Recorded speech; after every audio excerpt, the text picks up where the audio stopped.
The Whitby Murders by J.R. Ellis, performed by Michael Page.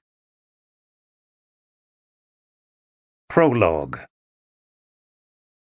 Right over the town is the ruin of Whitby Abbey. It is a most noble ruin of immense size and full of beautiful and romantic bits. There is a legend that a white lady is seen in one of the windows.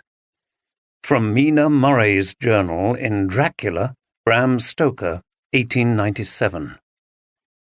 "Oh, my God! You look amazing!" Louise Oldroyd didn't smile back at her friend Maggie Hinton. Instead, she glowered chillingly. Her face was white, and she had black eyelashes and eyebrows and thick purple lipstick. She wore black earrings in the shape of small spiders, as well as a black wig with a low fringe and a short black skirt with torn black tights underneath. Her tightly buttoned strappy top and her heavy boots were also black. Finally, her expression cracked and she giggled, showing blackened teeth and long fangs. "What about you?" she said. "Look at that hair!" Maggie was similarly attired, but her black hair was insanely spiky, and her lipstick was bright red. She wore a long dress embroidered with spiders with black petticoats underneath. The two friends were in a crowded bar in the Yorkshire coastal town of Whitby. It was a Wednesday towards the end of October, and the famous Whitby Goth weekend was steadily building up to its finale. The bar was full of people dressed in the same goth and steampunk fashion. Garish blacks, reds, purples, and whites, spiders, black capes, top hats, plague doctor beaks, goggles, and curly moustaches. Loud music from Bauhaus was rocking the building. "Oh, look, they're here!"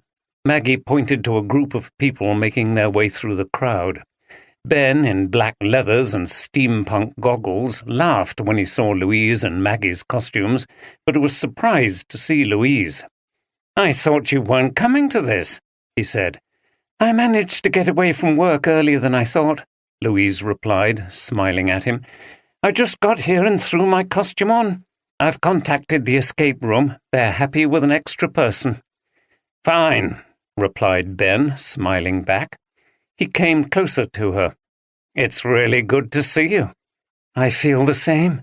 I didn't want to miss it."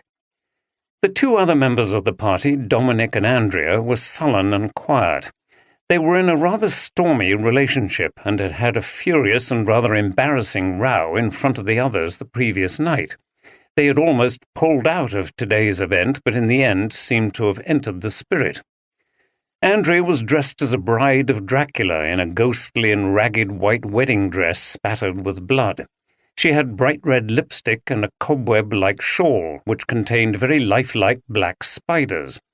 Dominic was dressed and made up as a magnificent Count Dracula, complete with black cape and red makeup round his eyes.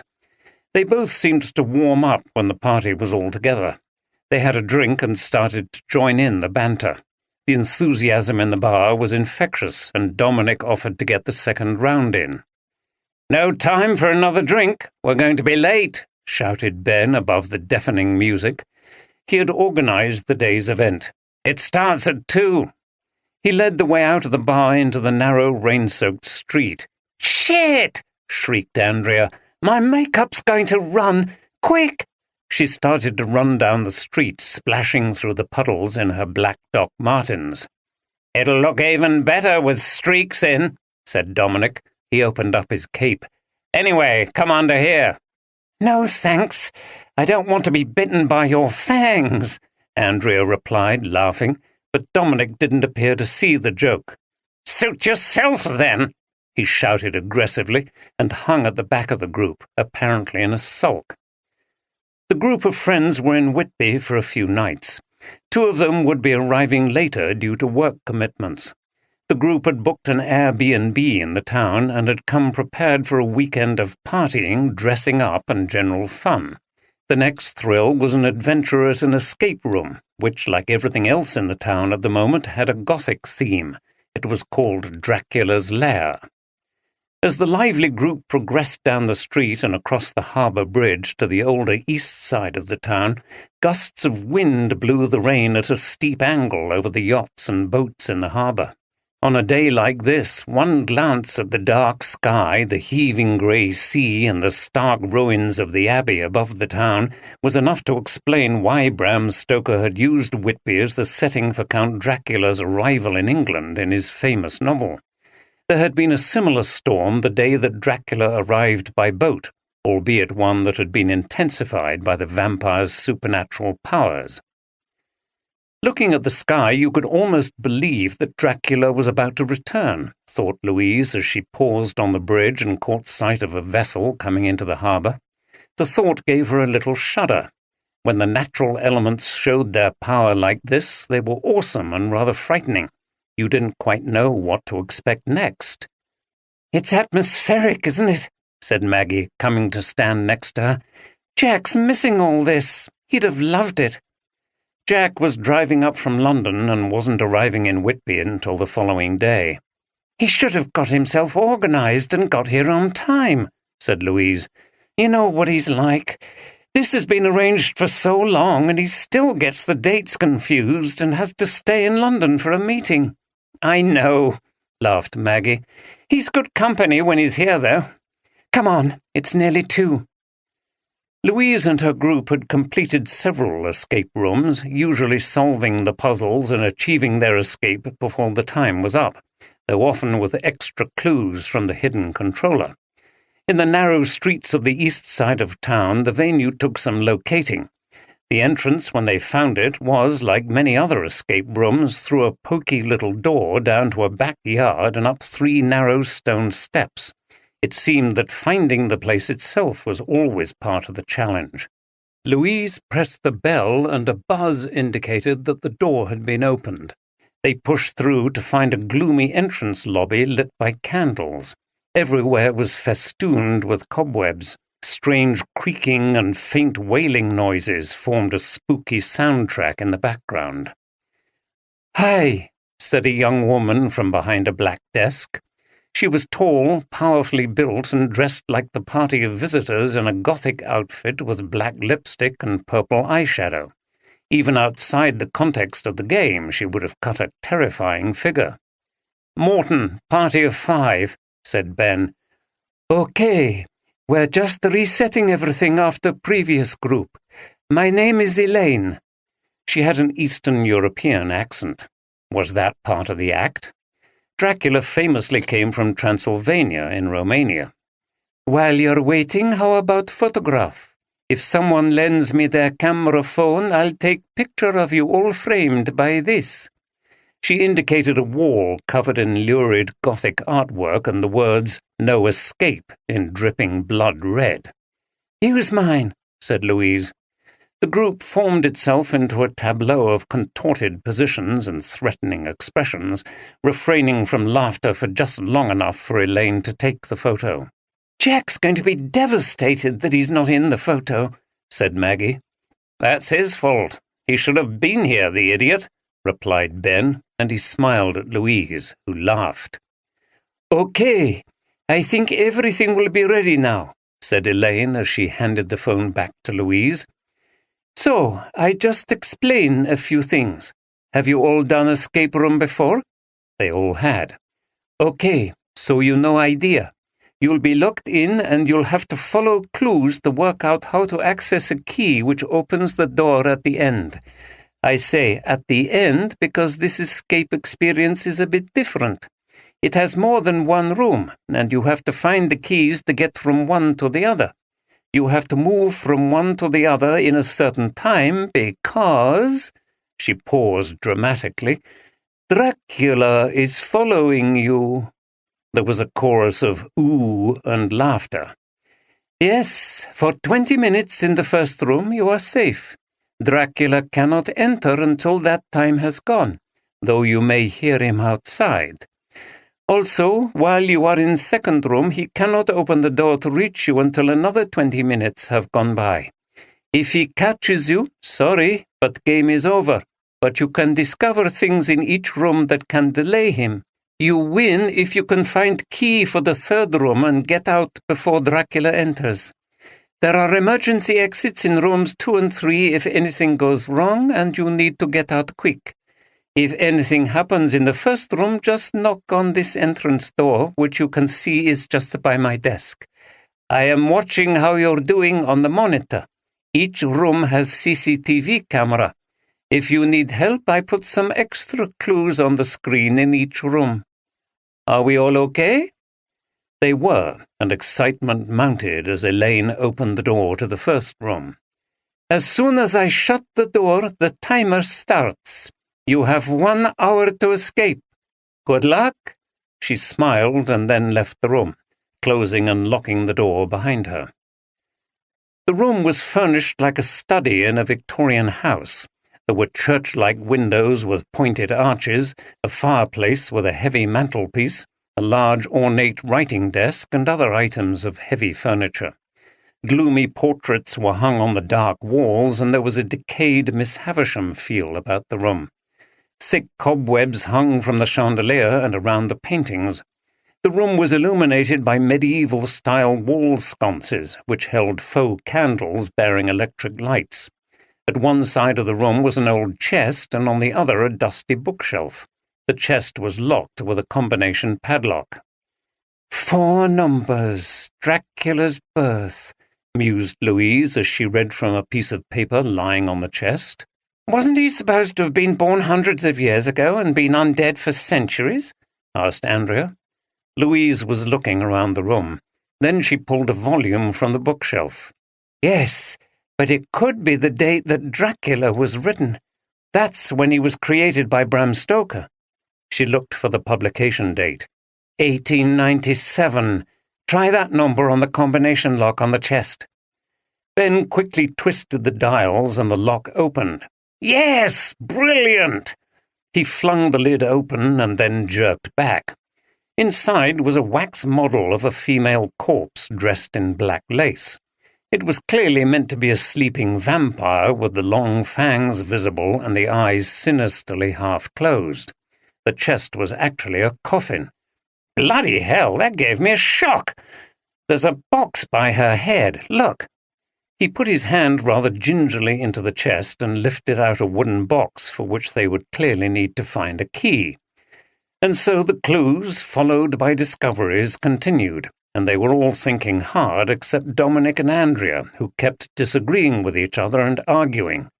"Shut up, you two, and concentrate! You're being a pain," said Maggie. The 20 minutes was nearly up, but they were still in the first room. They heard a voice outside. "My friends, it is I, the Count. I see you are struggling. Please let me in so that I may help you, and then we can get to know each other." They heard the door handle being tried. Like Elaine, he spoke in an Eastern European accent. It was hammy but curiously effective. A frisson of fear and excitement went through the group. It was like being a child when a grown-up pretends to be a monster and says they're coming to get you in 2 minutes, so hide. "Quick! If it gets in, we've lost!" cried Andrea. "Okay, don't panic. We're on it," said Dominic contemptuously.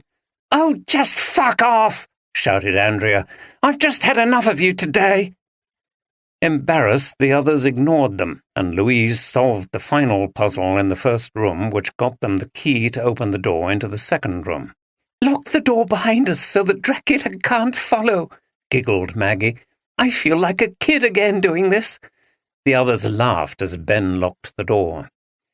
Dominic and Andrea were still arguing fiercely as they entered a room set out like a ruined chapel and graveyard. There was a broken altar and 2 gravestones lying on the floor. Bats hung from the ceiling. On the altar lay an open book. "Right, where do we start in here?" asked Maggie. "Let's start with that book. I'm sure that will contain a clue. Maybe—" She was interrupted by Andrea shouting. "How dare you say that, you bastard!" she screamed. "Who's going to stop me, you cow?" spat Dominic. They were now having a furious row, and Andrea struck him across the face. Dom, Andrea, for God's sake, that's enough, shouted Ben, but Dominic wasn't listening. His face was contorted. He looked out of control with anger and hatred. To everyone's horror, he produced a knife and lunged at Andrea, who screamed again, with terror this time. She fell onto the gravestone. "No! Oh, my God!" cried Dominic. He looked around wildly at the others, his hand on his forehead as he gasped for breath. He ran out of the emergency exit, slamming the door behind him. It was over in seconds. The others, momentarily stunned, now screamed and shouted, "Dom! What the hell? He had a bloody knife! He's gone mad!" Ben was next to Andrea when she fell. He knelt down to attend to her. There was already fake blood on her white dress, but now there was more blood, and it was coming out of her mouth. "He's stabbed her! He's bloody stabbed her in the chest!" shouted Ben. Horror-struck, Maggie and Louise looked at Andrea. Her eyes were closed and she was groaning. Her hand was clutched to her chest where the handle of a knife was visible.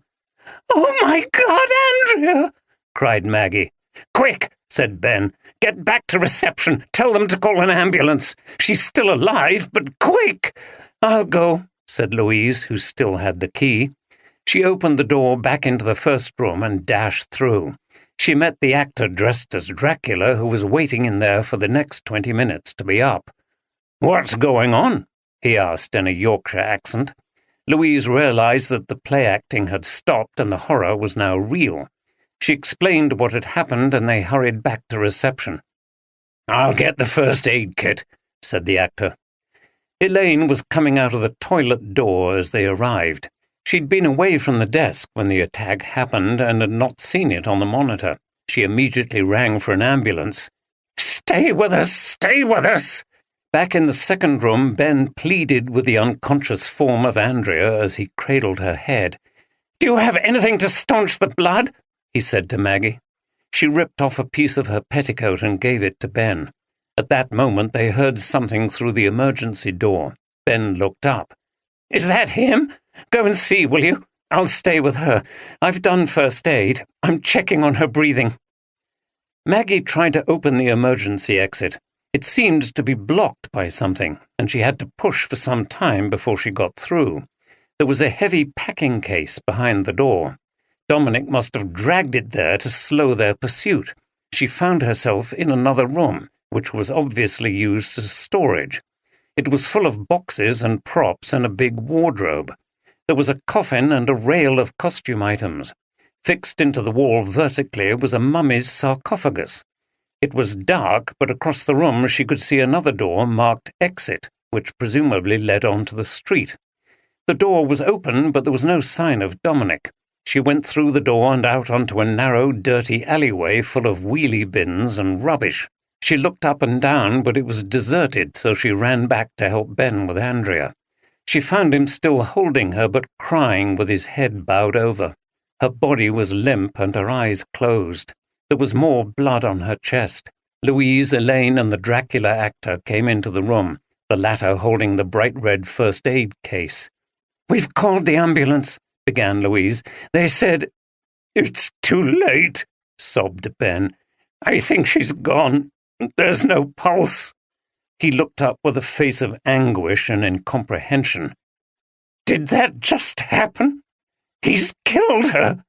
What the hell is going on?" The three remaining members of the group huddled together in the cramped reception area of the escape room. They had moved beyond words to a stunned silence.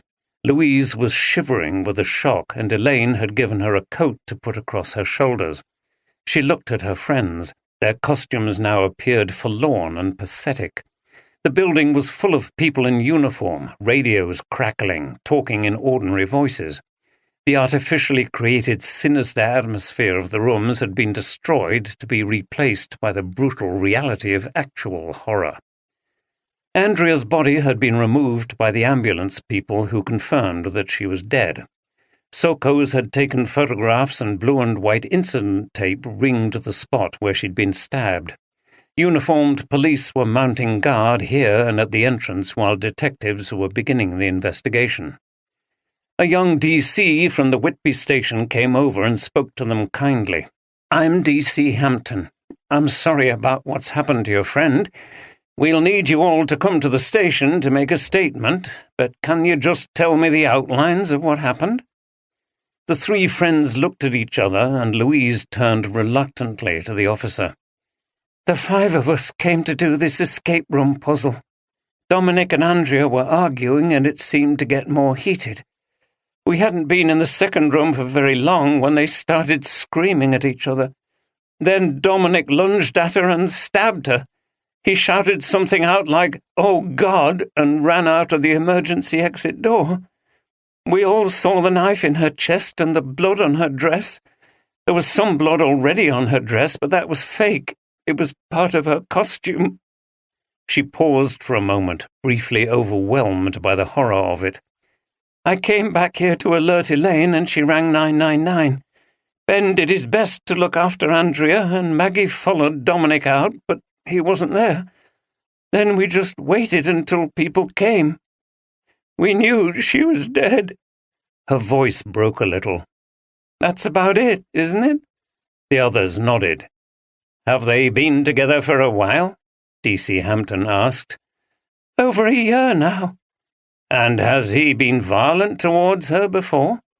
The group glanced at each other. "Not that any of us have seen, I think," said Ben, still looking at the other two for confirmation.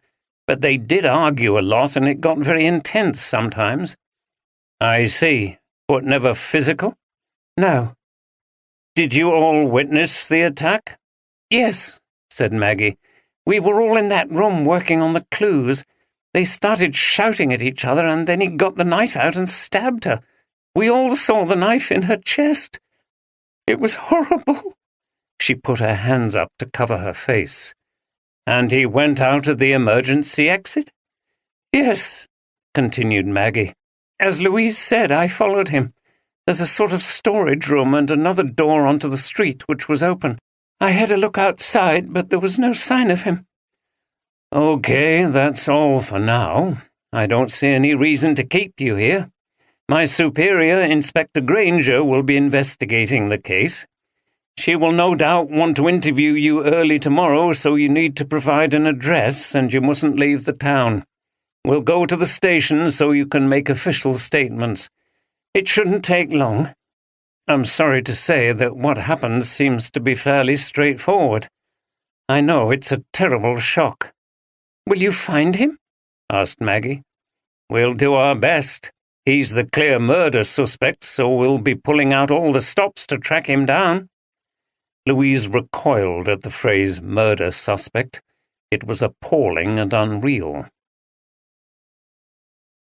While Hampton was talking to the three remaining friends, Elaine Pescu, the supervisor, and Philip Owen, the Dracula actor, were talking in a little room behind reception. Owen seemed very jumpy. He was taking long draughts from an e-cigarette, and the fragrant smoke was billowing out into the room. "Crap! I can't believe this has happened. Everybody has fun here. We've had no trouble, and then some nutter stabs his girlfriend in the middle of the game. Why did he do it here? What the hell are the police going to think?" Elaine was sitting behind a small desk. She was calm. "What's your problem?" she asked in her East European accent. This was genuine and not faked for the game. "It's got nothing to do with us. It's not our fault." She coughed. "Can't you stop using that in here?" Owen said nothing but put the e-cigarette into his pocket. "I don't like the police being around." "Why?" "Never you mind. I've got my reasons." He sighed. "I suppose we're going to have to shut for a bit now. I need the money from this job. At that moment, Hampton came into the room. Owen frowned at the young DC. "Okay," said Hampton. "I just need your account of what happened, please." Elaine looked at him suspiciously. "Everything was going fine. I am watching on the monitor. I go to the toilet, and when I get back there is screaming and shouting. I think someone has been taken ill or there is an accident. One of the group came running to the desk and said to call for an ambulance as someone is badly hurt. So I did, and then I went through to see what had happened, but it was too late. Did you have any idea that anything like this was going to happen? Were there any rows or threatening behavior? No, nothing. And how about you, sir? Owen swallowed and looked as if it was a struggle to speak. I was doing my job, which is to follow them through the rooms and scare them a bit. Suddenly I heard the shouting, and one of them, a woman, came running out of the second room saying someone was hurt, so I went straight to get the first aid kit, which is just by the entrance to the first room. That's standard procedure if there are any accidents. Do those happen often? No, there's nothing dangerous in there. Someone once fell and cut their leg, and that's about it. Okay. So if you can come with the rest down to the station now and make full statements.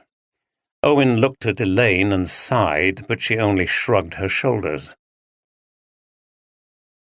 When Louise, Maggie, and Ben left the police station, it was getting dark and still raining. They walked disconsolately up the hill out of the town to Panet Park, still dressed in their goth outfits, which now seemed outlandish and silly. The idea of goths and dressing up was now horrible. There were bloodstains on some of the garments, but these were grotesquely real. Their Airbnb was in part of a grand Victorian terrace overlooking the park, which was now dark and wet with rain dripping off the trees. Inside they flung themselves down on the sofas in exhaustion. While Louise was putting the kettle on, Maggie collapsed in tears again. I just can't believe it. It's a bad dream. Ben comforted her. I know.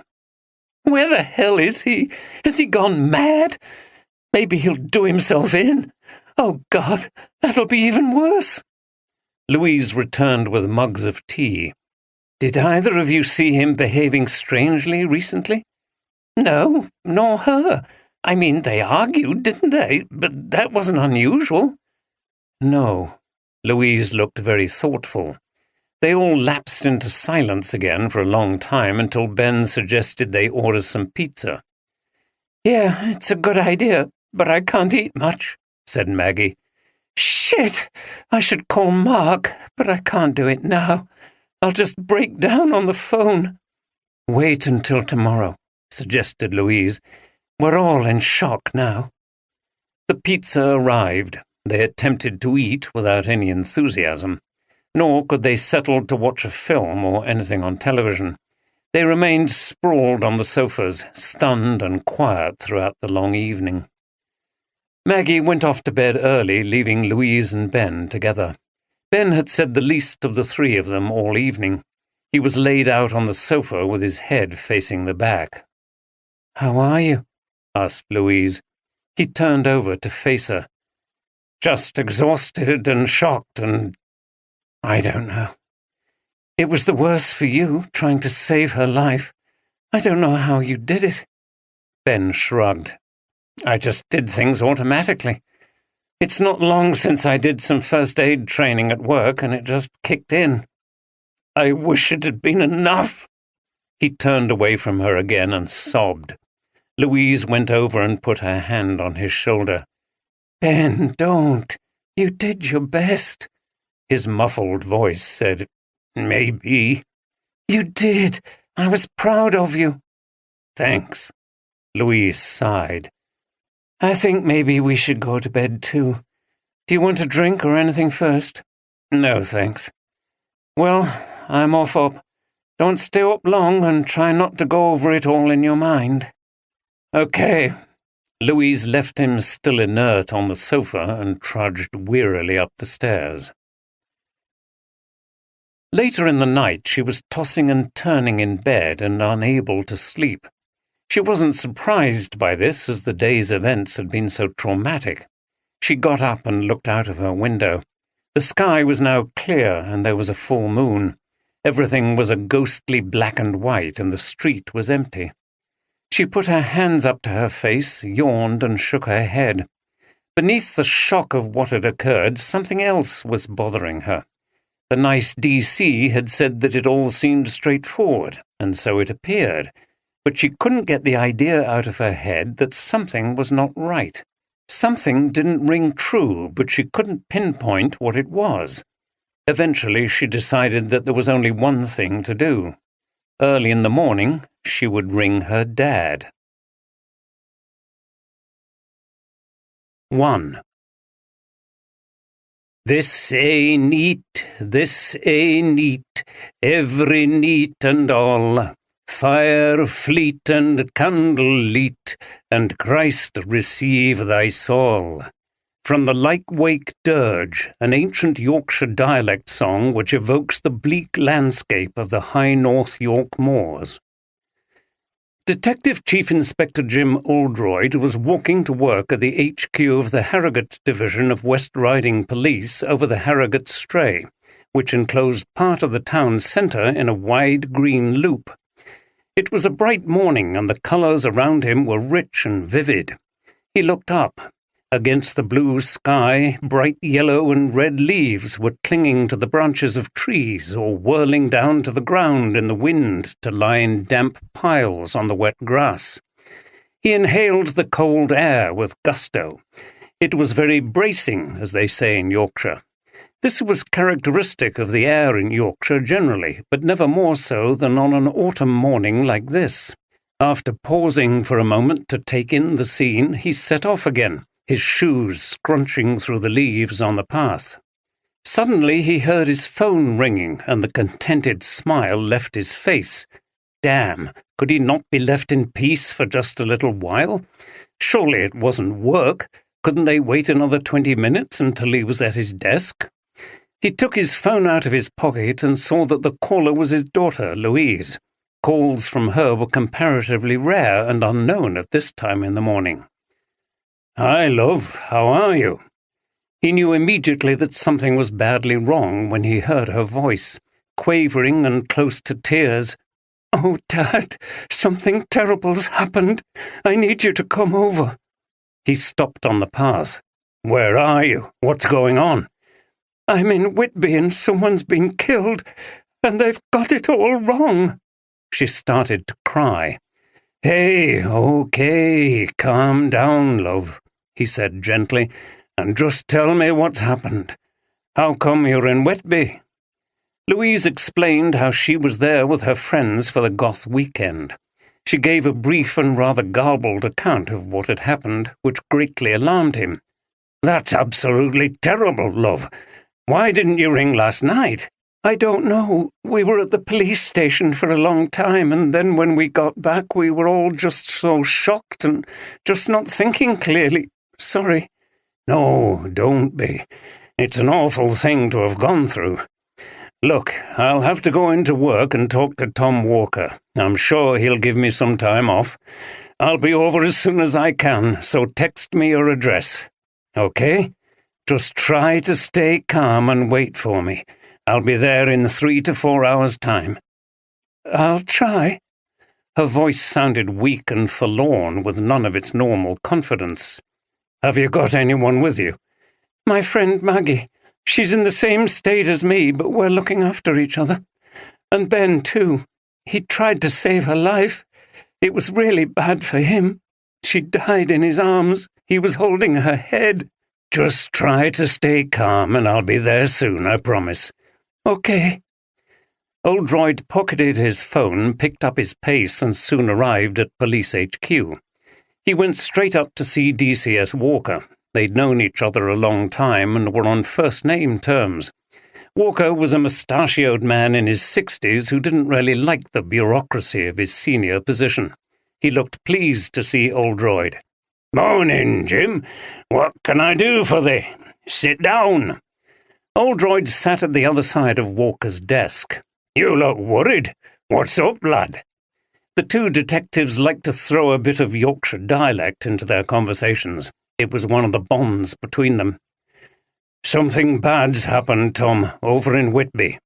"Oh, you don't mean that murder at one of those escape things, whatever they are? It was on the local news this morning. They showed some film of the town. It's full of those crackpots dressed up as bloody vampires and stuff." He shook his head. "Yes, I do mean that. But the thing is, Tom, my daughter Louise was there. She saw it all happen. It was one of her friends who was killed. She's very upset." He put a trembling hand up to his face and only then realized how agitated he was. "Good God!" exclaimed Walker, looking genuinely shocked and concerned. "That's bloody awful. You must be worried sick." "I am, Tom, and I want to ask you a big favour." "You don't need to, lad. I know what you want. Get yourself over there now. I know how I'd feel if our Susan was involved in anything like that. And don't worry about being away from here. It's not that busy at the moment, and we've plenty of people capable of covering for you." "Thanks, Tom. I really appreciate it." He paused and took a deep breath. His heart was pounding and he felt weak. "There is another thing. As you can see, I'm a bit shaky myself, and I'd like to take Stephanie Johnson with me. She can drive there, and also I think she'll be useful with Louise. You know, a bit of woman to woman. I know it's asking a lot."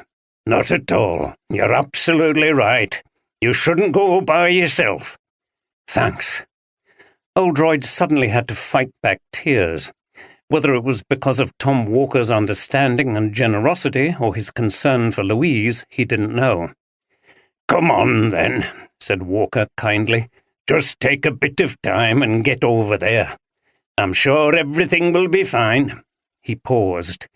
She's not a suspect, surely," he said awkwardly. No, Tom. But as you probably heard on that bulletin, the killer's scarpered, and he was one of her friends too. So she's deeply involved." "I see. Well, off you go." Oldroyd got up from the chair. "And Jim," Walker looked at him meaningfully, "just remember, this force can never repay you for the wonderful work you've done over the years and the dedication you've shown. It owes you a few favours." Oldroyd nodded. He was beyond words. He left the office and had to fight back the tears again. He went down to his office and saw the two young detective sergeants who normally worked with him sitting at computers in the main office. Andy Carter was a Londoner who had joined the West Riding Police from the Met. His partner, Stephanie Johnson, had joined the force from school and had worked with Oldroyd for many years. Andy looked up. "Morning, sir," he said. Then he saw his boss's strained face. "Are you all right?" This prompted Steph to look around quickly. "Can you both come in here?" said Oldroyd in a weak voice very unlike his normal one. He indicated his office. They both got up and followed him in, glancing at each other in alarm. They'd never seen Oldroyd this upset. He asked them to sit down, then explained what had happened. "Bloody hell, sir, I'm sorry about that," said Andy. "Me too," added Steph. "How's Louise holding up?" Steph had met Louise briefly once or twice over the years. "She's struggling, as you can imagine, and I need to get over there. Now, let me explain what's going to happen. I've been to see DCS Walker, and he's given me permission, very generously, to go over there and be with Louise. He's also allowing you, Steph, to come with me. I need some support, and I think you'll be good for her, too. We'll need to call home first to pack a few things. We may be there a few days." "Of course, sir. I'd love to help." "So, Andy, I want you to hold the fort here. I don't know exactly how long it will be, but report to DCS Walker directly and put yourself about. Be useful, you know what I mean. That will be a big help. Don't worry, sir, you can rely on me. Just get over there and be with your daughter." "Thank you," said Oldroyd, and he had to turn away again. Their loyalty and concern moved him a great deal in his present emotional state. He composed himself and handed the keys of his old Saab to Steph. "You drive. I'm afraid I might not be very good company." She smiled. "Not to worry, sir. You just try to relax on the journey. We'll soon get to your place and mine, then we'll be off. I know the way." Back in Whitby, in a new detached house on the edge of the town, Alice Granger had discarded her light blue linen trouser suit, thinking it had a more weekend vibe, in favour of a grey so-called work suit from Next, and was ready to leave for work. Granger was a detective inspector at the Whitby Police HQ, and was about to start work on the strange and shocking case of the murder of a young woman at the Dracula's Lair escape room. She was a well-organised, energetic woman in her 40s, and she needed to be. She'd moved from the West Riding Police in Harrogate to Whitby for promotion some years before, and she was one of the station's few women inspectors. Although she fought against it, this situation made her feel that she constantly had to prove herself in the male-dominated force. In addition to this, she had 2 teenage children and a husband whose job involved regular travel to London and abroad. She was frequently in the role of single parent, as she was today with her husband in Paris. Okay for some, she thought as she tried to rally her 15-year-old son Ian and 17-year-old daughter Leslie and get them off to school.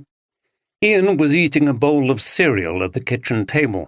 He was usually reasonably well behaved. Leslie was the problem. She was surly, unkempt, and kept company with a group of rather wild and unruly characters, some in her school 6th form and some, her mother suspected, of indeterminate age and from dubious parts of town. She was constantly being called into school over some disciplinary matter, and Granger was afraid that Leslie might be expelled at the end of the lower 6th. Granger was about to call her again when she slouched into the room, yawning and dressed in a parody of the dress code they were supposed to follow. She had often been sent home for infringements in her appearance. She was wearing a school skirt, but very short, with stockings full of holes, a white blouse beneath a leather jacket, and a school tie wrapped contemptuously round her neck. Granger thought about advising her to change, but decided she hadn't time.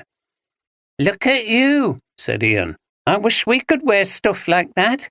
"Wait your turn," replied Leslie. "Little year 10s have to do as they're told." "Don't forget to take your rings out," said her mother. Leslie and her friends were heavily into body piercings and tattoos, but the school insisted that rings be removed on the premises. Leslie ignored her. "It's Goth weekend starting tomorrow. We're going down to the old town in the evening and again on Saturday." "Who's we?" asked Granger, annoyed by Leslie's blunt announcement. She never asked permission to do anything until it was all arranged and fait accompli. Even then it was usually a statement rather than a request. She was still underage to be wandering about the town at night and no doubt going into pubs. Granger doubted that pubs performed the normal ID checks in the busy chaos of Goth weekend. She shared the police parent nightmare of their offspring being arrested and the news being splashed across the papers. "Amelia, Mandy, Robin, and some more. We're all meeting up in our Goth stuff. I hope it's as good as last year."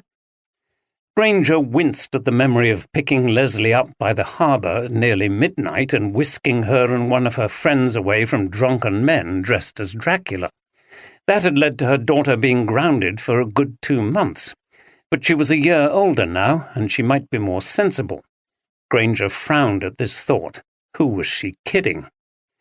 "Well, I hope it doesn't end up like last year, but we'll talk about it later. I have to go now," she said. Leslie was putting bread into the toaster. "You're going to be late, aren't you?" "I don't have anything till English at 11. "Yes, but I thought the rule was you had to be there for registration at 9 and then do private study?" She shook her head. "Oh, I don't have time for this. See you both tonight." She grabbed her bag and headed for the door. "Bye, Mum," called Ian. "Bye," grunted Leslie. The Airbnb was eerily quiet. After she'd spoken to her father, Louise sat thinking for a while on the sofa in the large sitting room. It was still early and no one else was up. They were all shattered by the events of the previous day.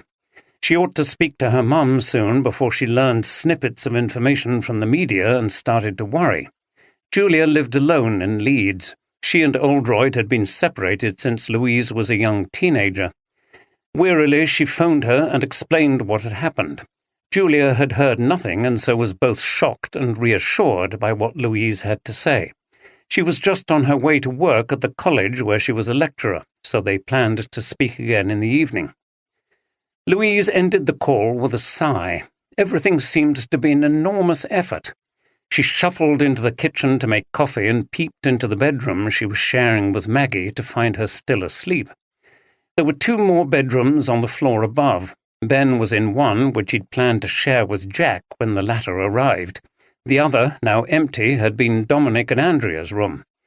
Louise couldn't bring herself to climb the stairs and see how Ben was, in part because she didn't want to go near the vacant room. She suddenly realized that she was cold and turned the heating on. The gentle thrum of the boiler and the water going through the pipes was somehow reassuring. She turned on the television with the volume down low and switched to the news. She was pleased that when the item came up, there were still few details being presented and that the story only seemed to be on the local news.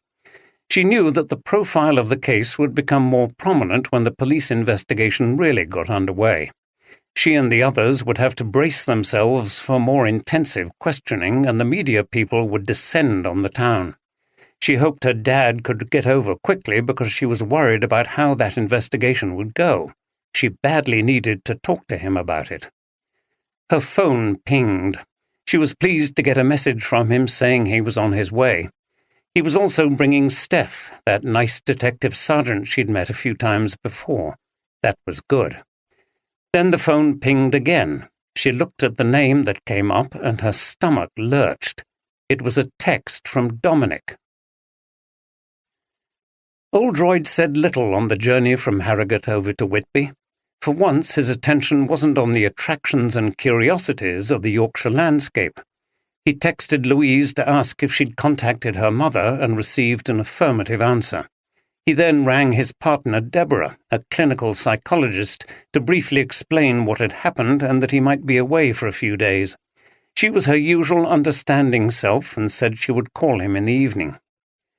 It was only when they'd passed the natural amphitheatre of the Hall of Hawkham and the RAF station on Fylingdales Moor that he started to notice his surroundings. He pointed to the strange pyramid of the current radar system. "Do you remember the golf ball radomes that used to be there?" he said to Steph. "Yes, sir. I remember passing them whenever we came to Whitby for the day on the coach when I was a small kid. We used to be glad to see them because it meant we weren't that far away and we'd soon be on the beach. If it wasn't chucking it down, that is." She laughed. "Happy days. My mum didn't have much money after my dad left us, but she always made sure we enjoyed ourselves." "You always do your best for your kids, whatever the circumstances." He was starting to think gloomy thoughts again, but he caught a glimpse of the sea, which raised his spirits a little. He too remembered coming to Whitby when Louise and her brother Robert were small, to play on the beach and eat fish and chips. How odd to be coming back to the town now in these circumstances. But his daughter needed him, and he was glad to be there for her.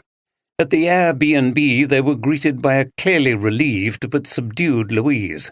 She gave Oldroyd a big hug, saying, "Oh, Dad," but nothing more. Oldroyd was shocked by how pale and drawn her face was. Her eyes were red. She had clearly been crying. She turned to Steph and hugged her too, and then led them into the sitting room, which was still empty. Louise had heard noises from the bedrooms, but neither Maggie nor Ben had appeared, even though it was nearly midday. Steph sat on the sofa next to Louise, and Oldroyd sat in an armchair opposite. Louise looked bewildered, as if she didn't know what to say. She held up her phone. "I've had a text from him. I still can't believe he did it." "From who?" "From Dominic. He says he's sorry, but I know him. She burst into tears. "Okay, love, take it steady. Go back to the beginning and tell us what happened." Between sobs, Louise went yet again through the events of the previous afternoon. She calmed down as she talked. "So you saw him stab her?" asked her father at the end of her account. "I saw the knife in his hand as he lunged at her, and then she screamed and the blade was sticking out of her chest. There was blood." She shut her eyes. And there was absolutely no doubt that it was him? No, we were together the whole time. Nobody could have been pretending to be him or anything. I've thought of that. And if it wasn't him, where did Dominic go? It was definitely him when we went into that place. Right. Oldroyd sighed and glanced at Steph. In that case, it's hard to see round the facts, love. I know, but trust me, Dad, I've been over it 1,000 times. It's driving me mad, but something's not right. For a start, I just can't believe that Dominic would kill anyone, let alone Andrea. He's not like that. He did care about her. What do you think the average murderer is like? Most are ordinary people whose feelings get out of control. Anger, jealousy, and so on. And then they do something out of character. That seems to be what happened here. There was probably something going on that you didn't know about. He wouldn't do it. I know it. You say they argued quite a lot. Yes, but they always made up. I told the detective there was never any violence. No one ever thought anything like this would happen. Oldroyd frowned and shook his head. But he'd brought a knife with him, which seems to indicate that he'd planned what he was going to do. No, Dad, no! Louise was getting increasingly agitated, and her voice was getting louder. And what about this text you've had? You say he's sorry for what he did. Let's have a look. Louise handed him her phone. Oldroyd read, OMG, what have I done? Can't face you all. Please forgive me, Dom.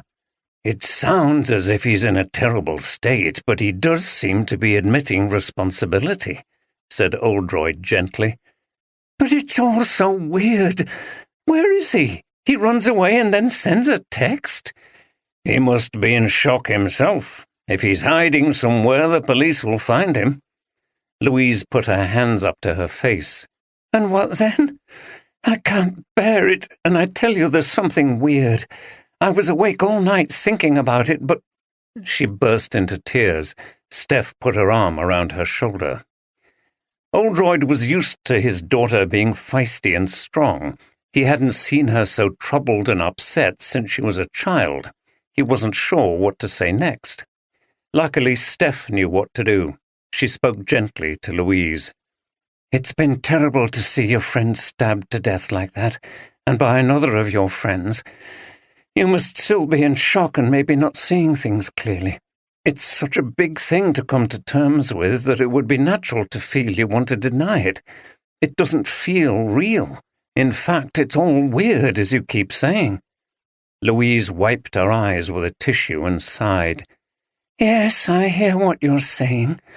You think it's all in my mind and I'm in shock. She shook her head. And I know it looks like one of those open and shut cases, but it's not. I'm sure of it. I'm not saying this because I'm feeling emotional or because I'm in denial. She looked at Oldroyd with confidence and determination. She didn't look like someone whose thinking had been overcome by hysteria. Oldroyd thought about how often he'd listened to his instincts about a case when the facts apparently pointed to a certain conclusion, but he felt there was something wrong. It was a piece of advice he was constantly passing on to Steph and Andy. Had his daughter somehow inherited the faculty? A sort of sixth sense? That was a little fanciful for a rational thinker like him, but he found it hard to ignore her. He shook his head again, but smiled this time. What do you want us to do? Can't you help the police here? You know, that's not straightforward. Whitby's not even in the West Riding police area. I've got no right to interfere. And then my own daughter's involved in the case. The whole thing's a minefield for me. But, Dad, you'll find a way. You always do. And you know you're bloody brilliant at solving these puzzling cases. Steph laughed. Whoa, wait a minute. I think Steph is right. The problem is more likely to do with you and the state you're in. But if it makes you feel better, I'll make a few inquiries and see what I can do. I know the inspector you mentioned, Alice Granger. She started out with us and became a detective sergeant before she got the job over here. She's very good, and I don't think she'll mind me being around. And can Steph stay to help you? I'd like that." It was like a request from a child, very needy and again most unlike her. He realized how shaky she was and in need of emotional support. "That's asking a lot. I'd have to clear that with DCS Walker, and I'm not sure he'll like the idea of 2 of his officers away working for another force." Louise didn't say anything, and he noticed she was holding Steph's hand while the detective's other arm was still around her shoulder. How could he say no? "I'll see what I can do." Inspector Granger arrived at the escape room to view the murder scene. She'd received brief reports from D.C. Hampton, who was with her now, that suggested that the case was uncomplicated, but she was intrigued by the unusual setting. She'd heard about escape rooms from her teenage daughter, but had never been in one. They stood in the mock graveyard where the crime had taken place. "It's a ghoulish setting for a murder, isn't it?" she said, looking round the Gothic decor and then at the still taped-off area where Andrea had been stabbed. "So the victim was attacked and fell here?" "Yes, ma'am. And the assailant ran out through there." She pointed to the emergency escape. "That's what all the witnesses agreed to, ma'am." "Right, let's have a look. You didn't find anything?" she asked as they walked through. "No, ma'am. We had a careful look through all this stuff." Hampton indicated all the cases and boxes in the storage room. "We looked in there, too." He pointed at the sarcophagus. "The lid opens, but it was empty inside. We went out into the street, but there was no sign of anything or anybody." Granger went over to the strange construction and opened it. It was a good place in which to fit a body, but it was most emphatically empty. She wondered why it was fixed upright onto the wall. It looked like the kind of sarcophagus that a mummy might walk out of in some corny Hammer horror film.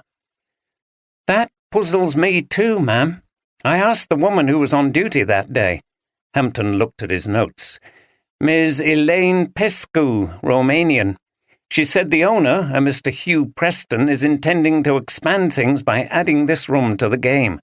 He's storing the stuff in here until he's got everything. He must have picked it all up from various places." "Where is he?" "In Sheffield, apparently. He owns a number of these escape rooms in different cities in the north. We've tried to contact him, but not managed it yet." "Keep at it, and contact Sheffield police to see if they have any leads. Mr. Preston might have some useful information." Granger looked around both rooms again and frowned. "Well, I agree with you that it looks pretty clear-cut. Have we had a forensic report yet?" "Yes, ma'am. The victim died of stab wounds as we expected. Also, there is a CCTV video of the murder, which we are acquiring." "Good. Hopefully that will confirm what the witnesses are saying. We've got officers out doing a search and messages out to the public to report anything suspicious.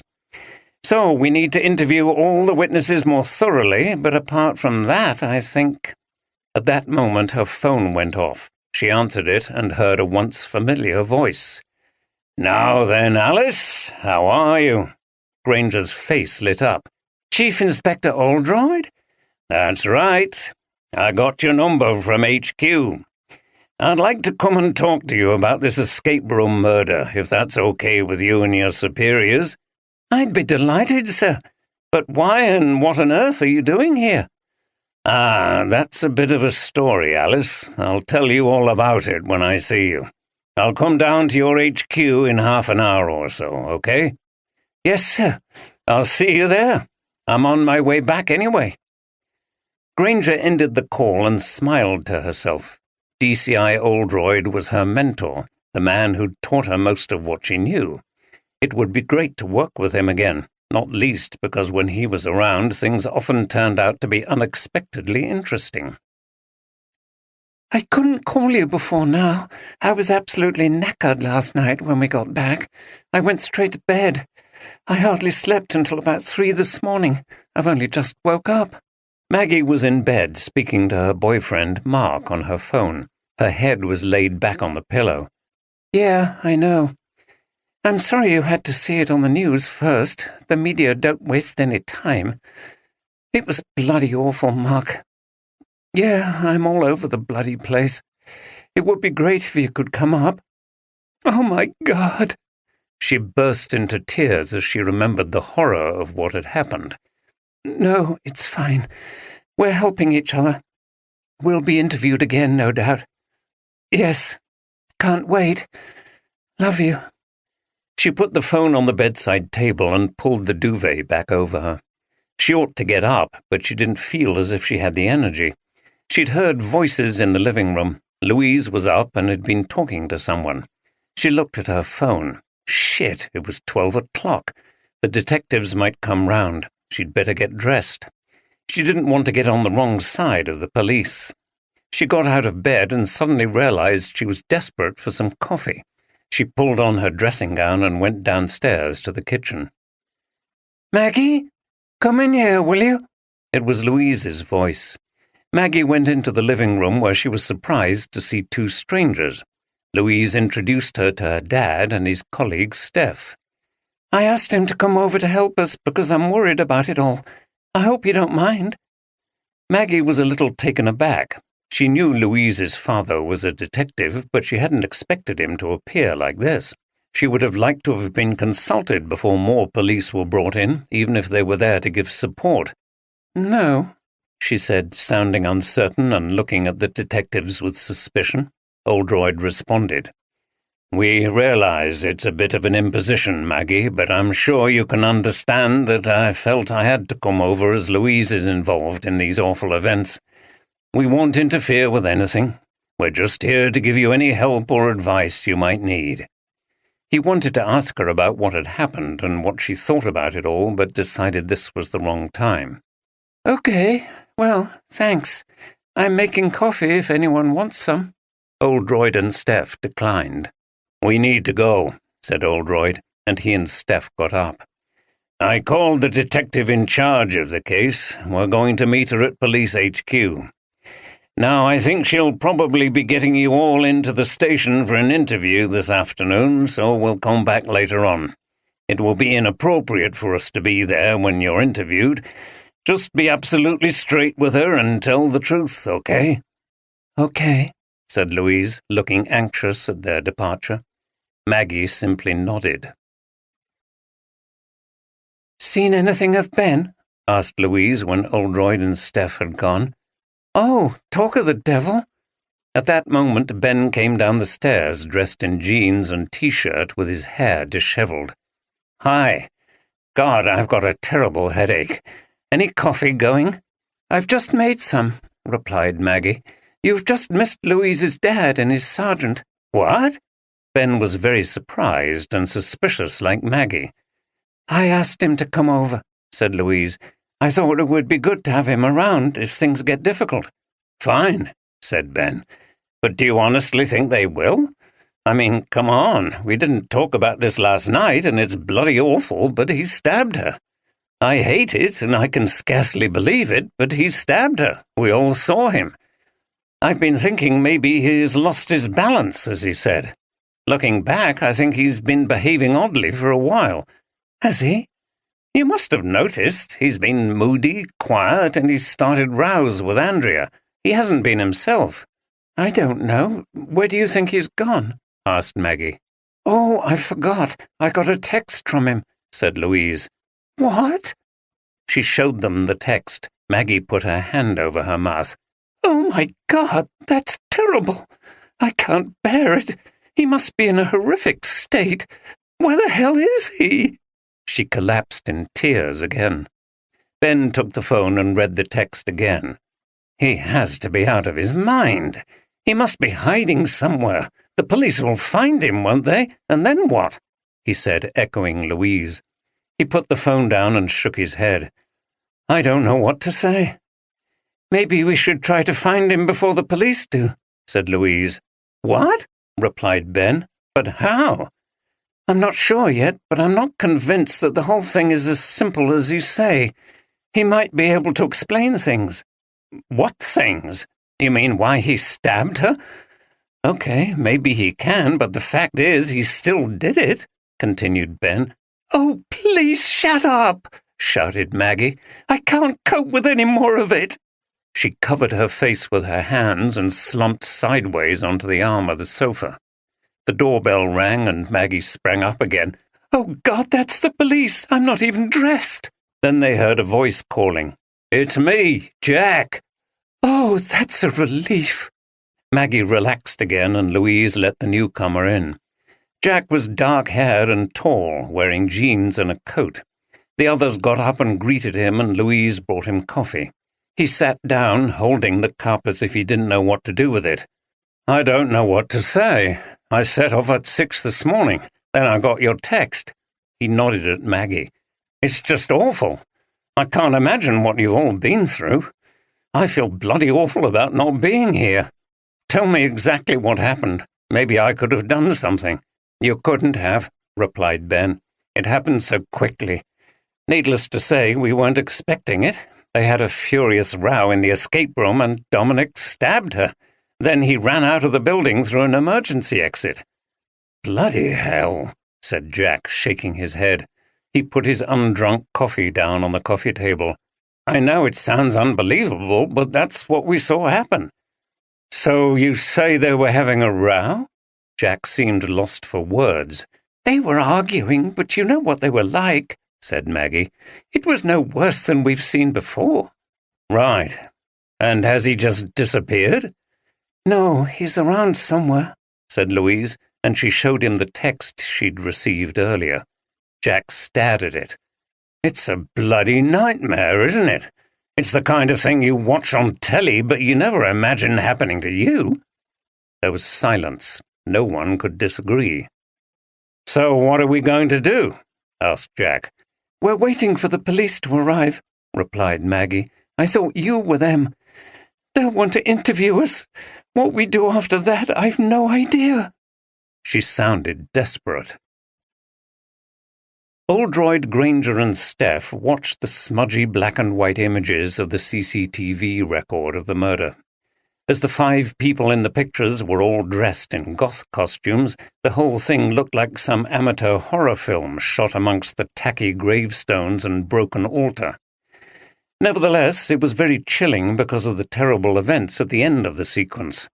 Several times they watched Louise and the others come into the second room and start to look for clues.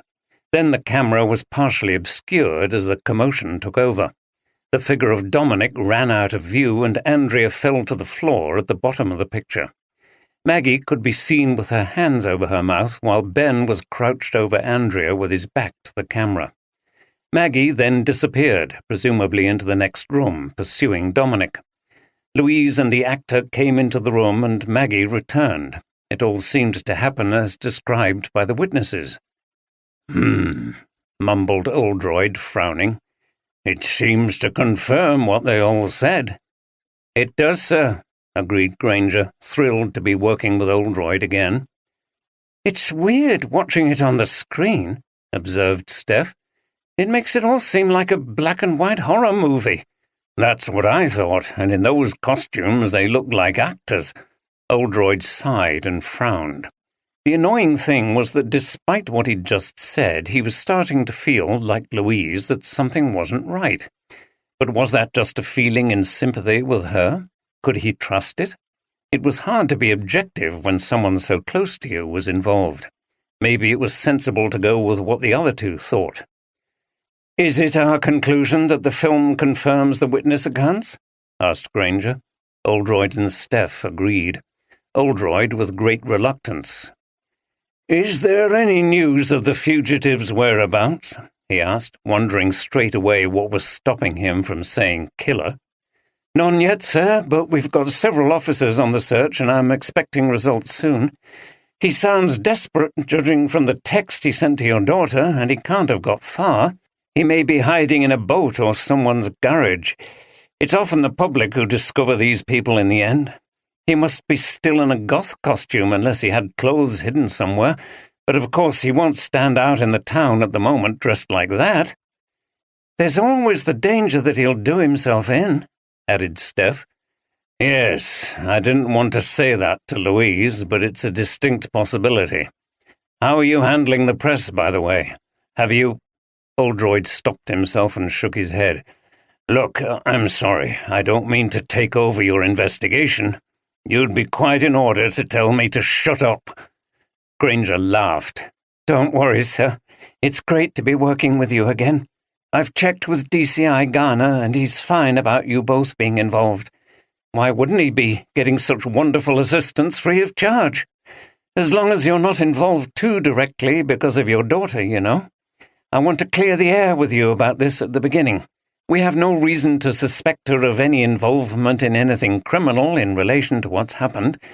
If at any state that changes, I would, of course, ask you to stand down from the case. Absolutely understood, replied Oldroyd. He saw that Granger was heaving a quiet sigh of relief. It clearly hadn't been easy to say that to her old boss, but he respected her for having done so. And you were right to say it, he added, and then turned to Steph. This, he said, indicating Granger, is the type of detective that you and Andy can become. I'm training you two in the same way. This was said in Oldroyd's genially bumptious manner, and both women laughed. You're embarrassing me, sir, said Granger. Not at all. I'm proud of all of you, and I know DCS Walker is too. By the way, he's been very generous and understanding, but I don't know for how long he can spare us. I remember DCS Walker. He was a good person to work for. You always felt he understood the job. That's because he did it for more years than any of us have, replied Oldroyd. People like him make the best managers. To answer your question, sir, continued Granger, I'm speaking to the press later. I'll obviously stress that we're looking for the suspect and any information, etc. Good. I take it you'll want to interview my daughter and the others. Yes, I think it will be better here at the station. I understand they live nearby, so I'll send a car to bring them down. Fine. I'll text Louise telling her to expect you, and then Steph, and I will get out of your way. Is it okay if I go to look at the crime scene? Yes, sir. I'll tell the officers there that you're on your way. Louise, Ben, and Maggie were sitting in the back of a police car with two uniformed officers in the front. It felt a bit cramped, but it was a short journey. I'd never been into a police station before this happened, confessed Maggie. It makes me nervous. Don't worry, replied Louise. Dad said that the inspector in charge of the case is nice. She's a woman, Inspector Granger. What is she going to ask, and what shall we say? Asked Maggie. Just the truth, said Ben, who appeared very relaxed. We've already told everything we know to that other detective, so this will just be to confirm it. Oh, it sounds very formal, said Maggie, looking anxious. Things like that freak me out. Don't worry about being questioned. It's not about being intimidating anymore. They don't shine bright lights in your face and shout at you. They want to put you at your ease, said Louise. Then you get too comfortable and let things drop, said Ben, before correcting himself when he saw the look of alarm on Maggie's face. No, I'm only joking. I'm sure it will be fine. What happened was pretty straightforward, wasn't it? Yeah, I suppose so. Ben made the whole thing seem very simple, but Louise remained unconvinced. Simplicity was the problem. It just seemed too easy. They'll want to know about their relationship as well, won't they? Asked Maggie. They'll be trying to establish Dom's motive. We'll have to tell them that they argued, but even though they did, I'm not going to make it sound worse than it was. I still never thought it would come to this, did you? Of course not, replied Louise as they reached the station.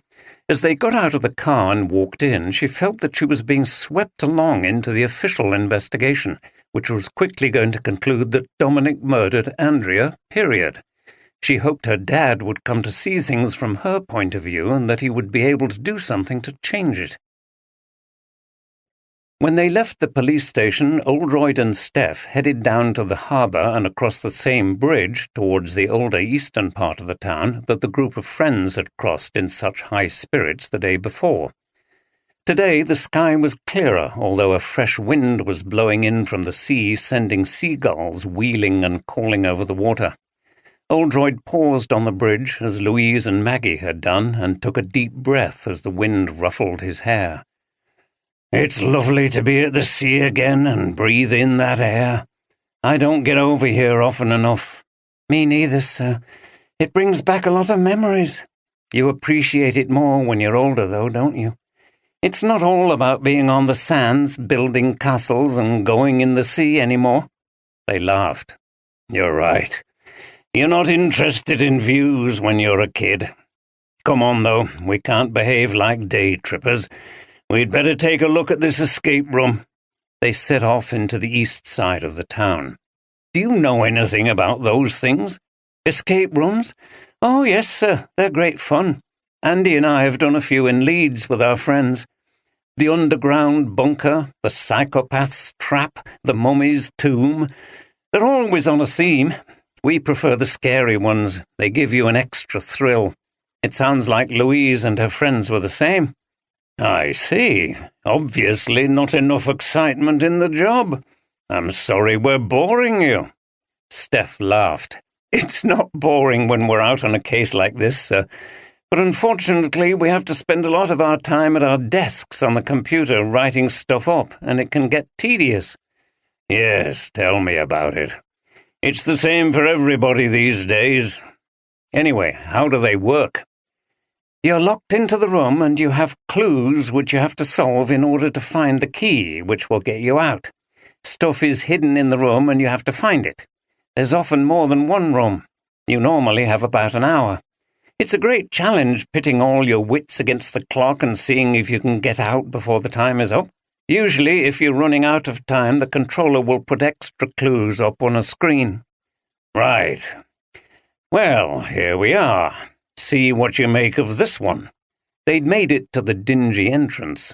They showed their identity to the constable on guard and were let in. There was no Elaine at the reception desk.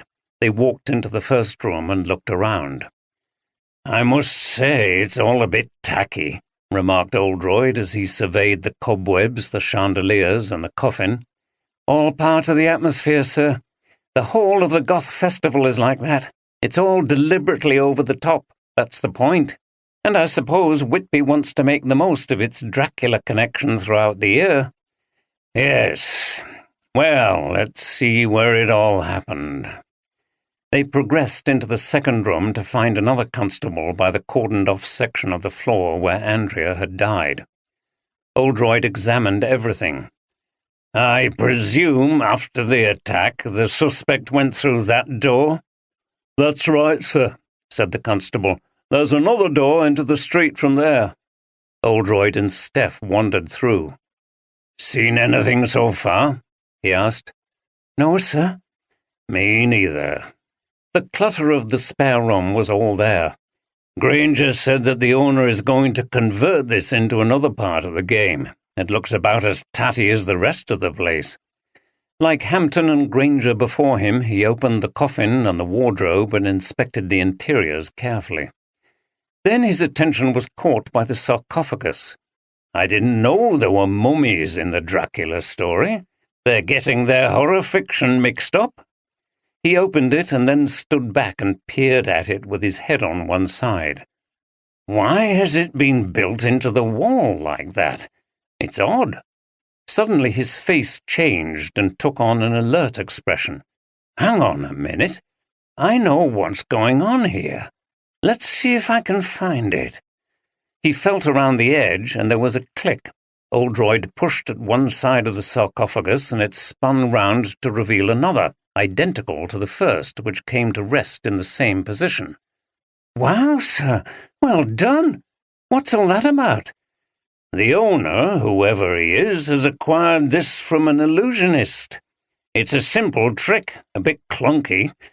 Someone from the audience checks there's no escape from this casket. Then the illusionist's assistant gets in and the door is shut. They draw the curtain across, and while it's all covered up, they spin the whole thing round, the empty casket comes to the front, and when they open it, the person seems to have disappeared. Of course, it's easy to reverse the procedure and bring them back again. He must have created a stud wall here and incorporated this into it. There will be a cavity behind here. This will be the centerpiece of his new room. I imagine that someone will hide in there dressed as Dracula or something and scare the players, or there may be a clue in the fact that there are actually 2 caskets," added Steph. "Yes, but it's making me think. Let's have a look inside the one that was concealed." Oldroyd looked closely at the curved surface and then called Steph over. "I think that small stain there might be blood." Steph had a look at the red mark. "It's not much, sir. What are you suggesting?" "I'm not sure, but it makes me uneasy. Let's have a look at the outside door." The door was locked, but the constable opened it. Oldroyd strolled into the alleyway as Maggie had done. So this was where Dominic Holgate had supposedly run out, or had he been hiding in that sarcophagus?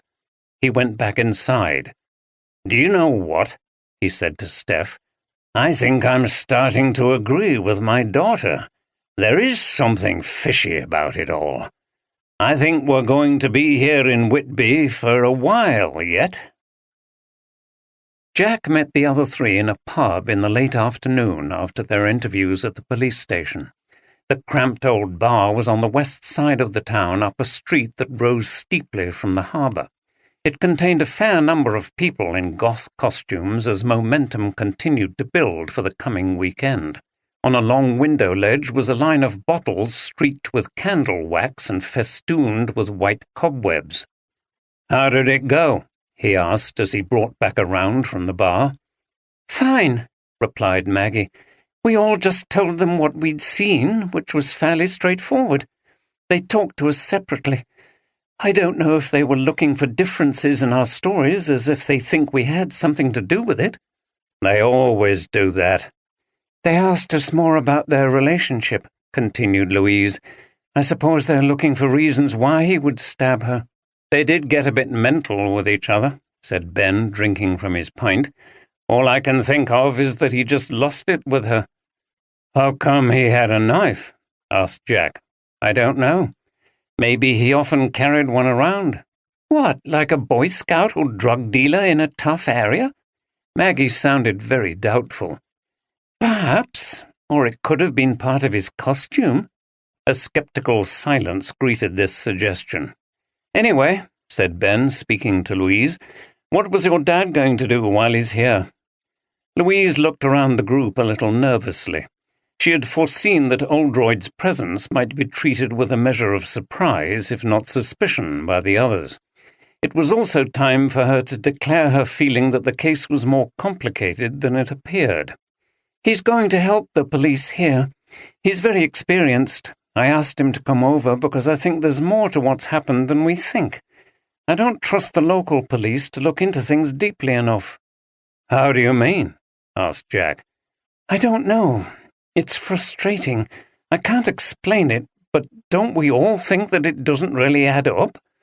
Would Dominic just stab Andrea and run off?" Maggie sighed. "I'm sure he didn't intend to kill her. They cared for each other. I know they did, even if they argued a bit," insisted Louise. She took a drink from her glass of wine. Her hand was shaky.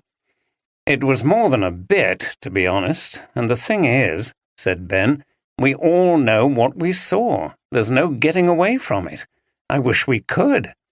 "That's what my dad and the detective sergeant said. They think I'm emotional about it because of the shock and I'm not seeing things clearly. They could be right, I know. Oh, I don't know what to make of it all," said Maggie with a big sigh. "But I don't want to leave here until they find him." "Why?" asked Jack. "I don't know. It doesn't feel right somehow. Mark should be here soon. I'll feel better then." "What about you?" Jack asked Ben. "I'm going to stick around too. I want to see how Louise's dad gets on. See if there are any complications. I can't see any myself." "Right. Well, I suppose I'll stick around to keep you company. I was supposed to be here all this weekend anyway. I'm the only one who hasn't had a chance to dress up yet." Jack drained his glass. "You around, Ben?" Louise was looking at her phone. "I've got a text from Dad. I'm going back to meet him at the Airbnb. He says he's found something." "So, I think it's time you told me about everyone involved in this, including the bloke who arrived today." "Jack?" "Yes, everyone." "Why? Do you suspect someone of something?" "Not at the moment, but if Steph and I are going to look into this, we need to know everything. It's often some detail which you think is unimportant that turns out to be crucial." It was early evening, and Oldroyd, Steph, and Louise were back in the living room at the Airbnb. Oldroyd had brought some takeaway vegetarian curries. Louise's friends had stayed in the pub and were going to eat out later. Oldroyd had told his daughter about the sarcophagus trick, and that he now felt that there were things worth exploring. He sat and munched a samosa as he listened to Louise. Steph was eating a bowl of butternut squash curry with rice. "Okay, I'll start with Dominic and Andrea. I knew Andrea, her surname's Barnes, at college in Leeds years ago, but I met her again in London when I was working in the refuge. She was going out with Jack Ryerson at that point, but she left him for Dom, who was a drama type like her. She'd done drama at one of the drama schools, and she was working with a women's theatre group, which did plays about abused women and stuff like that. She was still working for them, as far as I know. They came to perform at the refuge. Dom didn't do drama like her, but he was interested in theatre and was in student productions and stuff at uni. He was working for some kind of media company. I think he still does that kind of work. It was always a bit of a fiery relationship, as we've told everybody, but I'm sure they cared about each other. I've known them as a couple for a while." "What did they argue about?" "Oh, anything and everything. They were both very extrovert, confident types who liked their own way. They always made it up, though. One of the worst rows they had was about Andrea's inheritance. She had an aunt who died and left her a lovely flat in Leeds. It's in one of those early Victorian stone buildings out in Far Headingley, near the Cottage Road Cinema. Andrea loved the place partly because she had so many fond memories of visiting her aunt. Anyway, she was keen to move up from London and live there, but Dominic's a Londoner and he wouldn't consider it. Didn't want to give up his job and come up north." "So what happened?" "They couldn't agree. The aunt left the flat fully furnished. It's beautiful. I've seen it. I used to go with Andrea to see her aunt in the old days. It's just there empty most of the time at the moment. Andrea comes up for weekends sometimes to see her old Leeds friends. I think she was going to rent it out soon unless she could persuade Dom to change his mind. Meanwhile, they live in Tower Hamlets somewhere." "And what about Ben?" "Ben Morton. He's an artist and lecturer. He studied fine art in London somewhere. He's a friend of Dominic's. That's how he came into our group. He does a bit of teaching to supplement his artwork, I think. He's a few years older than the rest of us." "How did Dominic get to know him?" "I'm not sure. I think they may have shared a house together when they were students, or at least when Dominic was." She stopped to eat a bit of her curry, but didn't have much appetite. "Go on," said Oldroyd, filling himself a bowl of spinach and potato curry and breaking off a piece of naan bread. "You've met Maggie Hinton before. She came up to Harrogate once and stayed with us. She was at Oxford with me, and then we both went to work at the refuge. She's travelled in Thailand and Australia for a while. Now she's working in a coffee shop and still trying to work out her next move, I think." "Not unlike a lot of people of your generation." "No. Last, there's Jack Ryerson. As I said, there's a bit of history there. Him and Andrea were an item a while ago. But it all ended amicably, and he stayed in our friendship group. I don't know where Andrea originally met him, but he works for a publishing company in London." "I see. Why has he only got here today?" "He said he had work to do or a meeting or something, so he had to miss yesterday. I suppose I ought to mention Mark. He's Maggie's boyfriend, and he's going to arrive soon. Tomorrow, I think. He's not really part of our group, but he comes along to stuff with her occasionally. He works in personnel. They moved in together recently." "Does he have any connection with anybody else you've mentioned?" Not particularly. I think he was at college at the same time as Andrea and Dom, but he didn't really know them. Oldroyd glanced at Steph, inviting her to ask a question. Could Jack have harboured any resentment against Andrea and her new partner?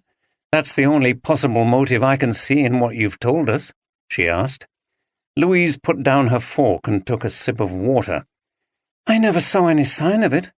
But anyway, how can Jack be a suspect when he wasn't even there when Andrea was stabbed? Oldroyd shrugged. I've no idea, but talking about that moment and what happened afterwards when Dominic went out of that room, did you hear anything else? Did you hear him open the door in the other room to the outside? Maybe there was traffic noise or something. Louise furrowed her brow. It all happened so quickly, and people were shouting and screaming, and he was in the next room. I didn't hear anything. Okay, not to worry. It was just a thought. Louise lay back on the sofa. God, I'm exhausted again. It's been another long, stressful day. Yes, well, Steph and I will be off soon. There are a couple of things I want you to do for me. First, can you ask Ben and Maggie about Jack and whether they saw any sign of hostility to Andrea and Dominic? They're not to mention anything to Jack, okay? Louise looked uneasy. Okay. And then I want you to ask them if they heard anything from that room where Dominic went after he stabbed Andrea, okay? Yes. I don't like this, though, asking questions and being secretive. No, I understand, especially when they're your friends. He smiled.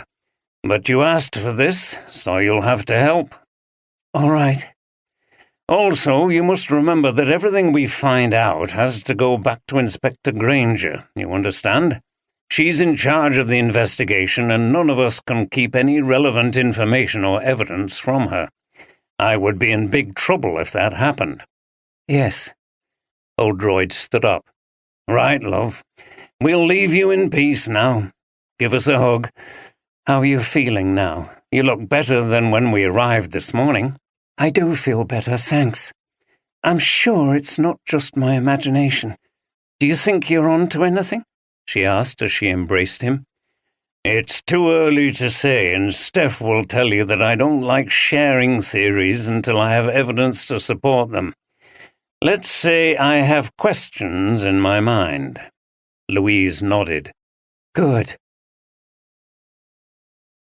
Oldroyd had booked rooms for himself and Steph in a small hotel. As they walked back in the dark, they discussed the case. I presume you're thinking the sarcophagus has some significance, sir? Yes, we'll get Granger to call her forensics people in to analyze that stain. Do you think someone could have hidden in there? Maybe, though I'm not sure who. Dominic may have had an accomplice, or he may have gone in there himself, hid, and got out later. That's why I was asking if she actually heard him leave the building. He may have cut himself on the blade he used. That often happens with knife assaults. But why would he hide in there instead of just going straight out of the emergency exit door? I don't know, but if he did, that's clear evidence of premeditation. He had to know that the sarcophagus had two parts.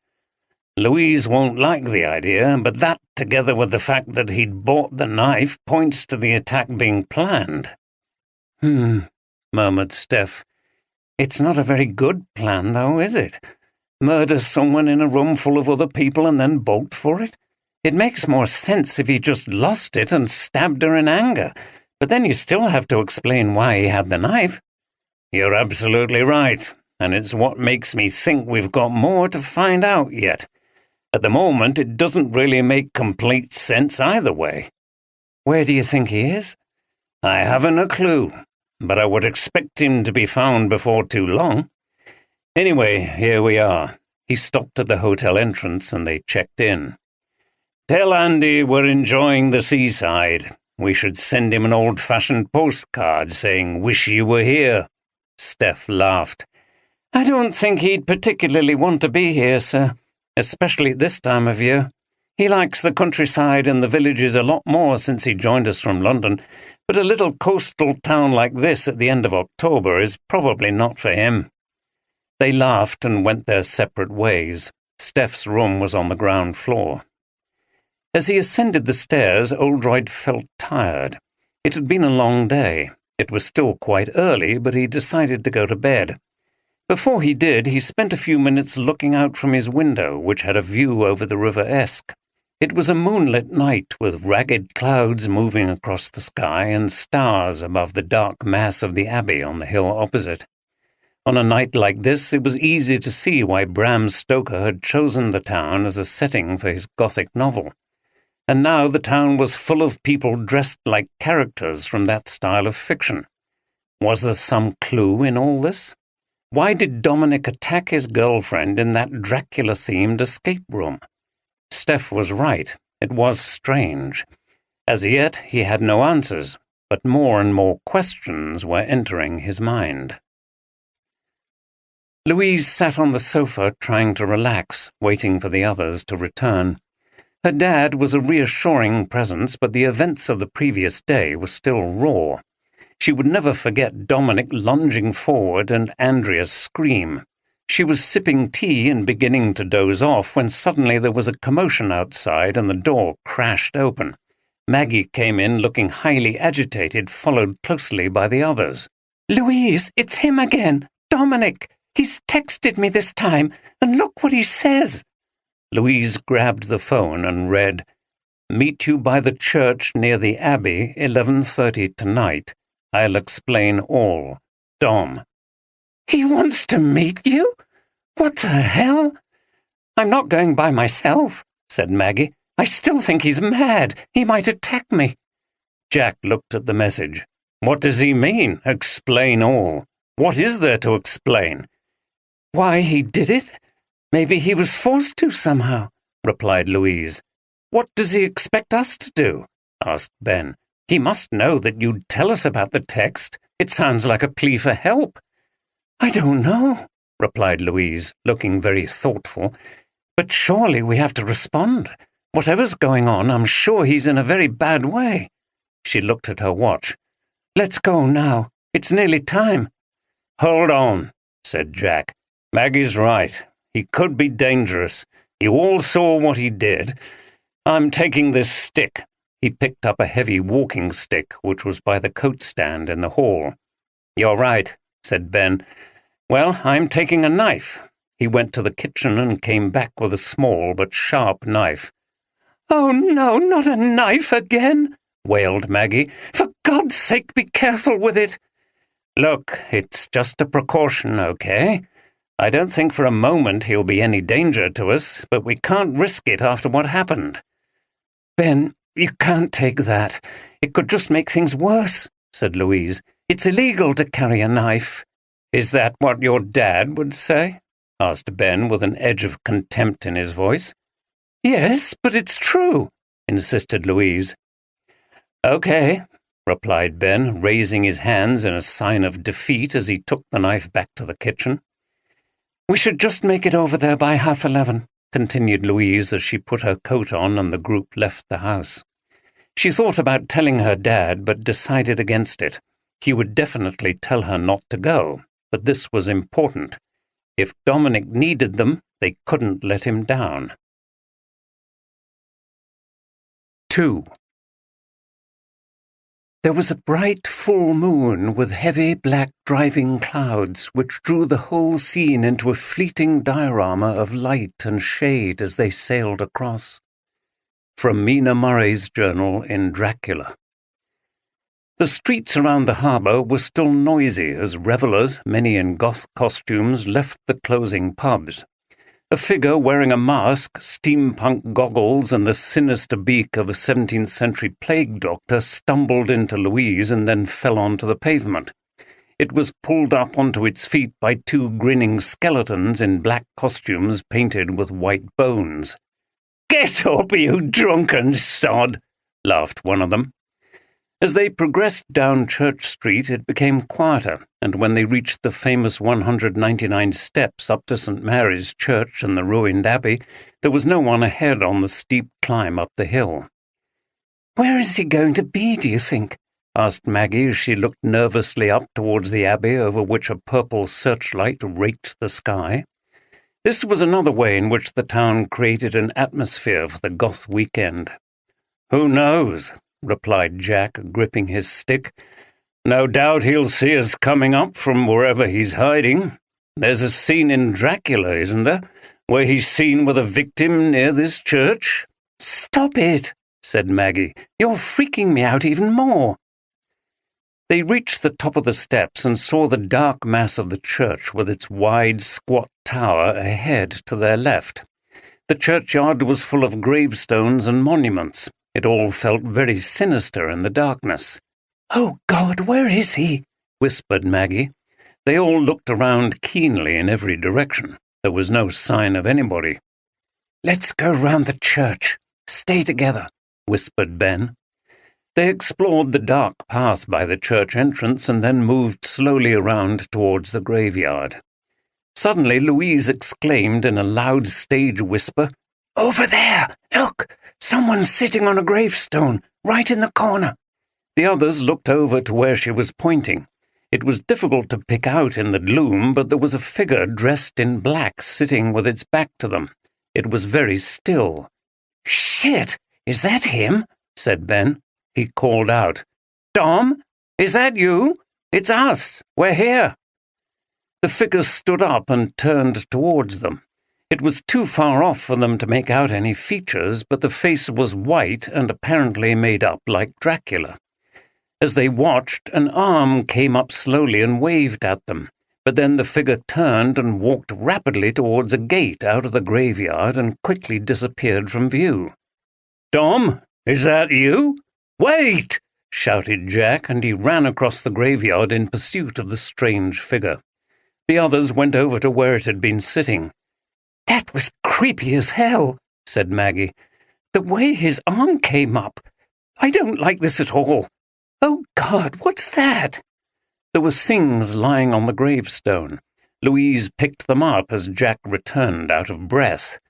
"I couldn't see anyone," Jack said. "There are paths off into the fields. He could have gone anywhere. What have you got there?" "This is Dominic's watch. I recognize it. So it was him.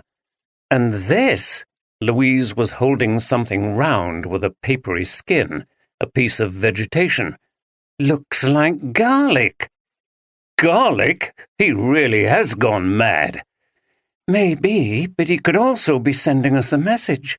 He's telling us that it is really him by leaving his watch.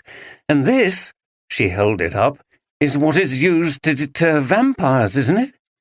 Jack shrugged his shoulders. "Yes, but I don't get it.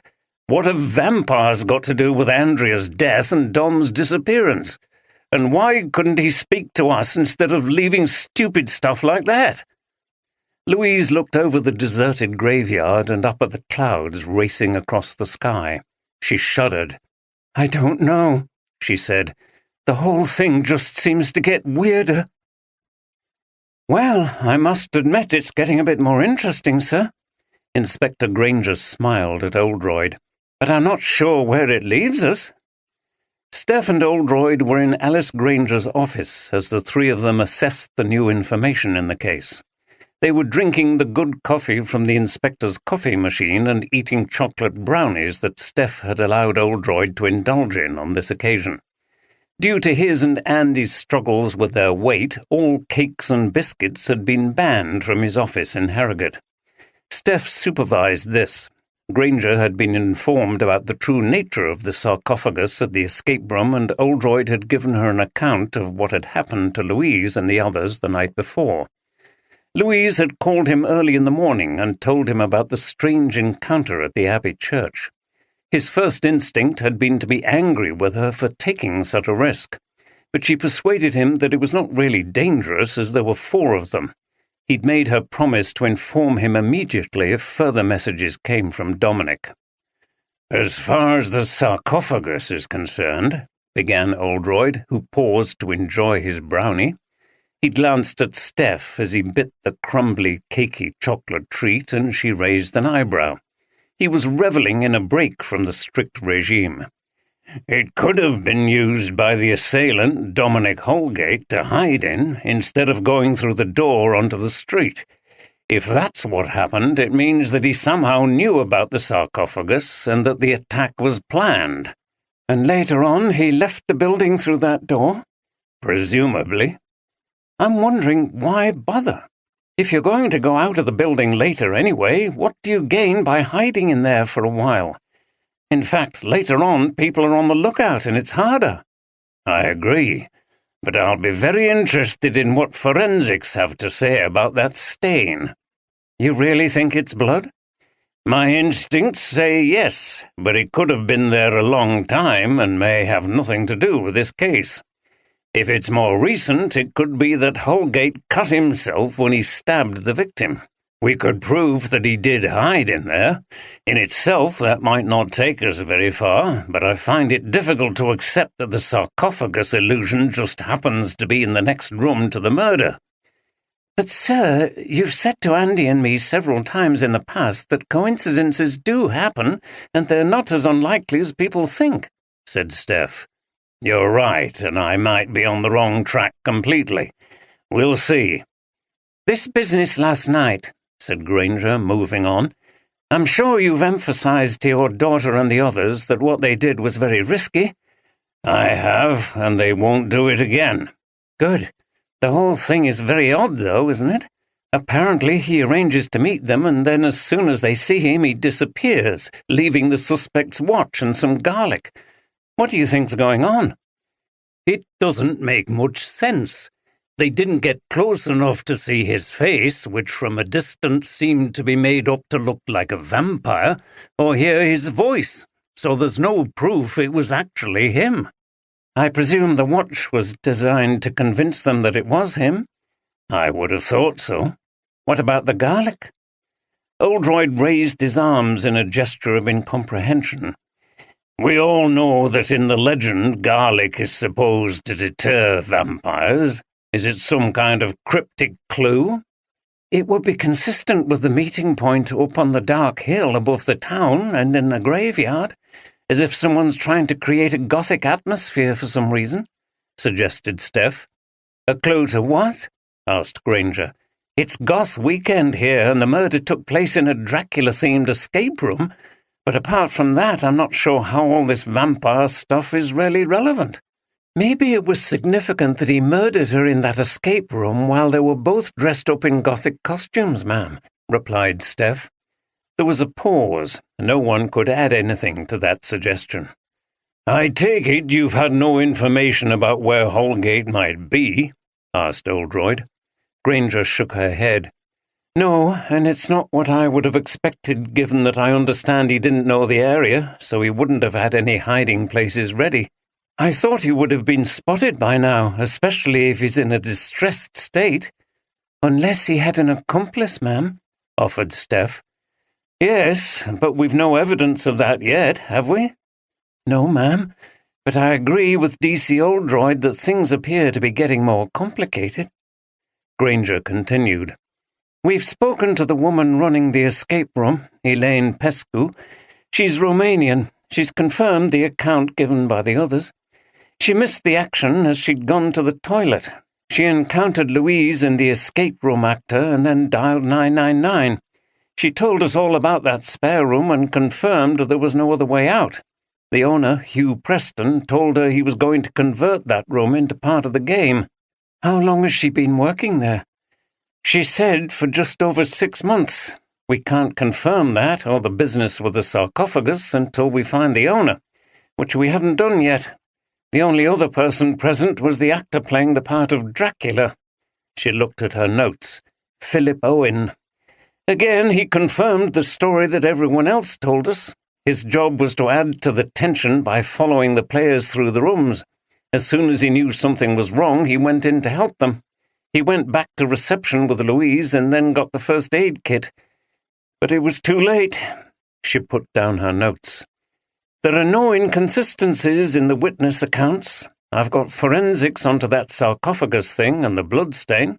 Other than that, we'll just have to wait until we find Holgate or see if he texts again. If he does, and tries to arrange another meeting, We'll be ready for him this time." "Good," said Oldroyd.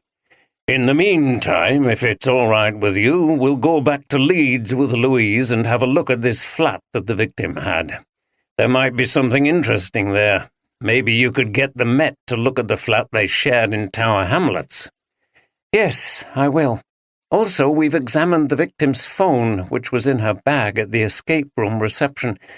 But there was nothing unusual in the messages or recorded calls to suggest what was going to happen." Granger smiled at Oldroyd. "By the way, sir, I remember how you used to give murders acronyms like MOTA, malignancy of time and place, for an unfortunate victim of a serial killer. How would you describe this one?" "Oh, yes, I still like to do that. If we confirm that it was Holgate and the case is closed, then depending on the circumstances, it could be an O for Othello. He killed the person he loved. In this case, it seems it was done in anger and not out of jealousy, as in the play. But, like the Moor, he seems to have immediately regretted it. However, if it turns out that there's more to it than meets the eye, then I'll say it's NRTJ. "What's that, sir?" "Never rush to judgment." Granger laughed and then sighed as she faced the hard reality of police work. "By the way, her parents have arrived and I'll have to speak to them. Never an easy job." Oldroyd agreed. He was glad at this moment not to be in charge of the case. "Oh, shit, I'm not sure I can do this." Steph and Louise, wearing plastic gloves, were about to enter Andrea and Dominic's room in the Airbnb. No one had been in there since the horrific events of Wednesday. "You can with my help," said Steph encouragingly. "We need to see if there's anything in there that could be important evidence in the case, and we also need to get the key for the flat in Leeds." "That means going through Andrea's things." Louise gave a deep sigh. "Okay, let's get it over with." She opened the door and they crept in slowly as if they might disturb someone in there. The curtains were drawn back and the room showed signs of having been recently inhabited. The bed was roughly made. On one side were some of Dominic's clothes in an untidy pile, on the other a suitcase containing Andrea's clothes. She had died in her goth costume. Louise leaned down and picked up a burgundy-coloured top. "I bought her this for Christmas last year. It really suited her."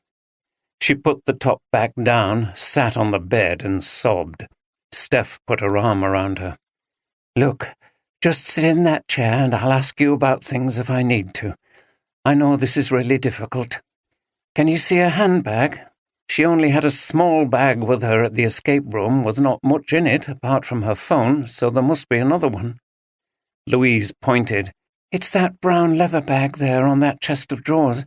She had all her keys and stuff in there, and she said she was going to call at the Leeds flat before returning to London." Steph opened the bag and found a number of sets of keys, one of which was marked Cornwall Avenue. Louise identified them as the correct set. Steph continued with the search through wardrobes, drawers, and clothing. She found supplies of a contraceptive pill and also a blister packet of capsules. "Do you know why she took these?" she asked Louise, indicating the capsules. "I think they were for heartburn or something. She had a few stomach problems."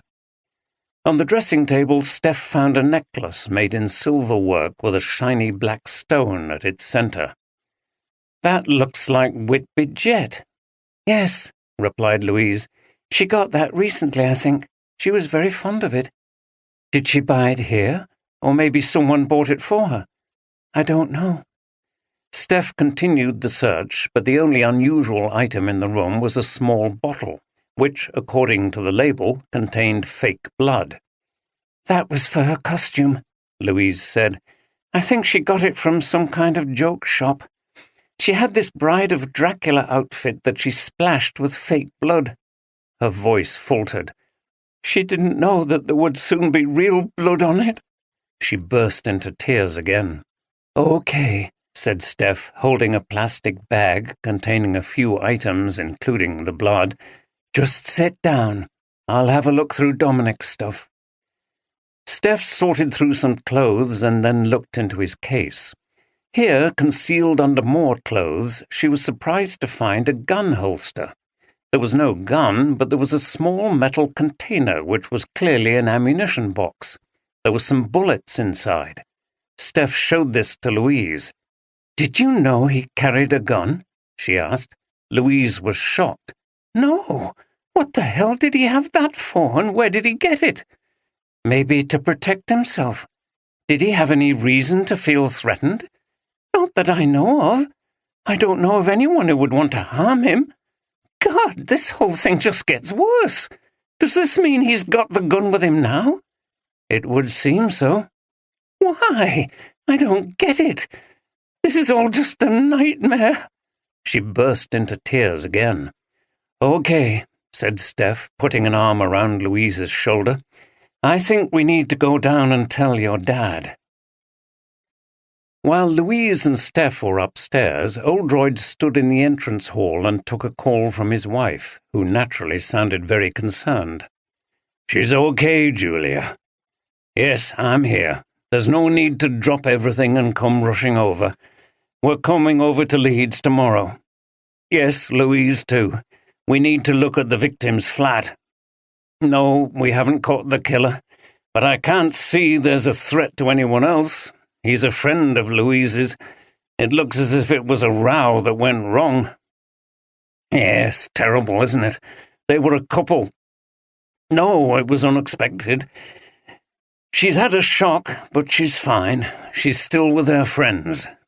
Maggie, remember her?" "Yes, and some others. They're all helping each other. Tom Walker's been very understanding.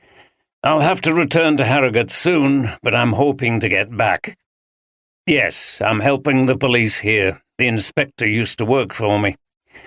Okay, I'll probably see you Saturday." Oldroyd ended the call to his wife, feeling relieved. He'd found her difficult to relate to since they'd separated, though they'd always remained in touch. Clearly she wanted to see Louise, but he didn't think her coming to Whitby would help the situation. There wasn't much she could do, and he would find her presence very off-putting. Much better for her to see Louise when they were over in Leeds. It would be the weekend, so she would be off work. It was bad enough that their daughter was involved in this. He didn't want to have to deal with any marital stuff as well. He went back into the apartment and looked round the living room. Mark Garner, Maggie's boyfriend, a handsome blonde-haired young man, had arrived. They were sitting together on one sofa, and Maggie's head was resting on Mark's shoulder. Jack Ryerson, the late arrival at the doomed weekend away, was sitting in an armchair looking at his phone. Ben was in another armchair reading a magazine. They looked at Oldroyd, and he felt their embarrassment at his presence, but before he had time to say anything, Steph and Louise returned from the bedroom, and Steph showed him the holster and the ammunition box. Oldroyd examined them and then turned to the others. "Did any of you know that Dominic carried a gun?" "A gun?" exclaimed Mark. "No." "Why would he need a gun?" asked Ben. He seemed to think this over for a moment. "Ah, but wait a minute. He once told us his uncle gave him a gun. Jack, do you remember? In the pub that time, we were talking about weird stuff people have in their attics. There must have been something on the telly, and he said he had a gun hidden away." Jack nodded. "Yeah, he did. And didn't he say his uncle was in the army, in Afghanistan or somewhere, and he'd kept some weapons when he was discharged?" "Yes, and that wasn't legal, so he kept the gun secret." Ben turned to Maggie. "I'm sure you were there that night, Maggie." "Yes, I was," said Maggie. "He was very fond of his uncle. Didn't he keep the gun as a memento? But why would he bring it up here? Bloody hell, whatever next?" "Was there anyone who had threatened him in the past? Anyone whom he might have reason to fear?" asked Oldroyd. They all looked at one another and shrugged their shoulders. "Everyone liked Dominic. He was a nice guy, even if he had a bit of a stormy relationship with Andrea," said Ben. Oldroyd frowned. This was another odd development. The gun had been there for a reason, and the fact that it was out of character for Dominic to carry it suggested that he'd been expecting trouble. He knew it was illegal, but he still had the gun with him. Was Andrea's murder connected to this? How? He hadn't shot her, but presumably he had the gun with him now, so he must have been carrying it that day. Or had he hidden it somewhere? Oldroyd didn't know the answers, but more and more, events were suggesting that Louise was right. This was not going to be an open and shut case. Andrea's parents were brought into Granger's office. They seemed much older and more fragile than they probably were as they shuffled in, bent over with their grief. The mother's face was dazed and blank with the shock, the father's tight with anger. Andrea had been their only child. Granger expressed her condolences to them and explained what the police knew about their daughter's death. The mother said nothing but started to weep quietly. "I never liked him, that Holgate," declared the father in a pronounced Yorkshire accent. "He was a smooth-talking southerner type. He never looked after her. We heard them arguing when they came to stay with us, didn't we, Joyce?" He turned to his wife, who nodded but remained silent. He turned back to Granger and shook his head. He wasn't far from tears himself. "What can you do? You can't tell your children who to go out with, can you?" "No." Granger smiled sympathetically, thinking about her own problems with Leslie.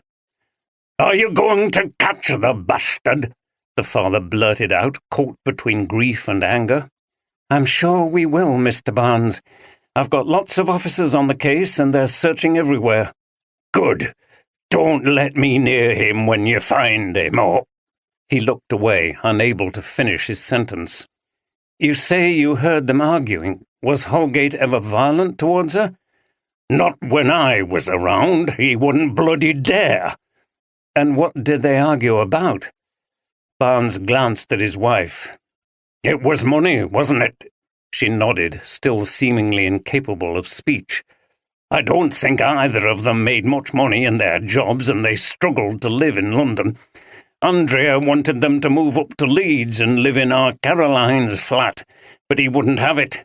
I think he wanted her to sell it." He sighed. "I wish they bloody well had come up here. We could have watched them more closely." Which is probably why they didn't, thought Granger. "To your knowledge, did either of them have any enemies?" "Our Andrea?" said Barnes. "No, everybody liked our Andrea. She was—" He didn't finish the sentence, and his eyes had a far-away look.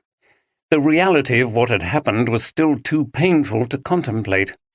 Granger decided it wasn't fair to keep them long. They could speak to them again later if necessary. "Well, thank you for coming in," Granger said.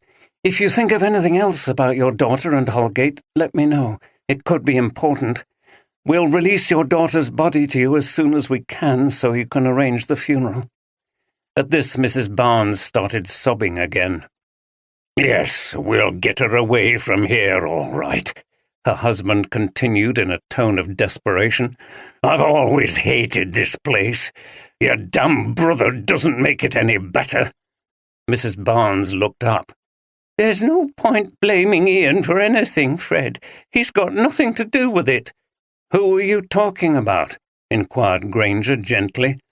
"My brother-in-law, Ian Withington. He has a jeweller's shop down on Church Street. He used to have one in Leeds, but he had to leave because he was on the fiddle. He's a rogue, always on the make. He got my mother-in-law to change her will, so he got most of the money." "Fred, please." "What happened?" asked Granger.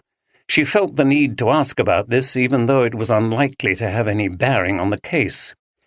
"She was losing it, poor woman, and he went round to her house telling her this and that, and before long she'd signed documents leaving the house to him and some of her cash. He told her his business was in trouble and that Joyce and I were okay financially, that kind of stuff. He's a sneaky bugger." "I see. You didn't like the fact that our Andrea liked visiting here and she always went to see her uncle." said Mrs. Barnes in a weak and faltering voice. "No, I didn't. When she wasn't in London, she was always over here or in her flat in Headingley. We hardly saw her." "Was it your sister that left her the flat?" "Yes, Caroline. She was arty like Andrea, never married. Those two got on really well. She did well for Andrea in the end. It compensated a bit for Ian's rotten tricks."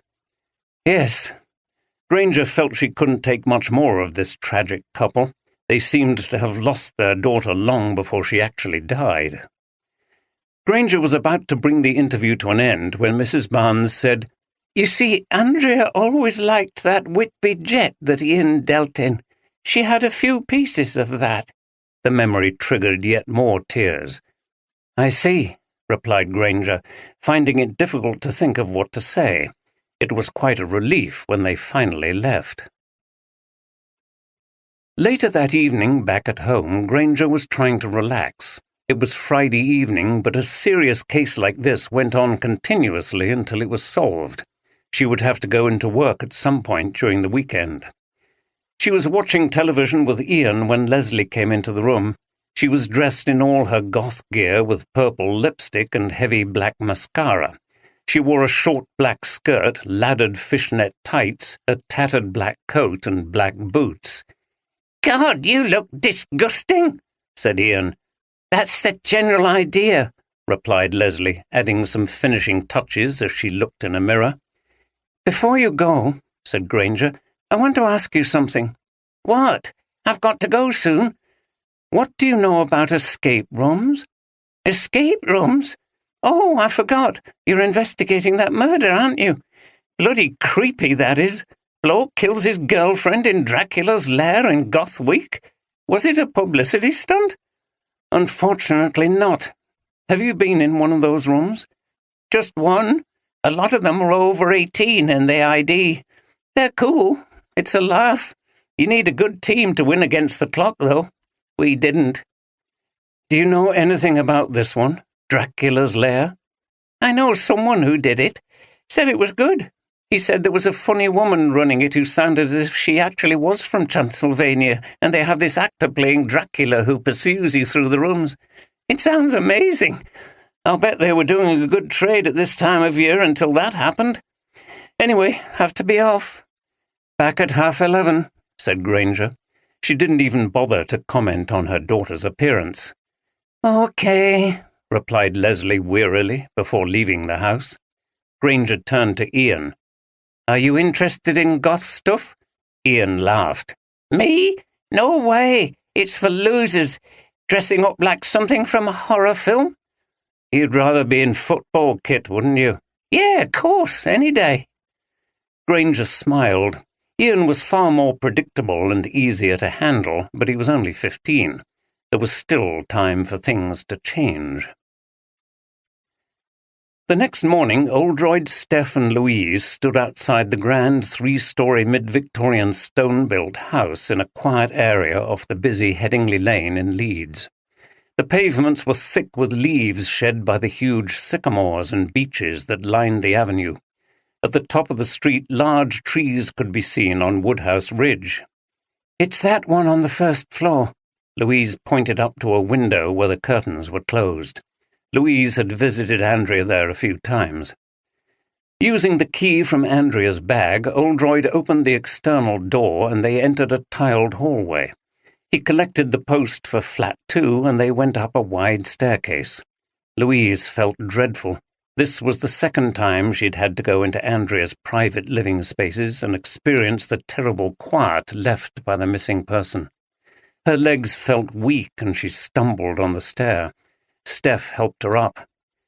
Oldroyd unlocked the door. The interior of the flat was impressive, if a little dusty and untidy in places.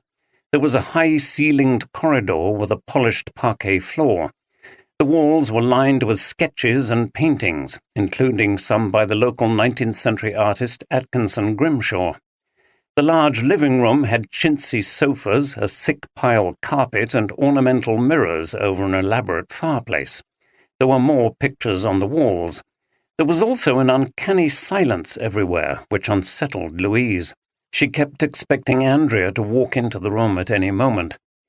"Was your friend's aunt an artist or a collector?" asked Oldroyd as they gazed at the opulent surroundings. "It's a very impressive display." "She did some of her own work. That's one of hers over the fireplace."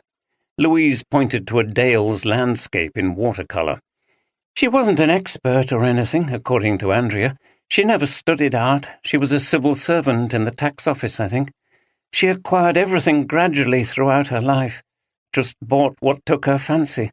She lived here for over 40 years, and then she passed it all on to Andrea. I don't think Andrea knew what to do with it. She didn't know much about fine art either, but she liked the flat. It had a lot of memories for her. I think she felt bad about changing anything, although the decorations and the furniture are not her style. She said she felt her aunt wouldn't like it." "I see. Well, let's have a good look round, though I don't know what we're looking for. Are you okay to do this?" "Yes, with Steph's help." She smiled at the detective sergeant. "Okay, let's get going then." They all put on plastic gloves. Oldroyd and Steph began a painstaking examination of each room while Louise watched and answered questions. In the living room, she noticed a framed photograph of Andrea and Dominic. They were laughing and seemed to be having a great time at some party or other. It caused grief to well up inside Louise again. How could everything have changed so quickly and so dramatically? Unfortunately, the flat, like the bedroom in the Airbnb, yielded little of interest. There was nothing in Andrea's possessions or in any letter or document that gave any hint of what had been going to happen in Whitby. There was some more jewellery made with Whitby jet, a pair of earrings and a Gothic-looking piece with a black spider on a silvery web. "She certainly liked this Whitby jet stuff, didn't she?" asked Steph. "Yes, I think the blackness of the gemstone appealed to her. She'd been a bit of a goth when she was a teenager, and I guess she never quite grew out of the love of black." "I see. Did she go to Whitby quite a bit then?" "I think she might have. She once mentioned an uncle who lives there, but you don't need to travel to places to buy local stuff anymore, do you?" "True." Having searched everything as thoroughly as he could, Oldroyd glanced around the flat in frustration. It seemed as if the visit was fruitless. Then, as they were about to leave and he walked into the hallway, he finally noticed something and stopped. "It looks as if there was something hanging there until quite recently," he said, pointing to a gap at the end of a row of pictures. He examined the walls. "There are still some remnants of the dust that would have collected behind it. You said she was reluctant to change things in here. Did she ever say anything about taking a picture down, or maybe even selling one?" "No, she didn't. I can't see why she would do that. Her aunt's legacy was very important to her." Oldroyd looked again at the space.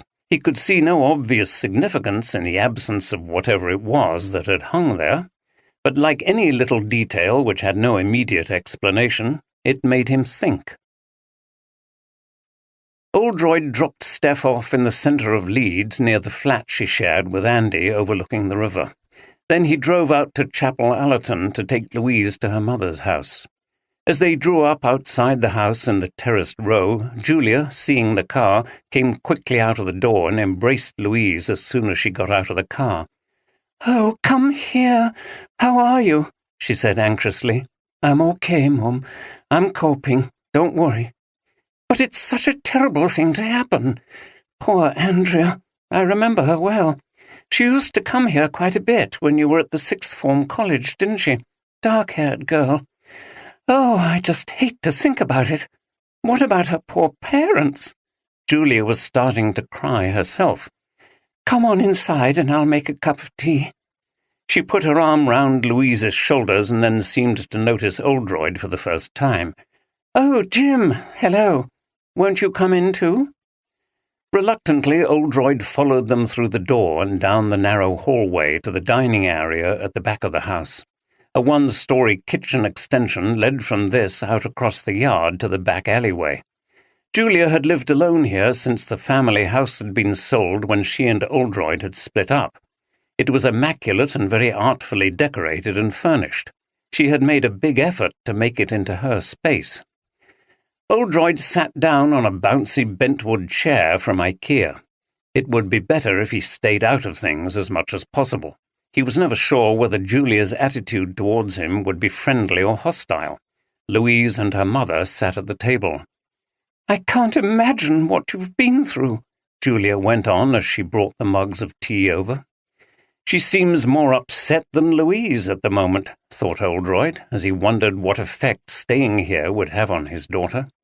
He hoped her mother's presence would be helpful and would not amplify Louise's feelings. "You must stay here for a while until you feel better." "Well, began Louise and looked across at her father. "She can't stay for long," he said. "She'll need to come back to Whitby. The inspector in charge has not given permission for those involved to leave the town yet. Louise is only over here because we needed to look at Andrea's flat in Headingley." "What? Jim, she can't go back there. It's too traumatic for her, and it's not safe. You haven't caught the killer yet." "Mom, it's okay. I can manage. I'm not on my own." "No, but the others will be in the same state as you." "That's why we're supporting each other. I have to go back and help the police if they need me. Dominic might send another text message." Julia shuddered. "Oh, it must have been so creepy to get that." "It was, but the next time it might lead the police to him." Oldroyd sat back and said nothing until Julia spoke to him. "Will you be going back over there, Jim?" she asked. "Yes, but I'm not sure for how much longer. It depends on whether they need me and if Tom Walker agrees to it. I really don't think she's in danger, Julia, and I don't think she'll need to be there for long." "Would it help if I came over? I'm sure I could get some compassionate time off if necessary." This was what Oldroyd wanted to avoid. Luckily, Louise felt the same way. "No, Mum, really. You'd only get worried, and anyway, what would you do?" Julia shook her head. "I suppose I'd only get in the way. I just don't like to think of you there with a murderer on the loose." It took a while, but Julia eventually accepted that Louise would return to Whitby after the weekend, but would ring every night to reassure her mother that she was all right. As Oldroyd had expected, Julia made it clear that she held him responsible for their daughter's welfare. Leaving Louise with her mother for the weekend, he was quite relieved to make his escape and drive over to Harrogate. It was not without some sadness on that journey that he reflected on how he now wanted to avoid the company of the woman he'd once loved. For many years after their separation, he'd been keen to see her and remained hopeful of a reconciliation, but those feelings had now faded. It was mid-afternoon by the time Oldroyd reached Harrogate and his flat overlooking the Stray. Deborah was waiting for him. She was lying on the sofa reading a book and looking very relaxed. She shut the book when Oldroyd came into the room. He sat down heavily in an armchair. "Jim, I'm glad you're back. How was it? I've been thinking about poor Louise. Is she okay?" "Not bad, considering the circumstances. I've just dropped her off at her mother's. We've been to the flat of the girl who was murdered. See if there were any clues." "How gruesome! And were there any?" "Not really. Just something that made me think." He told her about the missing picture. "The problem is, there's no one who can tell me what was there. Her boyfriend might have known, but he's apparently the murderer and has disappeared. Louise can't remember, and I don't know anyone else who's actually been into that flat." "Surely some of her friends must have visited her." "Yes, I'll have to ask them when I get back." "And her parents? Where are they?" "They've come over from Leeds. Alice Granger's dealing with all that. It's the nastiest job in policing, dealing with parents whose child has been murdered." Deborah winced at the idea. "Absolutely terrible. So what's the plan now? I take it you're not just going to leave the police over there to sort it out, as you mentioned going back. And I notice you said apparently in relation to the murderer. Are you skeptical?" "You know me. I'm always skeptical. I don't like open and shut cases. I'm always looking for something more complicated. There are some things that puzzle me about this case. Not everything is complicated, though, is it? Sometimes the most obvious solution is the right one.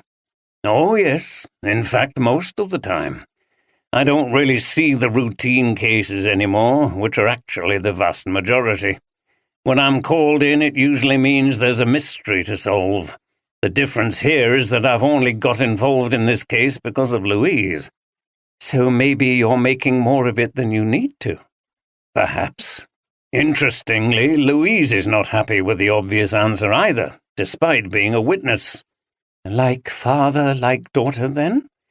Yes, though at the beginning I thought her attitude could be due to shock. Imagine what it's like to see one of your friends murder another. Now I'm not so sure.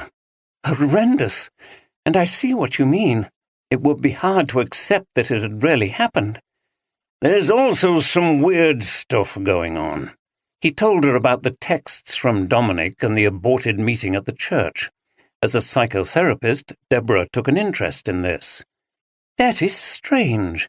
It sounds as if the stress and shock of what he did could have caused some kind of psychosis around the Dracula theme.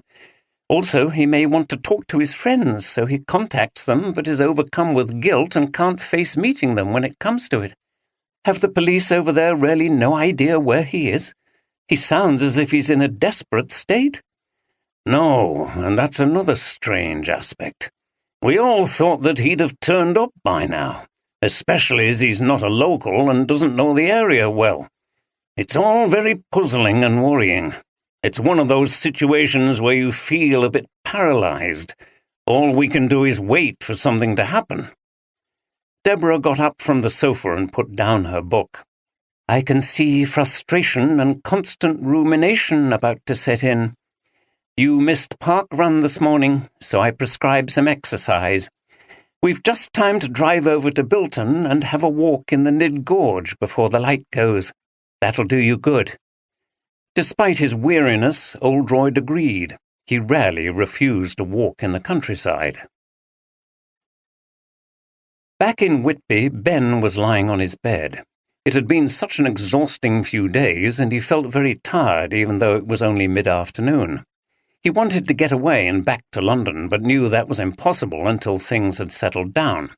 He couldn't leave the others to deal with the aftermath of the terrible things that had happened, and the police was still around and asking questions. Maybe in another few days things might be different, but of course they could never be the same again. When things like this happened, it often broke up friendship groups because some people didn't want to be reminded of what they'd been through. There was a gentle tap on the door. Ben? Yeah? Can I come in? It was Jack. Okay. Jack came in. Sorry, were you asleep? He sat on a chair by the bed. No, just dozing. I feel a bit in the way down there with those two. He smiled. Well, they should go to their room if they want to get it on, said Ben. I suppose so. I just came to check on you. You must have had the most traumatic time of all attending to Andrea after she'd been stabbed. It was pretty bad. Actually, I'd rather not talk about it. I'm trying not to dwell on the memories. Ben passed a hand over his face.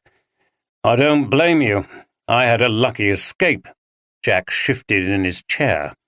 What do you think about Louise's dad getting involved?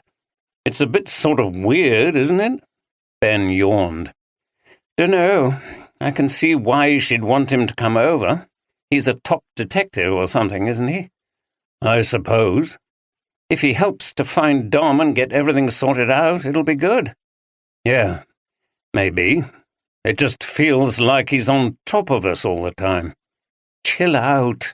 What have you got to be scared of, anyway? Laughed Ben. Jack looked uneasy for a moment. No, nothing. It's just, I'd rather the police were at the police station and not here. Well, it won't be for long.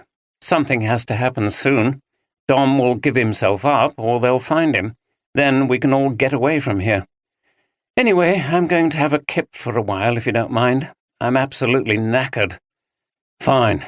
See you later. Jack went back downstairs, still feeling very uneasy about the police and their investigation. Downstairs, Maggie and Mark were sprawled on the sofa together. Mark was nervous. There was something he needed to tell her. "God, I'm so lethargic," groaned Maggie. "It's an effort just to get up from here." "It's the shock. It's exhausted you." "Yeah, seeing what happened, I still can't believe it. Dominic's just not like that." Mark paused before replying and looked down at Maggie's face. She had her eyes shut. "No, but there are things about him that you don't know about." Maggie opened her eyes and looked up sharply. "What things?" "Well, he got into serious trouble at uni for plagiarism." "What? I never knew that." "No, I didn't want to say anything because you were all friends with him, but he's not a paragon of virtue. He copied someone's essay and passed it off as his. It got the other person into trouble too before Dom admitted that he was the one who'd copied." "Bloody hell, that's a rotten trick." "Yes, and the thing is, that person was me." Maggie recoiled. "No, I didn't even know you were on the same course as him." "Yeah, business studies at St. Thomas's. The thing is, he never did any work, spent all his time messing around in student plays. He was on the wrong course, really. Anyway, he was always behind and looking for shortcuts. I didn't know him that well, but I was always ready to help someone out. I sent him an essay to look at, and he copied the whole thing and submitted it. It didn't take them long to realize they had two identical essays. The worst thing was I had to establish that he'd copied from me and not the other way round, though to be fair, he owned up fairly quickly." "Why have you never told me about this before?" "Because it's all in the past. When our paths crossed again through you and Andrea, I spoke to him and we decided to let it lie for the sake of the group. It's several years ago now since it happened, but I still don't think he is a person you can trust." "Wow. That doesn't mean that he's violent, though, does it?" "No, but I wonder what situation he might have got himself into which might have made him desperate." "What do you mean?" "Say he's in financial trouble and Andrea refused to help him. He could have got very angry with her." "But that's all speculation. We don't know anything for sure. Maybe you should tell this to the police." "They'll find out soon enough, and they can come to their own conclusions. It doesn't really change anything. Maybe it just begins to explain how he might have been capable of doing what he did." "I think that's making a lot of—" She stopped because two things happened abruptly. Jack came back into the room and her phone pinged. "How is he?" asked Mark. "Fine, I think." "Oh my God, it's him again, Dom!" blurted Maggie, sounding nearly hysterical. "No, I can't bear it!" She threw the phone on the floor and herself onto the sofa, sobbing. Mark picked up the phone and read, "I can't go on. Goodbye, Dom." Deborah and Oldroyd were picking their way down the muddy paths into the Nid Gorge beyond Bilton. The light was fading and creating shadows among the trees while leaves fell noiselessly to the ground. "I must say, dusk in the woods is spooky at this time of year," said Deborah. "Well, I don't mind about that. Give me a straightforward, shimmering white ghost any day after all this gory Dracula and goth stuff I've seen over in Whitby. By the way, what's that over there?" He pointed to a black shape which looked like a figure with its arms spread wide, leaning over the river. "It looks as if the vampire count may have followed me here." Deborah grasped his arm. "Jim, stop it! You know I get nervous about things like that." Oldroyd laughed. "Don't worry, it's only a gnarled old tree stump." He went over, grasped a bare bough and shook it. "And you such a rationalist and analyzer of the human mind." "That may be," replied Deborah, walking warily round the stump and mounting one of the boardwalks which had been erected over the wettest parts of the paths. "But we all have our weaknesses and things we're afraid of. It's part of being human and living in a universe we don't understand and where terrible things can happen." "How do you mean?" "I think one of the functions of these werewolves, ghoulies, vampires and stuff is to give concrete form to our insecurities. They embody our fears of being attacked, bitten, eaten. But it's all at a distance because we know they don't really exist and we either read about them or watch them on film from the safety of a chair." They were walking through the gorge by the side of the River Nid, with the steep wooded valley to their right. A dog walker passed them with an enthusiastic Labrador enjoying itself getting wet and filthy in the mud. It threatened to jump up, put its muddy paws on Deborah, and give her a big lick until the owner called out, "Judy, get down!" "Don't worry," called Deborah, laughing as she stroked the dog. They continued on the path, now passing the beautifully restored Scotton Mill by a weir on the river. "How would you like to live there?" asked Oldroyd. "Beautiful spot, but maybe the water going down the weir would be noisy and it would be scary out here in the woods at night." "You're right, though. At some level, we like being frightened, don't we?" said Oldroyd. "That's why there are so many horror stories and films, and why people like dressing up as vampires and monsters." "Yes, it's all in a controlled and safe way." The path started to climb up through the trees away from the river, which continued on to Knaresborough. Oldroyd made a suggestion.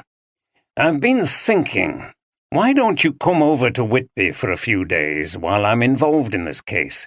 We could do a bit of walking and maybe go out on a sea trip." Deborah turned to him. "Jim, that's a lovely idea. But won't you be busy?" "No more than I am here, and we still manage to do plenty. What about your clients?" Deborah had a private therapy practice. "I can always rearrange things." "Good. I just hope you don't get scared with all the goth stuff."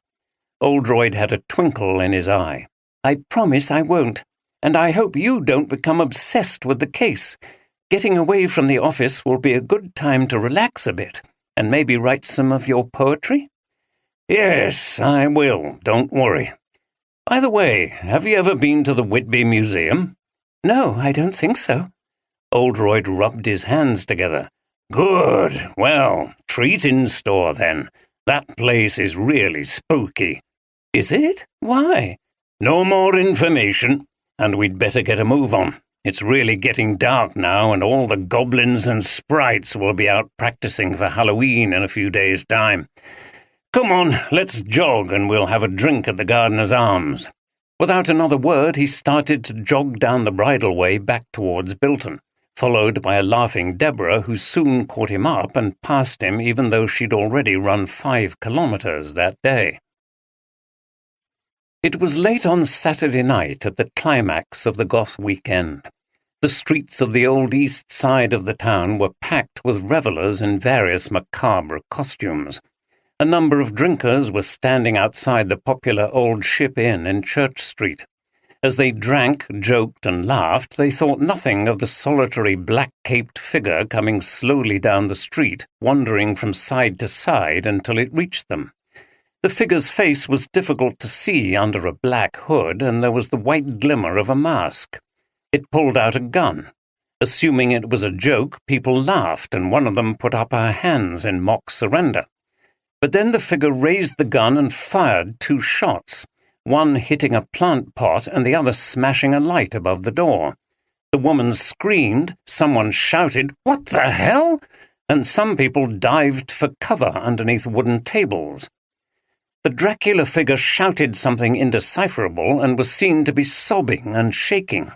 Then it ran down one of the narrow ginnels which led to the sea and disappeared into the darkness. There was chaos at the pub. Random shouts were heard. "He's got a gun! Stay inside! There's some bloody lunatic out here!" Then another gunshot was heard.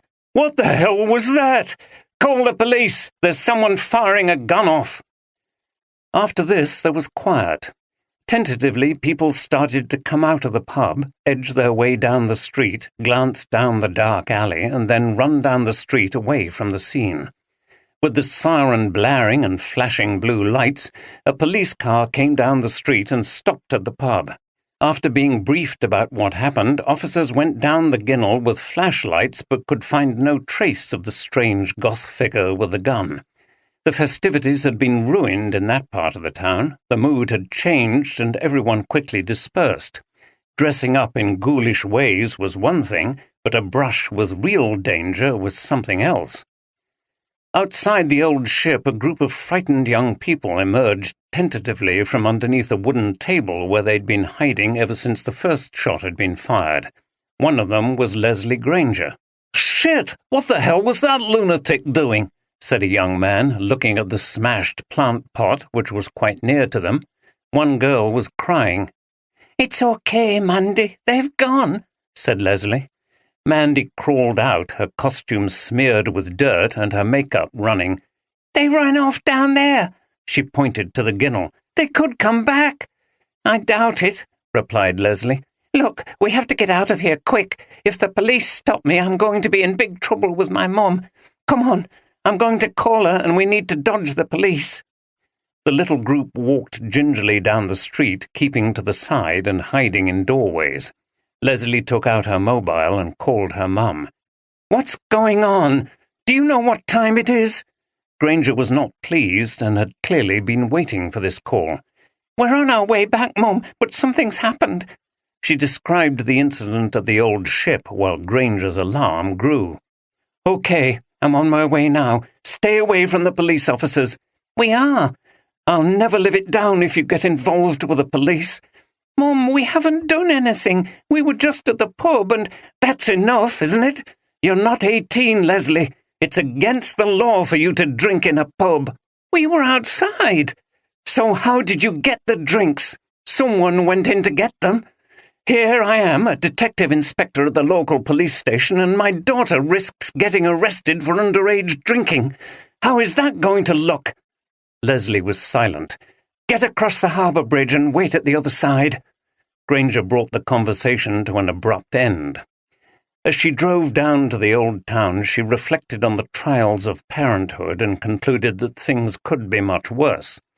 She picked up the little group of downcast goths, looking rather forlorn, and whisked them away from any compromising circumstances. As yet, she didn't know the real significance of the incident at the old ship. Early next morning, a fisherman returning from the open sea spotted something floating near the harbour wall. He pulled his boat up close and saw a human head face down in the water and a black cloak swirling around in the current. Police sirens were heard again in Church Street, and a small crowd gathered to see the body pulled out of the water. At this year's Whitby Goth weekend, death was real and not just a fantasy. D.C. Hampton had to knock on the door of the Airbnb for some time before anyone answered. Eventually, a sleepy-looking Maggie opened the door. "Oh, God, what's going on? It's only 8 o'clock. It's Sunday." "I need to come in," said Hampton with a sombre expression on his face. "Can you call everyone together? I have some important news." "What?" cried Maggie. "What has he done? Is he dead?" "Just call the others, please.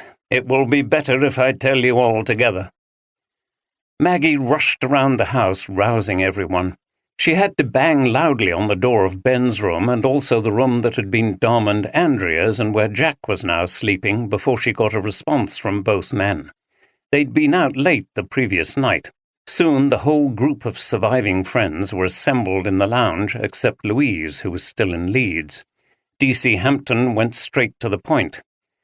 "This morning we recovered a dead person from the water down in the harbour. We believe this to be the body of Dominic Holgate." "Oh, no!" Maggie burst into tears. Mark held her, and she put her head on his shoulder. "Bloody hell," Ben groaned. "How can you be sure?"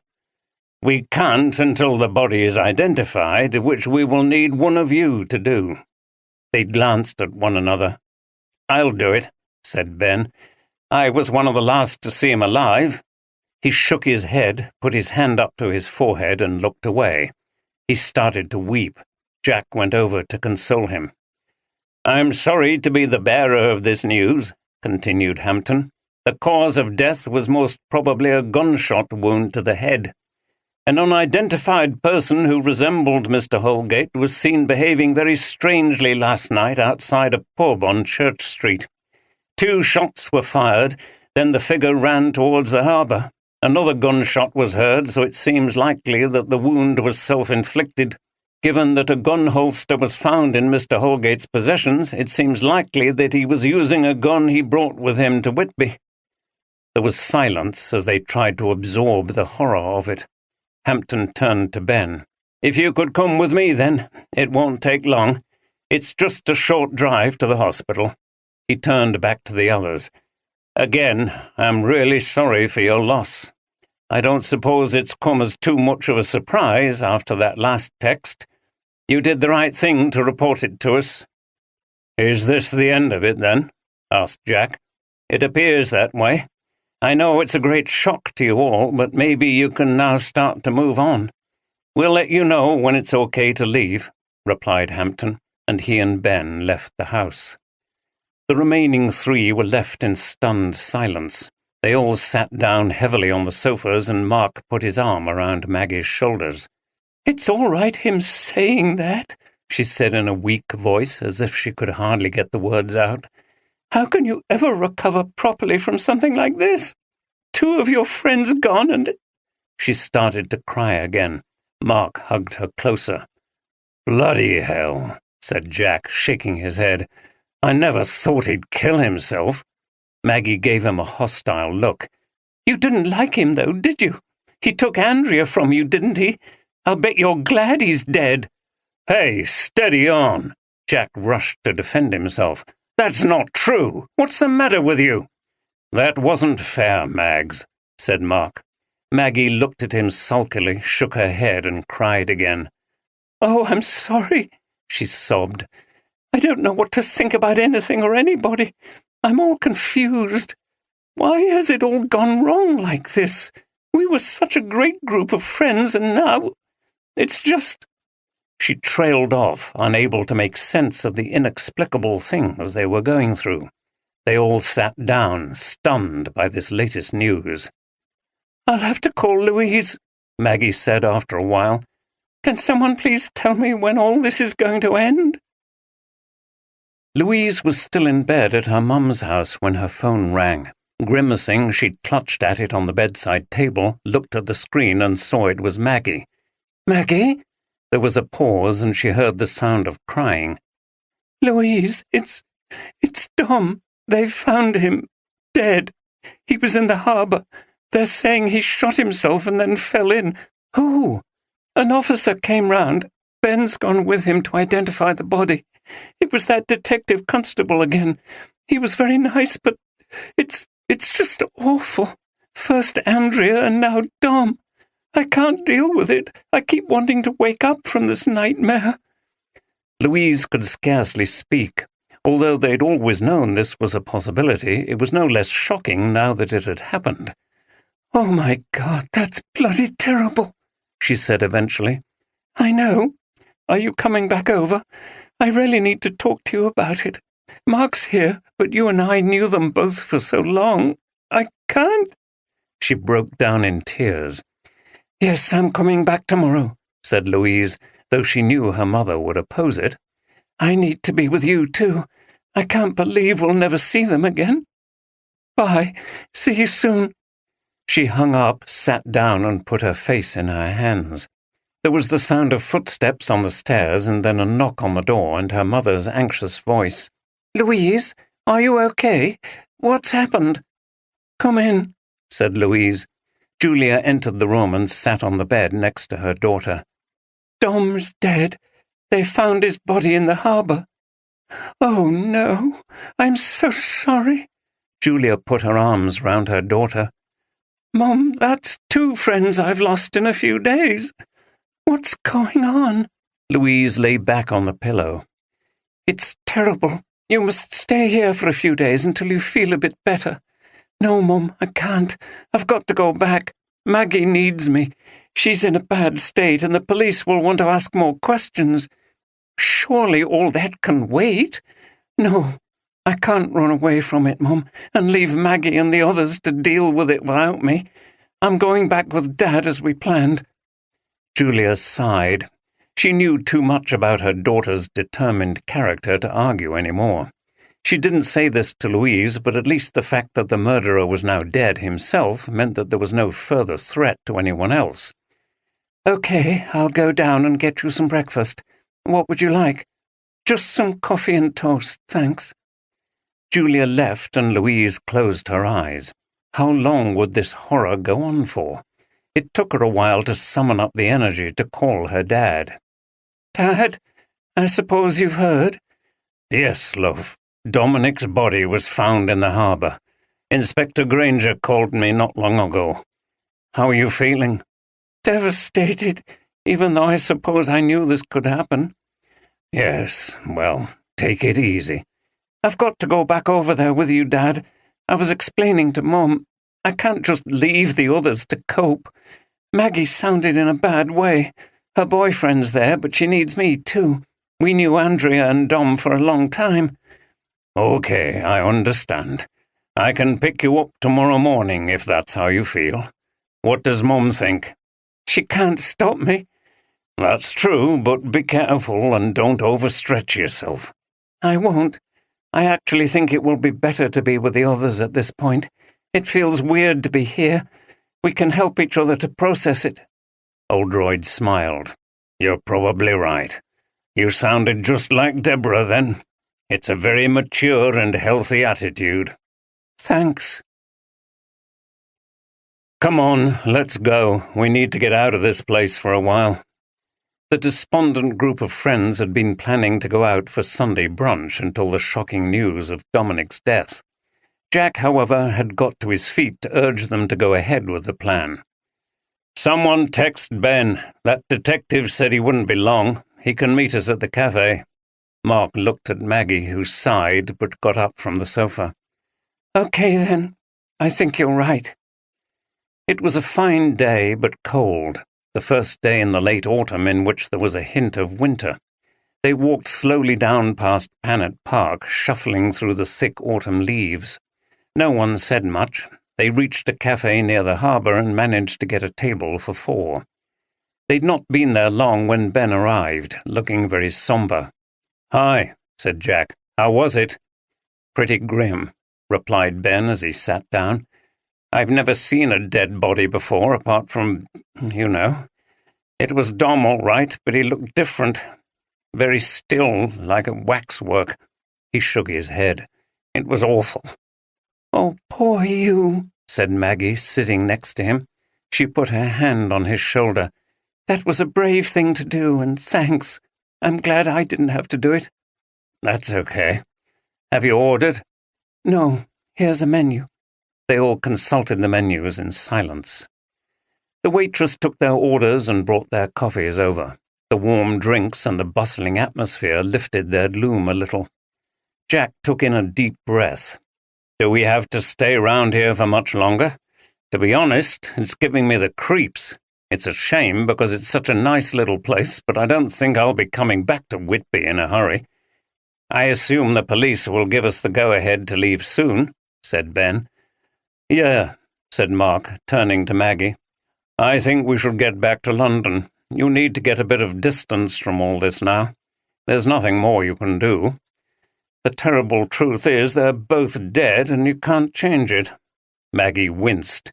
"It sounds so brutal when you say it like that." "What's the alternative? Stick around here getting more and more depressed? It's all over and you have to move on." Maggie turned on her partner. "It's easy for you to say. You weren't really close to them." She was close to tears again. "It's bloody hard losing 2 people like that who you knew for a long time." She put her head in her hands. Mark put his arm over her shoulder. "I'm sorry, I shouldn't have said it like that. I was being insensitive." "Mark's right, though, Maggie," said Ben. "We need to go, and we've no choice anyway. The booking on the apartment expires tomorrow, so we have to leave on Tuesday morning, out by 11. Maggie nodded and wiped her eyes with a tissue. "So we all head back to London, then?" "It's for the best," said Jack. What about Louise? I'm not leaving before she comes back. I need to talk to her. We both knew Dom and Andrea for years." "Isn't she coming back tomorrow? That's Monday. We'll still be here." Maggie closed her eyes and shook her head. "Yes, of course. Oh, I'm so bloody shook up and confused. I don't even know what day it is." "Don't worry," Mark said reassuringly. "It's only to be expected." "You two look completely knackered as well," said Maggie, looking at Ben and Jack, who had gone silent and appeared to be nearly falling asleep. "I stayed out too late last night," replied Ben, yawning. "I found a pub with live music, and they had an extension until 1 o'clock. Must be because of the goth weekend. Where did you get to?" Jack and Ben had gone out the previous night and left Mark and Maggie together in the apartment. "Oh, that place wasn't my scene," said Jack. "I found a club in some cellar behind a pub in that old street. Church Street, isn't it? It's all a bit hazy." "Church Street?" said Maggie. "Did you hear or see anything of what happened with Dom?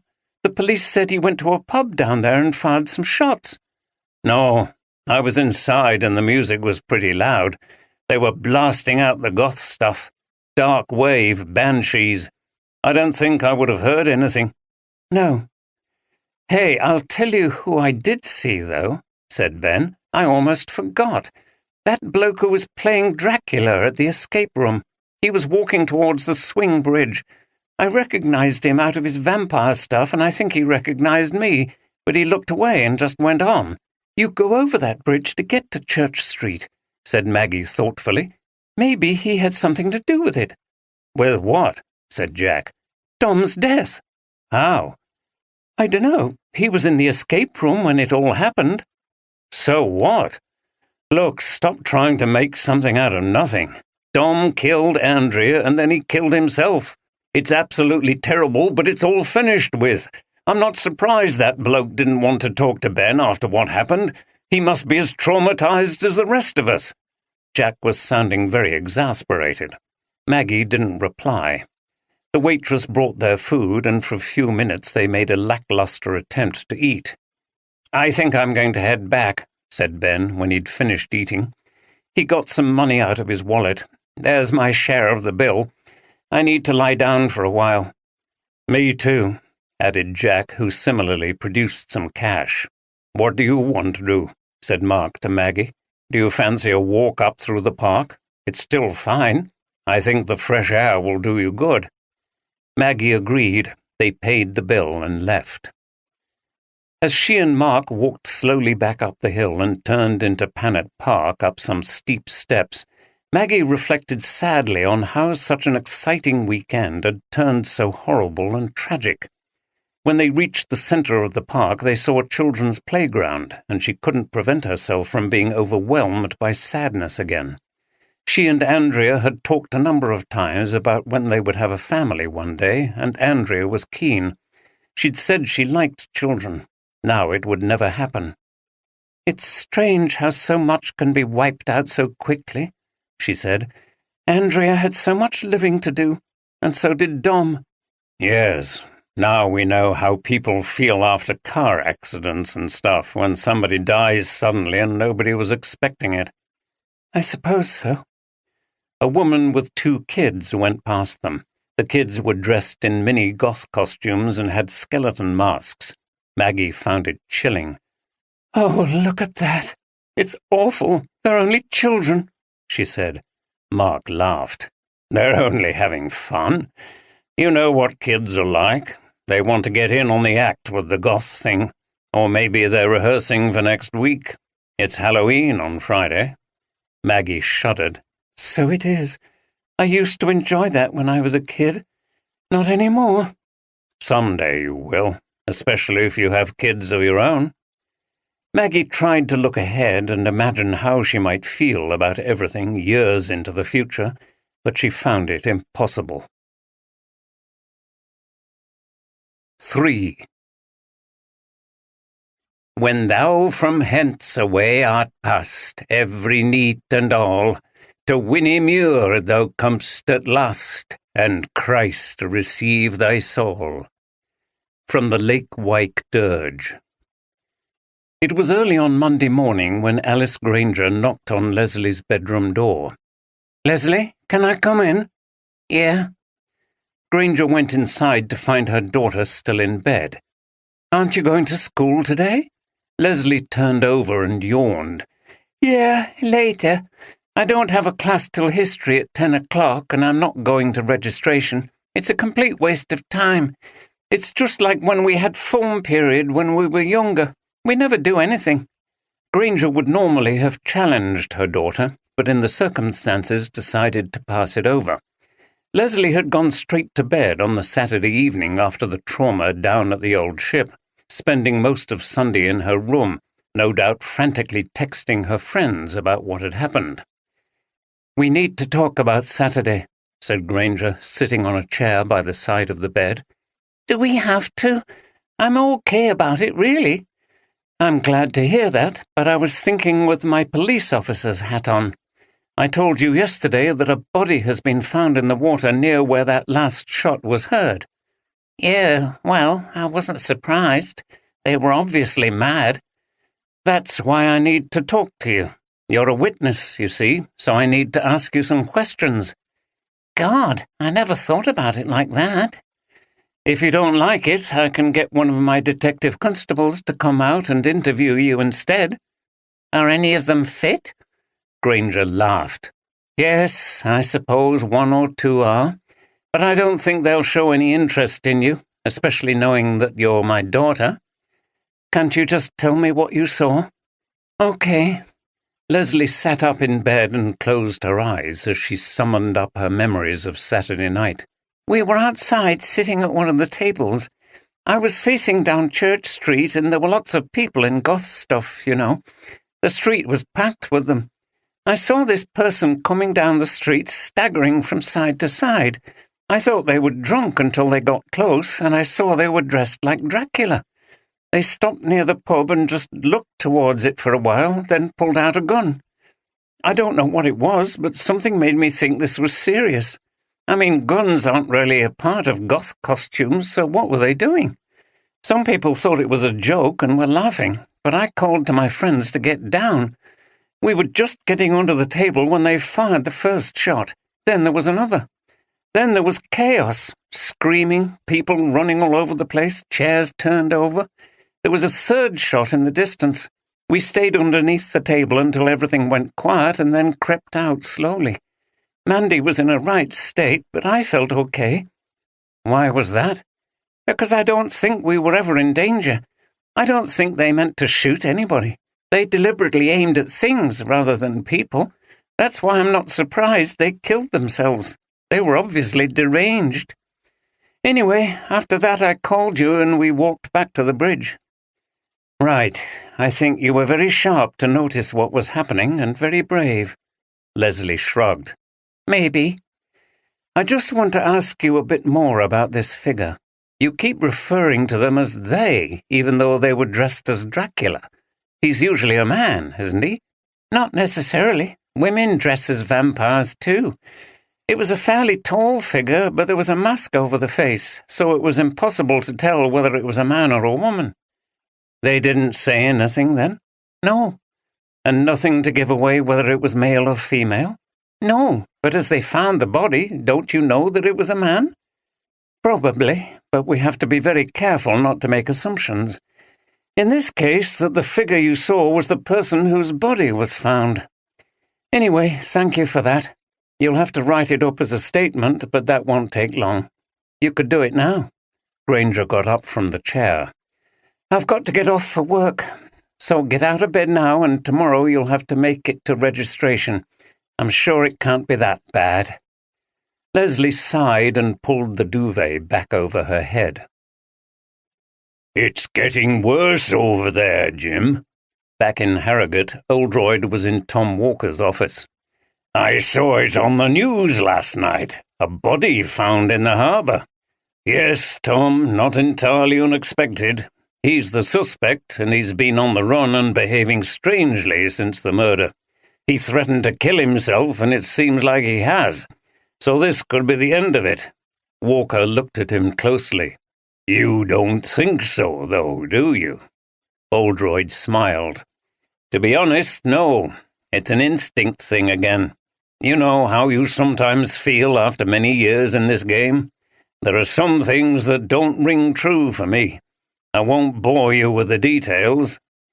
So, you want to carry on over there for a while? Yes, if that's okay. I have a plan of what I'd like to do, and it may involve swapping D.S. Johnson for D.S. Carter at some point, if that's okay. Walker grunted. Well, I've had such a glowing report from Inspector Granger over there about how helpful you've been in asking if the secondment can continue. It'll be a big feather in our cap if there is a twist to this case and you can crack it. So you'd better get over there. I'll be able to tell Watkins what an excellent force he's got here in Harrogate. He should be proud, but he's not interested in real police work, just bureaucracy and image. Do you know what the latest thing is? Oldroyd usually found a way of subtly curtailing Walker's rants against his superior, but as Walker was allowing him to continue over in Whitby, he felt it judicious to hear his boss out on this occasion. It was a little while before he could escape to the old Saab, where Louise and Steph were waiting for him. Louise was still insisting that she go back over to Whitby with him, despite her mother's pleas. The drive over to the coast was even more subdued than the one on Thursday had been in response to Louise's urgent call. There was very little conversation throughout the journey except for Louise asking a few questions. She was still skeptical about the conclusions being reached in the official investigation.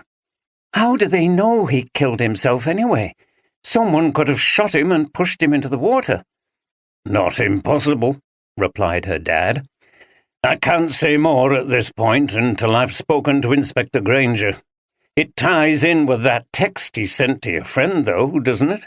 It certainly sounds as if he was saying goodbye. I know, but... She shook her head, still refusing to accept what appeared to be what had happened. As Oldroyd had told Walker, he'd expected Holgate's body to be found at some point, although he'd not said this to Louise. When Holgate had not been found alive or turned himself in after 3 days, the signs were not good. He was keen to find out more about the circumstances of his death and whether this development did finally solve his problems with the case or only added to them. The weather had broken again. The sky was dark over Fylingdale's moor, and when they descended into Eskdale at Slates, they could see heavy clouds over the sea. Spots of rain appeared on the windscreen, and by the time the Saab drew up at the flat, the rain was quite heavy and the wipers were on. Right then, said Oldroyd. I'll be in contact later. Are you sure you're okay? Stop sounding like Mum, replied Louise as she got out of the car. I really want to see Maggie. I know she'll be feeling terrible. Bye, and thanks for everything. She walked quickly through the rain to the door and waved as Oldroyd drove off. I don't think you need to worry about her, sir, said Steph. She's pretty tough and determined. I wonder who she takes after. She grinned at Oldroyd in the rearview mirror. I haven't the faintest idea, he said. As she entered the house, Louise was met by Maggie in the hall. They embraced and started to cry. Oh, God, I'm so pleased to see you. It's just dreadful, sobbed Maggie. I can't bear to think about it any more. I don't see how I'm ever going to get over it. Mark says I will, but I don't see how. Come on. Louise led the way into the lounge and they sat down. You will get over it, and so will I. Life goes on. We've got a lot of time ahead of us to recover and start afresh. We can't give up on life. Yes, but how can we ever forget what's happened? 2 of our friends are dead. It's still raw and painful. We'll need help, and not just from our friends, but professional help. You mean counselling? Therapy? Yes, we've been through awful things and we can't just ignore them. Maggie looked wary. Do you think so? I'm not sure. I've never had anything to do with stuff like that. There's nothing to be ashamed of. I'm going to arrange something as soon as I get back to London. Right. Talking of which, we have to leave here by tomorrow at 11 o'clock. The booking expires. I know. I assume everyone's going back to London. Yeah, I think so. They're all up there packing. The police say it's all right to leave. Me and Mark are going today, and I think the others are too. I can't see any point in waiting any longer. Aren't you going back too? Louise hesitated. I don't know. I want to see how my dad and the others get on with the investigation. Oh, I can't be bothered with that anymore. They're dead. It's all over. I don't understand it. I don't think I ever will, and it makes me feel worse just to try. As you said, we've got to somehow try to put it all behind us, so don't hang around picking over it for too long. Where will you stay? Not here. I'm going to go back to Leeds, and I'll stay with my mum for a while. Then I'm in striking distance if I'm needed or something happens. Well, rather you than me. I want to get away from here. Jack was saying it's a shame, but he doesn't think he'll be coming back here any time soon. I feel the same. At that moment, Jack came into the room. Did I hear someone taking my name in vain? He laughed. You're in a good mood, observed Louise, looking at him suspiciously. Jack looked sheepish and raised his hands. Yeah, sorry. It's awful that Dom's dead, but I can't say I was surprised. I suppose I feel like this because I'm leaving here soon, if you want me to be honest. I can't wait to put some distance between myself and this town. It's sad because it's a lovely little place, but that's how I feel. Anyway, hi, how are you? He came over and gave Louise a hug. Okay, said Louise, whose hug back was half-hearted. Some of us are obviously more upset about Dom's death than others. Jack pulled back. Hey, don't you start. She was having a go at me yesterday. He pointed at Maggie. Just because I was with Andrea for a while before she got together with Dom. Okay, he wasn't my favourite person in the world, but I didn't want to see him dead. If I hated him that much, why would I stay part of this group? He'd worked himself up into an angry state. The calm he'd previously shown was clearly only on the surface. Mark came in. What's going on? I heard shouting. Oh, nothing, forget it, said Jack with a wave of his hand. Sorry, I lost my temper. We're all on edge. I just can't wait to get away from this damned place, he repeated, and then stalked out of the room. His footsteps could be heard on the stairs. Hi, Louise, said Mark, looking at the door as though to make sure Jack had gone. Wow, what was all that about? Nothing, said Maggie wearily. Have you packed your stuff? Just about. Where's Ben? Asked Louise. In his room as well. Packing, I think. I'm worried about him. Are you? Yeah. He's had the worst time of any of us. He tried to save Andrea and he was holding her when she died. Then he volunteered to identify Dom's body. Sights and experiences like that can make a big impression. He seems to be by himself a lot. I hope he's not dwelling on those images and getting depressed. He seemed okay earlier. I'll call him. Maggie went across to Ben's room and knocked on the door. Ben, are you okay in there? Louise is back. Okay, came a voice from within before Ben finally appeared, looking bleary-eyed. Hi, Louise. He gave her a hug. I was asleep. I can't stay awake at the moment. I suppose it's the stress and I'm not sleeping well at night. He yawned. Me neither, said Maggie, also yawning. Are you leaving now as well? Louise asked Ben. Yeah, I don't think there's any point in hanging around. I'm needed at work, too. I've got some teaching lined up starting in a couple of days, and I need to prepare for it. Right. Louise sounded a little sad. At that moment, Jack came back into the room, still looking shamefaced. Look, why don't we all go down to that cafe and get a bite to eat before we leave? It's brightening up outside. It would be a nice way to end all this instead of us arguing and then just sloping off by ourselves. They all agreed, and soon they were walking down the hill past the park together for the last time. Well, sir, it's all kicked off here over the weekend, and no mistake. I've got lots to report, and now my daughter's involved in this too. It was lunchtime, and Oldroyd and Steph were in Inspector Granger's office at the Whitby station. She had called them straight in following the dramatic events of Saturday evening and the discovery on Sunday morning. She explained to a puzzled Oldroyd how her daughter had been at the pub where the incident had happened. "Oh dear," said Oldroyd, smiling. "I know the feeling. As a police officer, you're always hyper-vigilant about your own kids doing anything wrong and coming into contact with the police. It's not fair, though. Why should we be held to higher standards of parenting?" "You're right, sir, but that's the way it is. She's been very quiet since Saturday, so I'm hoping this quells her desire for going out on the town. We'll see." "Don't count on it." Granger laughed. "I won't. Anyway, I'll just run through the details and confirm everything that's happened." She referred to a summary on her screen. "First off, the body of Dominic Holgate, wanted in connection with the murder of Andrea Barnes, was found in the harbour area yesterday by a fisherman.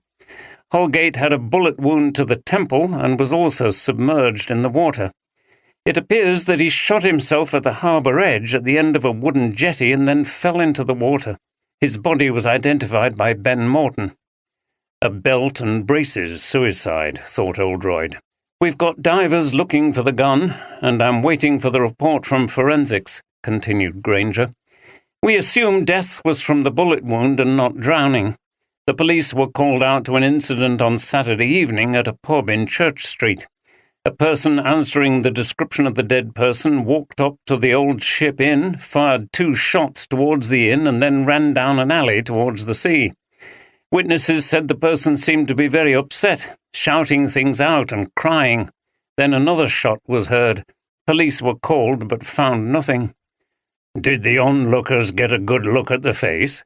asked Oldroyd. "No, it was dark.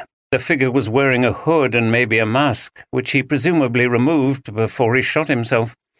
None of the witnesses said they would be able to confirm that the dead person was the figure they saw, but the circumstantial evidence is very strong, don't you think, sir?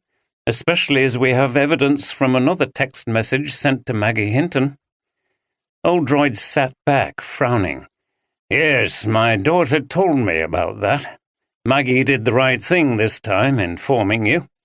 Was anything else found on the body?" "Just the usual in his pockets, money, wallet with cards and so on.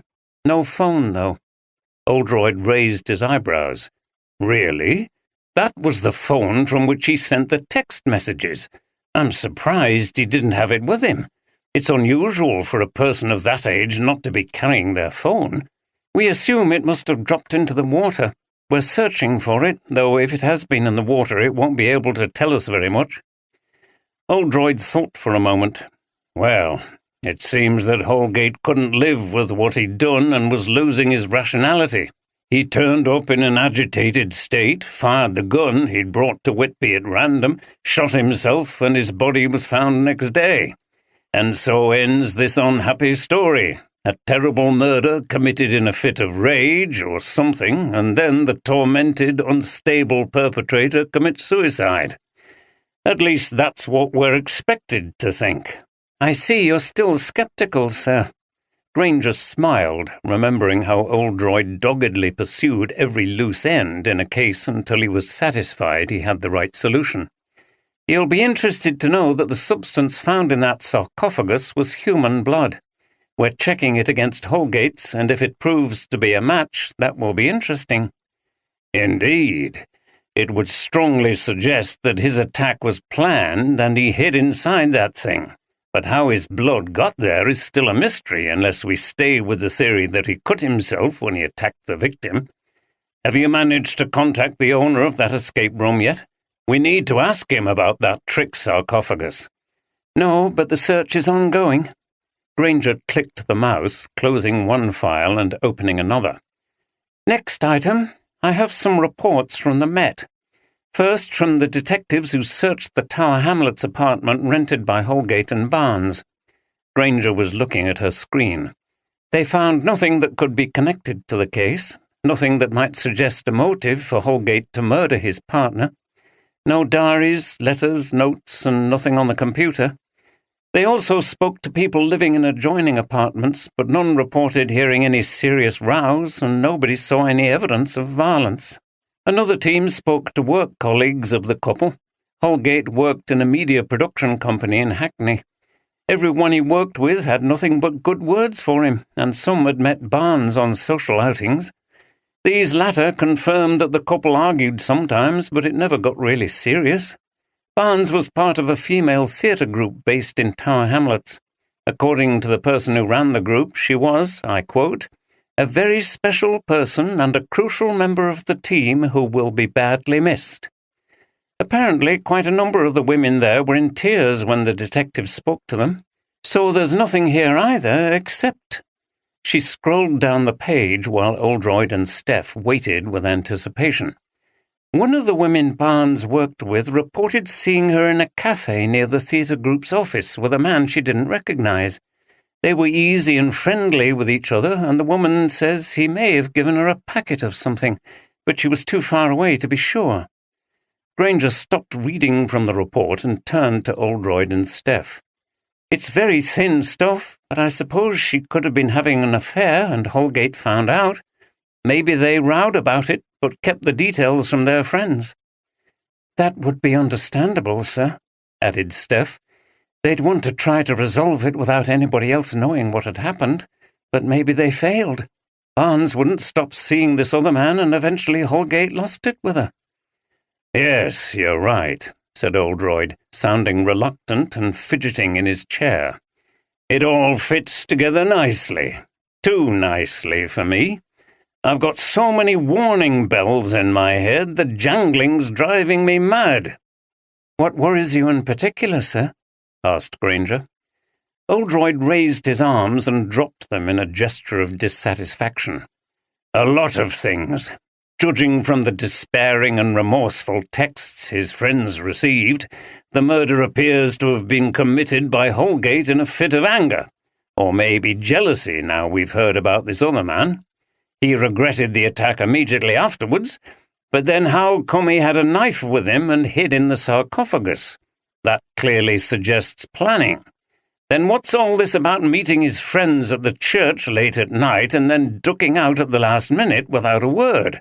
Very strange.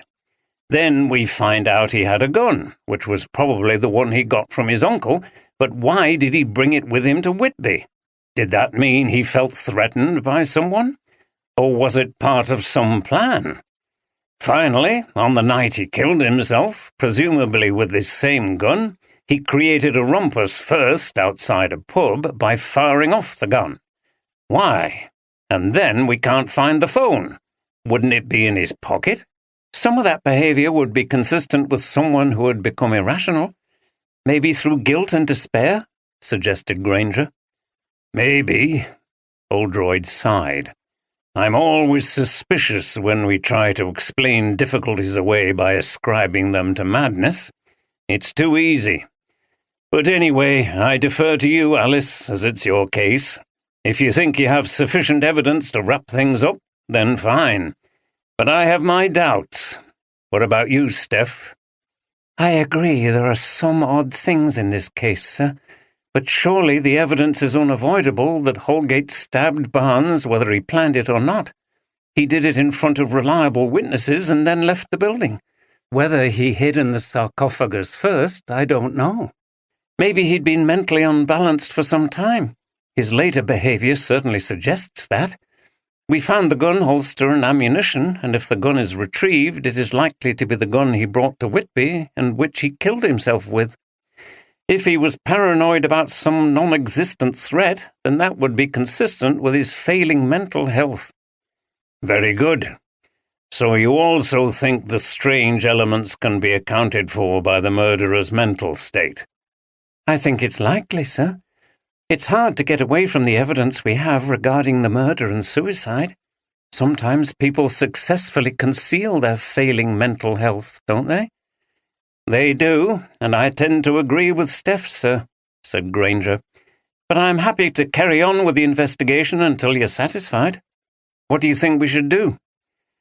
I'd like to find out a lot more about the past lives of all the people involved and see if we can turn up something interesting. The past is so often the key to unlocking these mysteries." "If there is a mystery, sir," added Steph with a smile. "Yes, well, I'm not infallible, and I don't mind being proved wrong. But I want to know a lot more about who they all are, what they've done, where they've been. And by the way," he paused and raised a hand, "I don't want either of you to think I'm doing this just because my daughter has doubts. I definitely believe we need to keep the investigation going." "Of course, sir," replied Granger, though there was the hint of a smile on her face, too, as she didn't entirely believe her former boss and mentor. As a parent herself, she knew that there was always a powerful tendency to humour your children's ideas. "By the way, how did you get on with the parents?" asked Oldroyd as the meeting came to an end. Granger frowned. "Not pleasant. The mother was almost speechless with grief and kept bursting into tears. The father was angry, and he seemed to be taking his grief out on Whitby. Claimed he hated the place. Apparently Andrea had an uncle here who her father described as a rogue. Said he had to close his business in Leeds because he was on the fiddle." "Louise told us that Andrea had mentioned an uncle in Whitby." "Ian Withington. He has a jeweller's shop in Church Street, Whitby Jet and all that." Steph looked up. "We found a necklace containing Whitby Jet amongst Barnes's things in the flat," she said. "Nothing unusual in that," said Granger. "Mr. Barnes said his daughter often visited her uncle here." "Did she?" said Oldroyd thoughtfully. "I think we should pay him a visit. Does he actually have a record of criminal activity?" "Not as far as we know, sir," said Granger. "But as you know, that doesn't mean he hasn't been up to no good." Oldroyd and Steph walked down the length of Church Street to Withington's Whitby jeweller's shop, which was housed in an old building near the steps up to the Abbey. The rain had completely cleared and the sky was now bright. The sun glinted on the puddles in the street. The goth weekend was over, and though the streets were no longer full of people in elaborate costumes, there were still a few goths around. Gothic was now part of Whitby's identity throughout the year, and it tied in well with the Dracula tradition. On the way to Withington's, they passed a number of other jewellers' shops, all of which were at least partly trading in the eponymous black gemstone for which the town was famous. "Do you know," observed Oldroyd, "Whitby jet is actually a form of coal. It's made from wood that has been under extreme pressure. It's been used in Britain to make ornaments since the Neolithic period." "Really, sir?" replied Steph, with a very slight edge of sarcasm and a smile on her face. She had a deep admiration for her boss in many ways, even if his enthusiasm for all things Yorkshire at times descended a little into mansplaining. She had learned to subtly undermine this. Oldroyd looked at her and frowned. "Sorry, I'm at it again, aren't I? Giving you an unwanted, probably boring lecture about something." Steph laughed. She approved of the way a man of Oldroyd's generation was prepared to learn and change, and that he was prepared to take it from a woman who was his subordinate in rank. "It's never boring, sir, but it's great that you're more aware you're doing it." "Good. Who knows? Someday I might be certified as fully woke." Steph laughed again just as they arrived at the shop. Their attention was immediately caught by the window display, which combined craftsmanship in silver and jet with a Gothic emphasis on spiders of all sizes fashioned into earrings, brooches, and ornaments. Some were on silver webs, and all had heads and abdomens made of the black jet. The centerpiece was a magnificent and terrifying creature of impressive size attached to a necklace. In addition to an enormous heart-shaped black abdomen and diamond-shaped head, sections of its wonderfully long, curved and delicate legs were also made of jet.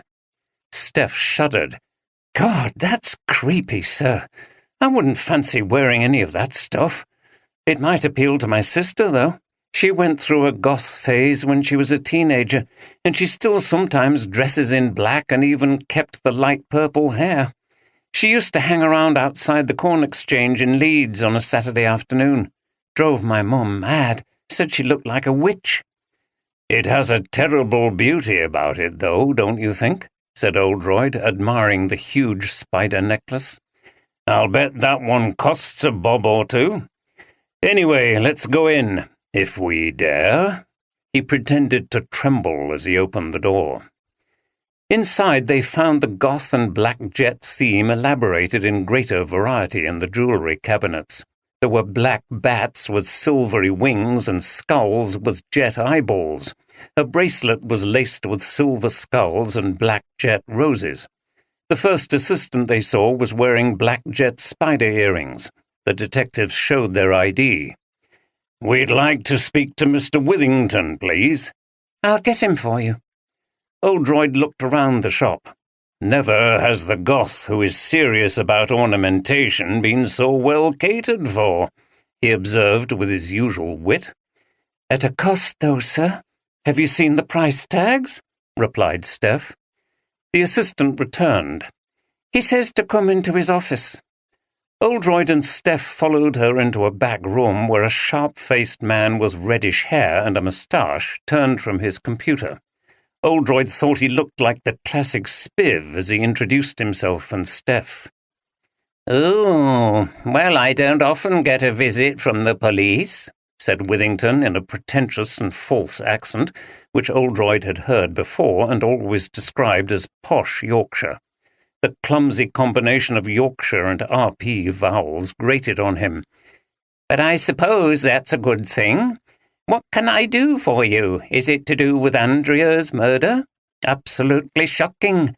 My sister will be devastated. I've been trying to summon up the courage to call her. Not an easy thing to do.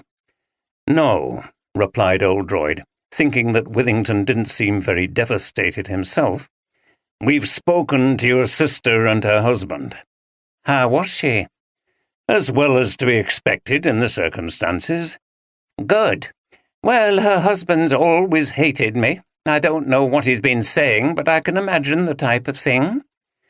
We know about the dispute concerning your mother's will, but I'm more interested in your relationship with Andrea. I understand you saw quite a bit of her. Withington shrugged his shoulders. Well, I don't know about that. She always came to see me when she was in town, and we got on well. She didn't share her father's attitude towards me.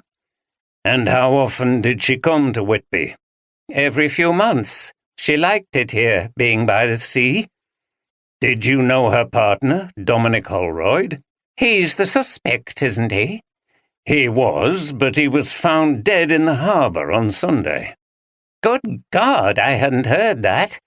I didn't know him well. He came into the shop with her a few times. They were based in London, weren't they? I know she had this flat in Leeds she inherited from her aunt. That's her father's sister. But I don't think the boyfriend came up with her much. Apparently they rowed a lot. Did she ever talk about that? No. Did she talk about any enemies she had? Were you aware of anyone who'd wish her any harm? No. Andrea was a nice person. I can't see who would want to attack her. I can't imagine why her partner would do this. Oldroyd took up a piece of jet jewellery from Withington's desk, a small spider with a jet body in a delicate silver web. She was fond of this Whitby jet jewellery, wasn't she? Oldroyd looked at Withington directly when he said this and detected a slight flicker of alarm in his eyes. Yes, she got a few pieces from me, one for a birthday present, I think, and the others at cost price. It's a beautiful gemstone, Jet, don't you think? Yes, I notice you've got plenty of the goth stuff in for the festival. Withington was warming up as he moved on to a sales pitch. Oh, yes, Chief Inspector. You have to give the public what they want, but it's not just for the festival. We sell that stuff all year round now, just as you'll find the goth outfitters are open all the time. We've got a number of really talented jewellery workers making our stuff. It's the best there is. Have a good look before you go. He looked at Steph. I'm sure you'll find something you like. There's a long tradition of making it here in Whitby. It's unique." Steph gave him a rather icy smile. "I don't think it's my style, actually." "Well, we've got lots of other stuff in different styles, not just goth." "I may come back when I'm off duty," said Steph, bringing an end to his patter. "I understand you used to have a shop in Leeds," asked Oldroyd, and his keen eyes searched Withington's face, from which the smile vanished. "Yes, I did." Suddenly his speech became terse. "And what happened to it?" "I saw the opportunities of getting into the Whitby jet market over here." "Wasn't that a bit of a come-down? This is a little backwater in your line of business compared to Leeds, I would have thought. I wonder if there were other reasons why you left." For the first time since they'd started questioning him, Withington became angry and defensive. "This is Fred again, isn't it? I wish he'd stop spreading rumours about me. I suppose he told you I was doing dodgy stuff." "Something like that." "Well, it's not true, Chief Inspector. My move here was entirely due to what I saw as a business opportunity." Oldroyd gave him a long stare. "I see. Okay, well, that's all for now. If you remember anything you think we ought to know, please contact us." Oldroyd gave Withington a card and prepared to leave, but then he turned back. "Oh, by the way, when did Andrea last visit you here?" Withington hesitated. She came in on Tuesday, I think it was. Yes, Tuesday. It's terrible to think I won't see her in here again." Oldroyd shook his head. "It must be. Thank you for your cooperation." "Very interesting," remarked Oldroyd as he and Steph walked back down Church Street. "You notice how he hesitated before answering that last question?" "Yes, sir. It seemed to unnerve him." "It did. That's an old trick of mine. You've seen it before. Pretend you've finished the interview and they lower their guard. Then you suddenly give them the rapier thrust of another unexpected question and they stumble if they've got something to hide. He had to make a quick decision whether to tell me or not, and probably decided we'd find out anyway." "What is he trying to conceal, do you think, sir?" "I think there was something going on with this jet jewelry and Andrea. You notice he said she came in on Tuesday, but that was the day before they all gathered here for their long weekend. So why did she come up here a day early? I can't believe it was just to see her uncle." "He's also not being straight about his Leeds shop, is he, sir?" "No, and we must get that investigated." He sighed. "I've still no idea how all this might fit together, if it does." They'd reached the harbour swing bridge, which had moved across to let a tall yacht through. Traffic stood by the flashing yellow lights high above the water while the tall masts and white sails moved slowly along in a ghostly manner as if by themselves and disconnected from the invisible yacht below as it made its way to the open sea. It gave Oldroyd an idea of what he and Deborah could do when she came over. Withington went to the door of his office and watched Oldroyd and Steph leave the shop with a look of relief mingled with anxiety. He shut the door, sat down at his desk again, and picked up a brooch containing a particularly macabre spider design in black jet. He toyed with this, thought for a while, and then reached for his phone and called a number. He sat back as he spoke and continued to fondle the spider brooch as if it had a calming effect on him. "I've just had the police here asking questions about Andrea. Yes, I've been expecting it, but let's just stay calm. Yes, if they track you down, then just tell them what we agreed.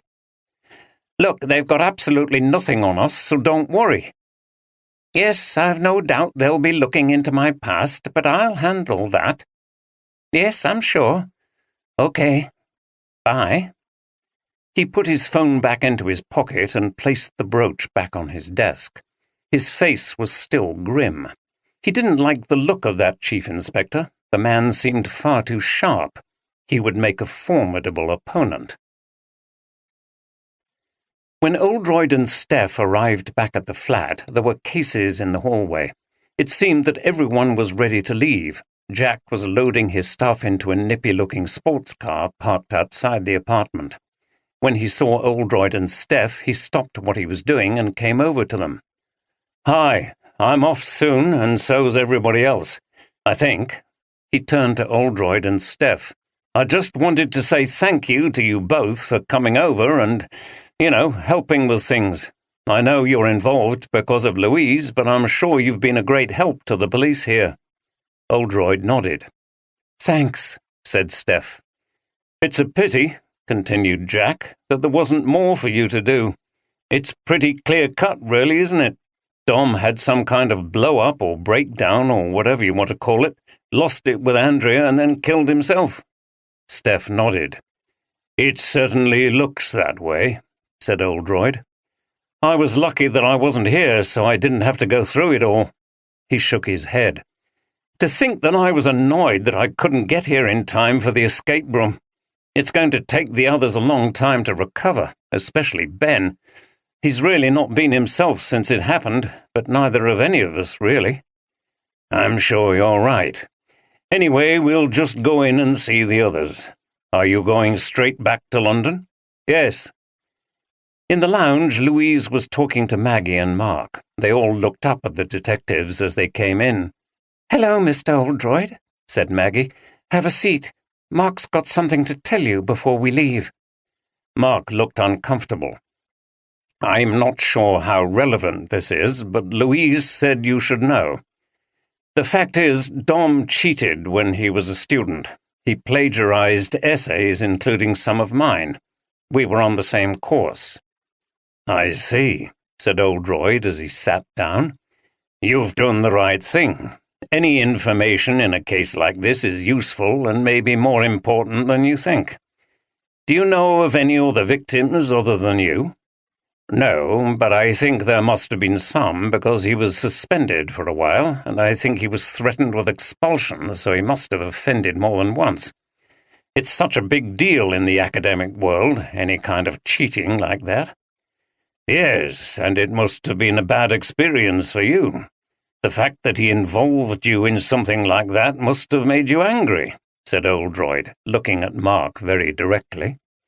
Mark could see where this was going. "Yes, but I had no desire to hurt him. I just let the authorities deal with it. He apologized in the end. It was quite a while ago now, and we decided to forget about it when I met him again through Maggie." "Okay. I will report this back to Inspector Granger, who is in charge of the investigation, but you're still free to go." At this, everyone stood up and made to leave. It was an emotional moment after all they'd been through. As they departed, singly and in pairs, Louise and Maggie hugged each other and shed some tears. Jack zoomed off in his sports car, and Mark and Maggie in Mark's old Citroën. Ben was the last to leave. He was walking to the station and going on the train to visit his parents in Manchester. "Don't stay around too long," he said to Louise. "We need to keep checking on each other." Louise smiled at him. She liked the fact that he was so sensitive. As she gave Ben a hug, Oldroyd glanced at her, wondering what exactly her feelings for Ben were, but he didn't say anything. He offered to give Ben a lift to the station, but he refused, saying he wanted the exercise. "God, it feels really weird in here now everyone's gone," said Louise as she, Steph, and Oldroyd sat back in the lounge. "Why don't you pack your stuff, love? It's time we were getting back. Are you sure you want to stick around like this and stay with your mother in Leeds?" "Yes, Dad, at least for a while. I want to see this through. There's more to find out yet, I'm convinced of it." She went off to her room. "I think she's right," said Oldroyd as soon as she'd left. "But I don't think we're going to find the answer here. My plan is to pursue them all down to London and see what emerges from a thorough investigation into each one of them." "You think one or more of them is involved, sir?" replied Steph. "I must say it seems unlikely to me. They all seem such nice young people." Oldroyd smiled. Yes, I know how you feel, and Inspector Granger probably agrees with you, but there's something too easy about it all to me. Now, when I said that we'll pursue them, I actually meant that Andy will, though he doesn't know it yet. I'm going to swap you and him to keep DCS Walker happy. I don't think he'll want to lend out 2 of his detective sergeants to a Whitby police investigation. This is where Andy's London experience will come in handy. I'll be coming back here to help Inspector Granger. He saw a brief look of disappointment on Steph's face, but she was too professional to express it. He knew she enjoyed working with him. Good plan, sir. I'm sure he'll be keen to help. Don't worry, I've also got some jobs for you, too. Looking into that jeweller's past and keeping an eye on Louise. She's going to be in Leeds for a while, so you could call in on your way home sometimes and see how she's doing. Steph smiled. That was much better. Jack smiled to himself as he sped round the Malton bypass on his way to York before heading south on the A1. The car was handling very well. He loved it. It so fitted in with his image, the debonair man about town conducting a high-octane social life. It had been a difficult few days in Whitby, not at all what he was used to, but he had acquitted himself effectively and managed to conceal certain things which he wished to remain secret. Now that Dom's body had been found, he didn't expect any more trouble from the police. Once he got back to London, he would be able to resume his normal life. He was glad that he'd not been there to witness the murder. That would have been very traumatic. And then Dom's suicide. To lose friends was always a bad thing, but hey, let's move on, he thought to himself. He was sure the group would carry on without Dom and Andrea. There were lots of things to look forward to. He pressed his foot down and the car surged forward. The further he travelled south and away from Whitby, the better he felt. Mark and Maggie were proceeding at a more sedate pace in the Citroen and had reached the market town of Pickering. "This is a lovely little place," said Maggie. "I sometimes think I'd like to live in a little country town like this someday, where you could walk to things like shops and stuff and get to know a lot of people." "Who then get to find out about everything you're doing," replied Mark. "I think I might find it a bit claustrophobic. Anyway, forget it in the south. Houses in places like this would be right out of our range." "I suppose so." "You're sounding a bit middle-aged today." He laughed. "Is it time to settle down? Am I the lucky man?" Maggie kept looking at the pretty old streets, the shoppers, and the little parks. "You might be." She turned to him. "I feel different about things, you know, life and stuff after all this." "How?" "Well, you never know what's going to happen, do you? You've got to get on with life and do the things you want to do. I've drifted a bit since Oxford and my travels. I think I'm going to look at doing an MA, in London somewhere. Louise has inspired me. I've got the money saved up and I can carry on part-time in the cafe." "What will you do it in?" "Maybe something to do with social work. I enjoyed working in the refuge. Don't worry, I'll stay in London." They'd left Pickering and were now crossing the vale named after the town towards Malton. Cows and sheep grazed in the flat fields divided by hedgerows. "It's been nice to see the countryside as well as the sea," said Maggie, enjoying the views. Mark looked around without enthusiasm. "Yeah, but you can't have everything. You'd get bored out here after a while, and where would you practice your social work?" "You'd be surprised. Don't think that all the social problems are in the inner cities. There's a lot of rural poverty, too." "You wouldn't think so around here, judging by the gorgeous-looking villages we've passed through and the number of Range Rovers on the road." She looked at him and realized he was teasing her. "Get lost," she said, and leaned her head against his shoulder. "Louise's dad was right, by the way," she said after a while. "You did the right thing to tell him about Dom's plagiarism." Mark shifted in his seat. "Yeah, maybe. It's probably made me a suspect, though." She raised her head and looked at him. "A suspect? You weren't even there when it happened." No, but I could have orchestrated it from a distance, he said in a mockingly sinister voice. Rubbish, replied Maggie, putting her head back against his shoulder. Anyway, you explained to him that it didn't bother you that much. You're hardly going to murder someone about a stolen essay from years ago, are you? No, replied Mark tersely. There was an angry glint in his eye. I think Louise's dad isn't happy with what seem to be the facts of the case. Oh, I suppose he's just humouring her. She still won't give up the idea that somehow it didn't happen the way we saw it. I think she's in denial. I told her as much before we left. I expect her dad'll go along with it for a while until she realizes it's nonsense. Maybe, said Mark, but I don't think we've heard the last of it or of him. It was a circuitous route to Manchester by rail from Whitby, involving a slow train to Middlesbrough, a change for York, and then another change at Yorkshire's old capital to the slightly faster Trans-Pennine service across the hills to Lancashire. But Ben was glad he wasn't driving. He was still feeling utterly exhausted after all that had happened. He hoped he would never have to go through anything like that again. A couple of days with his parents would be very refreshing, he thought, as he relaxed in his seat and watched the countryside of Eskdale pass by. Then he would have to get back to London, try to forget what had happened in Whitby and focus on his affairs in the capital. There were some important things he needed to do. He'd been struggling to get by on his part-time teaching contract for some time. The pay rate was poor and his art sales had been disappointing recently. It was so competitive in London to get any gallery space, and what you had to pay often cancelled out any earnings from sales. Now he had thought of a way to do things differently. His phone rang. He looked at the caller ID and frowned. He answered the phone. "Hi. Is everything okay?" "Yes, don't worry, it's all fine. I'm on the train. I'll call you when I get to Manchester.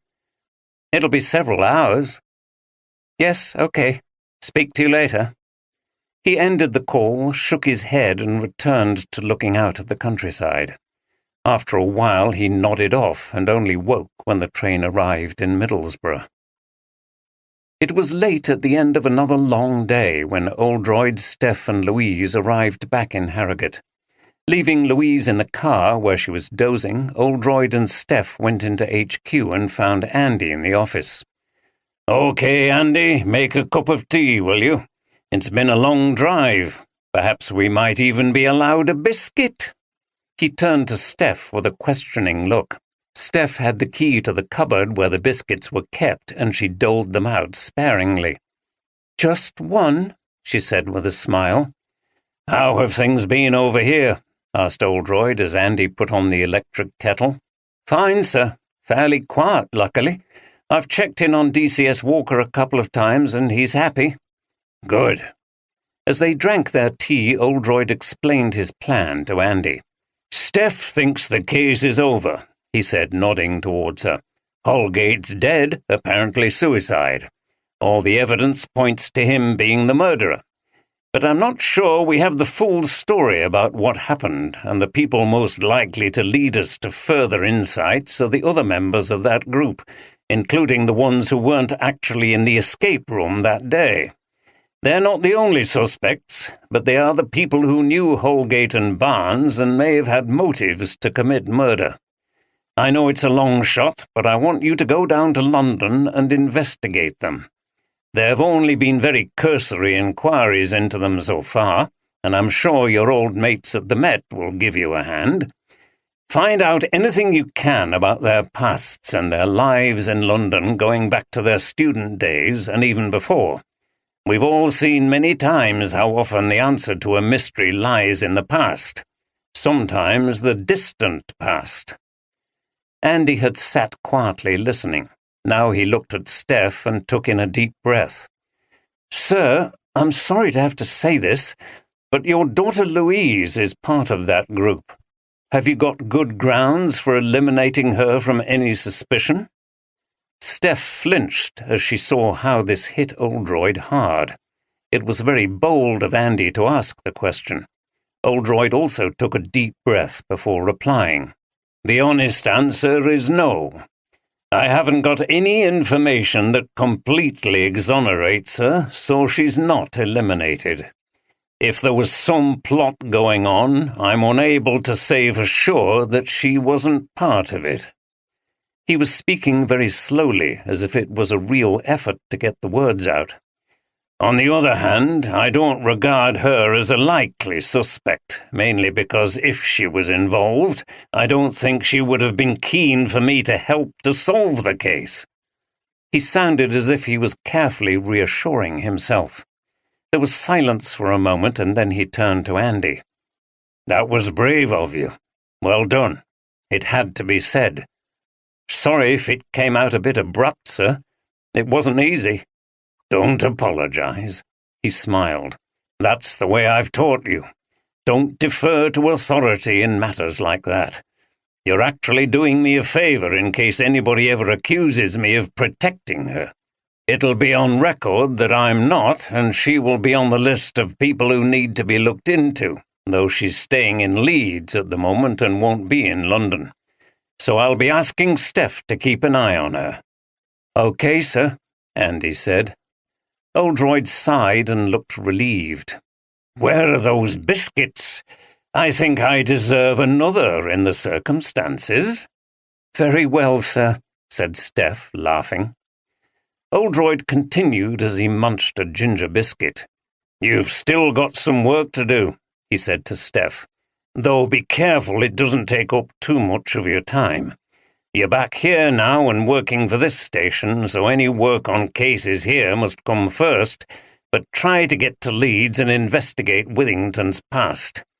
What kind of a jeweller's shop did he have? And find out what happened to make him scarper over to Whitby. Make sure you report your findings to Inspector Granger as well as to me. And the same goes for you, Andy. That's fine, sir, said Steph. If I get here early in the morning, I can leave early and do some investigating on my way home. Good.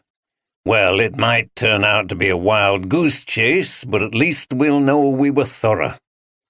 Oldroyd had a final word with Steph before he left. As I said, I also want you to watch over Louise. Check that she's okay, and also ask her some more about her activities and relationships with the group. He paused. The next thing was hard to say. If at any time you have any grounds for suspecting she may have been involved in anything untoward, then you must report it immediately to Inspector Granger. Understood? He sighed. That's it. I've said it. Yes, sir, and don't worry. You're doing the right thing by covering yourself like this, but I'm sure that nothing of that nature will come up. I'd stake anything on the fact that Louise is completely innocent. Yes, I'm sure you're right, replied Oldroyd, unable to contemplate any other outcome.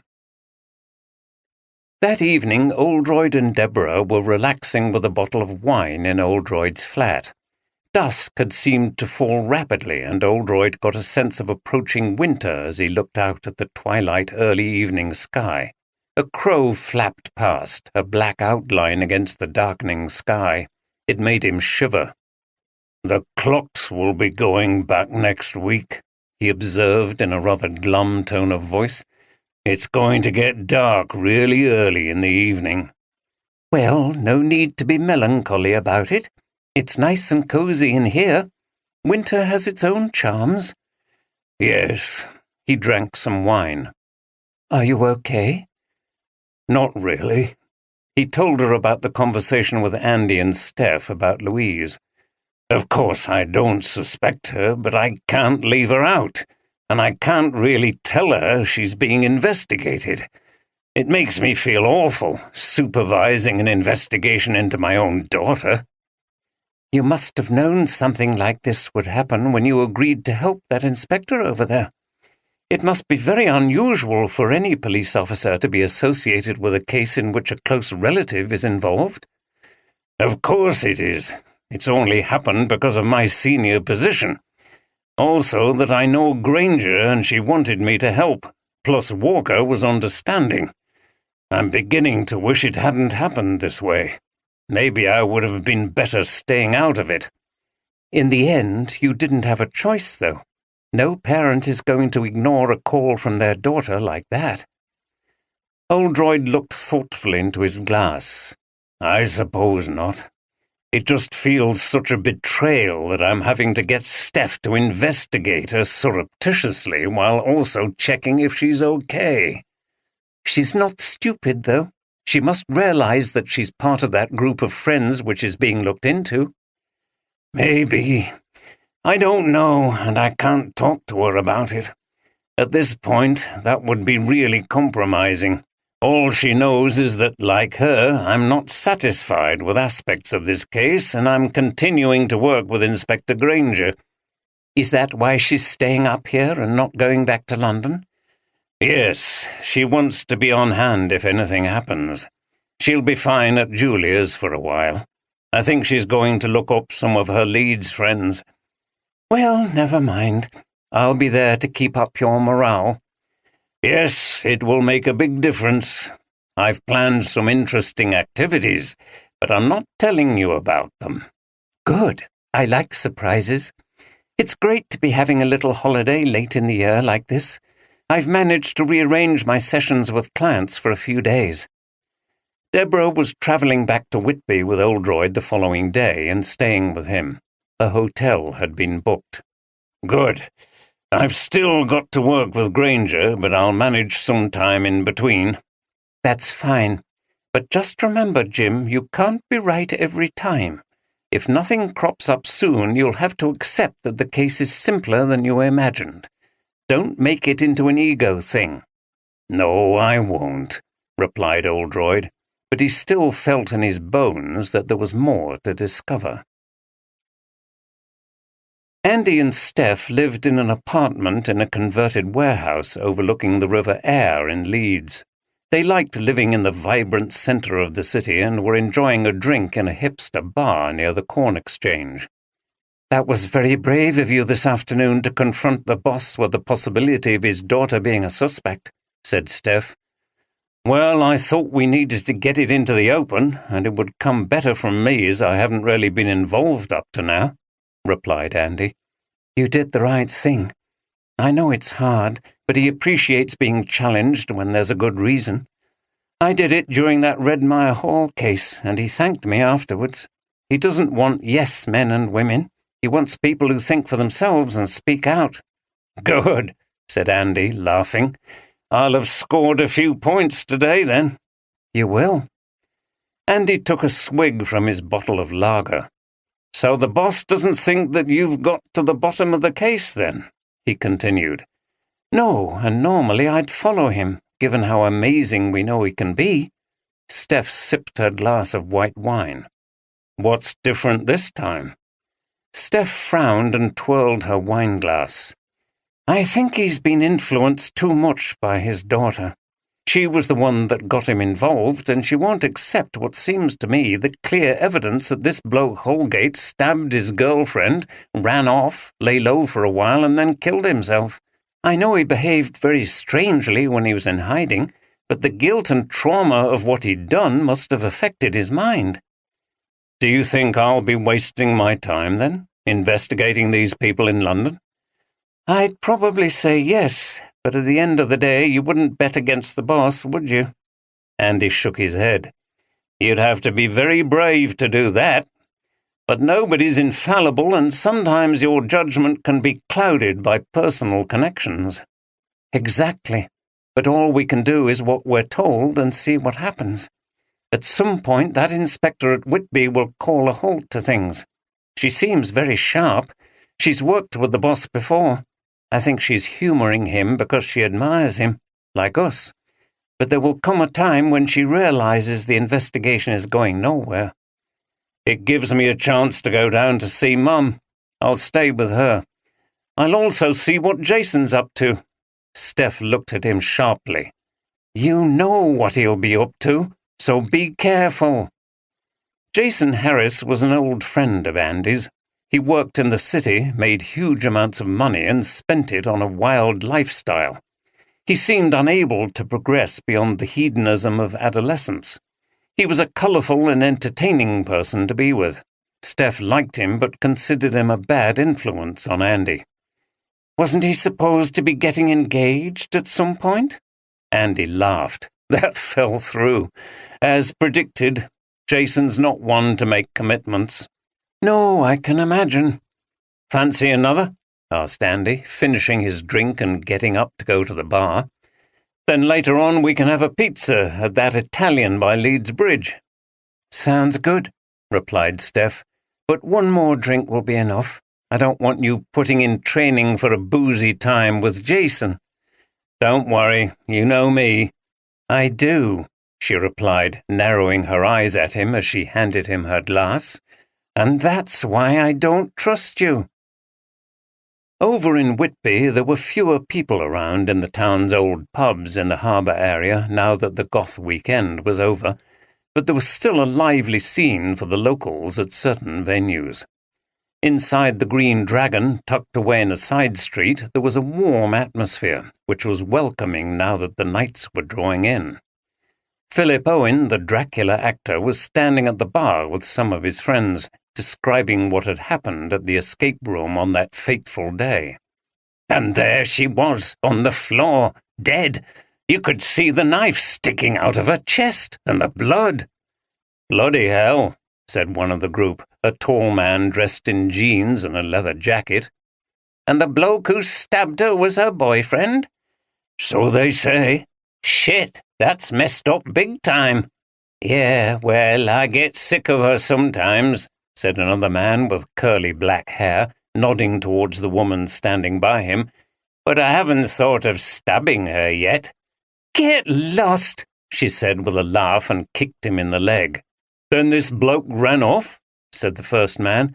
Yeah, then shot himself and ended up in the harbour. Haven't you seen it all on the telly? Yeah, but it's not the same as hearing it from someone who was there. The curly-headed man winked at his girlfriend. From someone who knows all about it. Owen took a drink of his beer before replying. What are you getting at? Well, when the police find out about your past, Phil, they might start to wonder how much you really knew about what happened. They might think it was a bit of a coincidence that a man like you turned up at a murder scene. Bugger off. What do you mean, a man like me? That was years ago. The first man joined in the baiting. It's on your record, though, Phil. The police will always be suspicious of your type. A leopard can't change its spots. What do you mean, my type? A danger to the public, said the curly-haired man in a sanctimonious voice imitating a pompous judge. His girlfriend laughed. Owen gave his friend 2 fingers. As if, he said, I'm not as much of a danger to the public as you when you get behind the wheel of that car. He looked at the woman. I don't know how you dare drive with him. The curly-haired man was a car mechanic, and he ran a souped-up car that he'd driven in rallies. Most of the time he drove as if he was actually in a rally. He goes slower when I'm with him, she said. I make him. Owen laughed again, and he took another drink of his beer. He tried to conceal the fact that their teasing had rattled him. He hoped the police wouldn't look too closely at his past. 4. It was brilliant moonlight, and the soft effect of the light over sea and sky was beautiful beyond words. Between me and the moonlight flitted a great bat, coming and going in great whirling circles. From Mina Murray's journal in Dracula. I've got 2 very interesting bits of information for you, sir, said Inspector Granger. Go on, replied Oldroyd.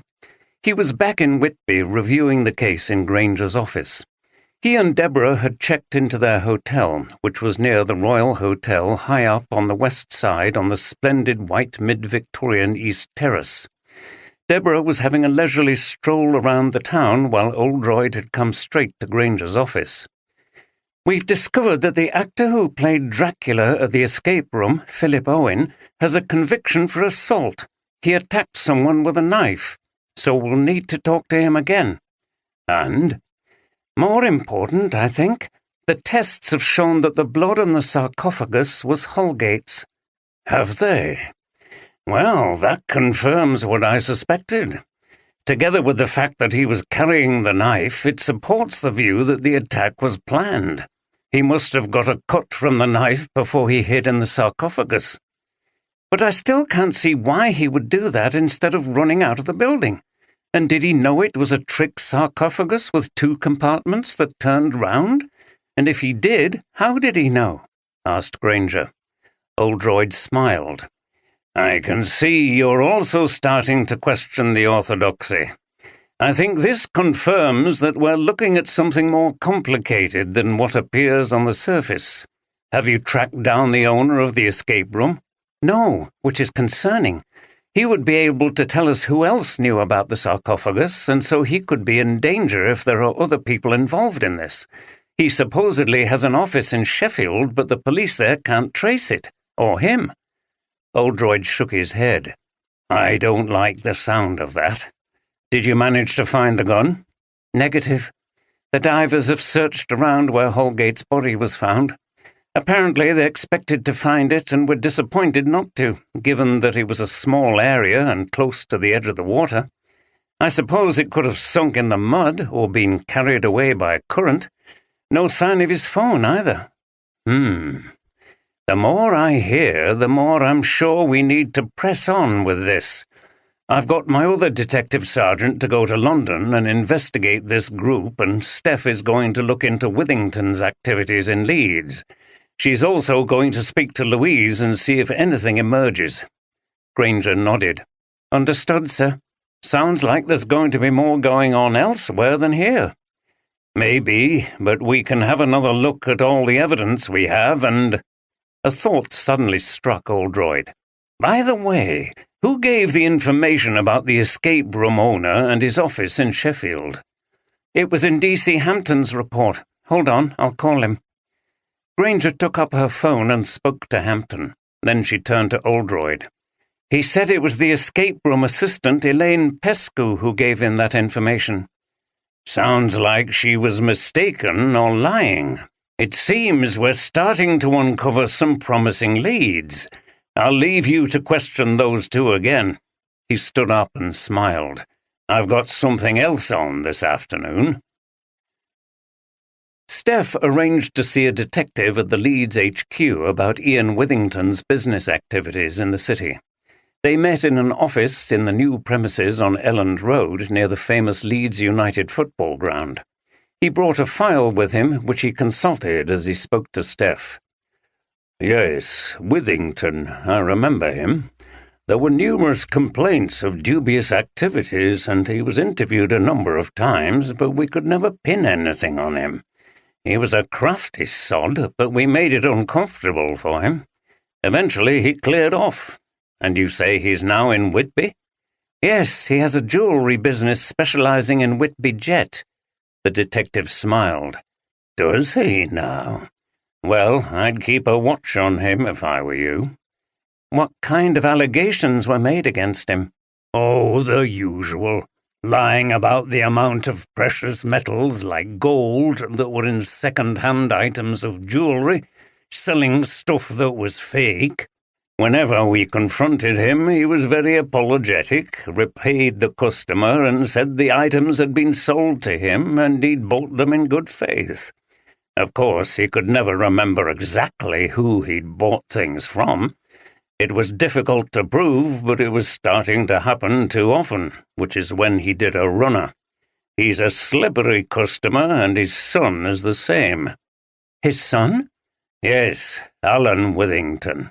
They work together, father and son. The son travels a lot. We think he gets hold of the dodgy stuff, and his dad then sells it. What's your interest in the Withingtons, anyway? I've been working with the police in Whitby on a murder inquiry. You mean the one where the bloke killed his girlfriend in the escape room and then committed suicide? Yep. Where does Withington fit in? It was his niece who was killed. At the moment, we don't suspect him of being directly involved, but it seems as if his niece might have been helping him with his business somehow. It's a loose end we want to follow up." "Right. Well, it might be worth talking to one or two dealers in that street near Kirkgate Market where he had his shop. I'll give you some names and addresses. They might be able to give you a bit more information about how he operated. There was no love lost between them. They were glad to get rid of him." "Come on, then. I have a surprise for you." Oldroyd had met up with Deborah near the swing bridge. "Have you got your coat, like I asked?" He was wearing a weatherproof jacket and carried a small rucksack. "Yes," replied Deborah, "but where on earth are we going?" "Out to sea," said Oldroyd with some excitement. "It's a fine day, but it's always cool and breezy out there. I've booked us onto a cruise down to Robin Hood's Bay in one of those boats." He pointed towards a number of craft moored against the sea wall on Marine Parade. "Fantastic! How exciting!" said Deborah as they walked towards the Autumn Queen, a brightly painted vessel which was already filling up with customers. People were being helped down the steps by a friendly member of the crew as the boat gently bobbed up and down in the swell. Oldroyd and Deborah managed to get seats in the bow section against the gunwale from where they had a good view as the launch cruised gently along the smooth water in the lower harbour and through the gap between the east and west piers, passing a small lighthouse on either side. The boat then reached open sea and turned south. Immediately it became breezy and there was a salty tang in the air. The sky was clear and the sea and the horizon very bright in the sunlight. Deborah put on some dark glasses. "Jim, this is wonderful." She gave him a dazzling smile. "I'm glad you're enjoying it. We should see some interesting bird life. Look out there, some gannets diving for fish." He produced a small pair of binoculars and trained them out to sea. Deborah looked in the same direction and saw the large white birds in the distance, black tips on their pointed wings. They were circling high in the sky, but as she watched, one pulled in its wings and dropped at speed like a pointed missile into the water, its sharp beak hitting the sea first. It was a majestic sight and even more dramatic through the binoculars that Oldroyd passed to her. Herring gulls were following the boat, and as they passed some dark, towering cliffs, there were still a few kittiwakes flying around the rocky ledges that had been their breeding ground through the summer. One or two distinctive cries were audible, but nothing to compare with the cacophony during the breeding season. "Are you feeling peckish?" asked Oldroyd. "Now you mention it, yes," replied Deborah. "But I had no time to think about getting anything for lunch. You just swept me off my feet, as it were, and here we are." "Never mind." Oldroyd removed the rucksack from his back and started to unload the contents. "I took the liberty, ma'am, of procuring some savoury comforts from the local purveyors," he said, imitating the accent and manner of the indefatigable Jeeves from the P.G. Wodehouse stories. "Oh, Jim, you think of everything." As they sat eating the excellent sandwiches, cake and fruit that Oldroyd had acquired and drinking coffee from a flask, the boat passed the picturesque village of Robin Hood's Bay with its beautiful cottages spilling down to the seafront. A little further on they were lucky enough to see some seals basking on the rocks beneath a cliff. On the way back, after watching some huge tankers pass in the distance, Oldroyd couldn't resist reflecting on the Dracula story. "Have you ever read the novel?" he asked. "No, but like everyone else, I've seen lots of film versions and vampire movies. I didn't know part of the original story was set here." "Yes, that part of the story has got a bit lost, but Whitby was a favourite place of Bram Stoker's, and the Count arrives here in a schooner." He changed his tone to that of dramatic storytelling. "Of course, the weather wasn't like this that day. The Count summoned up a storm and thick mists. When the boat arrived at Whitby, all the crew were dead, including the captain who had heroically strapped himself to the helm. It was a ghost ship that horrified the people who saw it. When it ran aground on Tate Hill Sands, which are just inside the harbour, a big dog leapt on shore and bounded away. The onlookers thought this odd, but they didn't realise the full significance. That dog was Count Dracula, who had arrived in England. He could shape-shift into animals, including, of course, the famous bat. In the horror and chaos of what was happening, they didn't realise that... Oldroyd stopped. After a moment, Deborah looked at him. "Yes, Jim, go on. I'm enjoying this, and—" "Oh, no, he's off on one again." "Sorry," said Oldroyd, shaking his head. "I'm trying to switch off, but there was something there that just made me think." "About the case, no doubt." "Yes." "Don't tell me you think Dracula was responsible for that murder." Oldroyd laughed. "No, although the murder did take place in a Dracula-themed escape room, so maybe he did have some responsibility." The boat was cruising slowly into the harbour. "Did the victim have bite marks on her neck?" continued Deborah, still poking fun at her partner. "No, she didn't, but—" Oldroyd stopped and shrugged his shoulders as they got ready to disembark. "Wonderful, marvellously bracing," he said when they were back on shore. "Stimulates the appetite, though. Do you fancy a cup of tea and a scone? I saw into the window of a cafe on the way down, and the scones looked enormous." "Do you ever stop thinking about food?" laughed Deborah. "Except when you're thinking about a case." Andy headed down the M1 with mixed feelings. It was always nice to go back to London to see family, friends, and his old haunts, although he hardly thought of it as home anymore. He was keen to play his part in this case, as he'd felt out of the action while Steph and Oldroyd were in Whitby. But he preferred working with Oldroyd directly. There was nothing so interesting and informative as watching his boss interrogate people and witness at close hand how his thinking on a case developed. He'd learned so much, but maybe it was time to put that knowledge into practice for himself. He had a dossier of information, and he was going to call in at the Met to see if they had anything on anyone he was investigating. His boss had also arranged for the Met to supply a DC to assist him.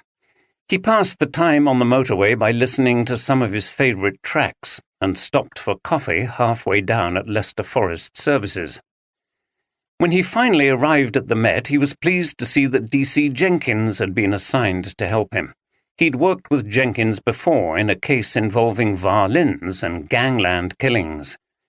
"Nice to see you again, Sarge," said Jenkins with a grin. "What's this I hear about a case concerning a murder committed by Dracula in a spooky castle in Whitby?" Andy laughed. "Sounds like Chinese whispers have been at work. I'll explain as we go along." They headed first to Shoreditch to an address near Spitalfields Market. This was the headquarters of Alpha, a small but successful publishing company which employed Jack Ryerson. On the way, Andy noticed displays of lanterns and pumpkins in one or two shops, and they passed two people dressed as witches with enormous pointed black hats. "Look at them, Sarge. Must be doing some kind of promotion for Halloween," said Jenkins. "Yeah, it's not long until the 31st, is it? Only a few days to go. The kids will be wanting me to take them out trick-or-treating." Andy smiled. That seemed like a fun thing to do. He had fond memories of dressing up and going round knocking on doors when he was a boy and his dad was still alive. It would be nice to take a child out and see them getting excited. Maybe he was getting broody in his old age. The idea of family life was starting to have an appeal. What would Steph think? The offices were in a large ultra-modern tower block. The detectives went through revolving doors into an atrium and showed their identity at reception. Andy asked to see the manager, as he was keen to speak to him without Ryerson knowing he was there. He and Jenkins were directed down a corridor and were met at the door of an office by a woman of about 40 dressed in a smartly tailored trouser suit and heels. She held out her hand. "I'm Annette Brown, manager of Alpha UK. Please come in." Andy introduced them both, and they followed her into a large modern office and sat on easy chairs. Brown, looking a little puzzled and apprehensive, sat opposite on a similar chair. "How can I help you?" she asked. "You have an employee called Jack Ryerson." "Yes, he should be in today. I'll just check if you want to speak to him." She made to get up from her chair. "No," said Andy. "I want to talk to you about him, please." Brown sat back in her chair, looking more concerned. "Are you aware he's been in Whitby for a few days with a group of his friends?" "No, I knew he'd taken a few days' leave, but I didn't know he'd gone there." "One of his group of friends was murdered, and another seems to have committed suicide." Brown put her hand to her mouth. "Oh, my God!" "I'm sorry, I know it's a shock. Can I ask you what he's like as an employee?" She stumbled a little for words. "Excellent. No problems. Good team worker." "Did he have any enemies? Did he ever get angry or react violently to anything?" "No. Are you saying that Jack is a suspect for something?" "Not exactly at this stage. The case seems fairly clear, but let's say there are some loose ends we need to tie up. I want to check his movements with you. He didn't actually witness the murder, which was last Wednesday afternoon, because he didn't arrive until the next day. He says this was because he was tied up here at work until fairly late." Brown looked puzzled again. "Wait, that's not right. He didn't come in at all on Wednesday, which was the first day of his leave. I remember because there was a meeting of his team and he wasn't there." Andy looked at her gravely. "I see. In that case, we will need to speak to him now, and I would be grateful if we can use this office." "Of course." Brown got up, looking alarmed, and went to get Ryerson. Andy felt a little frisson. Maybe he would have something for Oldroyd. Vicar Lane and the streets near Kirkgate Market were bustling with people as Steph walked through Leeds city centre. A number of shops had window displays with witches, cobwebs, black cats, and pumpkins, reflecting the nearness of Halloween. There seems to be no escape from the dark side, thought Steph, who had arrived back from Gothic Whitby. She made her way to a street behind Vicar Lane where there were a number of jewellers' businesses and gold dealers. She reached one shop on the detective's list, which was old and rather darkly lit, with a fusty smell that reminded her of an old library. There was a dusty and faded window display which looked as if it hadn't been changed for some time. Inside, the shop seemed empty until an elderly, portly and bespectacled man appeared through a door that presumably led to a small workshop. His eye was still clutching a lens, but he removed it as he came to the counter. She presented her ID and explained her business. The man's lip curled when he heard Withington's name. "Oh, that rogue.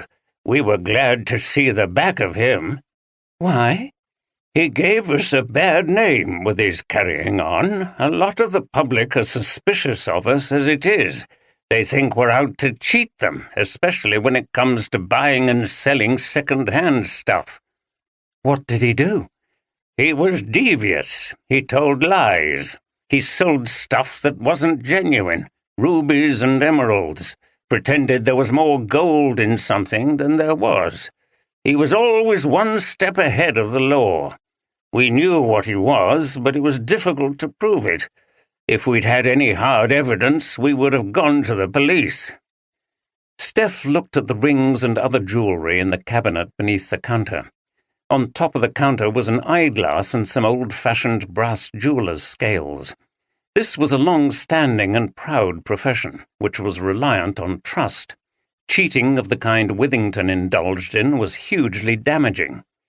"That son of his was no better," continued the jeweller. "I understand he was the one who might have procured the things his father sold." "Probably. I also saw a woman there once or twice." "A woman? Did you know who she was?" "Someone said it was his niece. She was a student, I think, but she came up here in the holidays. I don't know whether she was involved in the dodgy dealings, but you know students, they're always short of money, aren't they?" "Yes." "Are you after him for something?" I'd like to see him get what he deserves. Not exactly. Unfortunately, his niece has been murdered over in Whitby, and we're investigating his connection with her. The old man's jaw dropped. Good Lord! Well, I never thought of him as someone who would be violent, though I wouldn't have been surprised if someone had gone for him. No, but where money's concerned, things can turn nasty, can't they? Oh, yes. Is that where he is, in Whitby? Yes. He'll be into that Whitby jet, I imagine. Well, anyone who buys any from him wants to make sure it's real. I think you're right. Steph thanked the old proprietor and left, feeling that he'd been very helpful in a number of ways. D.C. Hampton had difficulty finding the narrow back street house where Elaine Pescu rented a room. He eventually reached the address, which was down a cramped alleyway filled with overflowing grey wheelie bins. He knocked on the door, which was answered by a very pale young woman with grey hair and numerous face piercings. Her eyes looked vacant, and her manner was slow, as if she were under the influence of some substance or other. Hampton put that to one side. He was here on different business. He showed his identity. Detective Constable Hampton, Whitby Police. I understand that Elaine Pescu lives here? It was some time before the girl responded. Yeah, but I think she's out. Can you check, please? It's important that I speak to her. Is it about that murder where she works? Yes. That was the darkness at work, mate. What do you expect with all these goths around summoning up evil spirits? When they're here, we go out in white and chant our positive spells to counter them. Have you seen us by the harbour? No point looking for humans. It's the spirit world. If you like, we can hold a meeting with the white spirit goddess for you and find out what happened. Thank you, replied Hampton with some impatience, but can you just see if she's in? The young woman looked disappointed, but turned back into the house. Are you looking for me? The voice came from behind Hampton. He turned to see the tall figure of Elaine Pescu. She was carrying a bag of shopping. She looked at Hampton. You the police officer who came that day? I've already told police everything I know. I have some more questions. Can we go inside? I prefer here. My room is not very tidy. Okay. Hampton referred to his notes and began the interview. You told me on the day of the murder that your employer, Mr. Hugh Preston, had an office in Sheffield. We've made extensive inquiries and cannot find any trace of it or him. She shrugged. That's what he told me. Have you had any contact with him since the day of the murder? No. Isn't that surprising, given what happened at his escape room? She shrugged again. I do not know where he is. Escape room is closed, and I am looking for other job. How often did he visit you at the escape room? Not often. Now and again. Hampton looked at her. Her terse replies and inscrutable demeanour gave nothing away. Did you know that there was a trick sarcophagus in that storeroom that was going to be converted to be part of the escape game? What is sarcophagus? It's that large Egyptian coffin thing that is built into the wall. How is it a trick? The thing swivels round and there is another section at the back. No, Mr. Preston say nothing about that. Hampton had no more prepared questions about the case, but he'd started to think about her. How long have you been in this country? For the first time he saw a worried look pass across her face. 3 years. I have all my papers if you want to see. I will fetch them. She went inside the house and returned with documents that confirmed she was Romanian and an EU citizen. How long have you been in Whitby? Since May. I come up from London for this job for summer. And where were you before that? In London, student. Did you know anybody in Whitby before you came up here? No. I apply for a job advertised online. Mr. Preston liked the fact I come from Romania. He say it makes everything in the escape room more authentic. I see. Did you see anything suspicious when that party arrived? No, they were just an ordinary group of people. They seemed to be having fun. Hampton realized he was not going to get any more out of her at the moment. Okay, we'll leave it there, but don't leave Whitby for the time being. We may want to speak to you again. She said nothing and went back into the house. Hampton left feeling suspicious. He didn't believe she was telling him everything she knew. In Annette Brown's office, Jack Ryerson faced Andy and Jenkins across a desk. He had a supercilious smile on his face, as if in contempt for the whole proceedings. It didn't take you lot very long to pursue us to London, Sergeant. I take it I'm not the only one you've come down here to question. Why can't you leave it alone? Dominic stabbed Andrea and then shot himself, period. Andy ignored this. We understand that you were once in a relationship with the murdered woman, Andrea Barnes. Yes, replied Ryerson, and continued with mock melodrama. But it was a long time ago, and no, I didn't harbour horrendous jealousy of her and Dominic that drove me to plan their gruesome murder. How did you feel about them? God, you're as bad as the others. I was getting some stick from Maggie about this. What can I say? I wish them well. It was all over between me and Andrea. Andy regarded him skeptically. He didn't like Ryerson's contemptuous tone, as if he thought this was all very tiresome. You told us that the reason you missed the visit to the escape room last Wednesday was because you were held back at work here and couldn't get away until late. Your boss has just confirmed that that wasn't true. You didn't come into work at all that day, so where were you? Ryerson smiled and shrugged. Sorry to disappoint you, Sergeant, but I wasn't orchestrating a murder. I was visiting a female friend, if you must know. It's something I want to keep quiet about because she has a husband. There would be some unpleasantness if he found out. We will need her to verify that you were with her on Wednesday at the crucial times. She'll be happy to cooperate, and I'm sure you'll be discreet about it. He winked at Andy, who found his nonchalance rather repulsive. I'm also sure you'll agree that saying I was at work is a very poor alibi if I was involved in a murder. So easy to disprove. I just said that to cover myself with my friends, and of course I never expected that any more questions would be asked. I see. Andy almost reluctantly had to agree, but he hated the man's attitude. I'd be grateful if you didn't mention it to any of the group, continued Ryerson. They may not appreciate that I lied to them, and I think some of them would disapprove of my behaviour. The women certainly would, thought Andy, whose attitudes had become much less laddish under Steph's influence.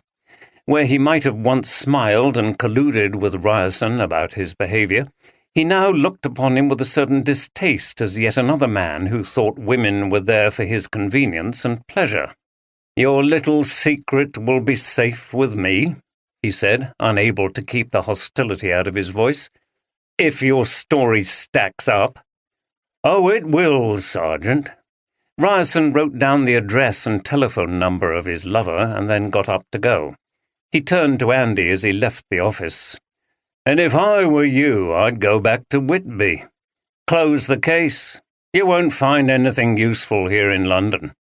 Andy gave him a withering glance. We'll see, he said. He turned to Jenkins as Ryerson left. I didn't warm to him, Sarge. Arrogant bugger, if you ask me, said Jenkins. I agree, and I'm not sure he was telling us the truth about his feelings for Andrea Barnes. Unfortunately, I have the feeling his story about being with that woman is probably true. That's something for you to check out and make sure you get her to state the precise times he was with her that afternoon. Okay, Sarge. Andy frowned. After a hopeful start, that was a rather disappointing outcome.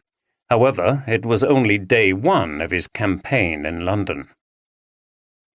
Inspector Granger gave herself the task of tracking down Philip Owen, the Dracula actor in the escape room. It turned out he was living with his parents on the outskirts of the town in a small housing estate that had seen better days. The Owens' house, however, was smartly painted and had a neat garden. There were new-looking double-glazed window frames. Aspirational council house buyers, thought Granger as she parked outside the house. She wondered if their son had been a disappointment to them with his criminal record. She knocked on the door, which was answered by a portly, red-faced man wearing a cardigan. "Yes," he said, looking suspicious. Granger showed her ID. "Inspector Granger, Whitby Police. Can I speak to Philip Owen, please? I assume he's your son?" "Yes, I'm Tom Owen. Is it about that do at that room thing where our Philip works? He hasn't got himself into trouble again, has he? I'm sick of police coming to door." "I just need to ask him some questions. Is he in?" "Aye. It's a good job his mother's out, though. This would have upset her. Come in." Granger followed him into the house, which was adorned with flowery wallpaper and patterned carpets. "Have a seat." He directed her to a chair in a small living room crammed with ornaments and remained standing in the doorway. "We've never had any trouble with our Norman. He's a motor mechanic, married with 2 little kids, lives up at Redcar, buying his own house. But our Philip, his teachers were always complaining about him. Since he left school, he's never had a job that's lasted more than 6 months, and then he started getting drunk and into fights. I'd have kicked him out of here, but his mother won't have it." He shook his head. "I don't know where he gets it from." He turned towards the stairs and called up, "Philip, there's a policewoman here to see you. You'd better come down." He turned back to Granger. "He's idling away in his room. He's had no work since that room thing shut down." Granger heard a muffled cry in the room above of "Shit!" and then the sound of someone coming down the stairs. Philip Owen appeared in the doorway, looking shy and much younger without his Dracula costume and makeup. He was wearing stained jeans and a T-shirt. "I'll leave you to it," said his father, giving his son a withering look as he went out. Owen edged into the room. "Sit down," said Granger, but Owen remained standing. "What do you want? I've told you everything about what happened at the escape room. I wasn't even in the same room when that woman was stabbed and—" "Okay, take it easy," said Granger as Owen was starting to raise his voice in anger or fear, and probably both. "And please sit down." This time he responded to her firm instruction and slunk sullenly onto a chair. "Why didn't you tell us you had a conviction for attacking someone with a knife? You must have known we'd find out as soon as we made inquiries." Owen shrugged his shoulders. "It freaked me out a bit that she'd been stabbed, so I thought I wouldn't say anything as I had this link with knives. I didn't think I was important enough for you to start investigating me." "We're more thorough than that, especially when it's a really serious crime like murder. We don't leave anything to chance. Now tell me what happened when you were arrested." Owen winced as if the incident was all an unpleasant memory that he was now ashamed of. "I was only 17, remember that. I was in a sort of gang. We thought we were tough, defending our territory against other groups. We carried weapons. Sometimes things got nasty. One night we got jumped by this other gang in an alleyway down by the harbour. One of them had a knife, so I pulled mine too. There was a scuffle, and I ended up stabbing him. By accident, really. He had to go to hospital, but he was okay. That was it. I took the blame, but I wasn't the only one with a weapon. Some of them had knuckle dusters and razor blades." He looked at Granger with defiance. "And that was it.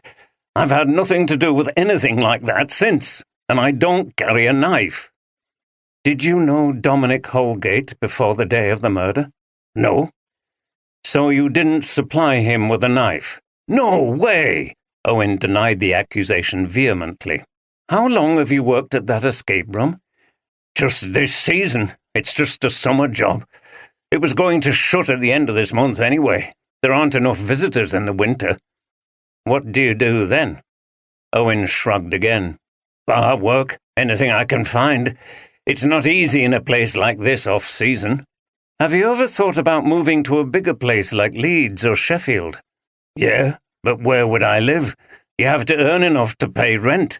And that's why, like so many young people these days, you're stuck with your parents, thought Granger. How well did you know Mr. Preston, your boss at the Dracula Experience? I only met him once. He owned a few escape rooms in different towns and moved about a lot. Your colleague Elaine Pescu told us he had an office in Sheffield. Did he tell you that? No. Did you know that sarcophagus in the spare room with the exit door was a trick and had 2 containers which could swivel round? What? That big thing on the wall? Yes. Owen shook his head. No, I didn't. It sounds a bit freaky. How long have you known Elaine Pescu? Just since we started working there in May.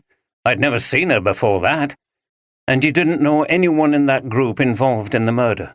No, never seen them before. Granger sighed.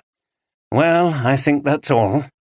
A word of advice. Don't keep information from the police. It only gets you into deeper trouble. Owen nodded without replying and seemed to have reverted to sullenness. Granger left the house without any sense of achievement other than to have eliminated a possibility that had always been unlikely anyway.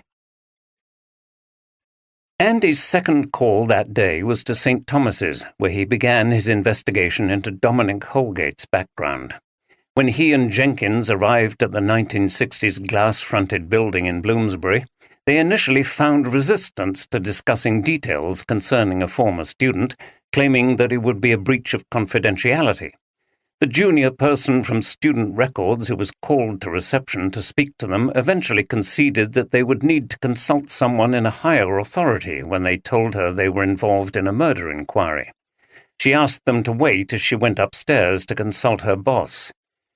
Stuff confidentiality, Sarge. They're afraid of something unsavory about the university getting into the news, said Jenkins as they waited. I know. Universities and hospitals are getting like private companies, worried about their image. The young woman returned. Please come with me, she said, and led them up to an office where they were met by a severe-looking man in middle age dressed in a sports jacket and tie. He offered them seats but no smile. Jenkins was right, thought Andy. They were not welcome. I'm Brian Timmins, head of Student Records, he said without looking at them as he consulted something on his computer screen. I understand you want information about one of our ex-students, Dominic Holgate. That's right.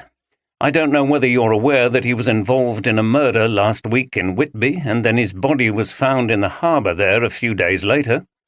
Timmins shot Andy a look of alarm. Good grief! No, I wasn't. I saw that incident reported on the news, but I didn't make the connection. We have so many students, you understand. Yes. The news seriously disturbed Timmins's composure. He looked at the screen and then down at the table before continuing. He seemed to be calculating his response and exactly what to say next. That's terrible, for him and his family, obviously, and not good news for us either, he said at last.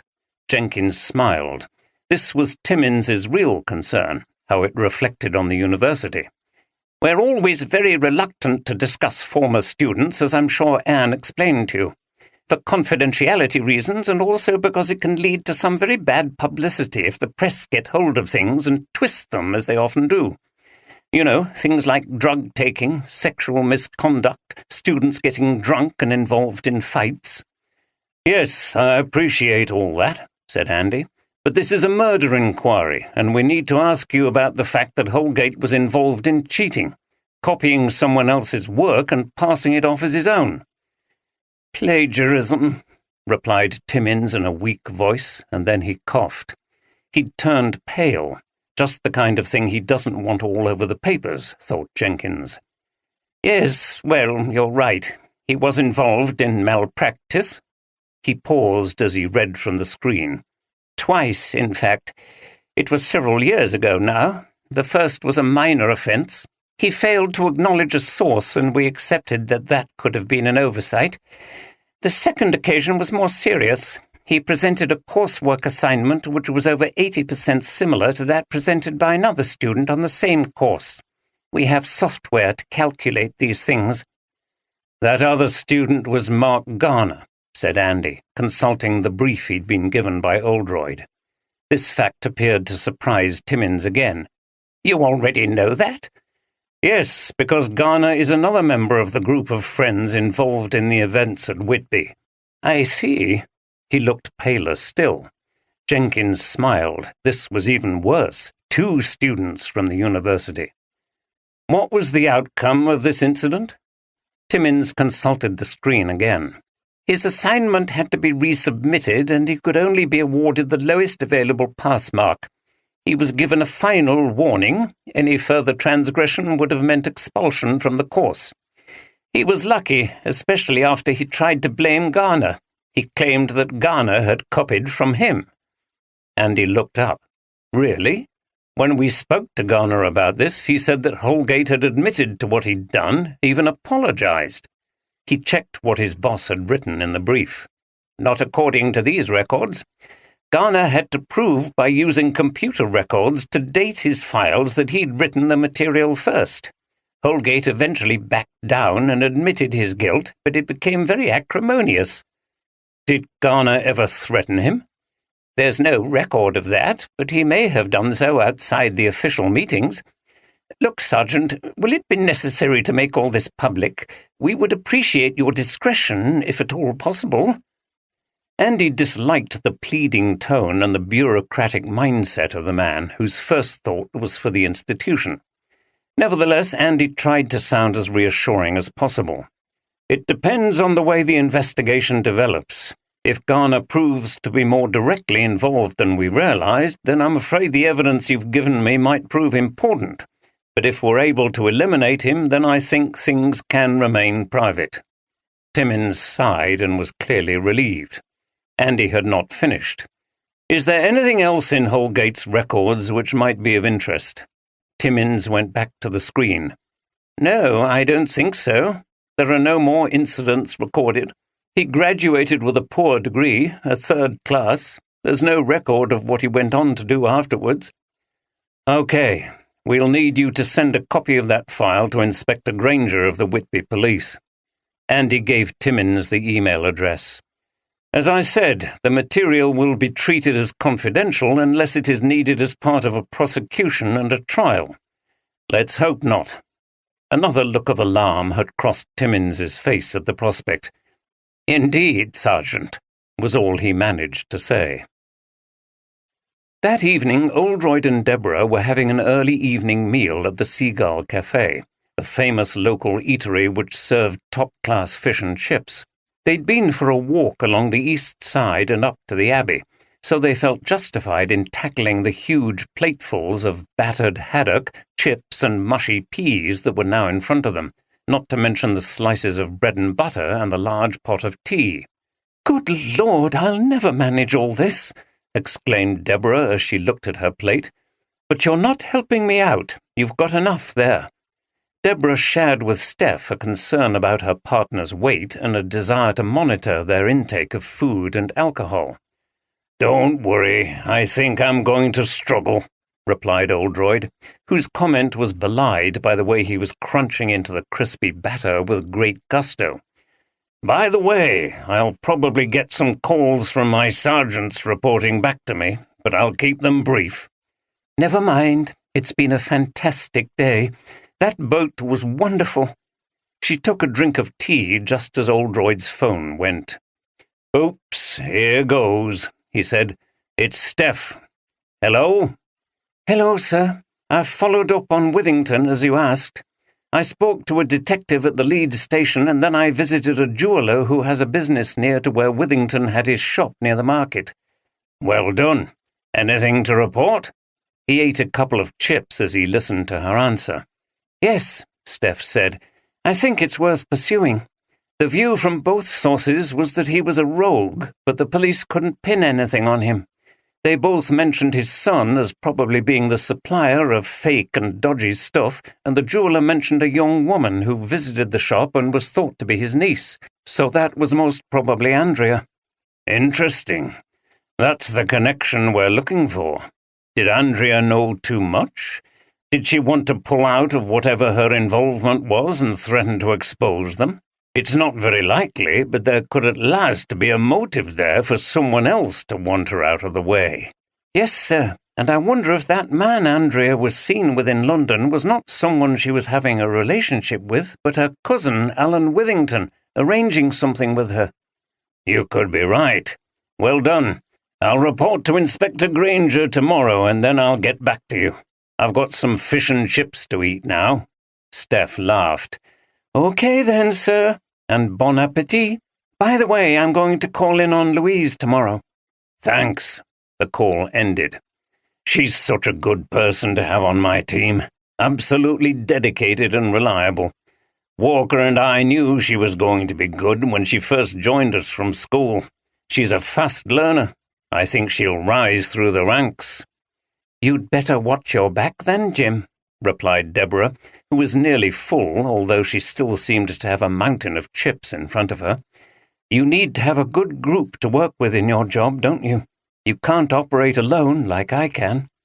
"No, it's a team effort. You need more than one mind on the job. That's why I've trained her and Andy to think and—" His phone rang again. "Talk of the devil, here he is." "Hello, sir. Just to report back. I've been to Alpha Publishing where Jack Ryerson works. I thought I was on to something to begin with because his boss destroyed his alibi. He wasn't at work last Wednesday, which is what he said kept him from doing the escape room, but when I confronted him he said he was visiting a married woman he's having an affair with. I got the details and we'll have to verify it, but I imagine it's genuine. Other than that, his boss gave him a good report, so we've nothing on him at the moment. But he was an arrogant piece of work, and I don't know whether he told us the truth about his feelings for Andrea Barnes. There's still a possible motive there, I think." "Fine. Well done, and keep going. We've very little on any of these people. It's a question of probing away to see if anything turns up." "Right, sir. I also managed to get to St. Thomas's University to follow up on Holgate and the business of him cheating." "Good. You have been busy." "Thanks. Something interesting turned up there, too. It seems that Garner wasn't telling the full truth to you about what happened. Apparently Holgate initially tried to blame Garner before Garner proved he was in the clear, and it all got a bit unpleasant, though there's no record of any physical threat. I've got the bloke we spoke with to email a copy of Holgate's file to Inspector Granger." "Good work again," said Oldroyd. "I wonder why he kept that from us. I suppose he thought it gave him a motive to harm Holgate." "And it does, sir, though it was a while ago. It's a bit of a stretch to think of him spending years plotting his violent revenge over a thing like that. It didn't do him much damage, did it?" "No, I suppose not," said Oldroyd. "But you'll need to follow it up with him as soon as you can. I'll be on to it tomorrow, sir. Also, Inspector Granger has arranged for you to meet with Holgate's father. He and his wife didn't come up to Whitby. Apparently the mother is too distraught and under sedation. Not surprising. He wants to meet you at the flat his son and Andrea Barnes shared. He doesn't want you to come to the house. That would be too distressing to his wife. Granger will text you the details, and while you're in the flat, give it the once-over. Officers from the Met have already been in, but it won't do any harm to have another look." "Okay, sir." "Good man. Bye, then." The call ended. "Jim, for your own good, you need to turn that phone off now," insisted Deborah firmly. "Yes, I will." Oldroyd put his phone away but couldn't resist a further comment. "Andy's another one. Absolutely great. Been so good since he came to us from the Met. You're right. I'm lucky to have such a good team." "Yes, there they are working away while you enjoy yourself here," replied Deborah.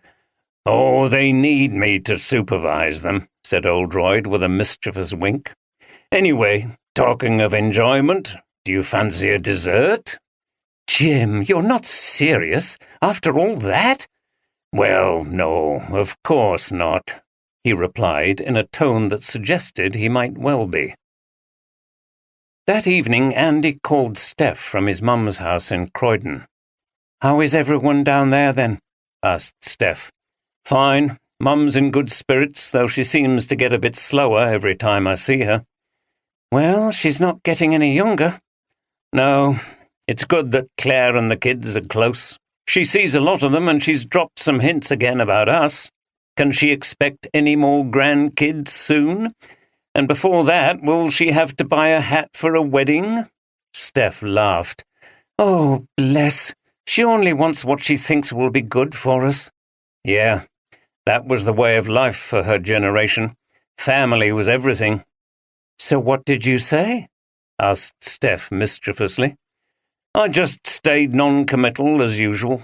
It leaves her with a bit of hope without an expectation that anything's going to happen soon." "Good. Well done. How's the investigation going?" "Got a few leads, not that brilliant, though. I got down here early afternoon and picked up the DC. It's that bloke Jenkins again. He's good to work with, got a good sense of humour. We went to where Jack Ryerson works and busted his account of his whereabouts on the afternoon of the murder, but it turns out he was shagging a married woman." "Is that how you described it to the boss?" Andy laughed. "Not in so many words. Anyway, we've got to check his story out, but it's probably true. Didn't like the bloke. Bit of an arrogant sod. Still think he could have been involved somehow. Anyway, after that we went on to St. Thomas's University, and that business with the copying essays was a bit more serious than that bloke Garner was letting on, so I have to follow up on him tomorrow. How about you?" "We might be onto something with this jeweller, who's obviously a crook, and his niece, that's the woman who was murdered, was working for him in some way. So we'll have to see where that goes." "Good. Anyway, I'd better go. What are you doing tonight?" "Oh, not much. Might watch a film and get an early night. How about you?" "You'll be pleased to know that I'm staying in with Mummy, and we're going to watch EastEnders." "And tomorrow?" "Painting the town red with Jason." "I see. Do the police know this is happening?" "No, and anyway, they've got far more important things to deal with." "Well, take care. You know what he's like." "You don't need to worry. I think he's calmed down a bit, much more serious and sober." Steph laughed. "Serious, maybe. Sober, never." Andy laughed too. "Well, we'll see." The next day, Louise spent a listless morning at her mother's house in Chapel Allerton, beginning to wonder if staying in Leeds was a good idea after all. Her mother was at work, and so she was alone in the house. She found the quiet strangely unnerving. She tried to read, but couldn't concentrate. She sent and received texts from her friends, but missed being with them. The charity had been very understanding in allowing her time off, but maybe she needed to go back to London and to work after all. What could she achieve here? She was considering all these questions when the doorbell rang. It was Steph. "Oh, come in. It's great to see you," said Louise as they went into the living room. "I was just about to make coffee." "That will be great," said Steph with a smile. She sat on a sofa and looked at the tall and well-stacked bookshelves on either side of the fireplace while Louise made the coffee. Louise returned with a cafetiere of coffee, mugs, a jug of hot milk, and a plate of chocolate brownies. "I'm glad you've come round," said Louise. "Dad said you would be calling." She sat down and poured the coffee. "I'm not feeling that good." Steph raised her eyebrows. "Oh, why is that?" Louise sighed. "Not sure I've done the right thing. I'm not sure why I'm here in Leeds." Steph noted Louise's worried expression and pale face. She was definitely not in a good place. "Isn't it because you're not ready to go back to London and normal life yet?" she said. "I think you still feel that there's unfinished business with what happened. So staying up here in the north, not too far from Whitby, is a way of staying involved. Am I right?" "Yes, I suppose so. But I can't really do anything, can I? I thought I could just stay here and somehow help you, Dad, and the inspector to solve it all, but that could take a long time and—" She shook her head. "Oh, I don't know. I've really not been thinking clearly at all. That's not surprising considering what you've been through." Steph drank some of her coffee. "I ought to go back soon because there is something else. I'm really worried about Ben. He went through some really traumatic stuff, especially trying to save Andrea that day. He looked exhausted and shaky when he left Whitby." Steph looked at Louise with her head on one side. "Is there any reason why you're especially concerned about him?" Louise laughed. "You're very sharp. Yes, I haven't said anything yet to Mum or Dad, so please keep it to yourself. But I really like Ben, and I think he's fond of me. That's as far as it's gone at the moment." "But you're hoping it will go further?" "Yes, and I think it will, which is another reason for going back." Louise drank some coffee and nibbled at a brownie. "How about one of these?" She offered the plate to Steph, who, in the absence of Oldroyd and Andy, took one eagerly. She was a bit fed up of setting a good example to those two by policing their consumption of sugary treats. It was about time they developed some self-discipline. She enjoyed the brownie and finished her coffee. "Look, take a day or two and then decide. I'll think you'll benefit from the rest, and I don't think Ben will run off with someone else before you get back." Louise laughed. "No, you're right. I could do a bit of shopping in Leeds and see a few old school friends. It will take my mind off things." "Good," said Steph, getting up. "I'd better be off, much as I'd like to spend the morning chatting to you. I'll pop in again before you go back. You've got my number, haven't you, if you want to call me?" "Yes, Dad gave it to me." "Great. Bye for now, then. Thanks for the coffee." "Bye." Louise felt much better after Steph's visit. She texted some of her old Leeds friends and made arrangements to see them. Then she made a sandwich for lunch. She was about to go into Leeds when she heard the key turning and the front door opening. She thought her mother had come home, but it turned out to be Mrs. Adams, her mother's cleaner, a cheerful, talkative and bustling woman in her 50s who lived in Hunslet. She reacted with surprise when she saw Louise. "Oh, you gave me a shock there, love. I wasn't expecting anyone to be in." "I'm sorry. I'm just spending a few days here with Mum." "Well, it's nice to see you again. I've heard about what happened over in Whitby. It must have been terrible for you, losing your friends like that. I don't know what the world's coming to. My Terry thinks there's too many of these computer games, all violence and people shooting each other and stuff. Anyway, it's nice to see you. I can't believe I won't be seeing Andrea again." "Andrea? Do you mean Andrea Barnes, my friend?" Mrs. Adams was moving around as she was talking, getting cloths and buckets out of cupboards while Louise followed her around. "That's right. I used to clean for her, too. I worked for her aunt for donkey's years, and when she died, Andrea kept me on, though I only went once a month. There was no one living there most of the time, so it didn't get dirty. It was just dust. It's a lovely flat, isn't it?" "Yes, it is. I'd no idea you knew Andrea." "Well, I can't say I knew her well, because, as I say, she was in London most of the time. I don't think she knew what to do with the flat, whether to move back up here, rent it, or sell it. I don't think she could bear to sell it, really, but I imagine the money would have come in handy." "You're right. I visited her there a few times. She kept it just like it was when her aunt lived there, with all that beautiful artwork." Mrs. Adams had started to clean the kitchen sink. "Yes, and I'll tell you a funny story about that. I was due to go to the house the other day. I have my own key like I do here. Well, it was after what had happened, and I thought, well, should I go or not? I decided I would. I didn't want to see the place get really dusty, so I went, and I have to say it felt really odd to be there knowing she was dead. I didn't like it at all. And then I noticed something. When you go round a place, you get to know where everything is and if something's been moved. A painting in the hall had been taken down. Yes, I went in there with my dad and we saw the shape on the wall where it had been hanging. Do you remember what it was?" asked Louise. "Oh, yes. I didn't like it much. It was a funny picture of a man and woman, hugging. But when you looked closely, as I had to when I was dusting, it looked like the woman was biting the man on the neck. She shuddered. It wasn't nice, somehow. I don't know where Miss Barnes, that's Andrea's aunt, got it from. And you don't know what happened to it? I don't. And how are you, love?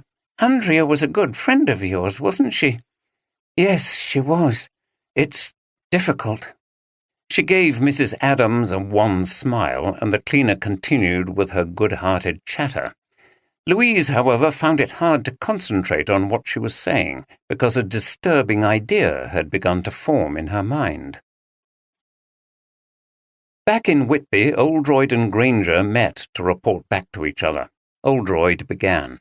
Despite the lack of real progress, he was feeling upbeat after his sea trip the previous day and a pleasant breakfast at his hotel. Deborah was doing a video session on Zoom with a client who found it difficult to leave the house due to social anxiety. "We need to pursue this Withington character. I think his niece Andrea Barnes was involved in some underhand dealings with him. Sergeant Johnson reported that Barnes visited Withington's shop in Leeds. Also, Withington's son was involved. The Leeds police seem to think he was the one who travelled round and procured stuff. Sergeant Johnson thinks that the son could be the person Barnes was seen with in London." "Her cousin?" "Yes. If they had some long-established arrangement and Barnes wanted to pull out, Withington may not have liked it. Perhaps she knew too much about his operation." "Okay, we'll speak to Withington again, and the son." Granger frowned at Oldroyd. "Withington may have had a motive, sir, but are you saying that he got her own boyfriend to kill her and then himself?" "I admit it sounds ridiculous, but we have to pursue all the possibilities. We don't know what other connections there were between these characters yet. I think we're going to find more, and this is where Sergeant Carter comes in. He's discovered that Ryerson's reason for arriving late in Whitby and missing the escape room was bogus. Apparently he was with a woman, but the story will have to be checked out. Andy thinks we shouldn't discount Ryerson yet because of his past relationship with Barnes. He will be investigating more of them today, and we'll see what he comes up with." "Our interviews with Elaine Pescu and Philip Owen didn't yield much. D.C. Hampton said Pescu was very cagey. She claimed not to know anything about the whereabouts of Hugh Preston, the owner of the escape room, or about the trick sarcophagus. Hampton felt she was keeping things back. I spoke to Philip Owen, the escape room actor, and his account of himself and his conviction for assault was plausible. It was a teenage gang thing when he was only 17. There's no motive with him, so I don't feel there's much point in pursuing him further." Granger paused and shook her head. "So it's all pretty thin, isn't it? Unless something crops up soon, we may have to accept the obvious solution, although I agree there are some odd things about it." "We're in what I call the grind stage," replied Oldroyd. "We need to carry on until the breakthrough comes." At that moment, Granger's phone rang. She listened intently, asking a few questions before putting the phone down. "Well, talking of breakthroughs, there's some worrying news, but it might prove significant. Hull police have been in touch. Hugh Preston's wife contacted them to say her husband has gone missing. He's not answering his phone, and she's tried everywhere she can think of where he might be. Apparently he travels a lot to places where he has these escape rooms, and he's not good at keeping in touch, but it's unlike him to go so long without letting her know where he is." Oldroyd whistled. "He knew about the sarcophagus trick, and we don't know who else he told about it. He could be in great danger, and we may be too late. I suppose it's possible that he heard about what happened in the escape room here and then ran off because he thought he might be blamed in some way." "Unlikely," replied Oldroyd. "So Pescu's story about him having an office in Sheffield was false?" "Yes, but it may have been a genuine mistake. He lived in Driffield, just north of Hull. He had an office there, so it's possible she misunderstood what he said, particularly because English is not her first language." Well, maybe. Or is that what we're meant to think? It caused us to waste our efforts contacting Sheffield police. Buying time for what? Oldroyd shrugged. To complete whatever the plan is, and we don't know what that is yet.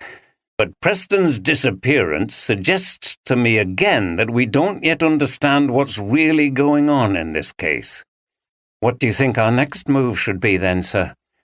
Help Hull police to find Hugh Preston. Other than that, I'm not sure there's much more we can do at this end. We need to see what Andy will come up with in the next few days. 5. From Whinny Muir whence thou mayst pass, every neat and all, to Brigger Dread thou comest at last, and Christ receive thy soul. From the Lyke Wake Dirge. On the same Wednesday morning, Maggie Hinton looked out of the window of Café Nico onto the autumnal London street where large orange and yellow leaves were falling from the plane trees onto the pavement. The café was busy and she was glad to be back in London and at work. She was beginning to feel some sense of normality returning, but it was still on the surface. If she thought about the events in Whitby, she immediately felt anxiety welling up inside her. But at least they'd done what they could. She was glad she and Mark were out of it. The worst was now over. The whole affair had given her the chance to reassess her life. She could think about this while she performed the tasks in the cafe on autopilot. She was so familiar with them. She didn't intend to stay in the cafe for the rest of her life, but graduate employment opportunities were poor. Like many of her generation, she found it difficult to see how she would ever be able to do the things her parents had done and taken for granted. Buy a house, raise a family, have a secure, well-paid job, retire on a good pension. Not that she necessarily wanted to follow this pattern, which seemed stifling and conformist, but as an Oxbridge graduate she hoped to achieve something reasonably substantial in the world. Maybe it was her fault. She'd done her work in the refuge with Louise and then gone round the Far East and Australia for a year. Was it time to commit to something more long-term? Doing a master's was the first step. It was time to do some research. She would have to fund it somehow, but it would be possible. The cafe was quite near where Mark worked, and he often came in at lunchtime to have a sandwich with her and a chat. At 12:15 he walked in wearing his smart work clothes. She served him his coffee and a toasted sandwich. "Sit over in that corner." She nodded to the place. "I'm due a break." Soon they were sitting together at a table eating their lunch. "How's it going?" asked Mark. "Pretty good, though I feel wobbly if I think about what happened.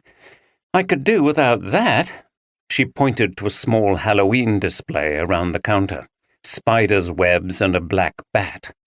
"I'm sick of all that black witches and spiders stuff. But apart from that, I've never enjoyed work so much. I'm just glad to be away from that spooky town. It'll be a long time before I go back, if ever. More important," she continued, sounding excited, "I've been thinking. I'm definitely going to do the masters." "That's great to hear," said Mark, eating a piece of his mozzarella and cherry tomato panini. "What in?" "I'm going to do the psychology conversion. You can do it at St. Catherine's. I did quite a bit of counselling at the refuge and enjoyed it. I think I'd enjoy being a therapist." "You'd be brilliant," said Mark, leaning over and grasping her hand. "I'm so pleased. When everything's settled down, life's going to be great again." A sad thought came over Maggie. "It won't be the same without Dom and Andrea, though, will it?" Mark frowned at her. "Won't it? I know it's tragic and terrible and so on, but they were a bit of a pain, weren't they?" "Mark!" "They were, though, weren't they? Be honest. Always bickering, holding things up, spoiling the atmosphere. Our friendship group's going to be much more harmonious without them." Maggie was shocked. She put down her tuna sandwich. "That's really unfeeling. How can you talk about them like that?" Mark looked a little sheepish as he ate some more panini. "Sorry, but whenever I was with them, they never seemed happy. I suppose I haven't known them as long as you, so I don't have the attachment you have." Maggie took a bite of her sandwich and glared at him. "The fact is, you didn't like Dom because you never forgave him for copying your essay." "Oh, God, don't bring that up again." He seemed really angry. "It's true, though, but I don't know what you had against Andrea." "Look, I didn't have anything against her, okay? It was just the two of them together. It was bad chemistry and... Oh, let's just forget it." After this, they were silent for a while and then spoke briefly to discuss what they were doing that evening. Mark left shortly afterwards. Maggie returned to work. As she operated the espresso machine, she reflected on Mark's uncharacteristic attitude and behavior. It was true that Dom and Andrea had never really been his friends, and that there was history between him and Dom. She could see how, from his point of view, their group would seem better without them and their prickly relationship. But still... Andy and Jenkins arrived at the address in Tower Hamlets where Barnes and Holgate had shared a flat during their student days. It was in the gentrified part of the East End borough and appeared to be in a converted warehouse. As the two policemen approached the door, a man got out of a car and walked up to them. It was a cold day, and he was wearing a coat with the collar up. His face seemed empty of expression, and only his eyes gave a hint of the deep pain he was experiencing. "Are you Sergeant Carter?" He had an East London accent. He held out his hand. "David Holgate, Dominic's father." His voice faltered a moment, but he quickly regained control. "Let's go in." He produced a key and opened the door. The three went into a lift in silence up to the second floor, where Holgate opened another door. "Come in. This is where they lived. The police have been over it all once, but you're from up there, aren't you, where it all happened?" he said, addressing Andy. "You don't sound like it." Andy explained that he'd been brought up in Croydon and had moved up to Yorkshire for promotion. Holgate perched on a wooden chair, looking exhausted and extremely uncomfortable to be in the flat. "I told the officers that came round. I don't believe it, any of it. He wouldn't have harmed anyone, especially Andrea. They were a close couple.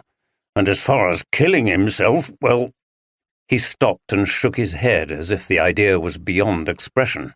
Andy and Jenkins had sat down tentatively on armchairs. "We have reports that they argued a lot." "What couples don't? It's par for the course, isn't it? I know he wouldn't have harmed her." He looked away and seemed to be on the verge of tears. "I feel sorry for her parents. They must think our Dominic was a monster." Andy glanced at Jenkins, who looked sombre. Talking to shocked and bereaved people like this, especially when their loved one appeared to be the guilty party in some terrible crime, was one of the hardest jobs in policing. "Did your son have any enemies? Anyone who threatened him?" "No." "What about Mark Garner, his fellow student he copied his work from?" Holgate seemed surprised, as if he'd forgotten about the matter. "Oh, that! Our Dominic was definitely in the wrong there. We gave him hell about it. He nearly got himself expelled, but he admitted it in the end. That other young bloke, I know he was angry about it, but that wouldn't be reason to kill someone, surely." Andy tended to agree. "The problem with Dominic's time as a student," continued Holgate, "was that he was on the wrong course. I don't know why he was doing that business studies or whatever it was. I blame that school. They talked him into it. I think he was bored. He spent his time being in plays and stuff. He should have trained as an actor like Andrea." "What about his job? Did he get on okay at work?" "I think so. He worked at a media company not far from here." "Hart Productions," said Andy, consulting his notes again. "That's right. He had to earn most of the money because Andrea didn't get much working for that little drama group. I think they argued about money a bit." "What about this flat Andrea inherited in Leeds?" "That caused some disagreements. I think Andrea would have moved up there. She didn't really want to sell that place. It belonged to her aunt, didn't it?" "Yes, Dominic wouldn't move. He would have had to find another job, and he's not a northerner." "Me neither," thought Andy, "though I'm really happy up there." "She would have rented it out or sold it eventually. That would have helped their money worries." "So their finances were actually improving when they died?" asked Andy as gently as he could. "Yes," said Holgate with a deep sigh as he was reminded of the shocking reality of what had happened. "To your knowledge, did your son ever possess a gun or a knife?" Holgate scoffed at this. "I never saw him with a knife, unless he was sitting at the dining table. And as for a gun, he wouldn't have had any idea what to do with one." "Apparently he told his friends that he had a gun which his uncle had given him." Holgate looked momentarily surprised, but then nodded his head. "Our Mick? Well, I knew nothing about it, but actually it would make sense. Mick and Dominic got on well together. Mick was a bit of a wreck when he came out of the army after what he'd seen in Afghanistan. I wouldn't be surprised if he'd hung on to some guns. He got a bit paranoid. I didn't know he'd given one to Dominic. And you're saying that he took one up with him to Whitby and shot himself with it after he'd stabbed Andrea to death with a knife? That's bloody ridiculous!" He was starting to get angry and agitated. He got up from his chair and angrily stabbed his finger at Andy, who stepped in to calm him down. "Look, Mr. Holgate, that appears to be what happened, but we're not entirely convinced. That's why we're continuing with the investigation. So if there's anything you can think of that might help, it's important to tell us. Please sit down." Holgate seemed to collapse back into his chair and his head drooped forward. "I'm sorry.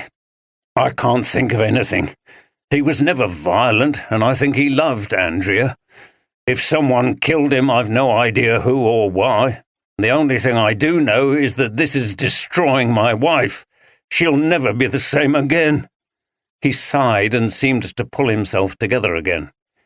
"Anyway, the police down here said you wanted to have a look round the flat. You may as well get on with it." "Okay," said Andy. "We appreciate this, Mr. Holgate. We know how difficult it is for you." Holgate nodded and remained still and silent in his chair while the detective searched the flat. The couple's computer and laptop had already been taken away for analysis. There was nothing of interest apart from a collection of unusual clothes and masks in a large chest. Andy asked about this. "Oh, they used to call that the dressing-up box. They were fond of fancy dress and playing odd characters. It was part of their love of acting. They liked any excuse for putting on a strange outfit." Just as they did for the escape room on that fateful day, thought Andy. Oldroyd and D.C. Hampton walked down Church Street to pay another visit to Withington Jewellers. Oldroyd noticed the subtle changes in the ghoulish shop displays from the Dracula and steampunk of the Goths to the witches and pumpkin lanterns of Halloween. In commercial terms, it was a very effective segue, which kept the horror theme going. "Have we established that this bloke's a rogue then, sir?" asked Hampton.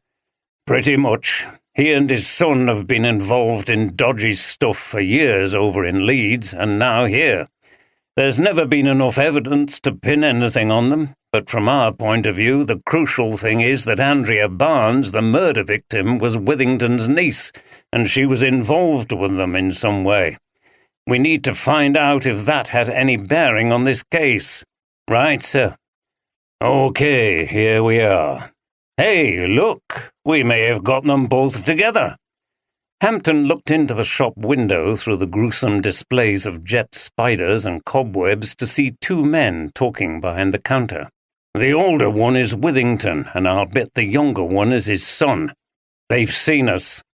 As the detectives watched, Withington, who had spotted them through the window, turned and said something to the younger man, who looked towards Oldroyd and then bolted into the back room where Oldroyd and Steph had spoken to Withington on their previous visit. "I think he's making a run for it," said Oldroyd. "Quick, get round into the lane at the back. There will be an exit there." Hampton ran off behind the shop and into a narrow cobbled lane just in time to see a figure come out of a door and run off. "Stop!" shouted Hampton. "Police!" But the man ran on. Hampton chased him along the lane and down a sharp turn back onto Church Street, where his quarry ran into a group of tourists sauntering up towards the Abbey steps. He ran past them despite their angry cries, but the collision enabled Hampton to gain on him. In desperation, the man turned into an inn-yard. Hampton closed in and pulled in to the ground. "Not a wise move, sir, running away from the police," he said as he hauled the man to his feet. "It always makes you seem guilty. I think we'll make our way back to the shop, shall we? And then to the station." The sullen young man said nothing and just stared at the ground. He had no choice but to obey Hampton, who held him firmly by the shoulder with the other hand grasping his arm.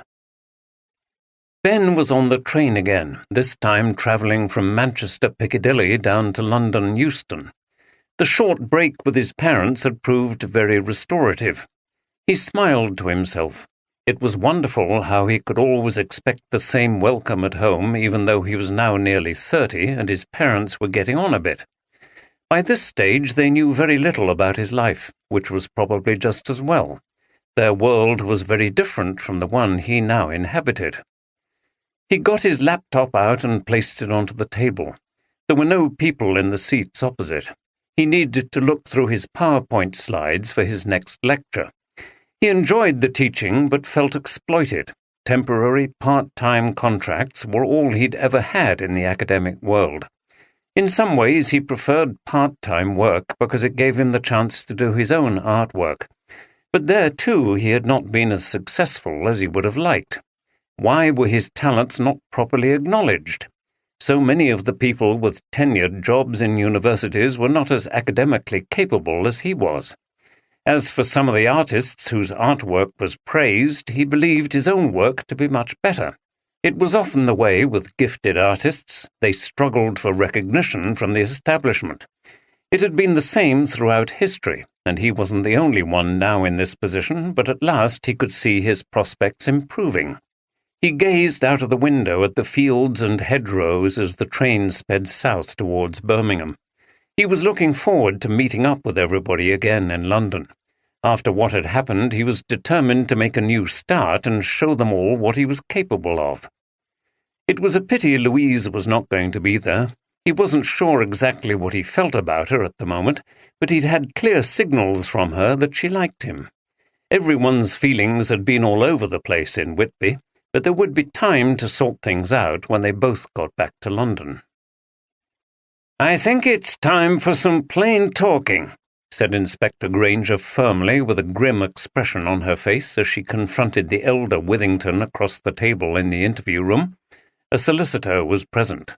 When Alan Withington had bolted out of the shop, Oldroyd had gone straight inside to find the father furious with his son, calling him a spineless coward and much worse. Customers were staring at the two men, so Withington again took Oldroyd into his office at the back. He'd refused to answer any questions and called his solicitor to meet him at the police station. Granger continued. "What exactly has been going on with your jewellery sales, and how was your niece involved? We're having samples of all the items you have on sale analysed, so there's no point trying to conceal anything. The game's up. What the police in Leeds never managed to prove, we will, so you might as well tell us everything now." Withington paused, looking grim, as if he was weighing up the options. "All right," he began. "Not everything we sell is genuine Whitby jet, but it looks just as good, so I don't really see the problem." "The problem is you're selling it as if it's made of a rare local gemstone and charging accordingly when it's actually made of some kind of paste. It's what's called fakery, cheating, being a crook, or however you want to describe it," said Oldroyd, who was angry at the man's unapologetic attitude and had adopted his powerful and hawkish interviewing technique, which cowed the most hardened criminal. "Okay," said Withington, backing down. We get a supply of stuff from this bloke in London who produces fake jewellery. We give him an original and he produces several copies. Alan negotiated the deal. He's good at that. Just no backbone when things get a bit tough. And where did Andrea fit in? She was just a courier. She brought stuff up when she came to visit. She did the same when we were in Leeds. We knew the police were watching me and Alan, so it was less chancy for her to carry it, and I wouldn't trust the post or any delivery service where things might go missing. Why did she do it? Asked Granger. Money. I paid her. She was often short of cash, especially when she was a student, but her job in that theatre company didn't pay much either. So she collected the stuff from your supplier and brought it up to you? Yes, then I gave her the money for the next consignment. But it all changed last Tuesday, didn't it? Said Granger. She came up here a day before the others. Was that to tell you she didn't want to be involved anymore? Withington sighed. His scam was collapsing around him, and there was no way to avoid telling the truth. She'd inherited that flat from her aunt and said she was going to rent it out, so didn't need to do any work for me anymore. She made it clear she'd never been easy doing it. I always reassured her on that point. She just brought the stuff to me. It was my decision what to do with it. Obviously, your moral sophistry didn't satisfy her, observed Oldroyd acidly, but Withington ignored him, if he even understood what Oldroyd was implying. So when she wanted out of the arrangement, did she become a liability and a danger to you? She knew all about your operation, didn't she? Withington realized what Oldroyd was driving at. Hey, hold on! You can't seriously think I would harm my own niece? Most people who are murdered are killed by a relative.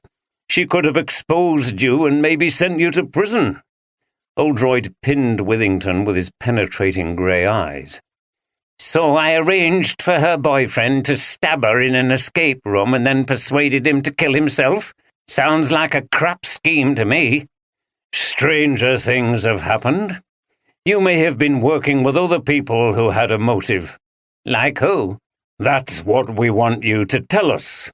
And let me inform you, we have a significant amount of forensic information concerning these deaths, and if any of it leads back to you, then you're in real trouble.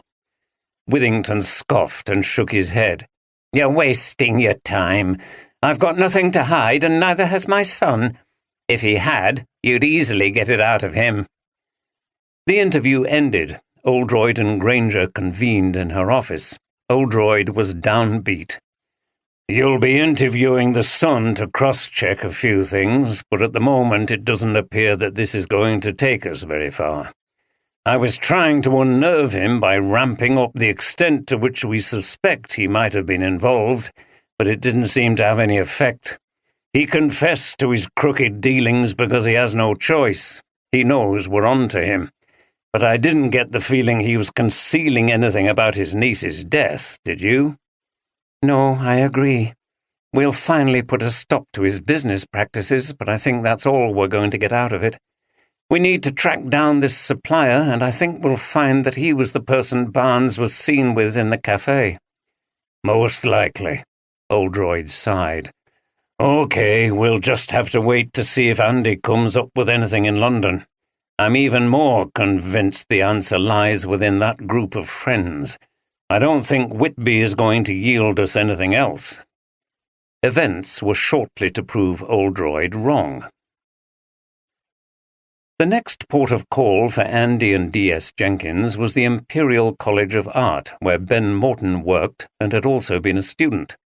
It was in Bloomsbury, like St. Thomas's. This made Andy think about whether Morton and Holgate may have known each other in their student days, but there was a bit of an age gap between them, and just because the institutions were physically close didn't mean it was likely that they'd met, given the number of students in the area. The Imperial College of Art was housed in a much older building than St. Thomas's, and the entrance hall was bedecked with abstract paintings and pieces of sculpture. After the usual preliminaries, they entered the office of Morton's head of department, Dr. Anna Murphy, a stylishly dressed Irish woman in her 40s with long auburn hair tied back. Andy did the introductions and explained the reason for their visit. "Ben's still on leave," said Dr. Murphy in a soft Southern Irish accent. "We extended it after what happened. He's not due to return until Friday." "That's fine," said Andy. "It's you we want to speak to." "About what exactly?" "We're investigating every remaining member of that group of friends who were in Whitby together when 2 of them were killed. I want to ask you how you find Morton as an employee." "Ben? Well, fine. The students like him. He's conscientious and hard-working. We've no complaints, and we continue to employ him on a part-time termly basis. He's also an alumnus of the college, although I wasn't here when he was a student. Some of the older staff remember him from those times, and I've heard them speak highly of him." "I assume that contract doesn't pay very well." "To be honest, no. It's the way higher education is at the moment. Lecturers are poorly paid until they get a tenured job, and those are very hard to come by now. But Ben always seems satisfied. It allows him to spend time on his artwork." "How do you find him on a personal level?" She laughed a little nervously. "Goodness! Well, we get on fine up to a point." "How do you mean?" "It's all a bit on the surface. He never gives much away about his feelings or attitudes to things. He always seems like a bit of a dark horse." "In what way?" "I'll give you an example. He organised an exhibition of his artwork in a small gallery in Kensington, but he never told anybody here. None of us knew anything about it until somebody read a review of the exhibition." "Maybe he doesn't want to mix his work here with his creative stuff," suggested Jenkins. "Possibly," said Dr. Murphy. "It just struck us as odd. But you're right in the sense that I always get the impression that his artwork comes first. His teaching is just to support himself, and he didn't want to invest too much of himself in it. I sensed he's very single-minded and determined about his creativity and wants to be successful." "You keep using phrases like the impression and sense of, as if you weren't sure about anything," observed Andy. "No, like I said, he's a difficult person to get to know." "And what is your opinion of his art? Is it good? Does he deserve more recognition?" Dr. Murphy paused to consider. "That's a difficult one. I have seen some of his work. Ben's style is abstract and experimental. I find it very vibrant and effective, if predominantly dark. But as far as success goes, if you mean prominence, fame, money, then in the performing and creative arts we all know that can never be guaranteed, however talented the artist. There's a great deal of fortune involved in attracting the attention of critics, the media, sponsors, publishers, theatre directors, and so on." "That must be very frustrating to those who want to be successful but feel they're not getting what they deserve." "Yes, whether you're an artist, actor, musician, or whatever. It can be very hard." "Does Morton ever talk about his private life, his relationships?" "No, and I think that was another way in which he seems a little remote. We know very little about him." "Do you think he is capable of being violent towards anyone?" She thought for a moment and then shook her head. "I can't see it. He's always very genial and considerate. I've never seen him angry with anything or anybody. It would surprise me, but then again, I wouldn't really know." "You know, I haven't done this for years." Oldroyd and Deborah were on the sandy beach at the west side of the town. They'd taken off their shoes and socks, turned up their trousers, and were paddling at the edge of the water. Oldroyd was carrying their footwear in a rucksack. The sea was cold to their feet, but invigorating. It was a windy afternoon, with clouds scudding across a huge blue sky, which stretched out across the choppy North Sea. The wind was whipping the dry sand up into their faces, and they had to keep turning their heads away from the more severe gusts. Herring gulls were sailing effortlessly overhead without flapping their wings as they used the eddies in the wind to keep themselves in the air. Oldroyd prodded about in the wet sand with his toes, winkling out shells and coloured stones. "It's wonderful," exclaimed Deborah as she allowed the tiny waves at the edge of the water to lap over her feet. "Look at all these colours. I'm going to make a collection of these to take back." She spent some time collecting rounded and flat stones of differing hues. She loaded them into the rucksack and took a drink from their water bottle. She handed the bottle to Oldroyd and then suddenly announced, "I'm going to run." "What, in your coat?" asked Oldroyd. They were both wearing weatherproof jackets. "Yes, why not? Come on," she called to him, setting off down the beach, slapping through the water in the direction of Sand's End. Deborah had persuaded Oldroyd to start running, and they did park run in Harrogate on Saturday mornings when they were at home, and sometimes a little park run tourism, as it was called, visiting other park runs nearby. His fitness levels had improved, but he couldn't keep up with Deborah, who was lean and very fit. She had been running regularly for years. He set off after her, mentally making the excuse for his no doubt inferior performance that he was carrying the rucksack. He jogged at a steady pace, watching Deborah disappear into the distance, but enjoying the exhilaration that he'd discovered running gave him, which was worth the effort involved. After they'd gone some distance, Deborah arced away to the left, up onto the dry sand and towards some rocks. Oldroyd finally reached her, puffing up the slight gradient from the water's edge. Deborah was sitting on a rock, looking as if she'd merely strolled to that point. "That was great," she said as Oldroyd sat down. "Let's have another drink and a snack." Oldroyd, out of breath and sweating slightly, took off the rucksack. Deborah opened it and took out the water bottle and 2 muesli bars. Oldroyd would have preferred a chocolate brownie, but accepted Deborah's supervision of his diet, which, together with the running, had enabled him to lose weight and feel much fitter. "You did well, especially carrying that rucksack. I thought we needed a bit of extra effort to burn off last night's indulgence," said Deborah, referring to the fish and chip treat at the Seagull Cafe. "Yes, you're right.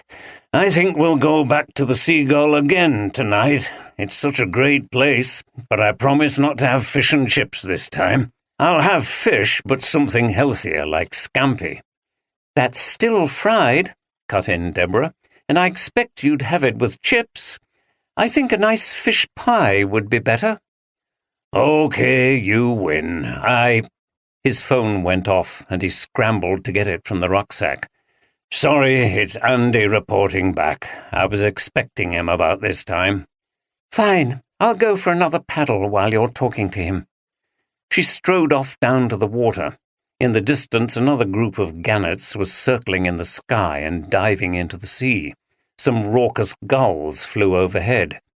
"Andy, how is it going?" began Oldroyd. "Okay, sir. Can I hear gulls in the background?" "Yes, I'm on the beach. Paddling, actually." "Wow, isn't the water freezing? It's the end of October." "Pretty cold, yes, but it feels great." "I think I'll stick to the indoor pool at our gym," laughed Andy. "Anyway, sir, I followed up on Holgate. We met his father at the apartment. That wasn't easy. He was gutted, as you can imagine. Needless to say, he doesn't believe his son would have killed his girlfriend, nor would he have killed himself. He said that Holgate could have got a gun from his uncle. That's Holgate Sr.'s brother, who was in the army.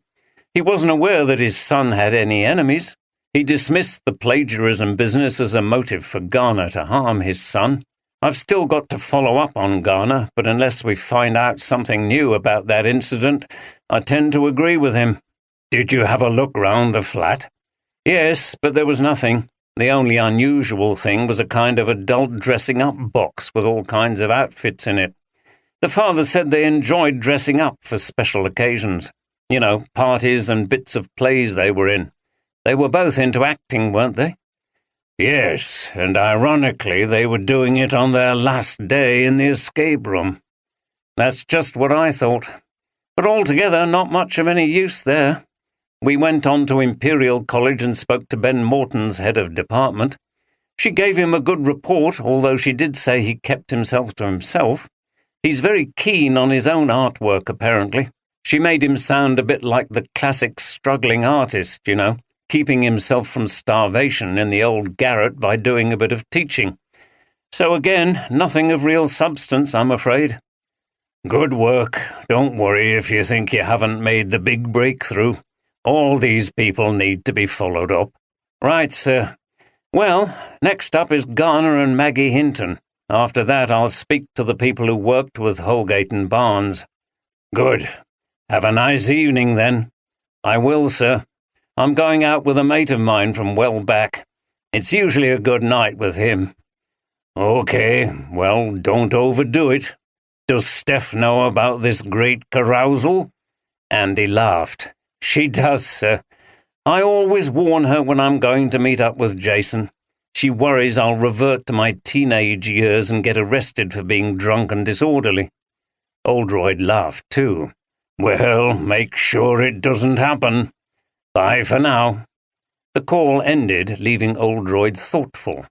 Deborah returned. How did it go? She asked. Nothing particularly startling, but he said something which made me think. What's new? Laughed Deborah. I tell you, mate, I've absolutely had enough. That place is a madhouse, and so are all the other ones like it. Jason looked tired. He and Andy were having a few cocktails in a smart bar in Canary Wharf, not far from where Jason worked.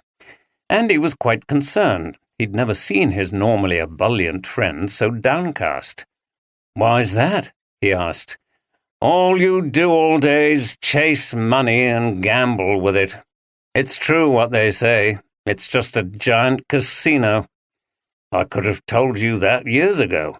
I know, but I wouldn't have listened. Jason finished his drink. Fancy another? Yeah, but we'll have to go steady if we're hitting it later. Yeah, well, maybe we won't. My round. Jason went to the bar while Andy reflected on his friend's somber mood. So what happened to the old mischief-maker who enjoyed playing the system and sailing close to the wind? He asked as his friend returned with the drinks. Jason shrugged. After a while, it's just boring. It's like getting one over on the teachers at school. He took a drink and seemed to look into the distance. I think I'm finally growing up. Wow. Andy briefly considered teasing him about this, but he saw that Jason was serious. So what are you thinking of doing? Jason gave him a shy look. Don't laugh, but I quite like the idea of being a maths teacher. In a hard school. I think I'd know how to get through to the kids and make a difference. Bloody hell! Talk about poacher and gamekeeper. But it's great. You'd have a big cut in salary, you realize. Yeah, but I might achieve something worthwhile apart from making rich people even richer. Andy clapped. Oh, don't, said Jason. No, mate, don't get me wrong. I really think it's fantastic. And I think you'd be good at it. You would get through to those kids. Jason's face lit up, and Andy realized he'd been hoping for his approval. I've already made some inquiries, and I can do a postgraduate certificate in education through this teaching in London thing. There's actually some kind of golden hello package for maths teachers. They're short of them. Come on, let's drink up and go for a pizza, and I'll tell you more about it. Pleased to see the old energy back in his friend, Andy readily agreed. His phone rang. It was Steph. Hi, how's it going? She asked. Still sober, I hope? Okay, don't worry. We'll be taking it steady tonight. We're not in the mood for anything wild. He glanced at Jason, who smiled and called out, Hi, Steph. Hi, Jason. How are you? Fine. Don't worry, I'll take care of him. I won't let him do anything rash. She laughed. Well, that's good to hear, though I'm not sure the carer is that reliable. Oh, he's a changed man. Andy will tell you all about it. Andy continued the conversation as Jason went off to the toilet. We're having a few cocktails and then we're off for a pizza. Sounds very tame, replied Steph. Anyway, how's work? Not brilliant. We're working our way through the list of people the boss gave me, but nothing much is coming up yet. I can hear you're disappointed. Yeah, well, you know how I always like to impress him. I'm sure he's just as impressed by your hard work as when you discover something important. You know what he says? Often it's just a question of slogging away until someone gets the breakthrough and everyone's contribution is equally important. Yes. The problem with this case, as far as I understand it, is that the solution may be just what it appeared to be at the beginning, so I might be wasting my time. Am I right? Maybe, but the boss is still convinced that things are not what they appear to be. I have to say he hasn't convinced me, but we're carrying on until all the possibilities are excluded. I don't know who will be proved right. Well, given past experience, I know where my money will be. Maybe. I called in on Louise. She's staying in Leeds for a while. How is she? Still a bit frail. We get on really well. She told me she's interested in Ben, the one who tried to save Andrea, the victim, after she'd been stabbed. She's been worried about him, so that will have added to the stress. By the way, don't mention any of that to the boss. She hasn't said anything to him, and the relationship hasn't really got going yet. I won't. Anyway, Jason's coming back and we'll be off. Have a good evening.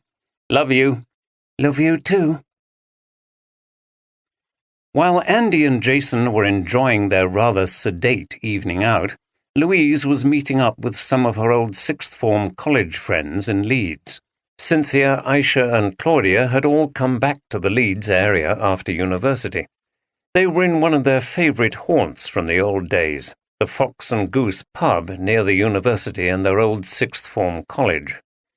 Although they were glad to be meeting up again, it was a somewhat sombre occasion due to what had happened to their friend Andrea. I still can't believe she's gone, said Claudia. And you were there when it happened. My God, Louise, it must have been terrible. It was, replied Louise. It's still difficult to get the images out of my mind. Ugh! Cynthia turned her head away at the idea. How are you coping? Okay, up to a point. I'm staying with my mum, and Dad has arranged for this lovely police sergeant to check on me. She's really friendly and understanding. That's nice. She was always such a lively person, said Aisha, getting back to Andrea. Do you remember she was in all the plays? She was so good. No wonder she got into drama school. It's so tragic. She could have had a future in acting. Who knows? She could have been famous. What was she up to down there? Did you see much of her? Yes, now and again, replied Louise. She was in this little women's theatre group. They performed in small venues all over the place. She loved it, though it didn't pay much. We had this group of friends. I don't know whether it will survive all this, and she and Dominic were part of it. He was keen on acting too. A sudden spasm of grief went through her. I still don't believe he could have killed her. They seemed made for each other. Her eyes filled with tears, and Aisha passed her a tissue. Don't worry, said Claudia. It must be awful. It was bad enough seeing her die, but her boyfriend stabbing her? I can't imagine what it must have been like. It seems unreal, doesn't it? Added Cynthia. Louise looked up. She thought for a moment with a furrowed brow. And she'd just inherited that gorgeous flat from her aunt. That would have helped her financially, continued Cynthia. Oh, I wanted to ask you about that, said Louise, coming out of her reverie. There's a bit of a mystery about a picture that's missing from the hall. It's probably not important, but did any of you ever visit her in that flat? They all shook their heads except Aisha. I went round a few times, but I couldn't tell you anything about the paintings, except there were a lot of them. It was a brilliant collection, like going round a gallery. One time I bumped into her in the market, and she asked me to the flat. She said she was just on a flying visit. It was a lovely flat. Her aunt had wonderful taste. There was someone just leaving the flat as I arrived. There wasn't time for her to introduce me, but when we got inside she said it was a friend of hers from London, and they'd admired the paintings too. I wondered if that person was an art dealer and she was going to sell some of them. I know she needed the money. You see, one of those paintings is missing, said Louise. My dad noticed there was a space on the wall. I've been to the flat plenty of times, but there's no way I could remember that particular painting. Well, maybe she did sell one. I don't know. She was very attached to all her aunt's stuff. I don't think she would. Her cleaner, who's also my mum's cleaner, noticed this picture was missing too, but she seemed to think it only disappeared after Andrea had died. The last word was a struggle to get out. Look, said Claudia, forget it. It's not important. This is what happens when you have a shock or a lot of stress. Some trivial things get blown out of proportion and you can't deal with it or get it out of your mind. You need to leave it to your dad and the other detectives to sort everything out. It's their job. Louise smiled. You're right. Let's change the subject, shall we? Who wants another drink? It's my round. She went to the bar feeling much better for the support of her friends. However, things had been said that had set her thinking again. Early next morning in Whitby, a group of kids on their way to school were playing on a stretch of waste ground near a builder's yard on the edge of an industrial park. There was a large, old, rusty skip full of various kinds of rubbish ready to be taken to the landfill site. Their parents had told these children to keep away from things like this as they could be dangerous. That made it more exciting. Their favourite game was climbing up the step overhanging the sides of the skip and walking over the rubbish. A boy and a girl had made it onto the top, and another boy was climbing up when there was a screech of metal tearing, and the side of the old skip where he was ascending gave way. The boy fell to the ground, followed by lots of the rubbish from the skip. His friends heard him cry out, "Are you okay?" "Yeah." The others laughed. Two of them pulled some rotting planks from on top of their friend and helped him up. He was filthy but unhurt. A third went to look at what had fallen out of the skip. Amongst the empty paint containers and broken furniture, he saw something alarming. "Oh, God! What's that? It stinks!" he cried. The others turned to see their friend looking at something rolled up in some kind of old sheet. The smell hit them. "Oh, shit! That's hair!" The girl pointed to the end of the rolled-up thing. "It's a body!" They screamed, turned away, and sprinted back home, not knowing or caring that the search for Hugh Preston, owner of the Dracula's Lair escape room, was over. "He's been there for some time, over a week, according to a cursory examination. The cause of death was a stab wound to the chest." Inspector Granger and Oldroyd were at the scene of the children's gruesome discovery. It was a chilly, dark day with a heavy grey sky. Blue and white tape cordoned off the skip, and a police constable was on duty. A quantity of rubbish which had fallen from the skip with the body lay strewn around. "He must have been in a nasty state," Oldroyd said. "Not a nice experience for those kids." "No, I agree," said Granger with a grim smile.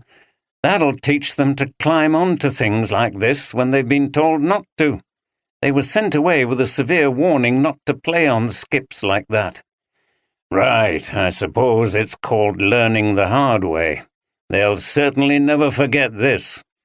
So I assume his killer hid his body in here, believing that the skip would be taken to the tip and the body would end up lost in a massive pile of landfill rubbish." "Yes, I think so. But apparently this skip is used for general rubbish that accumulates around the industrial park, so it's not emptied very often. That's why it took some time for the body to be discovered." "Lucky for us. We need a break in our investigation. And I was saying only yesterday that we probably wouldn't get any more leads here in Whitby," observed Oldroyd. "I think we can assume his murder is connected with the case, though you'll need to check that there are no other people around with a motive to kill him." "It would be a great coincidence if there were, wouldn't it?" "Yes, I'm thinking he was killed because he knew about the trick sarcophagus. We were clearly never meant to find his body or work out how the trick worked." "They reckoned without you, sir," said Granger teasingly. "That still doesn't necessarily mean that the obvious solution to the case is wrong. Holgate could have murdered him after he was told about the sarcophagus." "In theory, yes. But in that scenario, Holgate premeditates the killing of two people and then himself. He's a violent, deranged murderer and suicide who carries weapons. No one we've spoken to has seen any sign of him being like that. Also, how would he have known Hugh Preston? There's no evidence that Holgate ever came to Whitby before last week." "The problem with that is neither did the rest of the group. In fact, only Barnes, who was killed, came regularly to Whitby." So who did Preston tell about the trick sarcophagus?" mused Oldroyd. "Whoever it was clearly holds the key to this mystery." They were sauntering back to Granger's car when Oldroyd suddenly stopped. "Wait! I've got an idea. Let's go back to the escape room. I've got a feeling we didn't look there carefully enough." Dracula's lair seemed even creepier when it was dark and deserted than when it had been full of police officers. Granger managed to find a light switch and opened the creaking door into the game's first room, but Oldroyd strode on past the reception desk. "Let's look in here first." To Granger's surprise, he opened the door to the toilets and went in. "Yes," she heard him cry. "I thought so." She followed him in. There was a narrow anteroom with doors marked men and women for the toilets. "What is it, sir?" "There's another emergency exit door in here," he said, pointing to a third door. "I think we'll find that this leads out onto the street, not far from the exit door from that room with the sarcophagus." "So someone could have moved quickly between the two?" "Yes, without going through the rooms set up for the game." "You're thinking of Elaine Pescu, the receptionist?" "I am. If I remember rightly, Louise said in her statement that when she got to reception to raise the alarm, Pescu was just coming through the door to the toilet. That's a very effective cover. She could have been returning from that storage room which held the sarcophagus. We've focused too much on the main characters in this drama, looking for motives, and we've overlooked others." "So you think she was lying when she told Hampton she knew nothing about the sarcophagus?" "I do. What made me think about her was when you said whoever knew about that trick could hold the key to the mystery, and she's the obvious person when you think about it. Preston must have told her. Then I remembered what Louise said.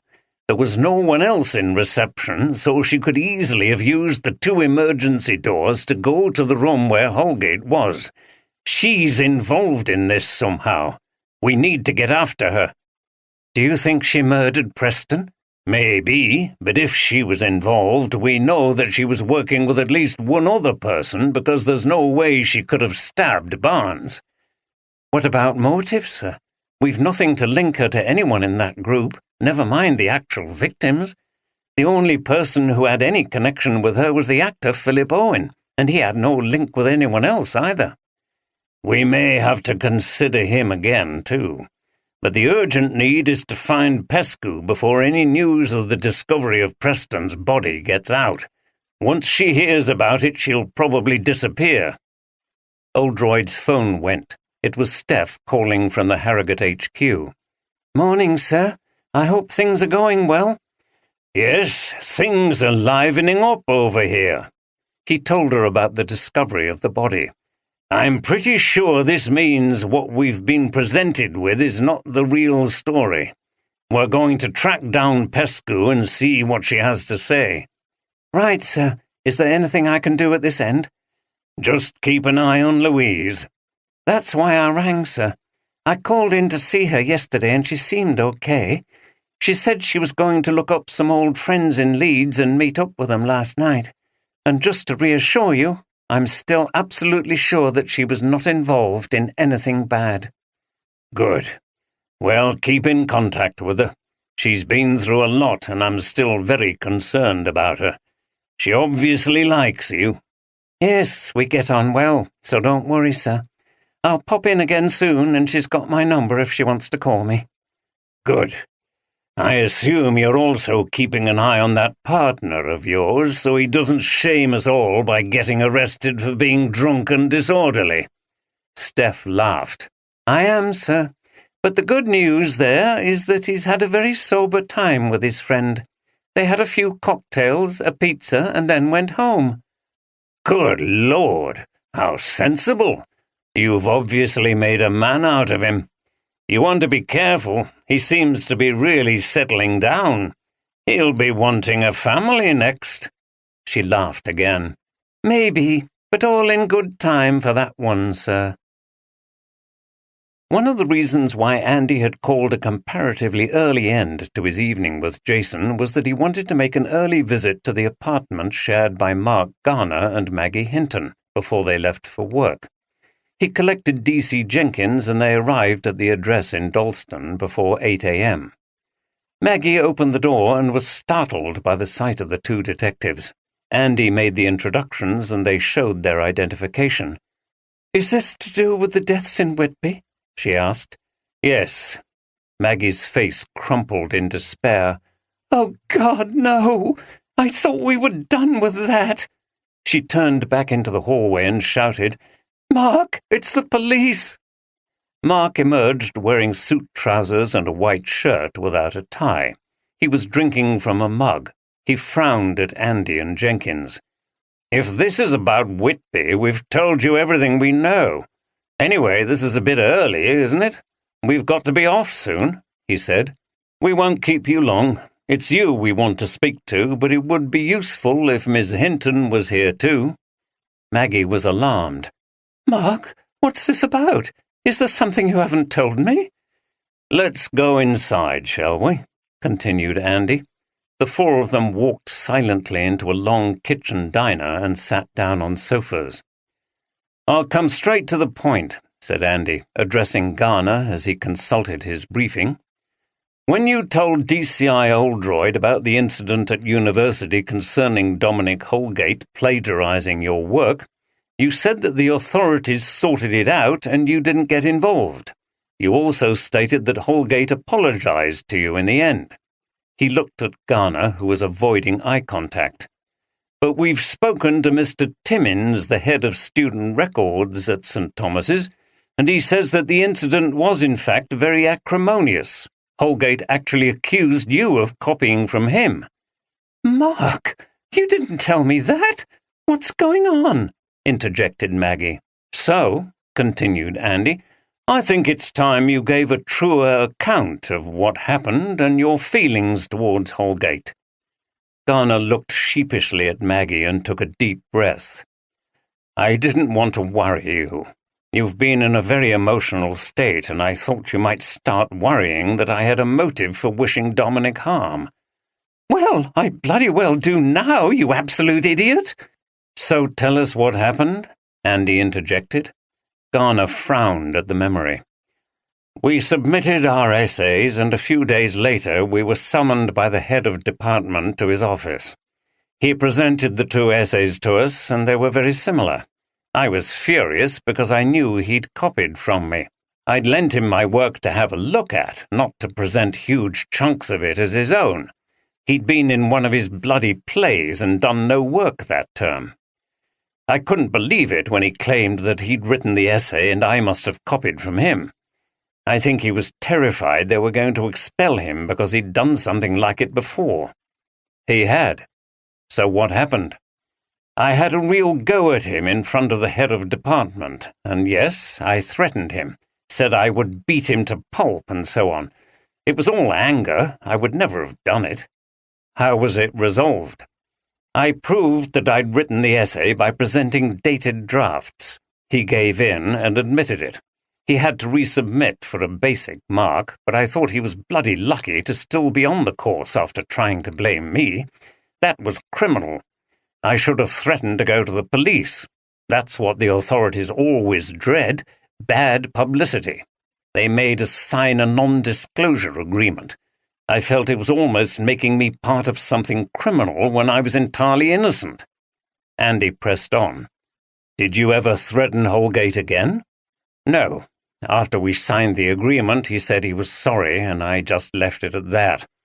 We'd never really been friends, just members of the same course. It soured the rest of my time at university a bit. I avoided him whenever he was around. And then he turned up a few years later? He did. It was a bit of a shock when Maggie's friend Andrea turned up with her boyfriend, and it was him. We had a word.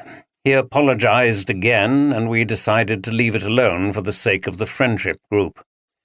Very mature and sensible, remarked Andy. But how do you feel about him now? Garner paused, and Maggie looked at him. I was still really pissed off with him, to be honest. It wasn't great going out in a group when he was there and hearing people praise him. Oh, Dominic, this and that, when I knew the truth about him. He was a cheat. Sometimes I felt like denouncing him in front of the group, but I didn't want to upset everything. In particular, I don't know whether Andrea knew about it, and I didn't want to be the one who told her. He paused. So that's it. He turned to Maggie. I'm sorry. She shook her head and looked away, seemingly not yet ready to forgive him. Andy was not finished. So did you see an opportunity to get revenge when you were all in Whitby? I wasn't there when they were killed. I didn't get there until the next day. How do we know you weren't there? Did you plan things with someone else who had a grievance against Holgate? And what about Andrea? I don't know. Maybe you can tell me. At last Maggie came to Mark's defense. I think that's ridiculous, Sergeant. We all saw what happened to Andrea, and Mark wasn't there. What reason would Mark have to kill her? Are you saying he killed Dominic after Dominic had killed Andrea? Why can't the police just accept what happened that day? All of us have had to come to terms with it. It's not quite so straightforward, replied Andy, but he didn't go into details. Where were you on Wednesday, the day of the murder, and Thursday? Here at work. I didn't have any time off. I was going to join them in Whitby for the weekend. They let me have the Friday off in the circumstances, and I drove up there. Okay. Give the address of your workplace to D.C. Jenkins. We'll need to check your alibi. Fine. When they left, Andy was pleased to have got to the truth about the plagiarism incident, but he wasn't convinced that there was much mileage in pursuing Garner any further. His story was convincing. Andy felt dispirited and tired after his very early start. He still seemed to have found out very little for his boss to use and was wondering whether his work in London was at all worthwhile. However, it was at this point that he received a call from Oldroyd telling him about the discovery of Hugh Preston's body and urging him to continue his investigations. When D.C. Hampton returned with his boss, Inspector Granger, to the house where Elaine Pescu rented a room, he hoped that he would not encounter the White Goddess woman again. There was to be no such luck, as she again answered his knock on the shabby door. She looked exactly the same as he remembered, with her pale face and vacant eyes peering at him as though the light was too strong. She looked as if she rarely made it out of some dark room, which he imagined to be heavy with the scent of joss sticks and full of outlandish furnishings and ornaments connected to spells and witchcraft. "Yes," she murmured, and didn't seem to remember him, although it had only been 2 days since he was there before. "Whitby Police, can we speak to Elaine Pescu, please?" he asked, presenting his ID. "I think she just went out." "How long ago?" "Not long. I heard the door." She screwed up her eyes and looked closely at Hampton. Was she short-sighted, he wondered. "Weren't you here the other day? I said you wouldn't get anywhere alone, didn't I? It's nearly Halloween. The powers of darkness are strong. Only the White Goddess can save you. If you—" "Did she say where she was going?" interrupted Granger. The woman turned her dreamy eyes to Granger as if seeing her for the first time. "No, we don't speak much, but I sense a troubled aura about her." Not surprising, thought Hampton, as at the very least she's lost her job and maybe she's involved in something far worse. You didn't need some kind of special powers to work that out. Do you know anything about her? Where she was before she came here and what she did? The woman looked pained and screwed up her face as if remembering things was an effort. She was a student in London. That's all I know. Well, thank you anyway, said Granger, and the detectives turned back up the narrow alleyway to the road at the top. As they reached the road, a car went past. "Hey, that's her, ma'am, Pescu," called Hampton, pointing at the car, "in the passenger seat." "Yes," replied Granger, "and I got a look at the driver. I think I know who it was. Come on." They quickly got into the police car and Granger drove off after the other car at speed. The chase took them back downhill towards the town centre. As they got closer, Granger put on the siren. There was the usual pause before a driver realizes the police car is actually following them and wants them to stop. Granger flashed the lights and the car came to a halt just as they reached the harbour. Suddenly, a woman dressed in jeans and a jacket threw open the passenger door and leapt out of the car carrying a bag. She ran up a street called Flowergate. It was Elaine Pescu. "Quick, after her!" said Granger, and Hampton got out of the car and started his second chase of the week. Unfortunately, this time the pursued person was already out of view around a sharp bend to the right, and when he turned the corner she was nowhere to be seen. He ran up the cobbled street past a butcher's shop selling meaty snacks and several goth dens now also adorned with Halloween displays. There were several narrow alleys down which she could have disappeared. He spent some time looking in shops, but there were so many places she could hide amongst the dense clutter that it was fruitless, so he returned to the car. Granger was speaking to the driver, who was none other than Philip Owen. "I don't know why she's run off," he was saying. "I was giving her a lift into town. She lives on my route in." "I see. All very innocent again. You're cropping up too many times in this case for my liking," said Granger. "Is this your dad's car?" "Yes," replied Owen, looking a bit embarrassed. "I'll bet he doesn't know you're driving it, does he?" Owen didn't reply. "You'd better look after it then. Is he insured for you to drive?" Owen looked alarmed, but Granger didn't pursue it. "Did Pescu say anything to you about anything? Was there any particular reason why she wanted a lift? Had she had any news or anything?" "No, she never says much. She just texted to ask was I going into town and could I give her a lift." Granger let him go and turned to Hampton, who told her that Pescu had escaped. "Well, she obviously knows we're on to her. I wonder if she's somehow got word that Preston's body has been found." "It's possible, ma'am. That industrial park where the skip was discovered isn't far from where she lives, and rumours travel fast, especially once those kids who found it got back home." "I wonder what she's going to do now. Lie low somewhere?" "Yes, but she can only do that for so long.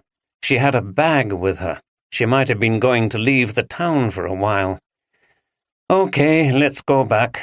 I'm putting you in charge of the search. You've got the best knowledge of the town and the most likely places where someone might hide. We also need to find out where she was a student. That won't be straightforward, given that London's got thousands of them." Hampton was a local man who had lived in Whitby all his life and relished a challenge.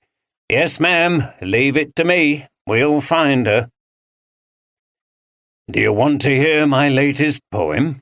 Oldroyd had joined Deborah in a small cafe in one of the steep, narrow streets on the west side of the town. "I was writing it last night when you were asleep. It took my mind off the case, though it is about Whitby." "Go on, then," replied Deborah, taking a bite from her smoked salmon sandwich. She'd encouraged him to write as a counter to his tendency to overwork. Oldroyd read from his notebook. "Whitby light and dark, scudding clouds, flicker light and dark across the sea. Light came with Hilda, the abbess on the hill, a beacon of hope. Darkness with Dracula, bounding from the ship as a black dog. All is now tame, tourists in the bright sunlight, goths dressing up in dark. "Oh, I like that," said Deborah. "I take it the light is with Hilda, the abbess of Whitby." Yes, she lived in the 7th century and was apparently a very virtuous, much-loved woman. Then darkness and evil with Dracula. "And why is everything now tame?" That might not be the right word. I was just thinking about the contrast between drama and the seriousness of the past, in fact and fiction, with today, when everything has become sort of trivialized into tourism. I suppose I was thinking about this Dracula's lair thing in the case, and people just coming here to sunbathe or dress up as goths. It's a leisure and entertainment place now, and it used to be a powerhouse of virtue, ideas, exploration. Think of Captain Cook going out from here to Australia and the South Seas. Do you know that Caedmon, the first named English poet, looked after the sheep at Hilda's monastery? Well, fascinating stuff, but it's not like you to romanticize the past. It's great that people have the leisure to come and enjoy themselves. Life would have been very hard for ordinary people in all those times you mentioned. I know. It just amazes me what distinguished people there have been in a small place like this. He put the book aside and carried on eating a cheese and pickle sandwich. Do you fancy a walk up the hill on the east side after this?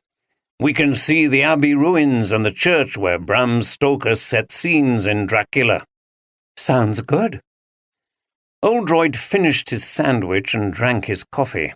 Then he sat back with a sigh. Mixing work with pleasure, as he was doing at the moment, certainly had its advantages. There was nothing he liked better than pottering around an interesting place like Whitby, especially with such a pleasant companion. 6. The time and distance seemed endless, and my knees trembled and my breath came laboured as I toiled up the endless steps to the abbey. I could see the seat and the white figure. There was undoubtedly something long and black bending over the half-reclining white figure. I called in fright, "Lucy, Lucy!" and something raised a head, and from where I was I could see a white face and red, gleaming eyes. From Mina Murray's journal in Dracula. Oldroyd and Deborah sauntered down Church Street towards the Abbey steps. There was further evidence of the preparations for Halloween in the shops. Pumpkins, witches, black cats, and cobwebs were in even greater profusion. When they reached Withington's shop, Oldroyd glanced through the window and caught a glimpse of Withington himself. For a second the crooked jeweller's eyes met his, and then he looked away, frowning. Oldroyd smiled. That man would be relieved when they went past his shop and didn't go in. He knew the police were investigating his activities, and he would most likely be prosecuted. Not before time, thought Oldroyd. They turned the corner and saw the steps curving up steeply to the right. These steps appear in Dracula. Mina Murray sees her friend Lucy on a seat at the top with a strange figure leaning over her, said Oldroyd. Dracula himself, presumably, replied Deborah, who was breezily walking up the steps as if it was all level. Oldroyd tried and failed to keep up with her and had to sit down for a short rest at the top. Deborah joined him on a bench. This is about where Stoker imagined Lucy to be, I think, said Oldroyd, looking around at the church, at the abbey, and back down over the panorama of the town and out to sea. It must still be spooky up here at night, and of course this is where Louise and the others came when they got the text from Dom. You didn't tell me about that. Oldroyd explained about the strange late-night encounter in the churchyard. Good Lord, that sounds like a scene from Dracula itself. I'm not fond of films like that. If I'm watching something like that and it gets too horrific, I have to remind myself that it's all acting and special effects. Nothing's real." "Indeed," replied Oldroyd rather vacantly because a thought had struck him. For once, Deborah didn't notice. "Come on, then, let's have a look round the Abbey ruins, shall we?" she said, getting up from the bench. "Good idea," replied Oldroyd, and he followed her up the path, still deep in thought. Andy and D.C. Jenkins's dogged pursuit of lines of inquiry in London continued with a visit to the Women's Theatre Cooperative where Andrea Barnes was employed as an actor. The group operated from the Viaduct Theatre situated under a railway arch near Charing Cross. They parked in a street nearby. "I'm not sure I'm going to like this, Sarge," said Jenkins, grinning as they walked towards the theatre. "It might be a bit too alternative for me. Look at that." He pointed to a poster showing a woman in a short skirt standing with her foot on a man who was lying on the floor. "How old are you? You sound like some grumpy old pensioner who wishes he was back in the 1950s. What's wrong with live theatre taking on some radical issues?" "Dunno. I prefer watching telly. I haven't been to the theatre since I went to the pantomime when I was a kid. What do you think their plays are about?" "Women's issues, inequality, domestic abuse, male domination of powerful roles in society. Things like that, I should think." "Heavy stuff. Not my idea of a fun night out." "Do strong and confident women threaten you?" asked Andy mischievously. Jenkins laughed. "Hardly. You haven't met Sheila, my partner. I'd like to see any man dominate her." They arrived at the entrance just as a group of young women emerged, laughing and talking. The women were eclectically dressed in jeans, dungarees, multicoloured tops and woolen jackets or cardigans, with their hair in various tints. They wore trainers or Converse. There was an energy and artiness about them. One or two glanced suspiciously at the two policemen. Andy smiled at them as they passed. "I think they're part of the company. They must have known Andrea Barnes." It was curious to think she had probably acted with these women. They went in through the narrow door into a rather gloomy entrance hall from which double doors led into a large space with a massive curved brick ceiling. They were directly under the railway, and a sudden deep rumbling noise indicated that a train was passing overhead. The lighting was subdued. In one corner of the room, two actors were rehearsing a scene with a director who stopped them to make comments. Voices echoed in the empty space.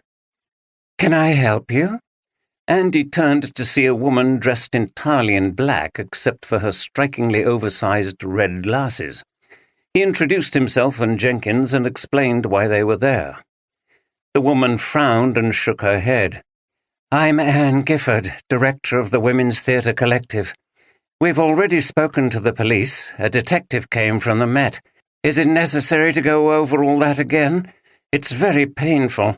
Andrea was a much-loved and vital member of our group, and we were all her friends." "I'm from the police in Yorkshire," explained Andy. "The investigation is not complete, and we're speaking again to everyone involved in the case or who knew the people who died." Gifford sighed. "Okay, you'd better follow me." She led them into a small office, very different from the ones they'd seen at St. Thomas's and Alpha Publishing. It was extremely untidy, with scripts and bits of props lying around. A bookshelf on the wall was crammed with copies of plays. "I'd ask you to sit, but as you can see, that's not possible at the moment." All the chairs, apart from one behind a desk, had stuff piled onto them.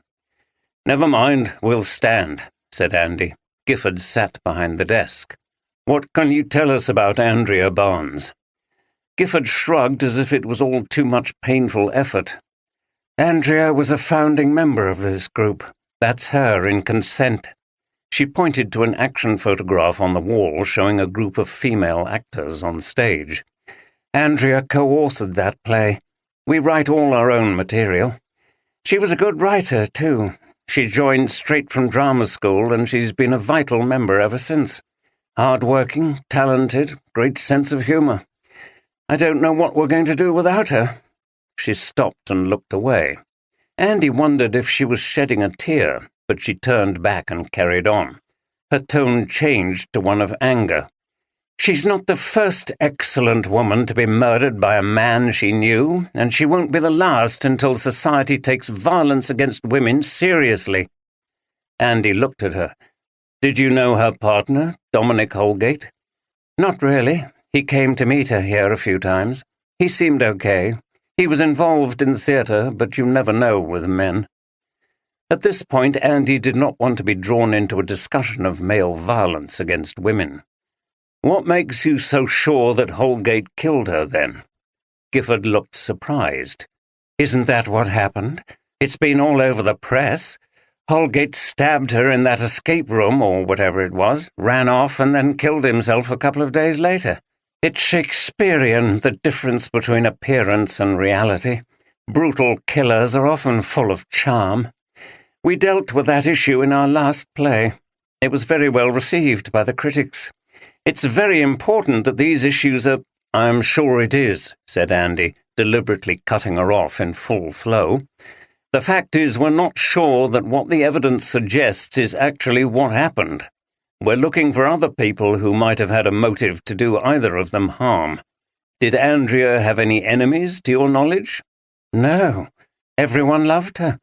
I don't know why anyone would want to harm her, but that's often the story with domestic violence. Good women, women who have helped others, get badly treated by the very people who should be caring for them. It's a huge problem. Do you know women are more likely to be killed by a man they know than anyone else? Andy still refused to be drawn. Were you aware that Andrea had any financial problems? He asked. Gifford looked suspicious. No. It's true that none of us make a great deal of money out of what we do. That's not our motivation. But I think Andrea had some kind of legacy, didn't she, from an aunt? That's right. She inherited a flat in Leeds, but we also have evidence that she was involved in some scam with her uncle concerning false jewellery. Andrea? I find that hard to believe. Are you sure there wasn't any coercion involved? Not that we're aware of. Sounds to me like she was trapped in something to do with a male relative. That's very common, too. Girls and young women being exploited and abused within the family. If not that, then she was probably driven to it by the need to survive here in London, where women earn considerably less than men. Andy glanced at Jenkins and saw to his amusement that the sergeant was looking alarmed and intimidated by this woman and her strongly expressed views. Gifford paused and shook her head. There was sadness and regret in her voice.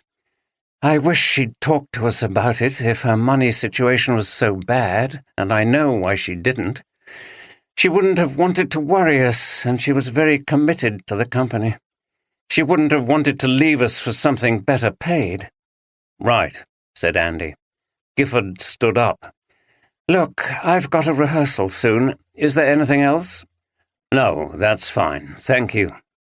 She escorted them back to the exit. Her mood was now sombre. The awful irony of it all hasn't escaped us, she said as the detectives were leaving. Here she was, performing plays about the way women are treated in society, and then she becomes a victim herself.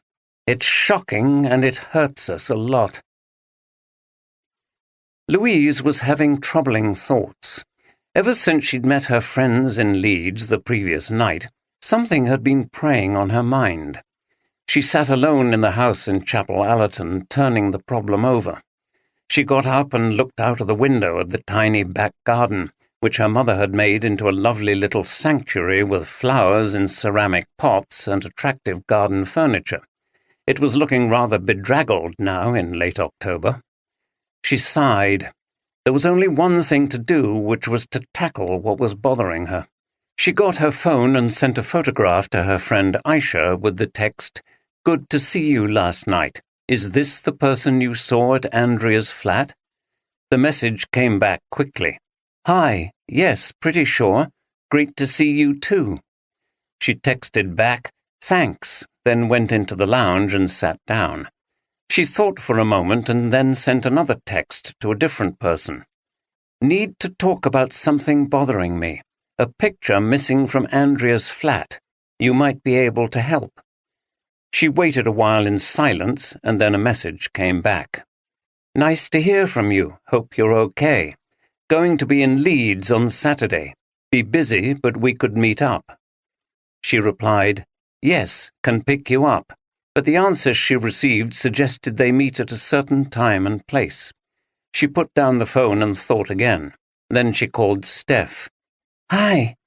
Hi, how are you?" Steph was at work at Harrogate HQ, looking through reports. "I'm okay, thanks, but I need your help. You know when we went to Andrea's flat with Dad?" "Yes." "Did he leave a key for the flat with you? I need to go over there to look for one or two things. I've remembered that I lent her some books, and I'd like to get them back."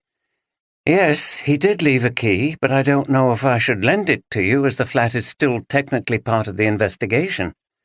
"I promise I'll look after it, and I won't stay long. I won't touch anything. I'll just get my books." "Are you just going round there by yourself?" There was a slight pause before Louise answered, "Yes." Steph thought for a moment. "Okay then, I'll drop it in to you on my way home tonight." "That's great. See you later." The conversation ended and Louise put her phone down on the coffee table. She wasn't going to tell the truth about what she was intending to do. This was a problem she wanted to sort out herself. In the afternoon, Andy and DC Jenkins arrived at the offices of Reality Media Productions, where Dominic Holgate had worked. "Well, this is just about our last chance," said Andy wearily. "We've followed up on nearly everybody on the list my boss gave me, but nothing's really turned up. Let's see what they made of Holgate here." "Don't give up, Sarge. I'm sure we'll find out something useful," said Jenkins in his cheery manner. After going through the usual rituals at reception, they were shown into a large air-conditioned open-plan office full of workstations and huge indoor plants with their green leaves snaking up the walls. They walked through and into a small private office separated from the general area with glass partitions.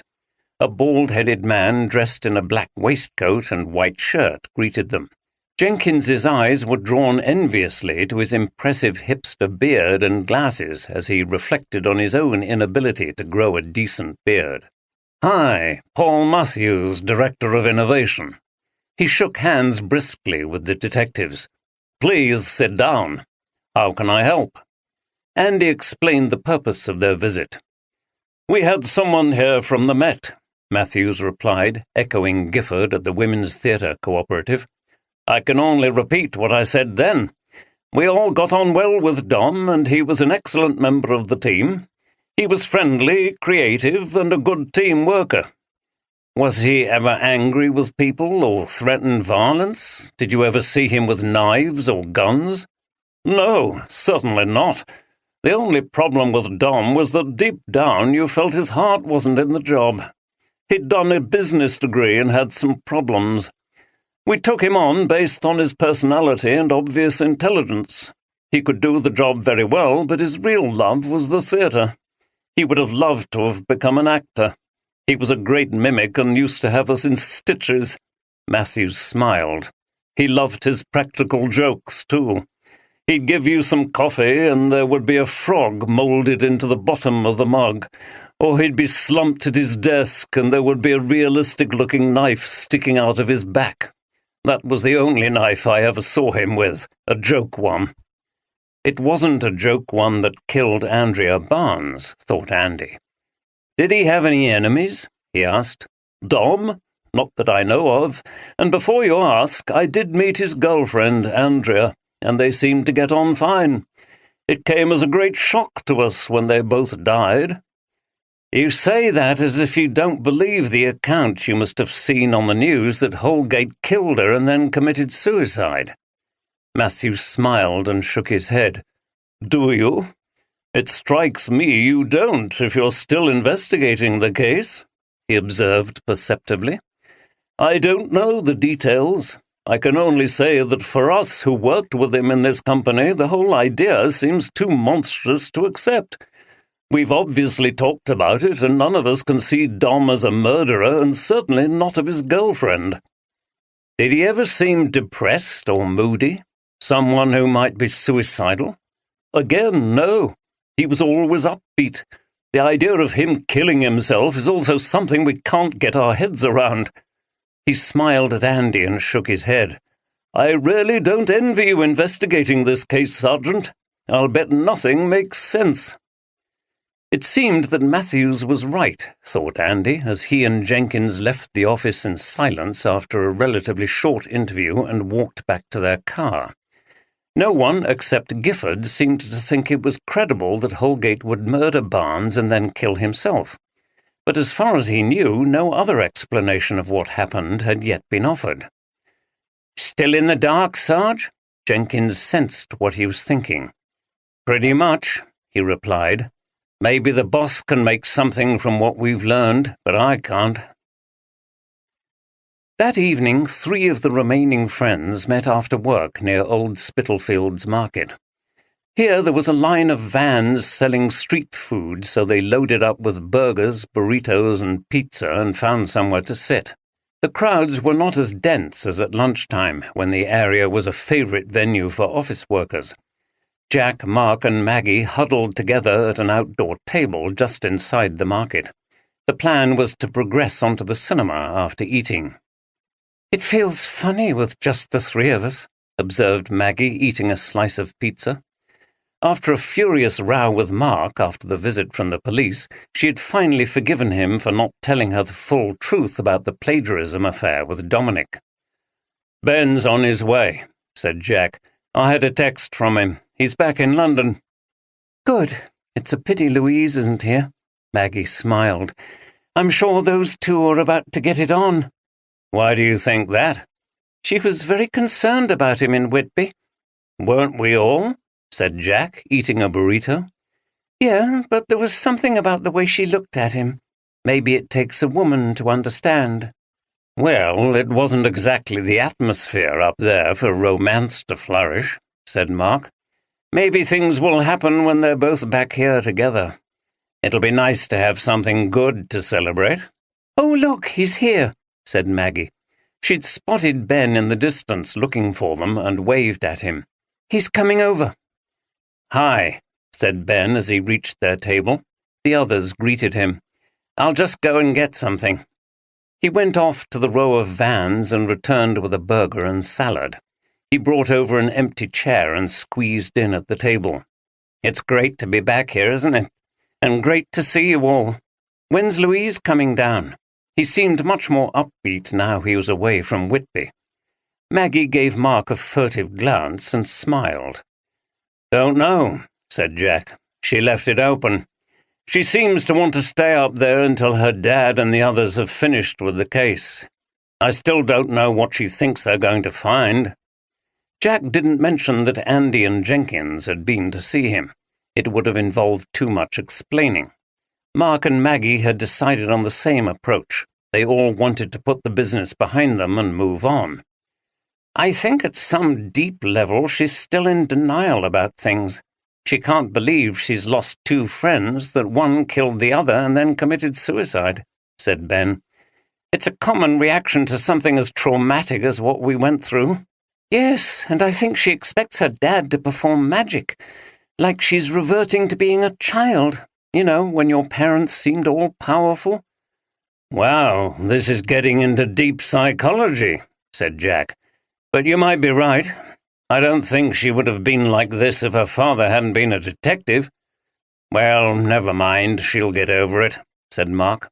He looked at his watch. We'll have to get off soon or we'll miss the start of the film. What's everybody doing this weekend? We could meet up and eat somewhere. I could do Sunday. I'm away this weekend, said Jack. I could do Sunday too, preferably evening, said Ben. Mark turned to Maggie, who had been exchanging texts and only half listening. Oh, yeah, Sunday evening's fine. I'm busy Saturday too. Oldroyd and Deborah were sitting in the lounge bar in an old pub near the harbour when Andy rang to report back. Hi, sir. Hope you've had a good day? Not bad at all, Andy, replied Oldroyd. "Things have got exciting up here." He told Andy about Elaine Pescu's escape. "I think it all proves that there is indeed more to this case than we initially thought. I've suspected it for a long time. Granger's got a team out searching for Elaine Pescu, and added to all that, we've been for a bracing walk up to the Abbey." "Sounds good, sir. I wish I had some good news myself, but I've followed up just about everything concerning this group, and I can't say we've come up with anything exciting. We've only got Maggie Hinton's employers left, and I'm not optimistic that will throw anything up. The others seem in the clear. To sum up, Jack Ryerson's alibi for Wednesday was backed up by his lover. Mark Garner admitted that he had a nasty row with Holgate about the plagiarism, but his alibi for the Wednesday, that he was at work, was supported by his employer. Ben Morton seemed a bit of a loner at work, but we couldn't find anything against him. Holgate was well thought of at his company, and nobody could identify any enemies.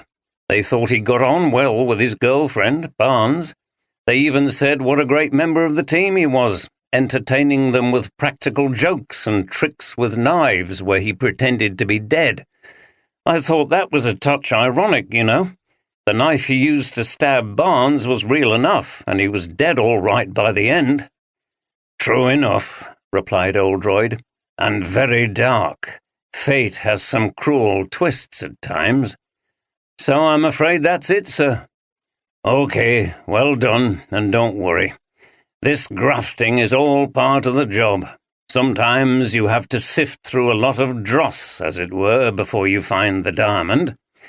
It looks like things are swinging back to this end. Our main hope now is to capture Pescu and see if we can get her to tell us what's been going on.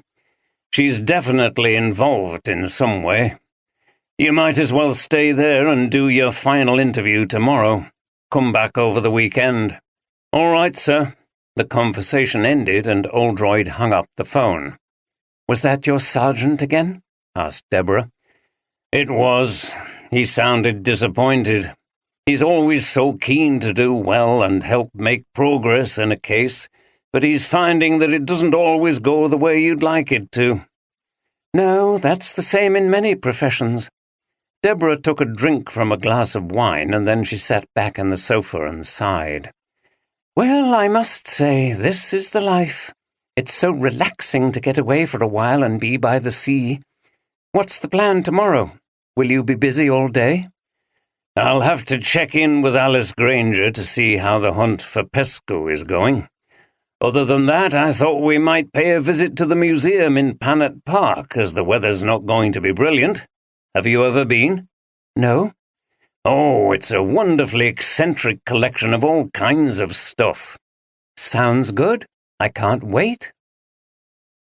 Louise answered the door when Steph knocked. It was 6 o'clock. Julia was still at work. "Hi," said Steph. "Hi. So you want to come in for a minute?" "I won't, if that's okay. I've got to get back home, and I'm pretty knackered. Here's the key."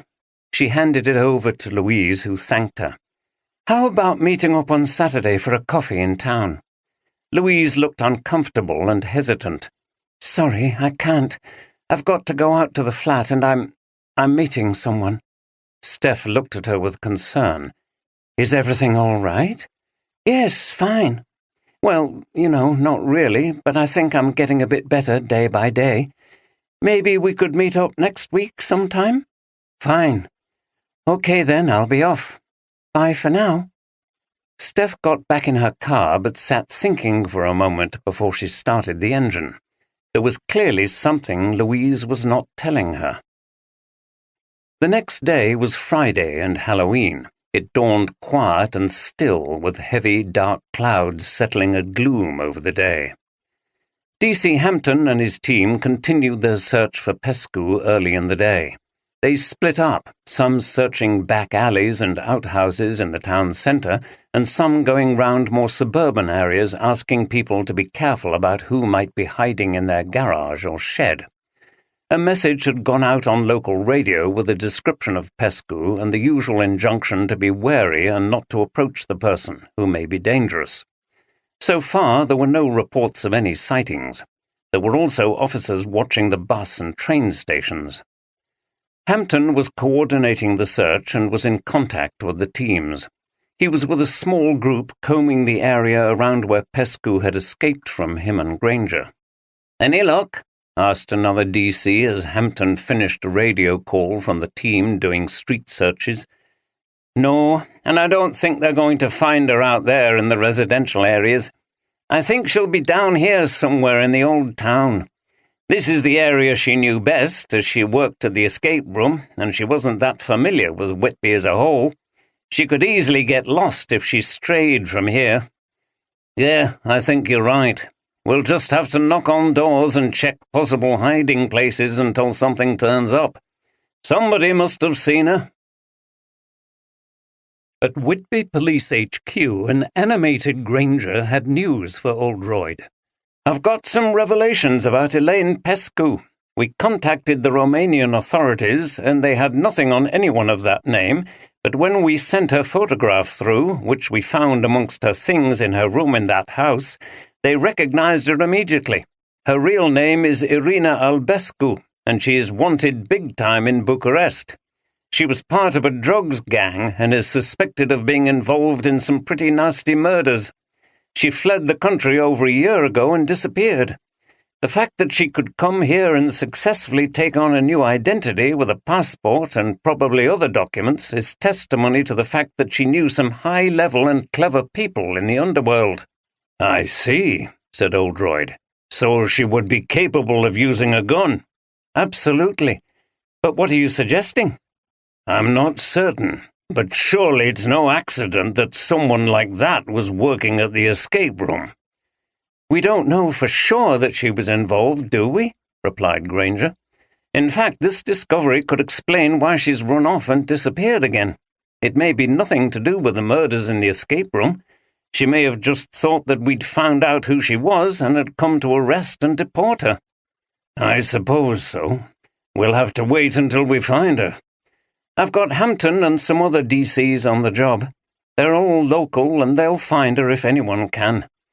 In the meantime, I'm going to track down where she was at college in London to see if we can find out some more about her time here in Britain. How about you?" "Oh, I think I'm going to visit the museum." "This is one of the most unusual museums I know," said Oldroyd eagerly as he and Deborah walked across Panet Park towards the museum building in the half-light of the dim afternoon. "I'm looking forward to it," replied Deborah as she gazed over the still park with the wet grass covered in leaves. "It'll be nice to get inside on a day like this. It's certainly good weather for Halloween, suitably gloomy and spooky." "The place is an amazing cornucopia of all kinds of things. Wait till you see the Hand of Glory." "The what?" Oldroyd laughed. "You'll see." They reached the museum and art gallery, a simple but handsome neoclassical building erected in the 1920s, went in and bought their tickets from the friendly volunteer on duty. It was such a dark afternoon that the lights were on. Deborah smiled as she looked into the main room, which was packed with glass cases stuffed with exhibits. It was full of the atmosphere of an old museum with all kinds of things bundled together. She could see model ships and a doll's house, a shoe collection and fossils. There was a complicated and eccentric machine called the Tempest Prognosticator, invented by a 19th-century curator of the museum called George Merriweather. This supposedly detected oncoming storms by means of leeches in bottles of water linked to a bell. "Look at this," said Oldroyd, leading her to a glass case which contained a withered human hand. "Ugh, that's revolting. Why is that there?" "It's called the Hand of Glory. I think it says this one was found in the wall of a cottage somewhere." He read the information board. "Yes, that's right, at Castleton up the River Esk. They used to cut off the hand of a felon who'd been hanged and then make a candle of fat from the same corpse. They believed that if you placed this candle in the hand and lit it, this would render people nearby motionless. Thieves could use this to burgle places and render all the inhabitants helpless while the intruders stole everything they wanted. What a bizarre and gruesome idea. Isn't it? Fascinating, though. Look, I'm just going over there to look at the model ships. Why don't you have a look at the doll collection? I'll meet you over there. It's worth a look. Okay, sounds a bit gender stereotypical, though, said Deborah, laughing as she made her way across the shiny wooden floor past glass cases full of clocks, coins, toys, and weapons. She encountered a large totem pole and arrived at a large exhibit case full of dolls. Although she'd had dolls as a child, she'd always found displays like this a little disturbing. Like ventriloquists' dummies with their exaggerated features and loose jaws, there was always that uncomfortable feeling that they could somehow come to life. She looked at them individually and shivered. Some had quite evil-looking expressions with broken teeth and missing eyes.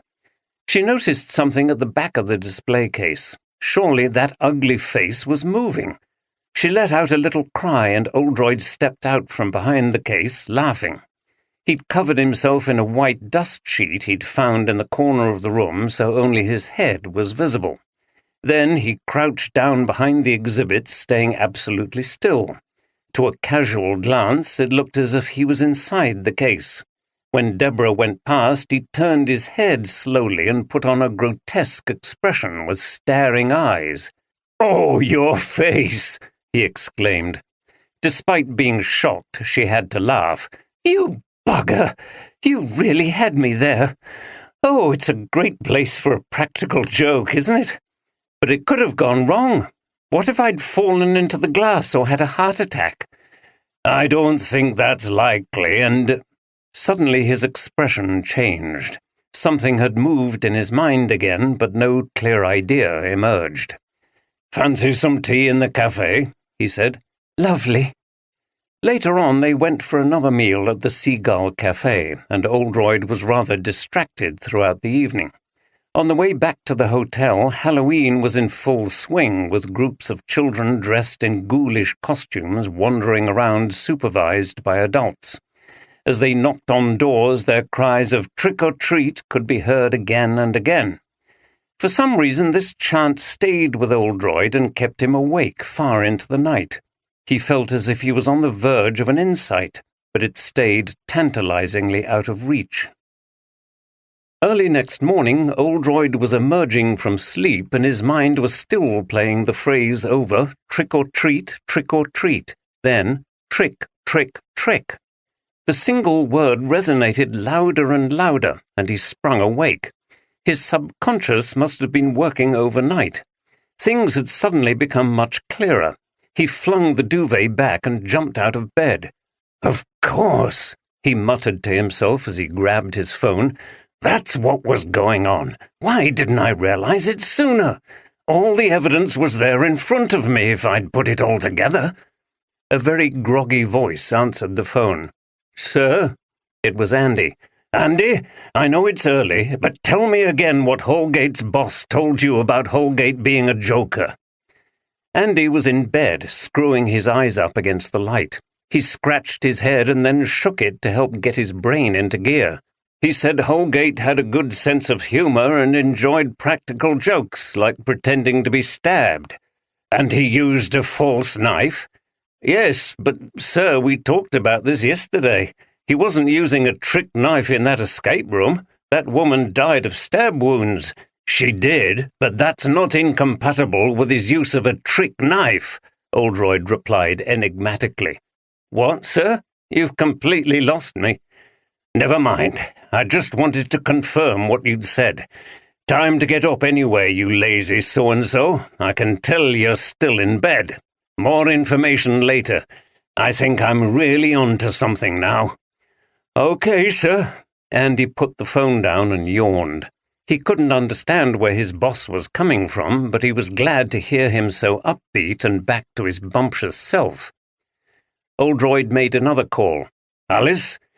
"Yes, it's Jim Oldroyd. Sorry to ring you so early, but the answer has come to me. I know what happened and how those two were murdered in the escape room, and I'm pretty sure I know who was responsible. Yes, they were both murdered. It was a clever scheme. I just need to confirm one or two things. Can you meet me in an hour at the station? Excellent. See you there. Deborah moaned and turned over. What's going on, Jim? She murmured.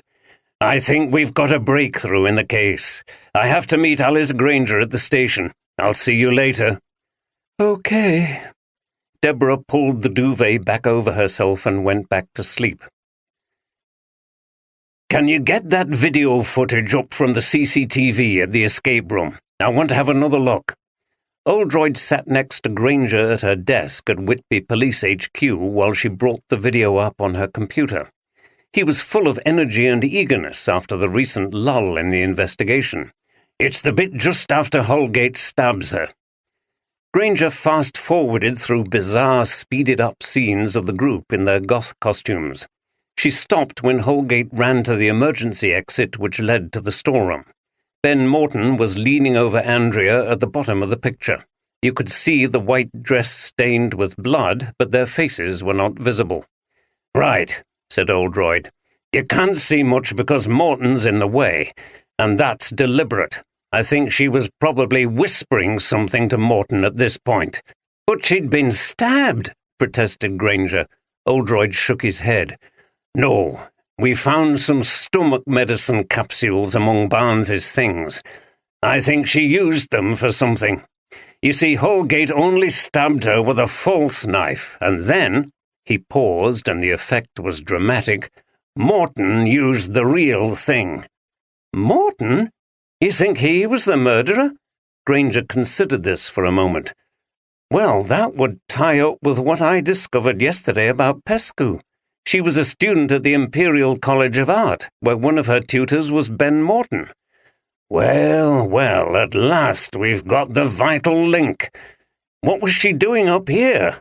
As far as we can tell, she came up here for a holiday job. And if Morton came to see her, he might have got some ideas. Excellent, it's all fitting together at last. But what was the motive to kill one of his own friends, sir? I'm not certain yet, and it wasn't just Barnes. Pescu was the accomplice. I believe she killed Holgate in the storeroom. I have an idea what it was all about, but we urgently need to tell Andy to get some support and go round to arrest Morton. I'm assuming he's back in London. I'm going to ring Andy now. Andy answered after a pause. It was still only 8 o'clock in the morning. Morning again, sir. It seems all go today. Has something happened? Yes, so get yourself moving. I assume you're out of bed now. We think we know who the perpetrator is. It's Ben Morton, and his accomplice was Elaine Pescu. We'll deal with her, but he's down there near you. His London address is in that file I gave you. Get some officers from the Met to help you and get round there and arrest him. And watch it, he could be dangerous. Yes, sir, I'm onto it. Also, look out for an old painting. It might not look much, but it's very valuable, and I think he may have it. If you find it, take care with it. Right, sir. Oldroyd ended the call and thought carefully about his next action. Should he ring Louise to tell her about Ben Morton? It would be a terrible shock after all she'd already been through, and Ben was miles away in London.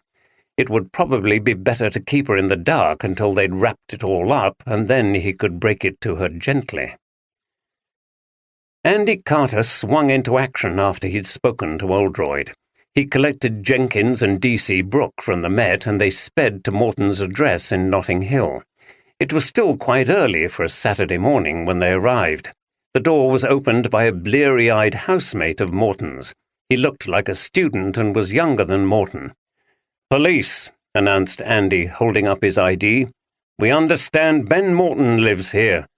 "That's right, but what—" "We need to speak to him." "Okay, come in. His room's on the first floor, but I think I heard him go out." The detectives piled up the stairs, and Andy hammered on the door without response. "Morton, open up! It's the police!" he shouted, but there was still no response. He turned to the person who'd let them in. "Is there a spare key?" "Not that I know of." "Okay. Andy put his shoulder to the door and burst it open. They entered a large bedroom which was crammed with painting materials, half-finished canvases and pieces of frame. In one corner was a small untidy bed and a desk covered with papers.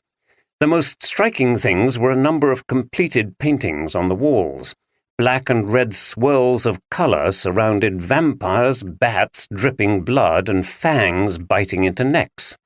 Intense and diabolical red eyes stared out from beneath black wing-like capes. "Bloody hell, Sarge," said Jenkins. "This bloke must be a bit of a weirdo to paint that stuff. It's like a horror film." "Well, he certainly liked his vampires, that's for sure." He turned to the young man who was peering into the room. "Did he tell anyone where he was going?" "I don't know. What's all this about?" "He's wanted for a very serious crime, so you'd better call everyone together and we'll see if anyone knows where he's gone." The young man disappeared. The detectives put on their gloves. "Sarge, look at this. You said there was a painting missing." D.C. Brooke had unwrapped a package and took out a square picture frame. The painting showed a bare-armed woman with long red hair. She had her arms around a man and seemed to be biting his neck. "Well, whatever turns you on, I suppose," said Jenkins, grinning. "I can think of better things for her to do to me than bite my neck." "I'm sure you can," replied Andy, "but this looks as if it could be the one we're looking for," he said, shaking his head at the idea that something like that could be worth a lot of money. They continued to search the flat for anything significant. Covered in bubble wrap and hidden in a drawer, Andy found 2 knives, one with a retractable blade. He put those in a plastic bag. "I think this bloke must have had a good opinion of himself, Sarge. Look at this," said Jenkins, who was sorting through the paintings. Andy went over and looked at a canvas that was covered with artistically enhanced copies of a photograph of Morton.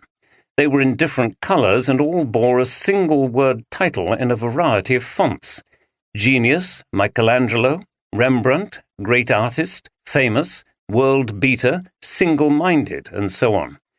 Underneath an image in black was the phrase, Destined for Greatness, and underneath one in red was the word Killer. The effect was chilling. "He has an ego, all right," said Andy. "And he seems to be telling us that he'll stop at nothing to assert himself. We need to go through everything very thoroughly. I'll go and talk to the other housemates." He went through into the kitchen area to find 3 sombre-looking people gathered together, 2 women and 1 man. "What's Ben done?" asked one. "He's the prime suspect in a murder case," replied Andy. "What? You mean that thing in Whitby? He was up there, wasn't he?" "He was, and he's in possession of a valuable stolen painting." "I can't believe Ben would do anything like that," said one of the women. "He was always so quiet and gentle. He was an artist," she added at the end, as if this precluded him having any criminal tendencies. "How much did you know about him?" asked Andy. The group glanced at each other. "To be honest, not a lot, really," replied one. "He was very private and didn't join in much with anything that was going on. He never asked anybody into his room." Not surprising, thought Andy, as he noted that what they were saying correlated with how Morton had been described by his colleagues at the Imperial College. He seemed to be an example of what Andy thought of as the loner criminal syndrome.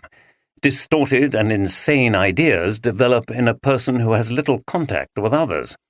Nobody had realized what deadly notions were forming in the mind of this solitary artist.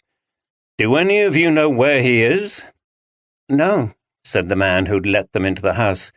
"And James, who might have seen him earlier, has gone out. I've been trying to contact him." "I'll take his number," said Andy. This was frustrating.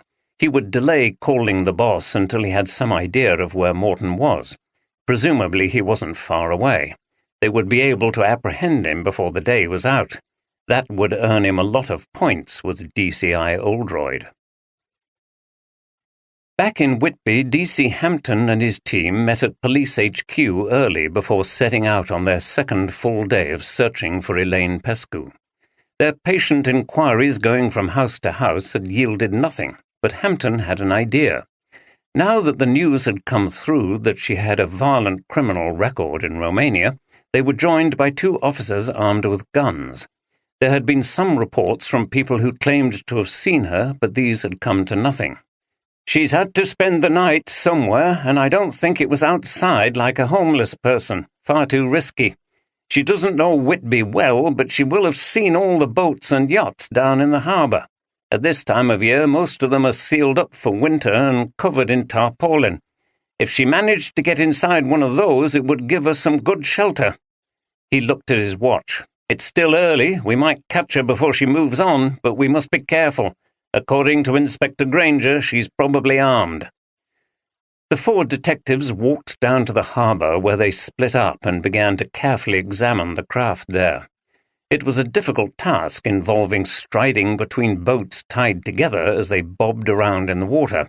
It was early on another dull and cold day, and there was nobody about. A few herring gulls sat on wooden posts and in the rigging of some of the tall yachts. Hampton had brought a torch and was shining it under the tarpaulin of a large yacht when he saw one of the team on another boat gesticulating at him and pointing at the tarpaulin covering the deck. Hampton gestured to the detective to return to the harbour side. The others followed, and they met together, speaking quietly. "The tarpaulin's loose on that yacht. I went underneath it, and the cabin door's been prized open. Unless there's been a thief at work, she could be in there." "Okay, let's have a look at it. We'll group around the boat, and I'll call her and tell her to come out." They made their way back to the yacht in question and took up positions. Hampton nodded at the others and then called out in a loud voice, "Elaine Pescu, we're here to arrest you. The boat is surrounded by armed police officers. You cannot escape. Come out now with your hands in the air." The reply was the crack of a pistol firing and a bullet zinging past his head. He dived for cover into a neighbouring boat and saw that the others had done the same. Clearly she was not going to surrender without a fight. It looked like this would turn into a long siege. At the house in Chapel Allerton, Louise didn't wake up until 10 a.m., but for once she'd slept soundly. She picked up her phone, but the battery was dead. She put it on charge and made some breakfast. Her mother had left a note to say she'd gone into Leeds. That was good. There would be nobody around to ask questions when she left to meet Ben at the flat. Back in the office, Oldroyd's phone went again. It was Andy, whose tone was urgent. "Hello, sir. No Joy here, I'm afraid. We've been to Morton's address, but there's no sign of him. We did find a painting, which I think is the one that's gone missing. There was some weird stuff here. He's obviously some kind of vampire freak. There were a couple of knives, one fake, which I've secured. His housemates say he went out early this morning, but he didn't say where he was going. One's just called me back now to say he remembers overhearing Morton arranging to meet up with someone in Leeds today. We should alert Steph and the Leeds police." "Sir?" "Right, Andy," Oldroyd managed to say before ending the call abruptly and frantically trying to contact Louise. There was no answer. After several failed attempts, he called Steph instead. To his relief, she answered straight away. "Steph, can you contact Louise immediately? It's very urgent, and there's no answer on her phone. There's been a big breakthrough in the case, and we're pretty sure Ben Morton is the murderer. I sent Andy round to arrest him, but he wasn't at his flat, and we have reason to think that he's on his way to Leeds. If so, Louise could be in danger." Steph had rarely heard her boss so agitated. "Don't worry, sir. I'm on to it now." She ended the call. Good job she'd made some preliminary arrangements. "Hi," said Ben, and he gave Louise a big smile. They were outside the flat in Headingley, and he appeared out of the bushes at the side as if he'd been hiding in there. Ben had suggested that they meet here. He said there was something important he needed to show to her about the paintings. She'd texted to offer to give him a lift from the station, but he'd refused, saying it was fine, he would make his own way there. "Hi," she replied. "Look, I'm sorry about this, but something's come up and I want to talk to you about it, and I couldn't do it on the phone." "That's fine. Let's go inside, shall we?" Ben was looking around as he spoke, appearing anxious to get inside. Louise unlocked the door and they went into the dark hallway and up the stairs. Ben looked around cautiously as if checking that anyone else was in the building. It was quiet with no sign of activity in the other apartments. "It's fine," said Louise, smiling. "We're not breaking in. We've got the key." Ben just smiled back. The apartment felt cold and a bit damp. Louise went into the sitting room and pulled back the curtains. They sat down on armchairs opposite each other. "I hate coming here," said Louise, looking around the room with an expression of distaste. "It's a gorgeous apartment, but it's spooky coming in without Andrea. It's as if she's haunting the place. It was awful when I came here with Dad." "I'm sure it was." Ben smiled sympathetically. He sat with his hands in his pockets. "What's all this about, then?" Louise frowned and looked embarrassed, as if she didn't know where to begin. "Ben, I think you know I've got some feelings for you," she said falteringly. He didn't reply and looked away as if he was also embarrassed. "I also think you might be in a bit of trouble, and I want to help." Ben raised his eyebrows. "What kind of trouble?" Louise looked him in the eyes. "Did you take that picture that was on the wall in the entrance hall?" She pointed in the direction of the hall. "Why do you think I did that?" "Because I know you came to visit Andrea here, and you would have seen it then. I think you recognized it as something valuable. I know you're short of money and want to spend more time on your art. I've been thinking that you could have taken the keys from Andrea's stuff at the flat in Whitby and come over here and taken it." "What, in the middle of the night?" "Look, I know it's a wild thing to accuse you of, but it's been bugging me. Please just tell me if I'm wrong." Ben looked down and sighed. After a pause, he said, "No, you're right, I did take it. It's a lost painting by Edvard Munch, and it's worth a lot of money. I thought nobody would miss it. Have you told anyone else you think I took it?" Louise was relieved. "No, and I'm glad you've admitted it.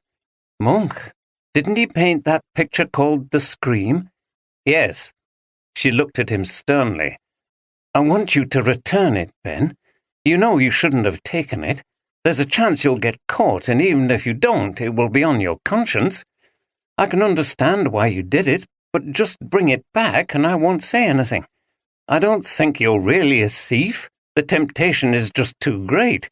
Am I right?" Ben looked sheepish and then he smiled at her. "You're right again. I'll bring it back as soon as I can. Will you let me in here?" "Of course, and then it's over. No one will know." "No, they won't." He looked at her and then stood up and came close. He took in a deep breath as if he was finding it difficult to know what to say next. "You know, you said that you had, feelings for me?" He tentatively put an arm on her shoulder. "I'm fond of you, too." "Oh, Ben!"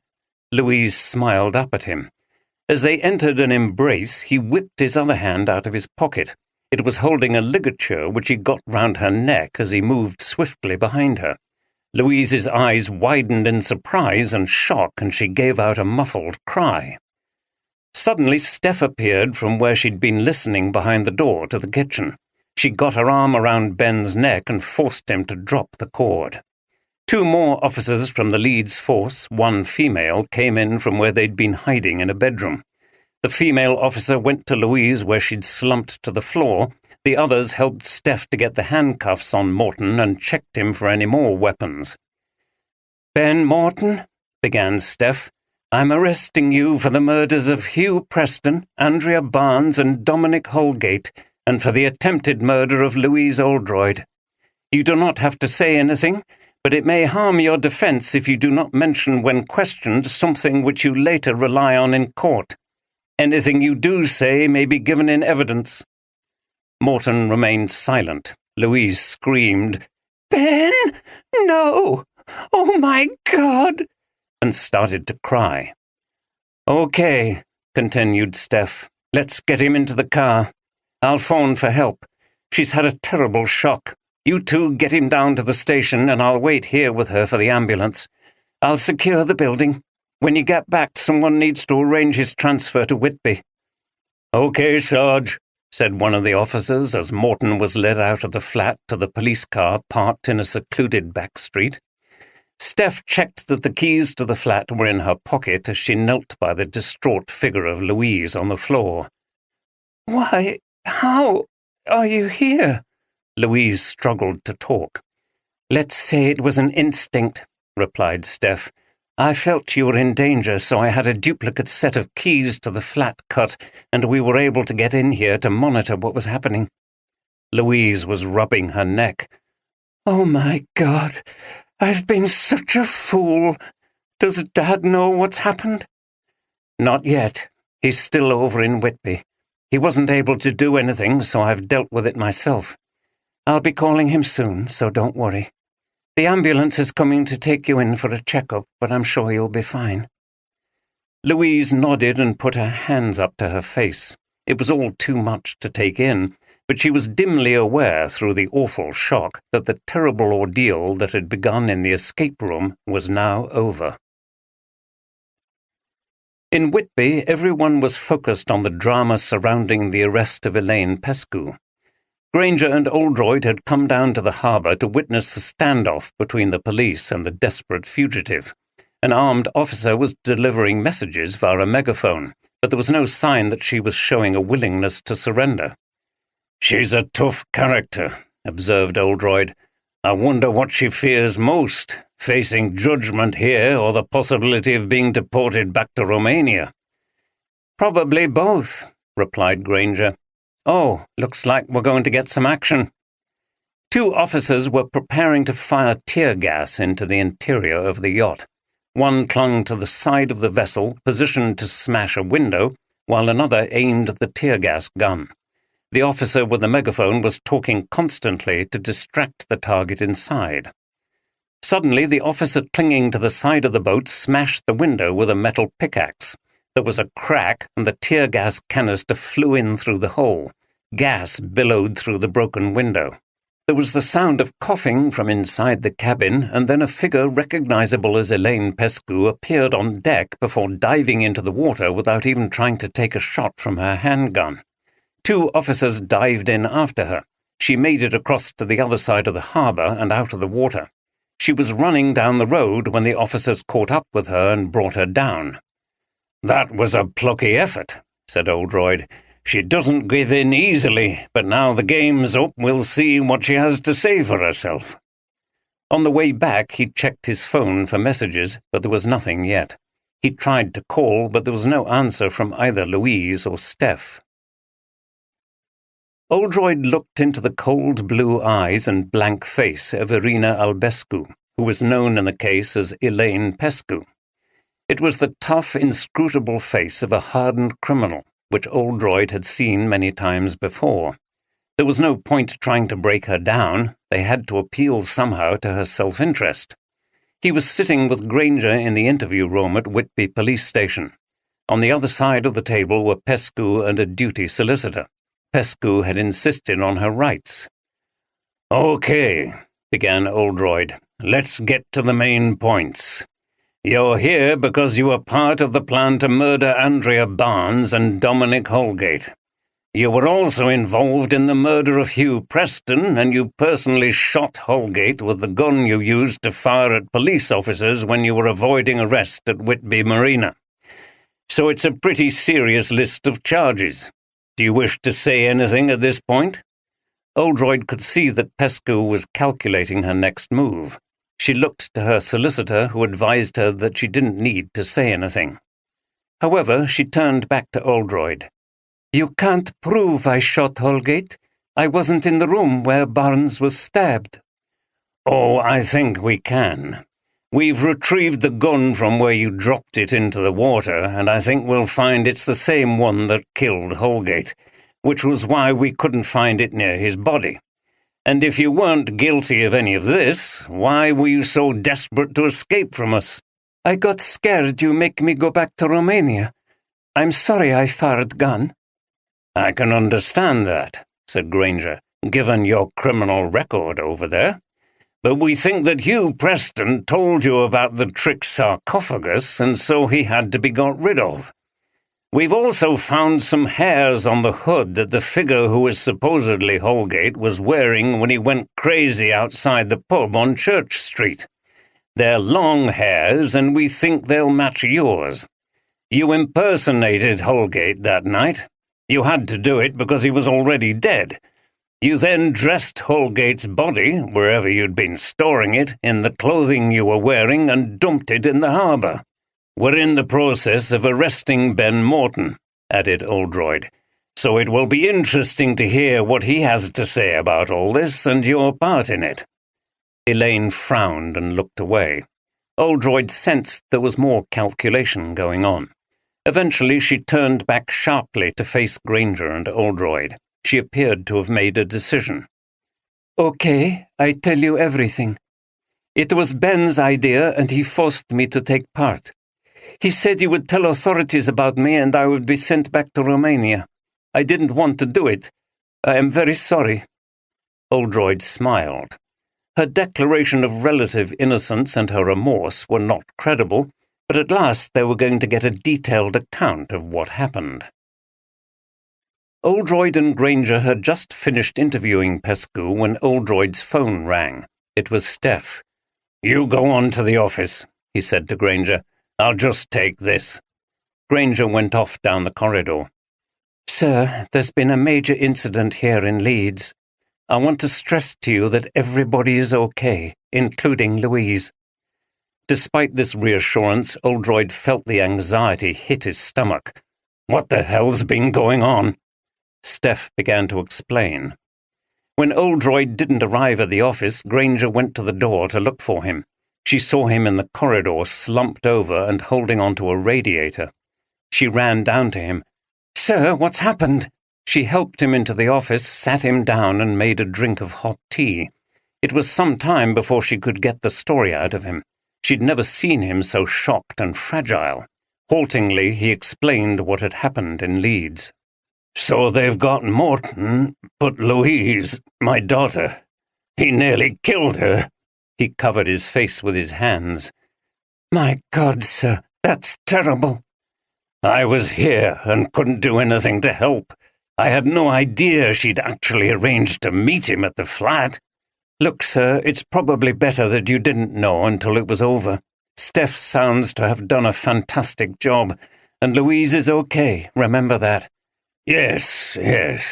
It's just the thought of what could have happened. It's too horrible to contemplate." "I know, sir, but it's all over now, and she's safe," repeated Granger.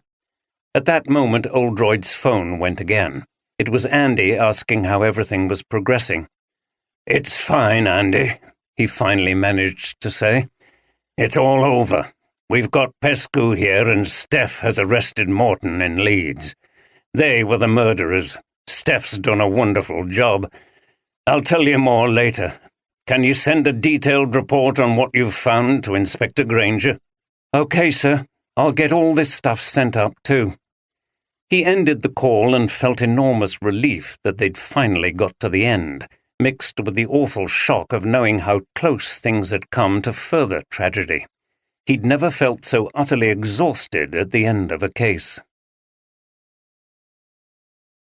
7.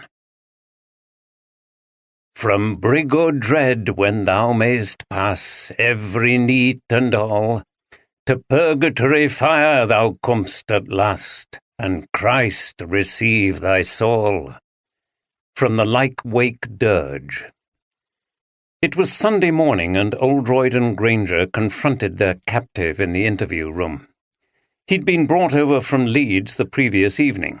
A solicitor sat next to him, and a police officer sat on a chair in the corner of the room. Morton was bedraggled and defeated, but retained a sullen defiance. Oldroyd stared at him for a few moments, appalled that his daughter had almost entered into a relationship with this man and then nearly been murdered by him. "Let's go right back to the beginning," he said. "This was one of the most evil and devious schemes I've ever encountered in over 30 years of detective work. It was about the shocking betrayal and murder of 3 innocent people, 2 of them your own friends, for nothing other than personal gain. Morton shrugged, but didn't say anything. "It all began about a year ago, didn't it?" continued Oldroyd, trying not to express the utter contempt he felt for the man in front of him. "You were in Leeds at a conference or something, and Andrea, who was also up from London, invited you to the flat she'd inherited from her aunt. She particularly wanted you to see the artwork. If only she'd known what would happen as a result. When you got there, you were very impressed by the collection, but you were astonished to see one painting that was extremely special." Morton's face lit up at the memory. It was a painting called Love and Pain by Edvard Munch. He painted 6 versions of it, and I knew one of them was missing. I couldn't believe it. I can't imagine how her aunt ever came to possess it, but there it was. "Of course you knew all about that because you were obsessed with vampires." Morton's eyes seemed to take on a mad gleam, and he spoke with a terrifying enthusiasm. "Oh yes, the thrill of that darkness and power. That bite of love which gives you complete control. The beauty of the red blood of life spilling out and catapulting the lucky victim into the eternal glamour of the undead.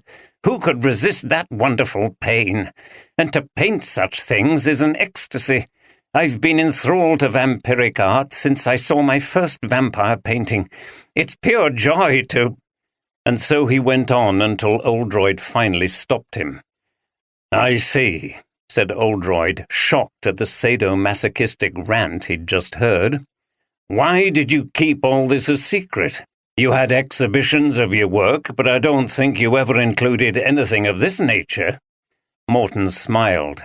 "This was private, you see, just for me until I'd become famous, and then I would unleash it on the world in all its deadly glory, like Dracula rising from his coffin." He stood up, and the uniformed officer stirred. Morton's voice was raised. "And all would worship the glory and power of my art."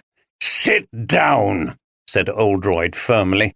This broke a spell. Morton seemed to deflate, slumped back onto his chair, and wiped his brow with his arm. "So," continued Oldroyd, "you realized that Andrea had no idea about the significance of this painting and how valuable it was, so you didn't say anything. It was your intention from that day onwards to get your hands on it. I suspect you had 2 contradictory motives. It was a painting you would love to possess, but on the other hand, with the money you could get from selling it, you could give up the distraction of having to earn a basic living through teaching and concentrate on your own art. Your talent could finally be fulfilled. You believed in your unrecognized genius. Am I right?" Morton nodded and smiled. He seemed to appreciate Oldroyd's understanding of his motives. "There was the painting hidden in a collection. If you could get rid of Andrea Barnes, you could remove it, and even if someone noticed that a painting was missing, no one would remember what it was, and no one knew its worth. Then you could sell it anonymously. Lost paintings are always being discovered, aren't they?" "Yes. I asked her questions, and it was clear that there was no one around who could have known about the painting, so no one would report it stolen." "I'm sure you did. But unfortunately you forgot that there was someone else besides Andrea who was familiar with everything in the house, even if she didn't know much about the works of art.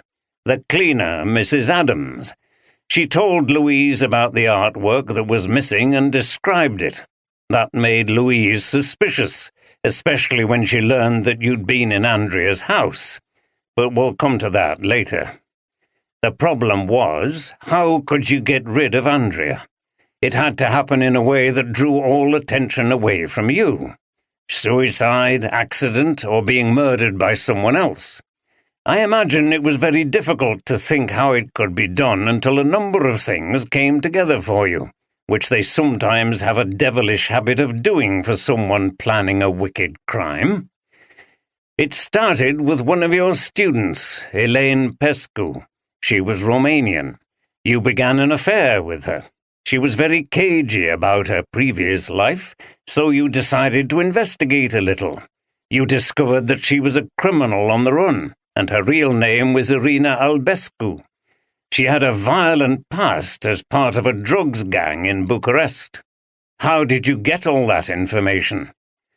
At this point, the solicitor advised Morton that he didn't have to say anything. Morton, however, shook his head. It seemed that he realized it was all over, and he wanted to talk about his plan. It appeared to Oldroyd as though he was proud of it. He smiled. "I have a friend who is a detective. He owes me a few favors.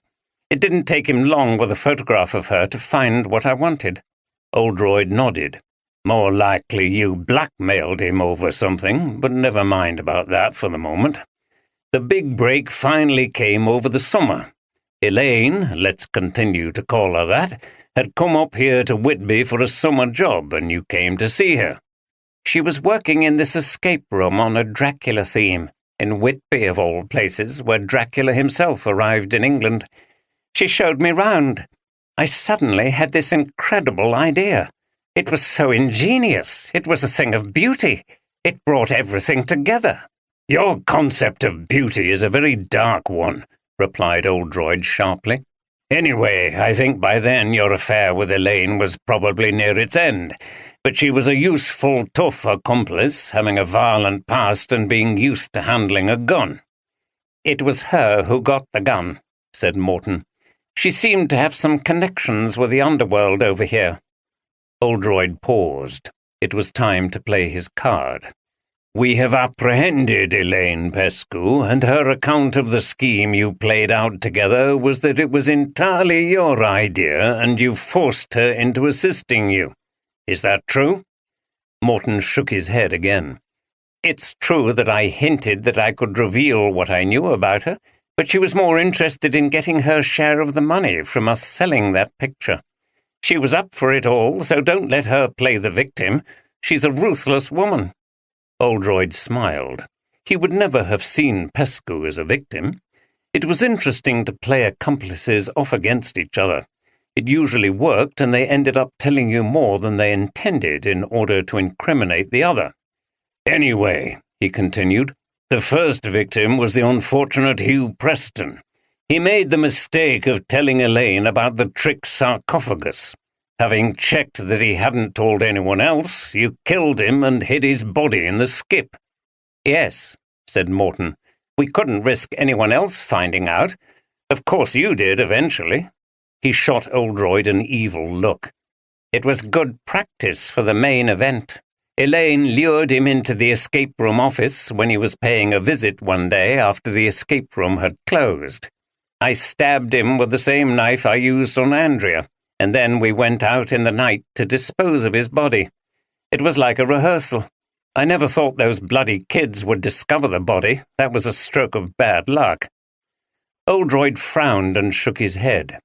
"So," he continued, "the main scheme depended on getting the confidence of Andrea and her boyfriend Dominic and exploiting their love of dressing up and drama. You were all coming up to Whitby for the goth weekend, which I imagine was your suggestion in the first place, and to add to the excitement and the horror, you suggested a practical joke. What would happen was this. Dominic and Andrea would pretend to have rows with each other, and then when you were all in the escape room, Dominic would pretend to completely lose it and stab her." Morton seemed to relish the memory. "Yes, everyone thought the goth weekend was a great idea, so I booked an Airbnb and organized the escape room with Elaine. No one knew about her connection with me. Then one night I was in a pub in London with Dom and Andrea, and I suggested we should perform this trick while we were up in Whitby, taking part in this vampire-themed game. It would be perfect for the goth weekend. We would all be dressed up in a spooky environment. Perfect. They were eating out of the palm of my hand. They thought it was a fantastic idea. They both had a great sense of humor and loved jokes.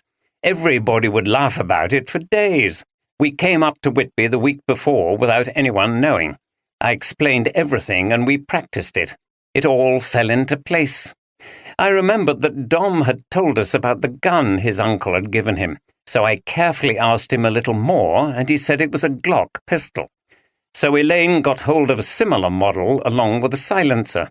Like I said, she has lots of contacts in the underworld." "They didn't suspect a thing," continued Oldroyd. "Why should they? It was meant to be a clever practical joke that would amuse their friends, and they played their parts to perfection, even having an argument the night before to establish they were in a bad mood with each other. It turned out to be a devilish confidence trick in which they lost their lives. They unwittingly collaborated in their own murders. Dominic stabbed her with a false knife, one where the blade retracts inside the handle as it meets the body so it looks as if the blade is entering the flesh, and then he ran out through the emergency exit. There was a bag of fake blood inside her dress, and Andrea also had capsules of the same blood in her mouth, which she crushed with her teeth. She got the blood from a joke shop for use on her Dracula's bride costume, but she also poured some into these capsules, which she'd emptied of stomach medicine. The blood seemed to flow out of her mouth. You rushed across to help her while Dominic ran out of the room. While the attention was on him, you stabbed her in the chest with a real knife and hid the false one. Both knives looked very similar." Morton laughed. She said, "Has he gone out?" I didn't reply. While Maggie was in the other room, I covered Andrea's mouth hard with my hand and sunk the knife in. Then I pulled the empty capsules out of her mouth and wiped away all the fake blood. The only blood left on her mouth was hers. I pulled out the empty bag from inside her dress. It didn't matter that there was fake blood mixed with her own on the costume because that was meant to look bloody. She really had been stabbed to death. It was so neatly done. I'd checked where all the CCTV cameras were positioned, and I knew the real stabbing would not be captured on film. His eyes sparkled at the memory. Oldroyd was appalled at the pride and relish with which Morton was describing his calculated murder of Andrea Barnes. Ben continued. The plan was for Dominic to briefly hide inside the sarcophagus. Then he would burst out when Andrea came back to life, to general relief, and then to applause and hilarity. The perfect Gothic trick, an extension of the escape room game we were playing. Elaine's role was to assist with this trick. She had rushed round from reception into the storage room which contained the sarcophagus. She was waiting behind the door, and her job was to block it with a packing case when Dominic had come through. This would give them time for the next stage. Elaine was to help him into the sarcophagus, shut the lid, and then get back quickly to reception. "But she didn't do that, did she?" asked Oldroyd. No, she blocked the door and got him into the sarcophagus all right, but then she shot him in the side of the head with the silenced pistol, closed the lid, and turned the sarcophagus round. Dominic had no idea that the thing rotated, and he never found out. It was a marvelous trick within a trick, and it worked perfectly. There was too much commotion in the room where we were for anybody to hear the thud of the silencer. She did it all very efficiently. She was no victim. She had already got Andrea's phone out of her bag while we were still in the first room and deleted any texts between us that might be incriminating. Oldroyd saw where this was going and intervened. "So, when Maggie finally pushed through the door, Dominic was nowhere to be seen, and you were nearly home and dry." Morton suddenly turned angry. "The plan would have worked if you hadn't come over. You and that bloody daughter of yours. I tried to arrange the escape room for a time before she got to Whitby. I knew she would be trouble, and there was the added threat that you might get involved. Daddy, the great detective. But she turned up in time to take part. Bloody bitch." Red-faced, Oldroyd got up from his chair and had to be restrained by Granger. After a moment he sat down again, struggling to control his feelings. Granger carried on the interrogation. "So you played the part of the caring friend who tried to save the victim's life while administering the death blow, at the same time as your accomplice murdered the poor woman's partner. Are you proud of that?" Morton shrugged again. He'd returned to a sullen silence. "You must have been pleased that part one of the scheme had worked so well. Part 2 involved creating the fiction that Holgate was still alive, but in a deranged state. Was that what all that stuff with the text messages and meeting in the churchyard was about? Again, Morton warmed to the opportunity to talk about his plans. I'd already planted the gun holster in Dominic's room. We returned to the escape room in the night and removed his body from the sarcophagus. There was tape across the door into the side street, but we carefully removed it and then replaced it when we left. We left the body in the back of the car. Elaine had taken Dominic's phone, so we were able to send the text to his friends. Elaine impersonated him at the churchyard. She's tall, it was dark, and she kept her distance. I shouted out when we arrived to warn her we were there. She left Dominic's watch to prove it was him, and all that garlic stuff was meant to confuse everybody and suggest that Dominic was mad. "So what happened when you staged the suicide?" asked Oldroyd, who had recovered some composure. He was relieved that Morton was not only putting up no defence, but seemed eager to tell them all about what he'd done. "It was easy. Elaine dressed as Dominic again and conducted that scene at the pub, firing the gun and causing mayhem. It created the impression that he'd lost his sanity. She ran down the alley into darkness by the harbour, where I was waiting with a change of clothes. She fired the gun again, and we hid behind one of the buildings. She took off the mask, cape, hood, and black trousers and put on a skirt and coat. Then we carefully made our way back to Church Street and mingled with the crowd. I even walked back to the pub to see what people were saying about what had happened." "And you dumped Holgate's body into the harbour?" "Yes, we'd already got his body out of the escape room and into the boot of my car, which no one knew was in Whitby. I rented a garage near to where Elaine was staying. We dressed him in the clothes Elaine had worn earlier in the evening, and in the middle of the night, when everything had gone quiet, we drove down and waited until there was absolutely no one around. Then we got the body into the water." "What about the gun?" "We kept it. I knew you wouldn't necessarily expect to find it at the bottom of a muddy harbour. I thought by the time the body was recovered from the sea, the forensic evidence would be poor, and it wouldn't be possible to tell that he'd been dead for a few days. There would not be much water in his lungs, but that would be consistent with him shooting himself first and being dead just as he fell into the water." "You were right about that, but it was a mistake not to put his mobile phone into his pocket. That made us suspicious. Surely he would have had his phone with him." "I realized that later, but it was too late." "And that was it. There was a couple who had a history of having arguments. The man went crazy and stabbed his partner, probably not meaning to kill her. He ran off into hiding, but his guilt and his instability led him to kill himself a few days later. All you had to do was volunteer to identify Holgate's body. This earned you more sympathy with the group, and you were already in high esteem with them because you'd apparently tried to save Andrea's life." "Yes, how ironic is that? But it worked beautifully in my favour. They were so sympathetic to me and put my tiredness down to the trauma I'd been through, whereas it was really because I had to sneak out in the night to meet Elaine and complete important tasks like getting rid of bodies and going over to Leeds. With Andrea and Dominic out of the way, you were clear to remove the painting and nobody would miss it," said Granger. "Yes, I got the keys from their room at the Whitby flat. I'd made sure she had a set with her. I'd asked her if I could have another look at the paintings in the flat while we were up here. The plan was for us to call in Leeds before going back to London, so I went over in the night and got the painting." He stopped and let out a deep breath. At that point, thought Oldroyd, he must have felt the plan had succeeded. Morton looked at Oldroyd with an expression which combined anger and admiration. "I don't know how you got on to me. If it wasn't for you," he said again, and then put his hands up to his face. The reality of his position had reasserted itself.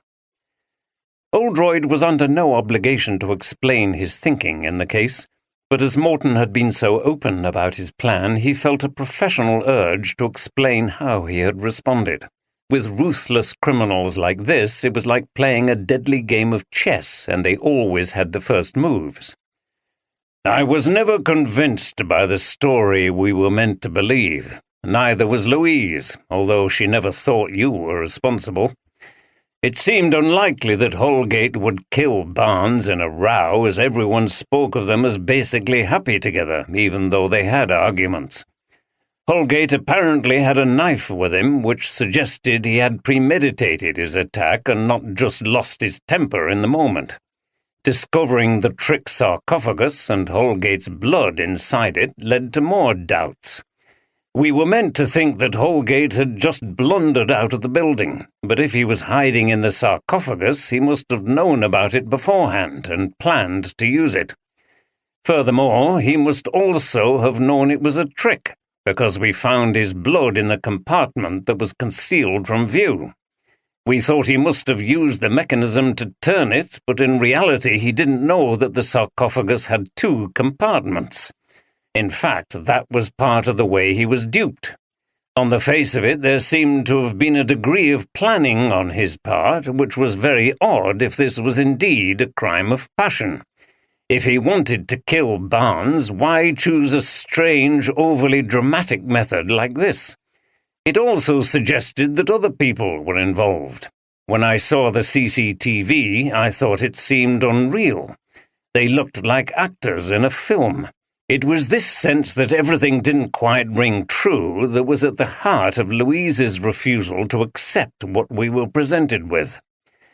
However, I have to hand it to you. The apparent facts we were still faced with, that he stabbed her in front of everybody, that there was blood, that he went out of the emergency exit door into that storeroom, and that poor Andrea Barnes was dead, was seemingly inescapable, whatever we felt about it all. The next stage was less convincing. Nobody got a clear view of Holgate, either up at the church or by the pub, when he apparently went mad and fired off his gun. He stayed at a distance from his friends in the churchyard that night and ran off before anybody could get near. He left a watch to prove it was him and garlic to confuse people and confirm the idea that he'd lost it. Of course, we now know it was Pescu. She could easily impersonate Holgate when dressed in a goth costume, and she did the same thing the night Holgate apparently committed suicide, concealing her features with a hood and mask. I wondered how Holgate had managed to conceal himself during this 3-day period, from the murder of Andrea Barnes on the Wednesday through to the Saturday, especially given that he didn't know Whitby well. We now know that he was killed immediately after Barnes. Also, he'd acquired a gun. You cleverly placed the gun holster in his room at the flat, but no one had any recollection of seeing Holgate with a gun before, or a knife for that matter. But again, there were the text messages, his body in the harbour, and that he'd been seen firing a gun. The obvious explanation for his behaviour after he'd killed Andrea was that the guilt had sent him mad. The whole thing was apparently clear. Morton fidgeted restlessly and scowled as these flaws in his plans were exposed by Oldroyd. He wasn't so impressed with the detective now. Our investigations in London had not revealed very much, but when we discovered Hugh Preston's body, I was pretty sure the whole story we were meant to believe was bogus, continued Oldroyd. That was just luck, blurted Morton. It was those damned kids. I wish I could— Maybe, continued Oldroyd, interrupting. But I couldn't imagine that Holgate had got the information about the sarcophagus from Preston and then murdered him. We still had no firm leads on anyone else. The missing painting had somehow resonated with me from the beginning, but I had nothing more to go on. It was Louise who found out more from Mrs. Adams about the painting, and then she found out from her friend that you had been to the flat. She knew you were a person with a knowledge of art who might recognize the painting and how valuable it was. Oldroyd paused before he went on. You were fortunate that she didn't tell us anything at that point because she was trying to protect you. He stopped and swallowed. He was finding this difficult. Granger looked at him but let him continue for the moment. She was fond of you, and it blinded her to having any idea of what you were really like. The worst she thought was that you had stolen the painting after Andrea's death, and she was right.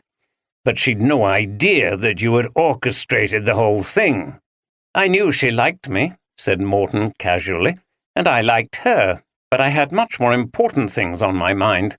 I played up my attraction to her because I knew she was less likely to suspect me if she felt there was something developing between us, but she turned out to be a nuisance.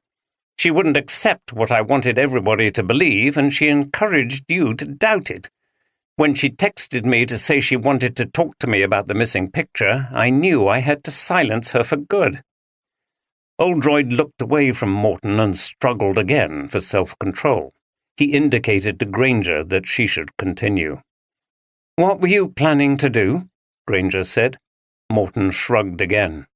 I didn't have time to plan in any detail. I was pretty sure that she wouldn't have told anybody else we were meeting, so I could kill her at the flat, put her body in the back of her car and drive off. I would dispose of the body and abandon the car. There would be nothing to link me to what had happened. The assumption would be that she'd been abducted and murdered by some random killer. Oldroyd got up and lurched out of the room. Granger cast him a worried glance as he left, but continued with her questioning of Morton. You must have known that it was unlikely you would get away with that, she said. Maybe, but things were looking desperate. She could have unraveled the whole plan. I had to do something, and quickly. I didn't know that Sergeant was monitoring things. Granger gave him a searching look. Did you have no feelings for any of these people who were your friends? A strange expression came onto Morton's face. I did. I was sorry I had to do it, but it was necessary for my art. I had to have the space to develop my art so it could be acknowledged. His eyes had a faraway look. There is a genius in me. I can feel it and I can't ignore it. It must be fulfilled. This opportunity came, and it would have been a crime not to have taken it. Have you read Crime and Punishment by Dostoevsky? Yes, said Granger. Raskolnikov, the poor student, murders an old woman to get her money because he thinks his need justifies it. I felt the same. These people would all have died for a good cause if— His voice trailed off, and he shrugged again. His dream was dead. Granger said nothing. She continued to gaze into Morton's face, as if looking for further answers, but there were none. Mystified, she shook her head. Oldroyd came back into the room and sat down. I think we're done here, said Granger. Oldroyd studied Morton for the last time. Would you have been able to sell that picture in the end? He asked at last. It would have been hard, but I would have made the sacrifice. Oldroyd took a deep breath and then signalled to the officer. Take him out. Well, sir, said Granger, grinning as she met with Oldroyd in her office for the last time, I see you haven't lost your touch. We lesser mortals can only look on in awe. Oh, don't exaggerate. I was very late getting there on this one, and it nearly cost me, well— He frowned and shook his head, remembering how close Morton had come to killing Louise. And don't be too hard on yourself for going with the evidence. It was a very skillful plot, and had me taken in too for a while. In fact, I think I would have bought it too, if it hadn't been for Louise being so insistent that she felt something was not right. She pushed us on to crack it, but she nearly paid with her life. It was a sombre thought, and one of many ironies of the case. Try not to dwell on it, sir, said Granger, and then she changed the subject. I thought you'd like to know we've tied up most of the loose ends. Your sergeant sent me a report. The painting was found undamaged in Morton's room in his shared house in London. I'm not sure yet what's going to happen to it. Let's hope it finds its way to one of the public galleries. Yes, He also found a knife, which was probably the one which Morton used to stab Barnes. That's at the lab. There was also the trick knife with a retracting blade, as you predicted. As you know, we've got the gun, which proves that Pescu, as we call her, shot Holgate. There's not much forensic evidence to link either of them to the murder of Hugh Preston, but plenty of circumstantial stuff. The thing is, though, as they've both confessed, a lot of the evidence probably won't be needed. It'll be a judgment by the court as to whether Morton controlled Pescu. They're not denying that they're guilty. Oh, and by the way, the game's up for the Withingtons too. I've got another team investigating their activities, and they've uncovered a whole network of fraudulent goings-on in the world of fake jewellery. I'm expecting some arrests soon. Good. Well, you don't need me any more, then. No, replied Granger rather sadly. It's been great working with you again, sir. Oldroyd smiled as they shook hands. The feeling's mutual, although I can't say I've enjoyed it in the circumstances. Far too personal. I can appreciate that. Please pass on my best wishes to your daughter. And mine to yours. Is she okay? Yes, she'll be fine. To tell you the truth, a bit of a shock might do her good and make her take life a bit more seriously. I'm hoping she'll knuckle down to her studies now. The fact is, she's bright, but she's just been coasting for a while. As Bill's not around a lot of the time, the responsibility for cracking the whip falls to me. Oldroyd laughed. It's only teenage angst. If it's any consolation, Louise went through a similar phase at the same age and she got over it.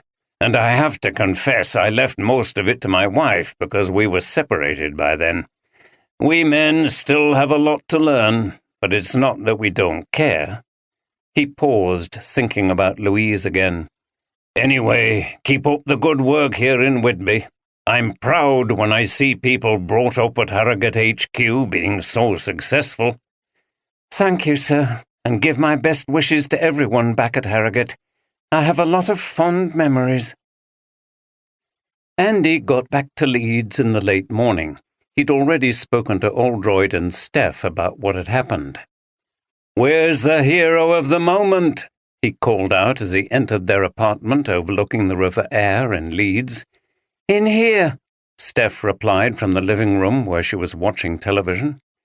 Andy took off his coat and went in. Steph, still in her dressing gown, got up from the sofa. "Hey, well done," said Andy as they embraced. "You were brilliant." "Maybe," replied Steph, who was feeling drained after the excitement of the day before. "I'm relieved it came out right in the end." "That's an understatement. You saved his daughter's life. You'll be permanently in favour with him now." "Andy, it's not about that." "You'll be his blue-eyed girl even more than before." He loved to tease her about their long-running, light-hearted competition about who was most in favour with their boss.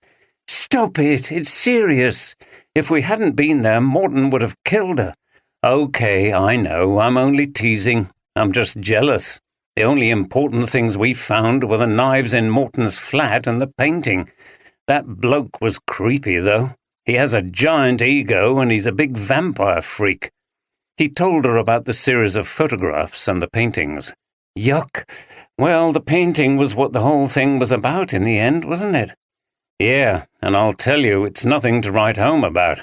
Just a picture of a woman biting a man. She's supposed to be a vampire, I think. The thing that puzzles me is why something like that is worth so much money. I wouldn't put it on my wall." "It's because it's by a famous artist, Edvard Munch, and it's been missing for a long time. That gets the art collectors excited, doesn't it?" "I suppose so. Anyway, apart from finding that, I've seen no real action down there. Just a lot of interviews in offices." He smiled at her. "In fact, I'm ready for a bit of excitement myself." "Look at him. He's not been in the place 2 minutes, but I'm so gorgeous he can't resist me." She laughed. "Something like that." "You'd better be a good boy then and carry me in. I'm tired after all my outstanding efforts." Andy scooped her up in his arms, and she laughed again as he took her down to the bedroom. Louise was lying on the sofa in the darkened sitting room at her mother's house in Chapel Allerton when Oldroyd came quietly into the room. He put his hand lightly on her shoulder and whispered, "Lou." It had been his pet name for her when she was a little girl. He hadn't called her that for years. She stirred. "Dad, is that you?" "Yes, love." She sat up and held out her arms. She burst into tears as they hugged. "Oh, Dad!" He waited for a while as she sobbed on his shoulder. He winced when he saw the red mark round her neck. Then she lay down again and he sat on the floor beside the sofa. She propped herself up a little. "I'm sorry, Dad. I feel such an idiot. You couldn't get through to me because my phone was dead and I had no idea that—" She couldn't continue and cried again. "Don't blame yourself. He took us all in for a long time." "But I should have told you what I suspected, that he'd been to the flat and seen that picture and everything. I was going to keep his theft a secret." She put her hands up to her face. "I don't know what I was thinking. It was just wrong. You should arrest me." He laughed. "I don't think that's necessary. You were trying to correct things in, let's say, a private manner. You thought you could persuade him to act in the right way. It's not as if you said, 'I know you've got that picture. How about giving me some of the spoils?'" She smiled at this. "But why did I think that way? And why didn't I suspect he was more involved than just stealing the picture?" "Because you had feelings for him.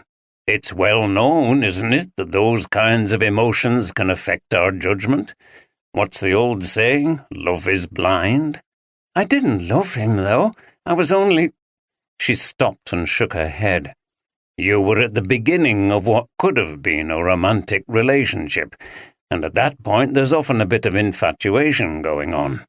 You can't see anything wrong with the person. Thank goodness you didn't get in any deeper. It would be far worse now. But the feelings you had made you not really want to consider that he might have been responsible for murdering your friends. It was at a subconscious level." She sighed and dried her eyes on a tissue. "I never even considered it." "No, you wouldn't. And lots of other people would have been the same in your position, so you're not an idiot. Often it's far worse when this tendency to overlook becomes downright self-deception. I've known people who wouldn't admit that their partners were criminals, even terrible serial killers, despite the evidence in front of them. It gets to the point where they just ignore what they don't want to see." She nodded. "Yeah, I can understand that. At the refuge, we used to get women who blamed themselves and wanted to go back to their abuser despite the fact that he'd assaulted them. They made all sorts of excuses for them. It was often to do with their lack of self-worth, but some just didn't want to believe that the man they cared about could do this to them." "And don't forget, it was you who made us think about the case again when we were all content to go with the facts as they appeared on the surface. You convinced me to continue to ask questions. We wouldn't have got to the truth without you." "I just couldn't believe that Dom would kill her. Something about the whole thing felt strange. Do you remember me saying that?" "Yes, when you were very upset on the day it happened and we put it down to shock." "It suddenly occurred to me what it was. Dom and Andrea were acting, weren't they? And even though their performances were very convincing, there was something not quite real about it. It was as if we were watching a play or a horror film, but without realizing it, we were in it too, dressed in those hideous costumes." She put her hands to her face. "It makes me cringe, and it's just kept getting worse. There's been all sorts of weird stuff going through my mind. This Dracula vampire thing. Ben was like a vampire, wasn't he? Feeding off Andrea and Dom's blood. And Andrea wasn't dead when we thought she was. It was as if she was undead like a vampire herself, but she was about to die when Ben stabbed her in the heart. Then Dom blundered into the next room to get shot. It was as if Dom and Andrea were the stars of a horror film about their own deaths, wasn't it? It's terrible." "Yes, but the film is over now, and you're safe. It's not surprising that your imaginations got so feverish, but things will fade in time." Louise picked up her phone from the sofa beside her. "Look, I found this." She handed the phone to her father. On the screen was the picture of the group, which had been taken by Pescu before they started the game. "I keep finding stuff like this. Look at us pretending to be evil. Most of us thought we were having fun, but one person in that picture and the person taking it were evil and were planning murder." She shuddered. "It freaks me out. It's going to take a long time to come to terms with it." Oldroyd handed the phone back. "It will, but you'll do it.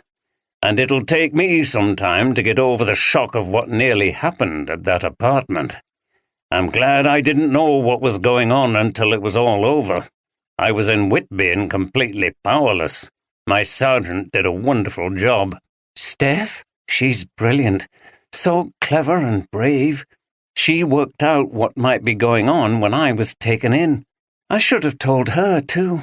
She shook her head again at her own folly. "I've trained her to follow her instincts as well as assess the evidence," continued Oldroyd. "She knew something wasn't right, and she planned accordingly. I'm proud of her." "You should be." "Mind you, I don't think her partner Andy will be that pleased. I sent him off to London to investigate all your friends, and he did a lot of donkey work down there for very little reward apart from finding the picture.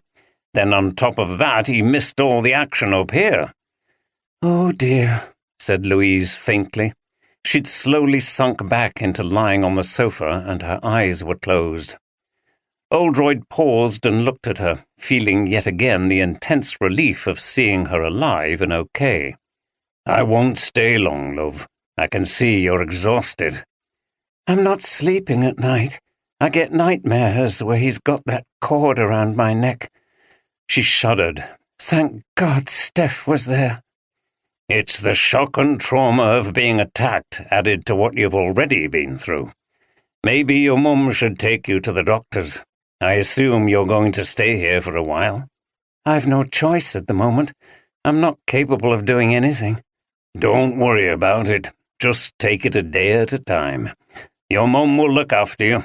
I'll be over to see you, and when you're a bit better, you can come over to see me and Deborah." "That would be nice. Maggie and Mark are going to come up at some point. Mum says they can sleep in the loft bedroom." "Good." "Everyone's been so kind, but—" "But what?" "I feel everything's shattered. I've lost 3 friends, and one of them was a ruthless murderer. I feel like I can never build my life up again and trust people. How can I trust people after Ben? I don't feel I know anyone anymore. I'm always going to be on my guard." Oldroyd nodded. "I understand that, but gradually you will regain some faith in people. Remember, most people are good. You were exceptionally unlucky to encounter a person like Morton. You've got some good friends." She sighed. "I suppose so. Will I have to go to court? That would be awful." "Maybe. From the way he cooperated with us and confessed to everything, it looks as if he might plead guilty. If he does, I don't think you would have to appear. There might be some dispute between him and Elaine Pescu about the extent to which she was forced into being his accomplice, but I can't see you being a relevant witness to that. Anyway, let's not think about that. We'll cross that bridge when we come to it." She nodded. "Thanks for coming, Dad."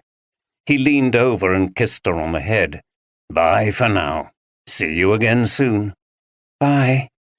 She closed her eyes as he left the room as quietly as he could. Julia was sitting with a mug of coffee, her elbows propped up on the kitchen table. Oldroyd sat down opposite her. "How is she?" murmured Julia. "Okay, just exhausted. I said you might take her to the doctor's. She would benefit from a course of sleeping tablets." "Yes," Julia yawned. "I'm not sleeping well myself. It's a good job I've got some compassionate leave from the college." "That's excellent. She knows you'll look after her and she'll recover. It looks bad at the moment, but underneath it she's a strong character. She'll bounce back." "Yes, but it will take time." "It will." Julia gave him a wan smile. "Thank that sergeant of yours again, won't you? She saved our daughter's life." Her face crumpled for a moment as she faced the enormity of what could have happened. "I will, don't worry. I've got a brilliant team working with me. I'm very lucky." She shook her head and looked at him.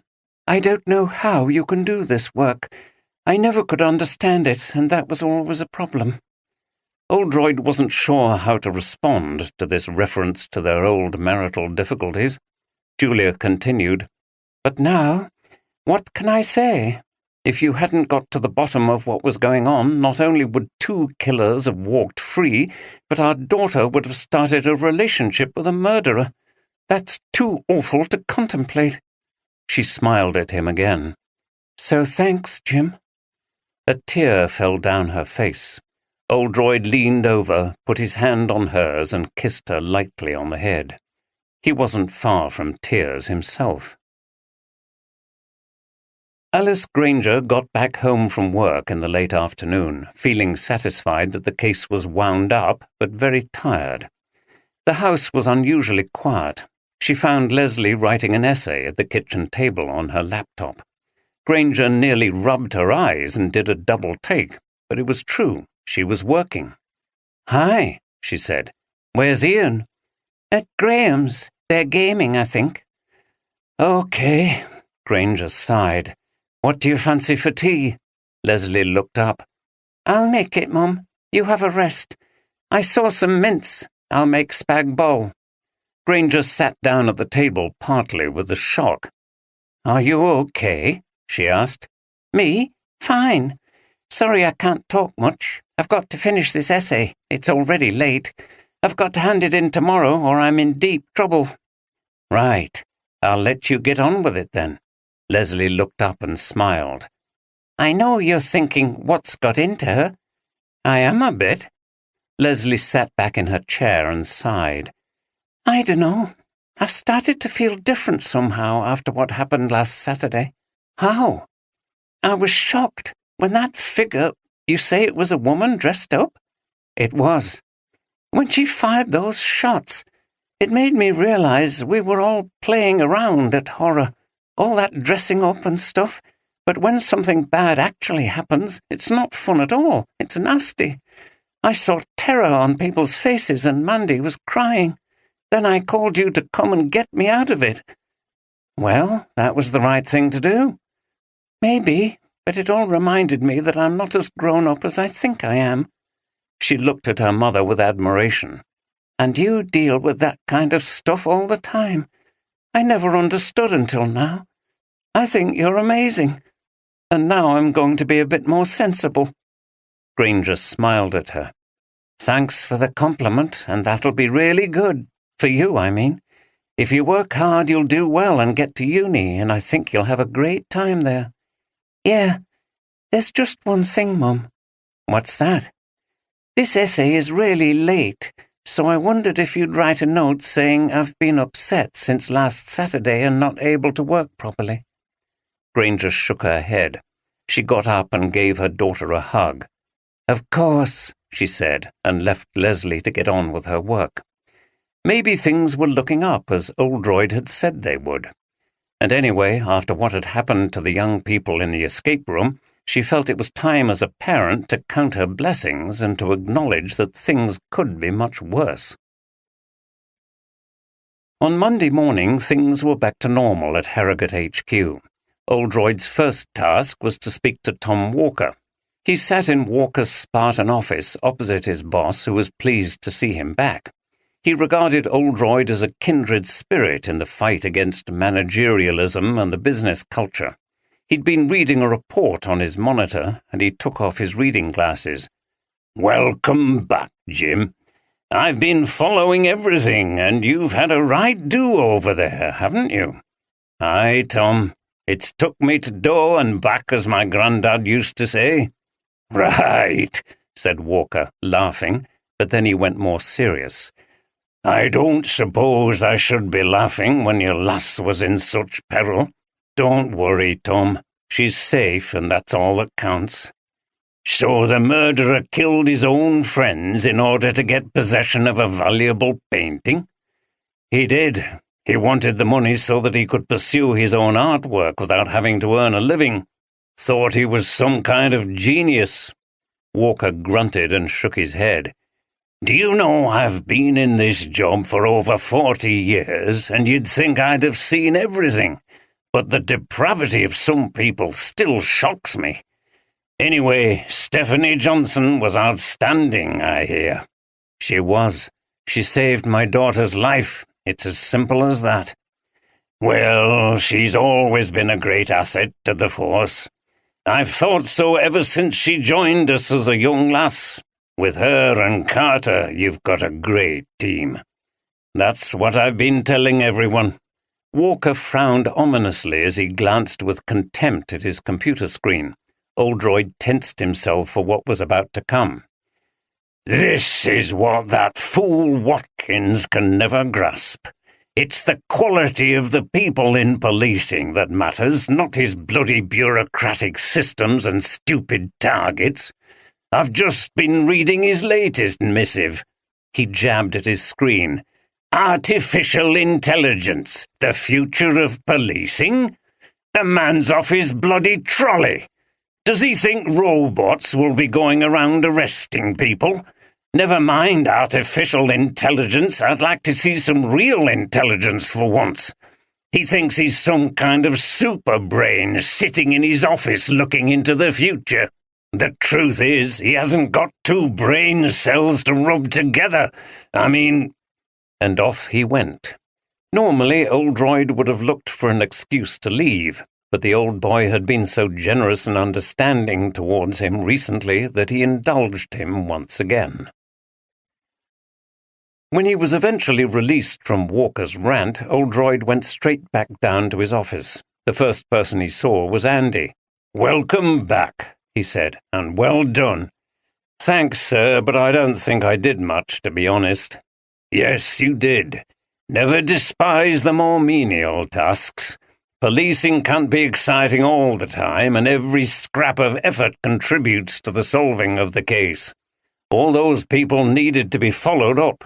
That process of elimination is important." "If you say so, sir," replied Andy, smiling. "Are we jealous of our partner, I wonder?" teased Oldroyd.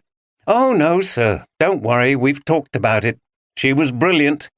"Where is she, by the way?" "Round there at her desk." "Okay, I must have a word." Oldroyd found Steph at her computer in the work area. "Steph, come in a minute, will you?" She came in and they sat opposite each other. Oldroyd smiled at her and shook his head. She smiled back. For a few moments he seemed at a loss for words. "What can I say except thank you? It doesn't seem anything like enough." "I'm pleased it all worked out well, sir, and that I played a part in it." "Played a part? It was a bit more than that, I think. You saved my daughter's life." His voice broke and he looked away. Steph could see tears forming in his eyes. "I was doing my job, sir, in the way you've taught me over the years. So if I got it right, you should take some of the credit." Oldroyd laughed as he wiped his eyes with a tissue. "Well, that's super modest, I must say. I'm so proud of you. You took a risk in going it alone, but it was the right decision." "You and Inspector Granger were too far away to be able to do anything, and if I'd been wrong, it would have caused you so much distress for nothing." "Absolutely. What put you on to what was happening?" "Louise asked to borrow the keys to the flat, but she was very cagey about why she wanted to get in there. I just didn't like it, so I contacted Leeds Police and arranged for surveillance of the flat. I had a second set of keys cut, so we were able to get inside. At that point, we were just going to see what happened. It could have been quite innocent. She may have just come to collect her books. But then you rang and told me about Morton coming to Leeds. We moved quickly into place, and sure enough, Louise arrived with Morton. They didn't know we were there, of course. I had to decide whether to go straight in and arrest him or not. I wasn't sure what weapons he had, so I decided it was safer to let them come into the flat. I was watching them from the door to the kitchen, and when he got the cord round her neck, I knew you were right. He was the murderer, and then we had to move, and fast. There was a pause as they both contemplated that horrible moment again. "You worked it out and followed it through extremely well," said Oldroyd. "You'll be pleased to know that Inspector Granger has finished everything off." He explained how the details of the investigation had been completed. "How is Louise, sir?" "As well as can be expected, as the saying goes. She's traumatized, obviously, and confused about herself and how she behaved. It will take some time for her to recover." "She will, though, sir, I'm sure. She's a strong character." "Yes." "Right, I'll get back to work then, sir," said Steph, and she got up to leave. Oldroyd got up too. He came around the desk, put his arms around her, and gave her a big hug. "There, I just had to do that," he said. "I don't care how unprofessional it is. This is one occasion when it's called for." He was close to tears again. "That's all right, sir," said Steph. "I've never been so emotional in a case before," continued Oldroyd.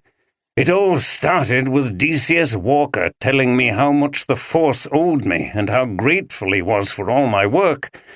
Well, that filled me up, and now I'm saying the same to you. Thank you again for what you did. I'll never forget it." "You're welcome, sir," replied Steph, and she felt tears in her eyes too.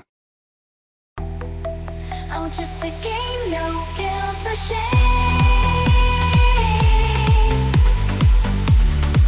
In the pulse of electronic flame, a symphony where freedom rings.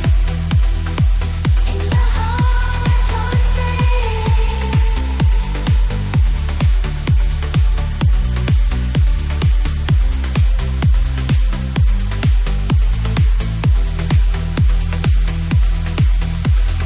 Every level a new dawn breaks, in circuits where no heart aches, no crimes to bear, just victory sweet in this world where Oldroyd and Deborah sat in the dark early evening in the Harrogate flat, relaxing over a glass of wine. It was cosy in the warm glow of the lamps. As the clocks had gone back, the hours of daylight had reduced and winter was approaching. "It'll be bonfire night soon," said Oldroyd. "I always enjoy that. Even though it's recalling an attempted act of terrorism, it's a happy, colourful celebration. I've had enough of vampires, Halloween, and gothic spookiness for the time being." "You like bonfire night because there's always plenty to eat," laughed Deborah, who enjoyed teasing her partner. It was one of the things Oldroyd liked about her. "Anyway, I had a good time over in Whitby. It was very interesting and relaxing. It's a pity you had all that work to do. It got in the way a bit for you, didn't it?" Her eyes sparkled at him mischievously. And this was another thing. His work had always been an issue for Julia, and she showed little interest in it, whereas Deborah seemed unperturbed about the disruption his duties sometimes caused to their social life.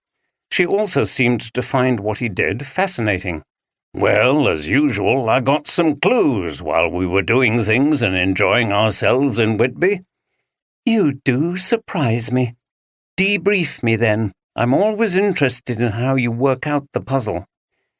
"Remember when we were on the boat and I was talking about Dracula?" "You were reminding me how, in the book, Dracula arrives in a ship during a storm." "And he leaps on shore in the form of a dog, which nobody realized was the terrible vampire." "Yes." "It just made me think about how things are not always what they seem to be. It was a trick Dracula performed using his supernatural powers, and I began to wonder again if there was some kind of trick going on here.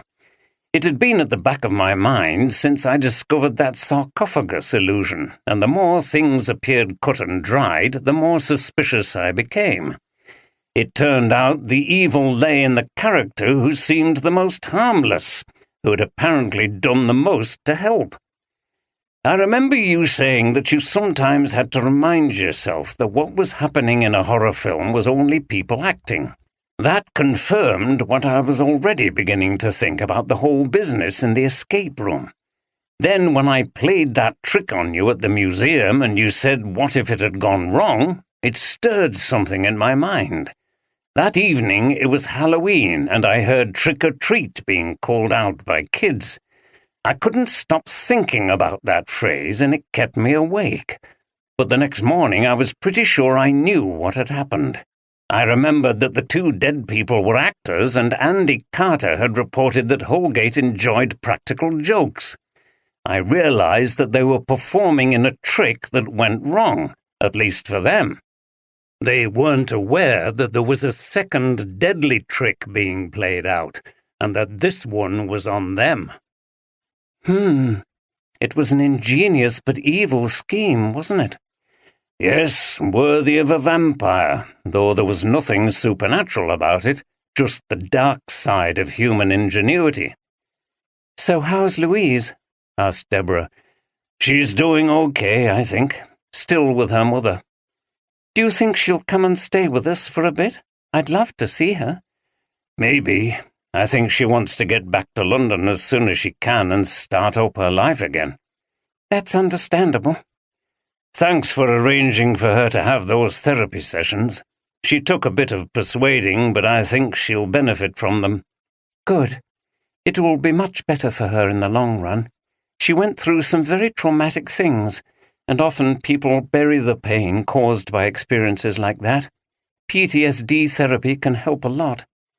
"I'm not sure the sense of betrayal she feels isn't worse than the shock of being attacked." "It probably is, and the two go together, don't they? Someone she cared for tried to take her life after killing two of their mutual friends. She's bereaved of those friends and, in another sense, of the man who tried to kill her. He was also her friend and maybe more. It's much worse than being attacked by some random person in the street." She shook her head. "There's a lot of difficult stuff to work through, and I'm glad Denise is helping her. She's a very experienced practitioner, but it will take time." Oldroyd took a sip of wine. "What do you make of Ben Morton and his motivation? Alice Granger told me he compared himself to Raskolnikov in Crime and Punishment. He needed the money so that his genius could flourish. It's an extraordinary justification for what he did. Unlike Raskolnikov, he doesn't appear to have felt any guilt." Deborah rolled her eyes. "There's a lot of stuff in there, too. Clearly a terrible egomania where the needs of his unappreciated genius are paramount, self-delusion about his talent, and a measure of psychopathy in the lack of empathy with others, even his own friends. I don't envy my colleagues in forensic psychology trying to untangle that lot." "No." Oldroyd took another sip of his wine. "You know, I often find myself comparing a dramatic case like this to a Shakespeare play. We were definitely near the world of Macbeth in this one. The great themes of loyalty and betrayal acted out in a dark, violent atmosphere of witches, vampires, and general ghoulishness, even if the witches and so on were people dressed up and not real as in the play." "But not everyone is evil in that play, are they? Isn't there some light at the end?" "Yes, there is hope in the loyalty of Banquo and later on in the young Malcolm. He